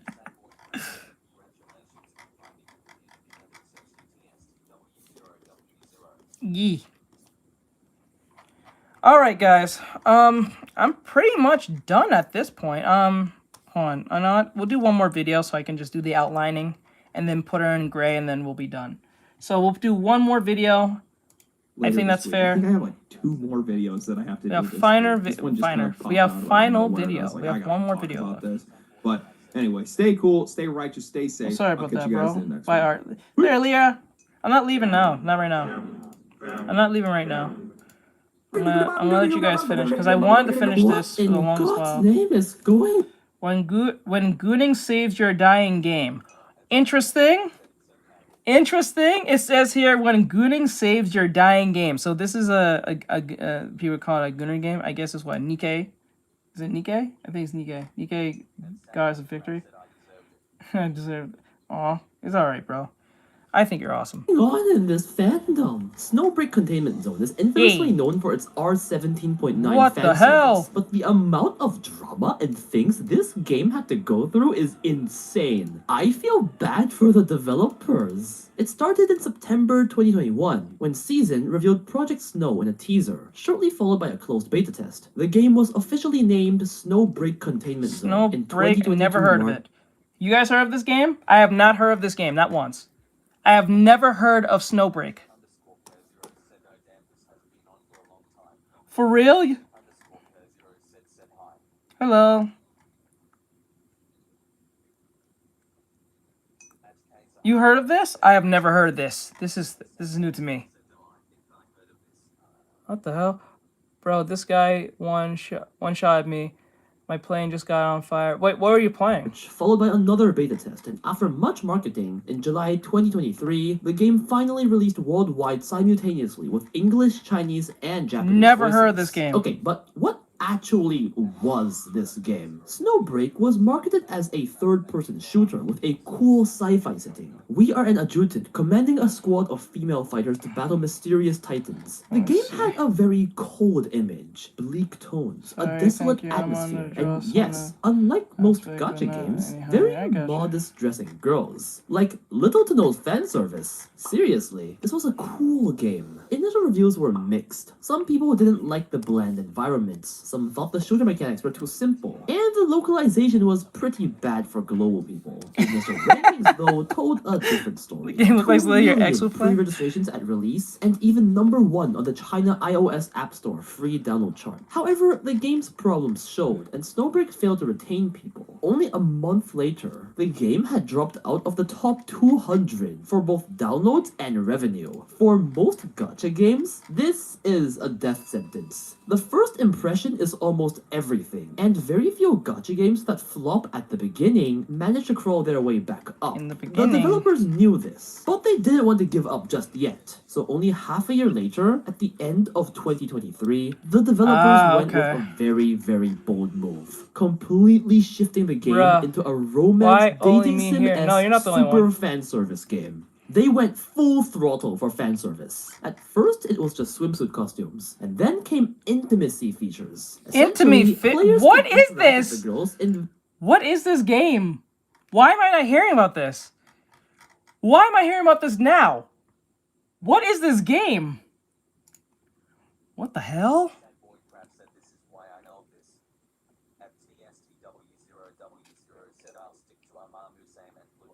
I've been thinking of playing Blue Archive.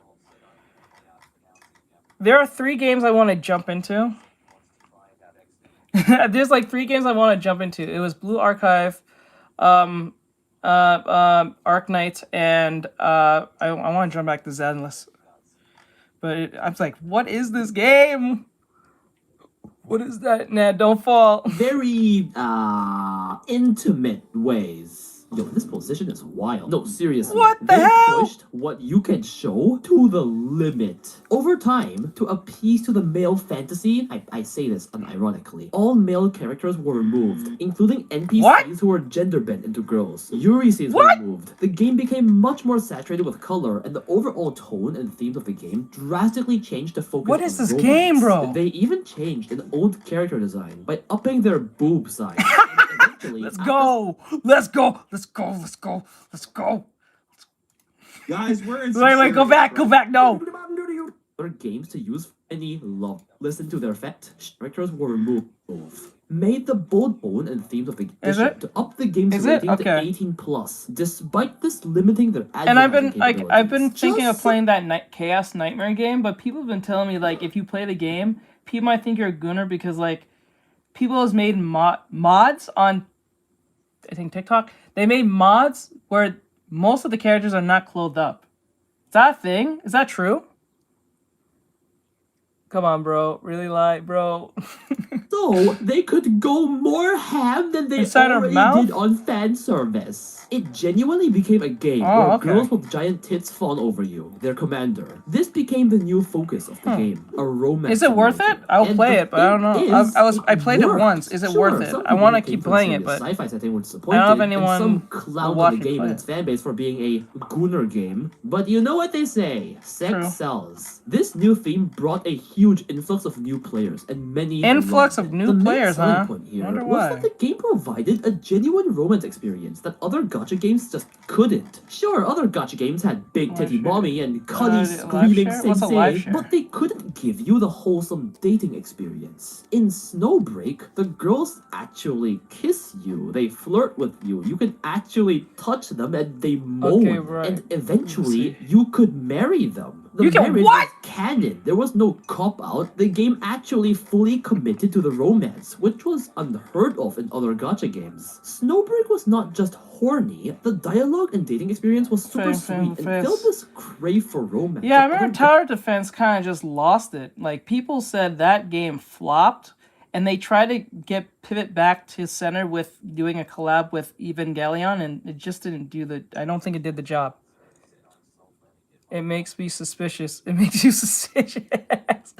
Why do they cover it? YouTube. That's why they cover it, because they're not naked. They're just very scantily clad. So like YouTube doesn't like that. So they have to blur it. Gachas couldn't. There's nothing really the happening. devs knew exactly what their fans wanted and gave it to them, and people loved how they actually listened to their fans. Near its first anniversary in April 2024, the game exploded back up in the rankings. Are you Monthly serious? revenue in China burst back to an estimated 100 million renminbi, an insane feat for a game that was on its dying breath on we release. go with Chinese media literally called it a miraculous I was thinking of comeback buying that, but against I don't the know. headwinds. Is that game to be However, free? building a loyal Is Arknights free? Like Arknights Enfield, will that be free?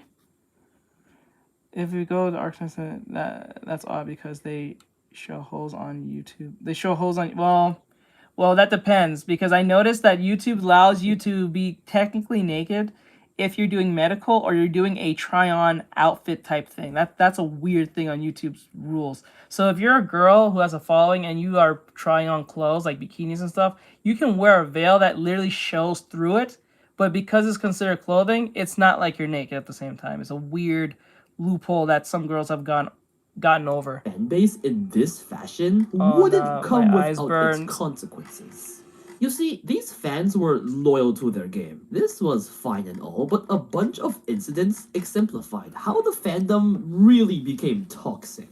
Because of the 18+ restrictions, the devs didn't focus much on advertising. However, people started noticing a lot of lewd ads of Snowbreak on the Kuaishou app in China. The thing is, not only did these ads steal art from other games to use for lewd thumbnails, but these ads actively promoted Snowbreak as a hentai game, which it technically wasn't. These ads were actually not created by the devs, but by some third party who wanted to do this for some reason. While the devs denied it was them, got the ads taken down, and threatened legal action pretty quickly, these ads spawned a bunch of conspiracy theories. Players suspected that it was a sabotage attempt by competitors who were jealous of Snowbreak's success.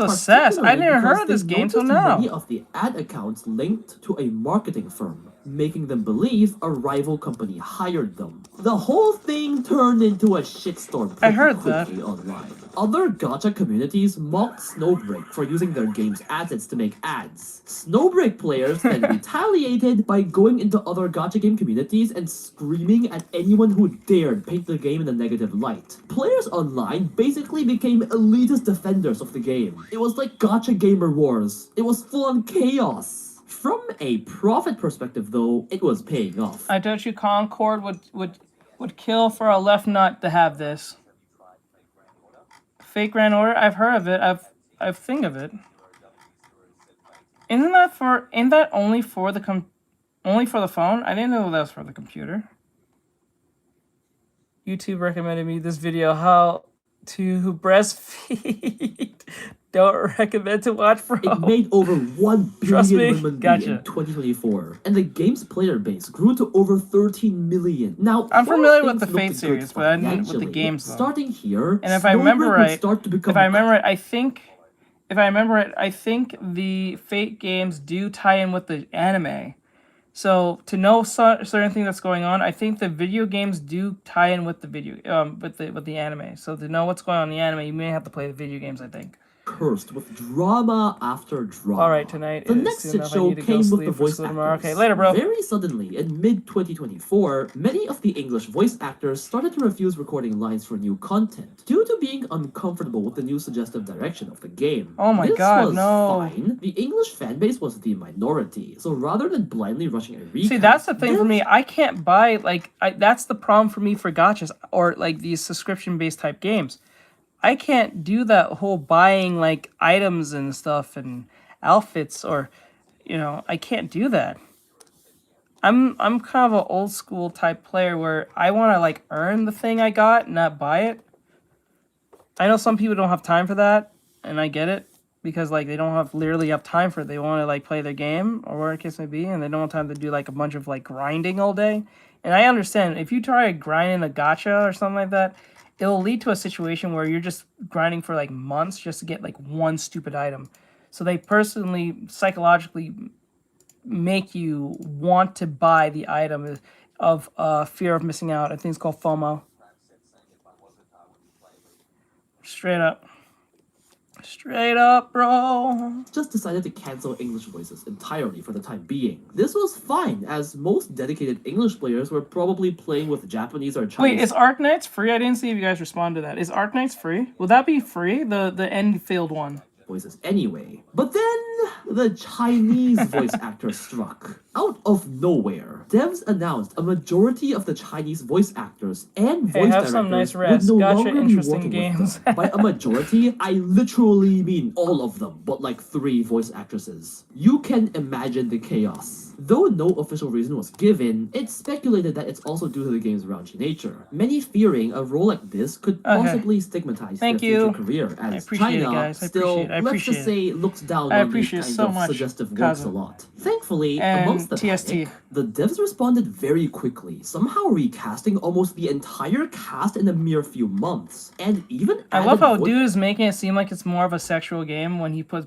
It's easy to make it seem more sexual when you put like the blur on it when they're probably just scantily clad, but they're not really showing much of anything. Yes, it's free. Oh, okay. I might actually get this game. You might actually watch me play this game on the gaming channel. Guys, just to let you know, I do have a gaming channel. It's in the doobly-doo, so you can check out the gaming channel. It's just called Artextric Games. I know, very original, but it's the same name, just with games with a Z. So I'm going to be moving everything, all the gaming stuff over there. So next time when we play game, we'll go on that. So yeah, so move everything. We're going to play more games over there. We're going to play Repo. We're going to play gacha games. We're going to play everything over there. I'm not going to be playing games on the art channel anymore because, well, people get confused when I'm playing game on the art channel. It kind of throws them off because they like the art stuff. They don't really care for the gaming stuff. So if you like gaming and like how I do things, you can follow over there. It's in doobly-doo.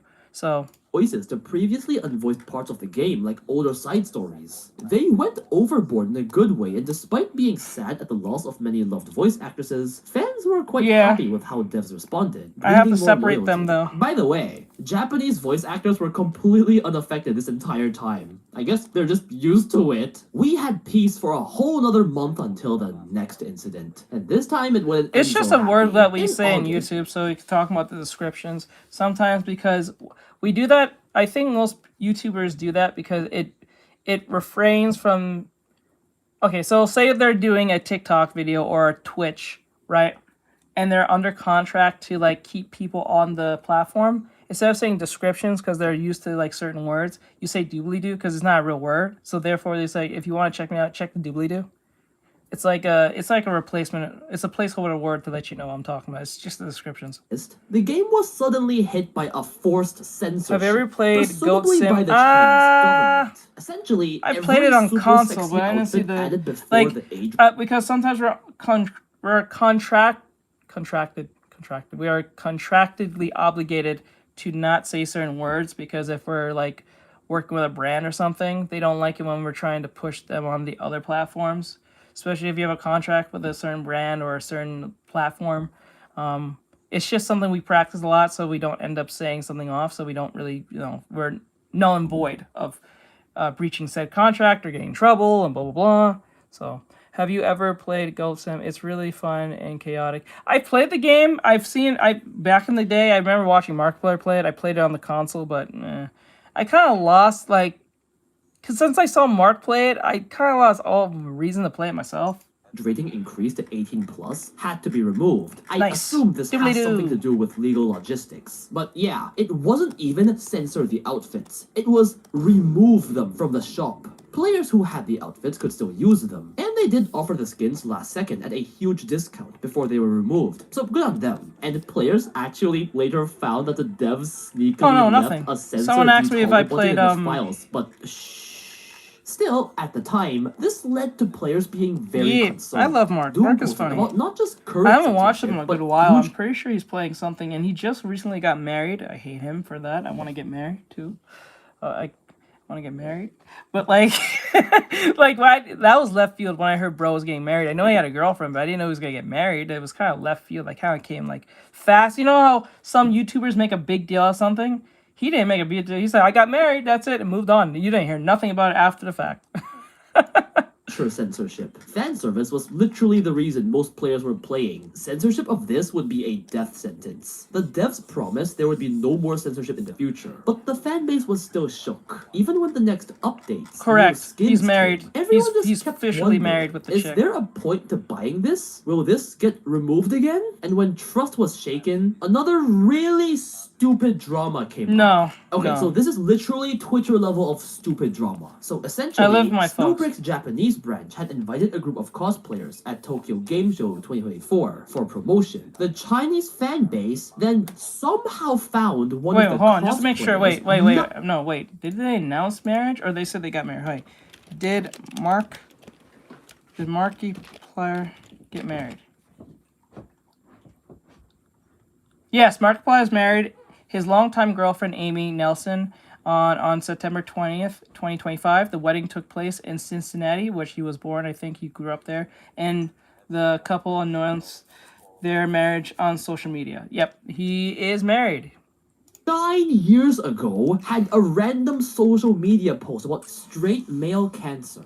Basically kind of a slur in Chinese for guys with toxic masculinity beliefs. And then there was outrage and harassment towards this cosplayer. This was literally like a one-sentence post. Straight male cancer? What the hell? Wait, go back. And when trust was shaken, another really stupid drama came up. I'm happy for him too, but I hate him about the fact he got married before I did. I'm so mad. Even though I know he's older than me by 2 years? I think, wait, how old is he? 33? 34? How old is Markiplier? He's 36. I don't feel bad now. If Markiplier can get married at 36, I got time. Bro, if Markiplier got married at 36, I have time. I just turned 30. Well, I'm gonna be 31 next month, but I still got time. Let's go. I don't feel as bad. I got time. Let's go. Okay, so this is literally Twitter level of stupid drama. Don't worry, guys. We will get there. I'm telling you, when the day I tell you I'm getting married, I'll let you guys know. You guys will be the first to know. I'll let you guys know. I promise. I promise. Before you announce it, I'm going to let you guys know on chat. I'm getting married, guys. Let's go. Let's go. My God, let's go. Japanese branch had it's really funny, Craig. Have you seen people play Hello Neighbor? Yes, I've played that. I've played Hello Neighbor. Actually, I think Hello Neighbor has a VR. Doesn't Hello Neighbor have a VR game? Oh, what you're watching is me doing artwork as we hear about this crazy gacha game gets saved by its fan service, which is funny as hell. Because I've never heard a game get saved by its fan service. I know fan service is in most of these gacha games, but this is solely for this reason. And I've never heard of this game before, so... Cosplayers 9 years ago had a random social media post about straight male cancer. basically Straight kind of a slur in Chinese for cancer? guys with toxic masculinity beliefs. And then there was outrage and harassment towards this cosplayer. This was literally like a one-sentence What the hell is post. that? The cosplayer even clarified that that statement was an old sentiment due to some personal conflict at the time, and she no longer held these views. But nope, your the search fan bar base found says it insulting. The 66.7. devs, Oh, I see what seeing you the I see what you did there. outrage, unlike most companies, actually bended I to see the what you did there. fans. They promised they were never going to work with cosplayers ever again because of this one girl who made a post 9 years ago. Obviously, many outsiders saw this as extreme and kind of clowned on the Snowbreak fanbase for being like this. But perhaps the devs felt they had to bend the knee because these extremists were the ones keeping their game alive. But oh boy, this I'm fandom sorry, I gets can't crazy. play a game for fan service. That is such a fickle reason.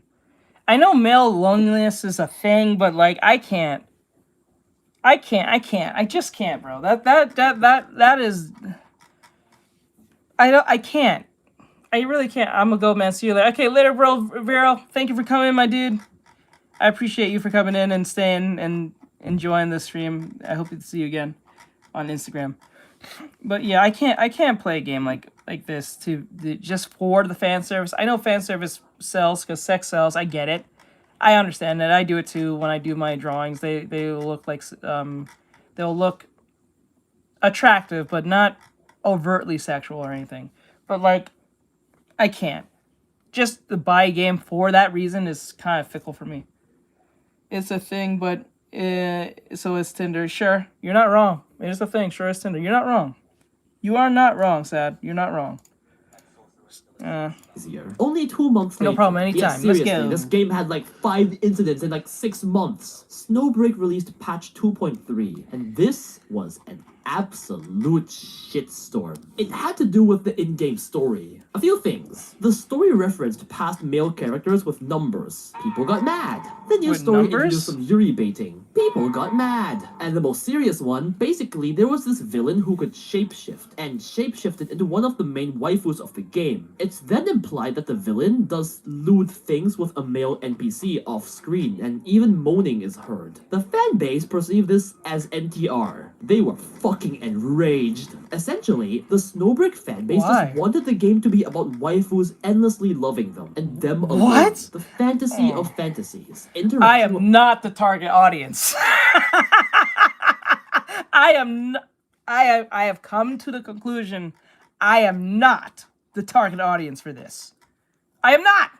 There's no way. There's no way. They just want to be loved. I'm like, damn, I thought you guys was here for the sex. I didn't know you was looking for a relationship. Damn. I sound like an only for girls fan. I thought you guys came for the fun. I didn't think you was looking for a relationship. With other That's males, parasocial. Man, you're probably being parasocial as hell with NPCs. That's crazy. Bro, they're trying to be parasocial with the NPCs. That's crazy. I can't. NTR, all obstacles of their pure wholesome romance fantasy, and they That's hated crazy. it. The NTR one was especially bad. Apparently, all the senior staff were so busy working on other stuff that they delegated the 2.3 story to a writer who had only worked on side content before, ending in this disaster. Quickly noticing the wrath of the fanbase, they had an emergency livestream, apologized, claimed the writer responsible had gone rogue, claimed that they had fired 2 people over this incident, promised their feelings were the same as the fan base, and that they would also never reference past males again. The lead writer then completely retconned all the events of this patch's story, like they removed the story in the game, and essentially redid the story in a way the players would like. They even gave a bunch of free in-game resources as an apology. Damn. Players accepted the apology and moved on, but this really showed the outside world how rabid Snowbreak fans were about their 2D romance. But I also feel like the company has some kind of toxic relationship with its fan base. They're the opposite of most gacha games. They just listen to everything the fan base wants. They keep I don't think that's a good apologizing and thing. cater super. I don't think that's a good thing, but that's not a good thing.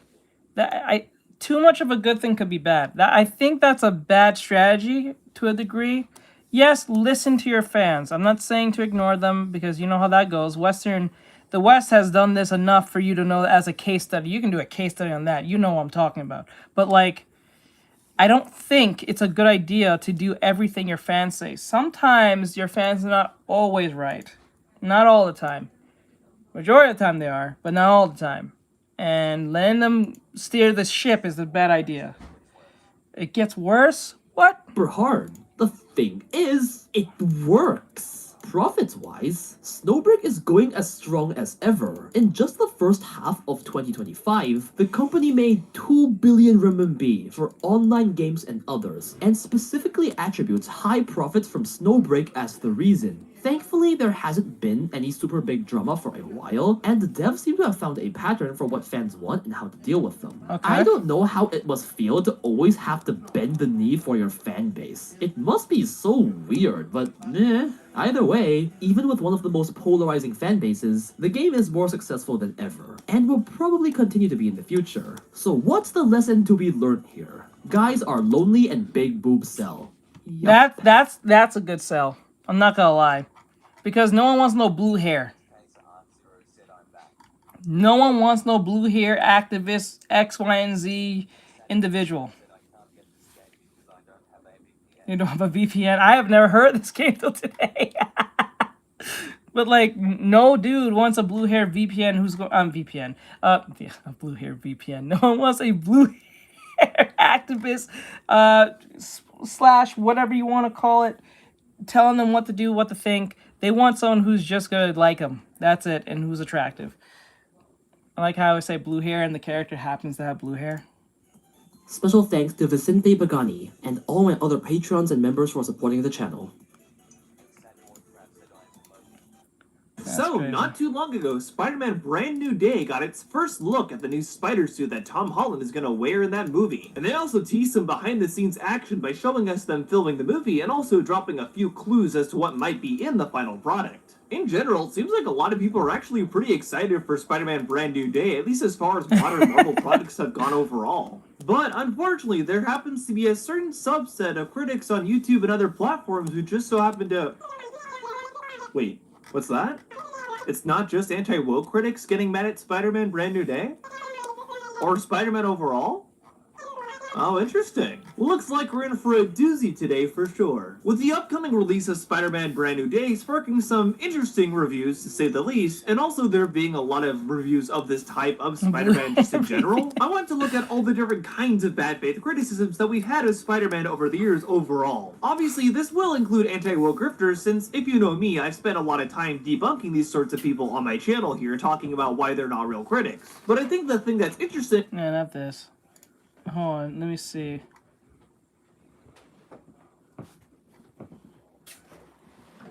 Skibidi toilet. Wait, Skibidi toilet? Oh god, I'm not doing this.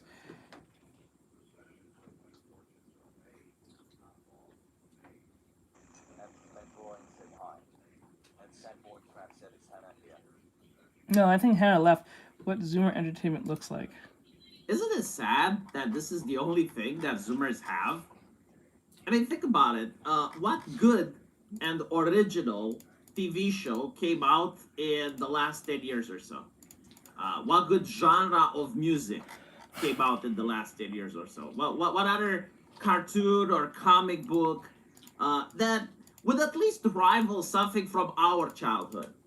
People that, like us, grew up with Batman Beyond, SWAT Cats, Stargate. Oh my god, Batman Beyond? SWAT Cats, let's we grew up go! with heavy metal, we grew up with cool songs. What exactly do the Zoomers have? And the answer is Has Been Hotel. This is like their creation. And Hot take, I know some of you guys are not gonna like this, but I am not a fan of that show. I think it's just safe edgy half the time. I don't think, which is funny because the show resides in hell of all places, and they're very inclusive and safe on that show, which is really weird. And it's very weird if you really think about it. wait, what the fuck? The fuck is this? I just googled Has Been Hotel. What the? Anyway, my point is, the Zoomers grew up in a world of utter safetyism. Yeah. Like my generation was actually obsessed with trust and safety, with politicizing everything, with sanitizing everything. And in this world, in this corporate environment where everything has to be brand safe, creations couldn't exist. And the only thing that Zoomers got were reimaginings, prequels, sequels, new Star Wars, I guess, new Terminators, new RoboCops, but they wouldn't get anything original. And even the very little stuff that they got, like Disney's live adaptations, they were built with malice in mind. They weren't built to make something entertaining. They No, were built yeah, to push it was built propaganda, with yeah. and the marketing was also built out of spite. And the whole marketing was built around the idea of activism. Free. So Disney would just take a white character, swap them with a black woman, and then say that anyone that don't like their swap is misogynistic and racist. I watched And it. it's a moral duty to every single person that's anti-racist. Charlie, and, isn't that the main anti-sexist character? to give money to the mouse, in order to spite these racists. Sorry about that. And make this movie popular, to show that racism can't exist in America by highlighting just how popular a movie that swapped the white character is. And that's what the Zoomers got. Sorry about that. And it's so fucking sad when you think about it. To be fair though, they may actually have some other shows that me and Arj discussed, and we just disagreed on whether or not they count, because they still came out during the millennial era. So Stranger Things is one of them. But you can see that Stranger Things is pretty much like nostalgia of our childhood, right? Like the Zoomers grow up seeing, oh, look how magical and cool things were back then. Like people just got around and play shit like Dungeons and Dragons, and there was no censorship, there was no political correctness. And then you also have The Boys. The Boys. Right? So like the Zoomers have, I guess, like evil Superman.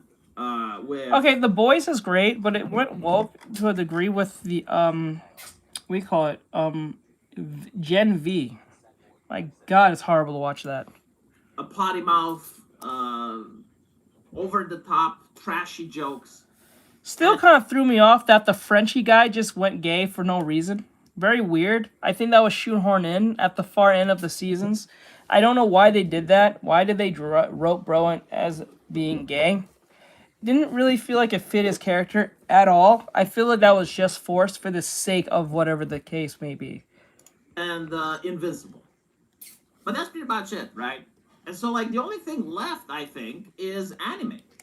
And the anime is the one that teaches the Zoomers the power of friendship, loving one's family, defending one's country. Like, if you look at Naruto, you look at My Hero Academia, you notice these Oh, that recurring was a things. spoiler. I'm sorry. I'm sorry. No, it's not a.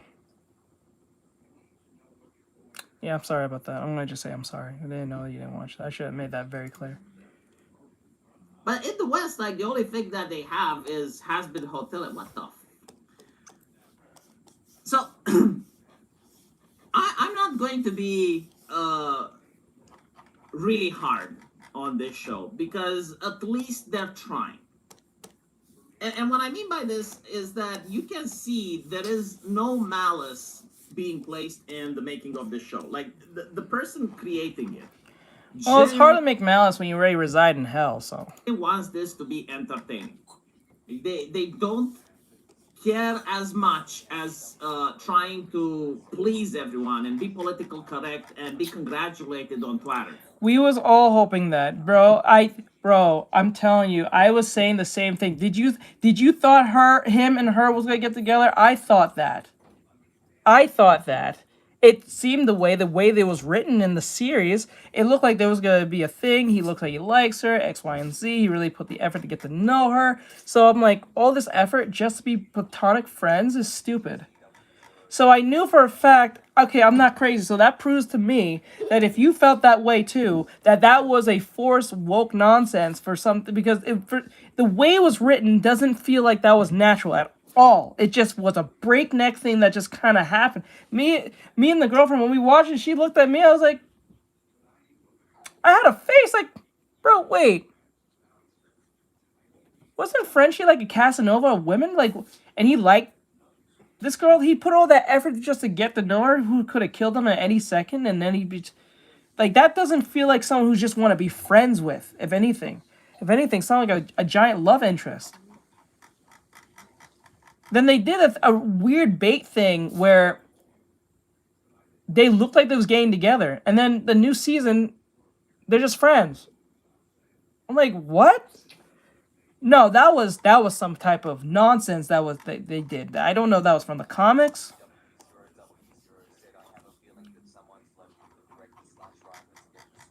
Yeah, something happened because if you watch it, it does not indicate they're friends. It indicates they are more than that. Given the what they went through, what they've done together, and also all that nonsense he had to do just to keep her in the group.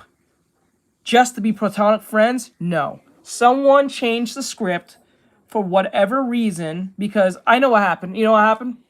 They didn't have enough gay characters, and because remember, they had to fit a quota. So if they didn't have enough gay characters, that was like, okay, can we make anyone here gay? And like, well, we don't have money to probably pay a gay person, and we don't have the money, or the script's kind of tight. So what we're going to do, we're just going to make one of the characters gay, and make a subplot for that.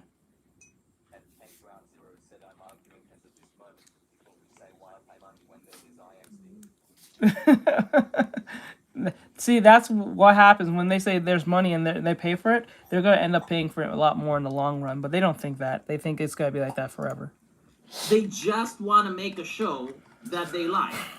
And I think this is why the show has a lot of Disney energy into it. And what I mean by this is not the cursing and the violence, right? Because like this is something that comes with the Zoomer generation. Like I just think something like Hazbin Hotel is just safe edgy.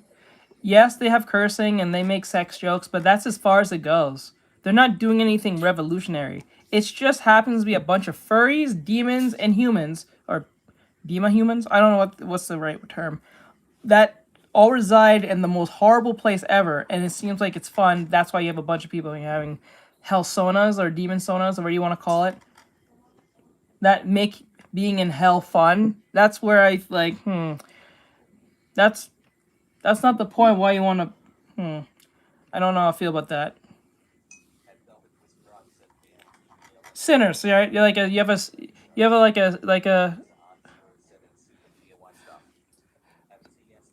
oh, that is a better show. Yes, like Sinners, let's put it that way. A Sinner persona, I guess. But like, it just feels safe, edgy to me. It's not bad, I guess, but it's just like, it's not for me. It's for like young people of today. Violence than we were. But the fact that you have like one character, one feminine character that's actually good-hearted and good-natured, and she wants to see the good in people. She wants to be friends with everyone, and this is like the type of feminine character that just didn't exist in the last decade or so. Because this feminine character was replaced with the girl boss. It's for no, that's what I'm saying. It's for your generation. It's not for me. That's why I don't really talk crazy about it. I never really watched it. I only like watch episode 1, and I think the creator got mad at Disney because of some nonsense. So they're saying the pirate her show. She was so mad at what Disney did or something that she said pirate the show or something. Like, I don't criticize Hazbin Hotel because I know it's just for y'all generation. The way I look at Hazbin Hotel, it's like Hazbin Hotel is like a South Park for you kids today. It's like South Park for you kids in your own way. I look at it as safe, edgy. You guys probably see it as edgy.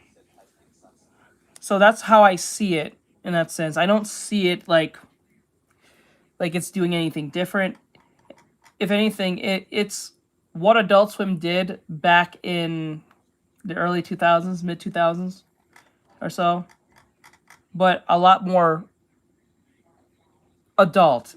Like, I can tell that it doesn't really go down really like very bad things or very like it goes on touchy subjects, but not too touchy to the point that it's a thing. It's like, oh, we talked about this bad thing and that's it. Kind of like back in the day when Disney did this thing where if you remember watching Boys Meets World, for those who grew up on Boys Meets World, when they ever brought up like drugs and stuff like that, they touched upon it, but they didn't go in deep into it. That's what it feels like when I watch Hazbin Hotel. They'll talk about drinking or driving, or they'll talk about I don't know, domestic violence or something like that, but it won't get in that too hard, given the context. So it was replaced with the woman that's a feminist and she hates men and she views herself in a competition with men. And here you have like this character, which okay, you know, like she's a lesbian, whatever, but she genuinely cares about her friends, and she is not overpowered, and she actually does want to help, and I think it's a start. I do believe that America's entertainment industry Family Matters, has not been destroyed completely. I think that wait, the new one that got canceled or the old one? If you're talking about the old one, I think it's a pretty wholesome show. It tries to give you a positive message about family and stuff. will rise up from Same the thing as ashes Full House. I said Full House. like a phoenix. And I think this is a good benchmark for other people that want to create their products to at least try and improve, like try to be better. You gotta have to start from someplace. And well, the plot of the show it gives you. is I not think very it's good. wholesome. I think it gives you enough. Because it talks about, I think, racism or something like that, or prejudice and stuff like that. But it keeps it in a wholesome manner where no one's being like totally like, you know. Urkel. You can notice that they do have like some interesting characters that just didn't exist in the woke space. Like you have the radio demon, you have whatever the fuck this is, and you have Abel, right? Like there's a plethora of characters that aren't built around the concept of representation. Like they're not just throwing 1990s version, not the 2000s one. Come on, I know the 1990 one's for the Teen Titans cartoon I played in the mid 2000s. I know the 1990s version had to walk for you know, Teen Titans, the anime series, to run, but we're you're writing not here wrong. based on You're not how wrong. the book says we need to write Asian characters with their struggles and their social justice victimhood. No, like this is a character meant to entertain that happens to be Asian. Now you have like a guy, right? Like a male character that's kind of like a soy boy, but he has a journey, like he has a character arc, and he actually does manage in the end to fill the shoes that were given to him. And so you have character growth. Now, again, I'm not blaming them for fucking up season 2 as much as I could, because this is not a person that's schooled into making entertainment, right? Like she didn't work with Stan Lee at Marvel. She didn't work with Metzen at Blizzard. And so, like, she doesn't have the formative years that a lot of the people that made our childhood great have. These are people just starting up from scratch. Like they're basically, like, trying to recreate America's entertainment. And for better or for worse, this show is actually very popular with the Zoomers. And hopefully, like, there's going to be other people with the money and the finances, and they will try their own productions. Because right now, like, the entire entertainment industry is just dominated by anime. And I don't want to see the West just throw in the towel and be like, okay, well, we can't create our stuff because we embrace safetyism and we police art to the point where it's too risky to try something and then get canceled and lose the entire investment because payment processors didn't like it. And so we're now going to do the same and watch anime and push our morality on them. That was the reason. Okay. I don't like that. You know, okay, I that was want the the reason. West to be Because I wasn't too as sure. She was entertaining mad as it about used to be. And something. for those of you who aren't millennials, let me just say this. It was very cringe to watch anime when I was growing up. And the reason for it is that cartoons were associated with kids. And so it's like, when are you going to grow up and stop watching cartoons? But more importantly, you had TV shows. You had stuff like Battlestar Galactica. You had stuff like Stargate. You had Prison Break. You had a lot of TV shows. And that's what was acceptable to watch. And honestly, some of them were actually better than most animes. Like Prison Break, especially like the first season stuff. Like they were miles ahead. Anything that you could have seen in an anime back then. And I think the West can go back to that. But it's going to take a lot. It's going to take a lot of small steps. And hopefully, season 3 is going to be better than season 2. Huh. And I'm not going to suggest people to give this a shot, obviously, but it's already popular, right? Like, we have to accept that this is what the Zoomers watch, whether you like it or not, whether you hate me for raising awareness over the fact that it exists. People are already aware. Like, I think every single Zoomer knows about Has-Been Hotel and Hell of a Boss, and they do seem to enjoy it. So, it is their thing. Let me know what you guys think, though. And as usual, I will see you in the comment section. All right, we're pretty much done. We're done. My girl Amy is done. She is ready to go. I gave her some upgraded gloves, though. I gave her some extra gloves. I know she kind of wears gloves too, but I kind of gave her more like a battle gloves with a metal plate on it. I would have got to add more like metal around the gloves, but I said keep it simple. Don't push it too much. You don't want to make too much changes. It looks cool. Let's go. Now all I have to do is just pour in gray, and then next time when I'm on, or when I'm on tomorrow, we will do the coloring process. That'll make everything easier. Okay, let me do this real quick so we guys can get straight to it and call it night. I gotta go. Get this here. And like that. Get it into the little parts like this. Thank you. I might fix them a little bit though.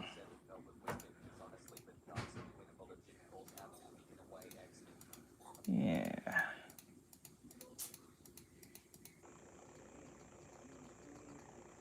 There you go. I think that's everything. That's inside the hair. There we go. Got there. And here, here. All right, and then in here. There we go. Okay, that's everything. All right, and then we'll make it gray like the others. Let me do it real quick, and then we'll be done. Where are they? There we go. There's Blaze. Okay, I'll take that. And then, bam. There we go. There we go. Come on, let me see here. Let me grab this, delete that. Okay, that's gone. All right, let's fix it. There we go. That looks pretty cool. You guys think? I think it looks pretty good. Out of the way. Where's Rouge? Oh, there she is. Is that the... Oh, there's the cleaner version. I was like, where is she? All right. Oh, she looks really weird up there. Let's put her somewhere here. There we go. She looks pretty epic. They all look pretty epic. Let me grab this. I want to make sure we can see them properly for who they are. Okay, like that. And then grab this. Oh, no, we don't do that. Oh, there it is. There we go. Here. Put that in the same folder. Okay, there we go. Okay. All right, look at that, guys. Good composition, I think. I still think the wing is a little bit overpowering for Rouge. I may have to push her back a little bit.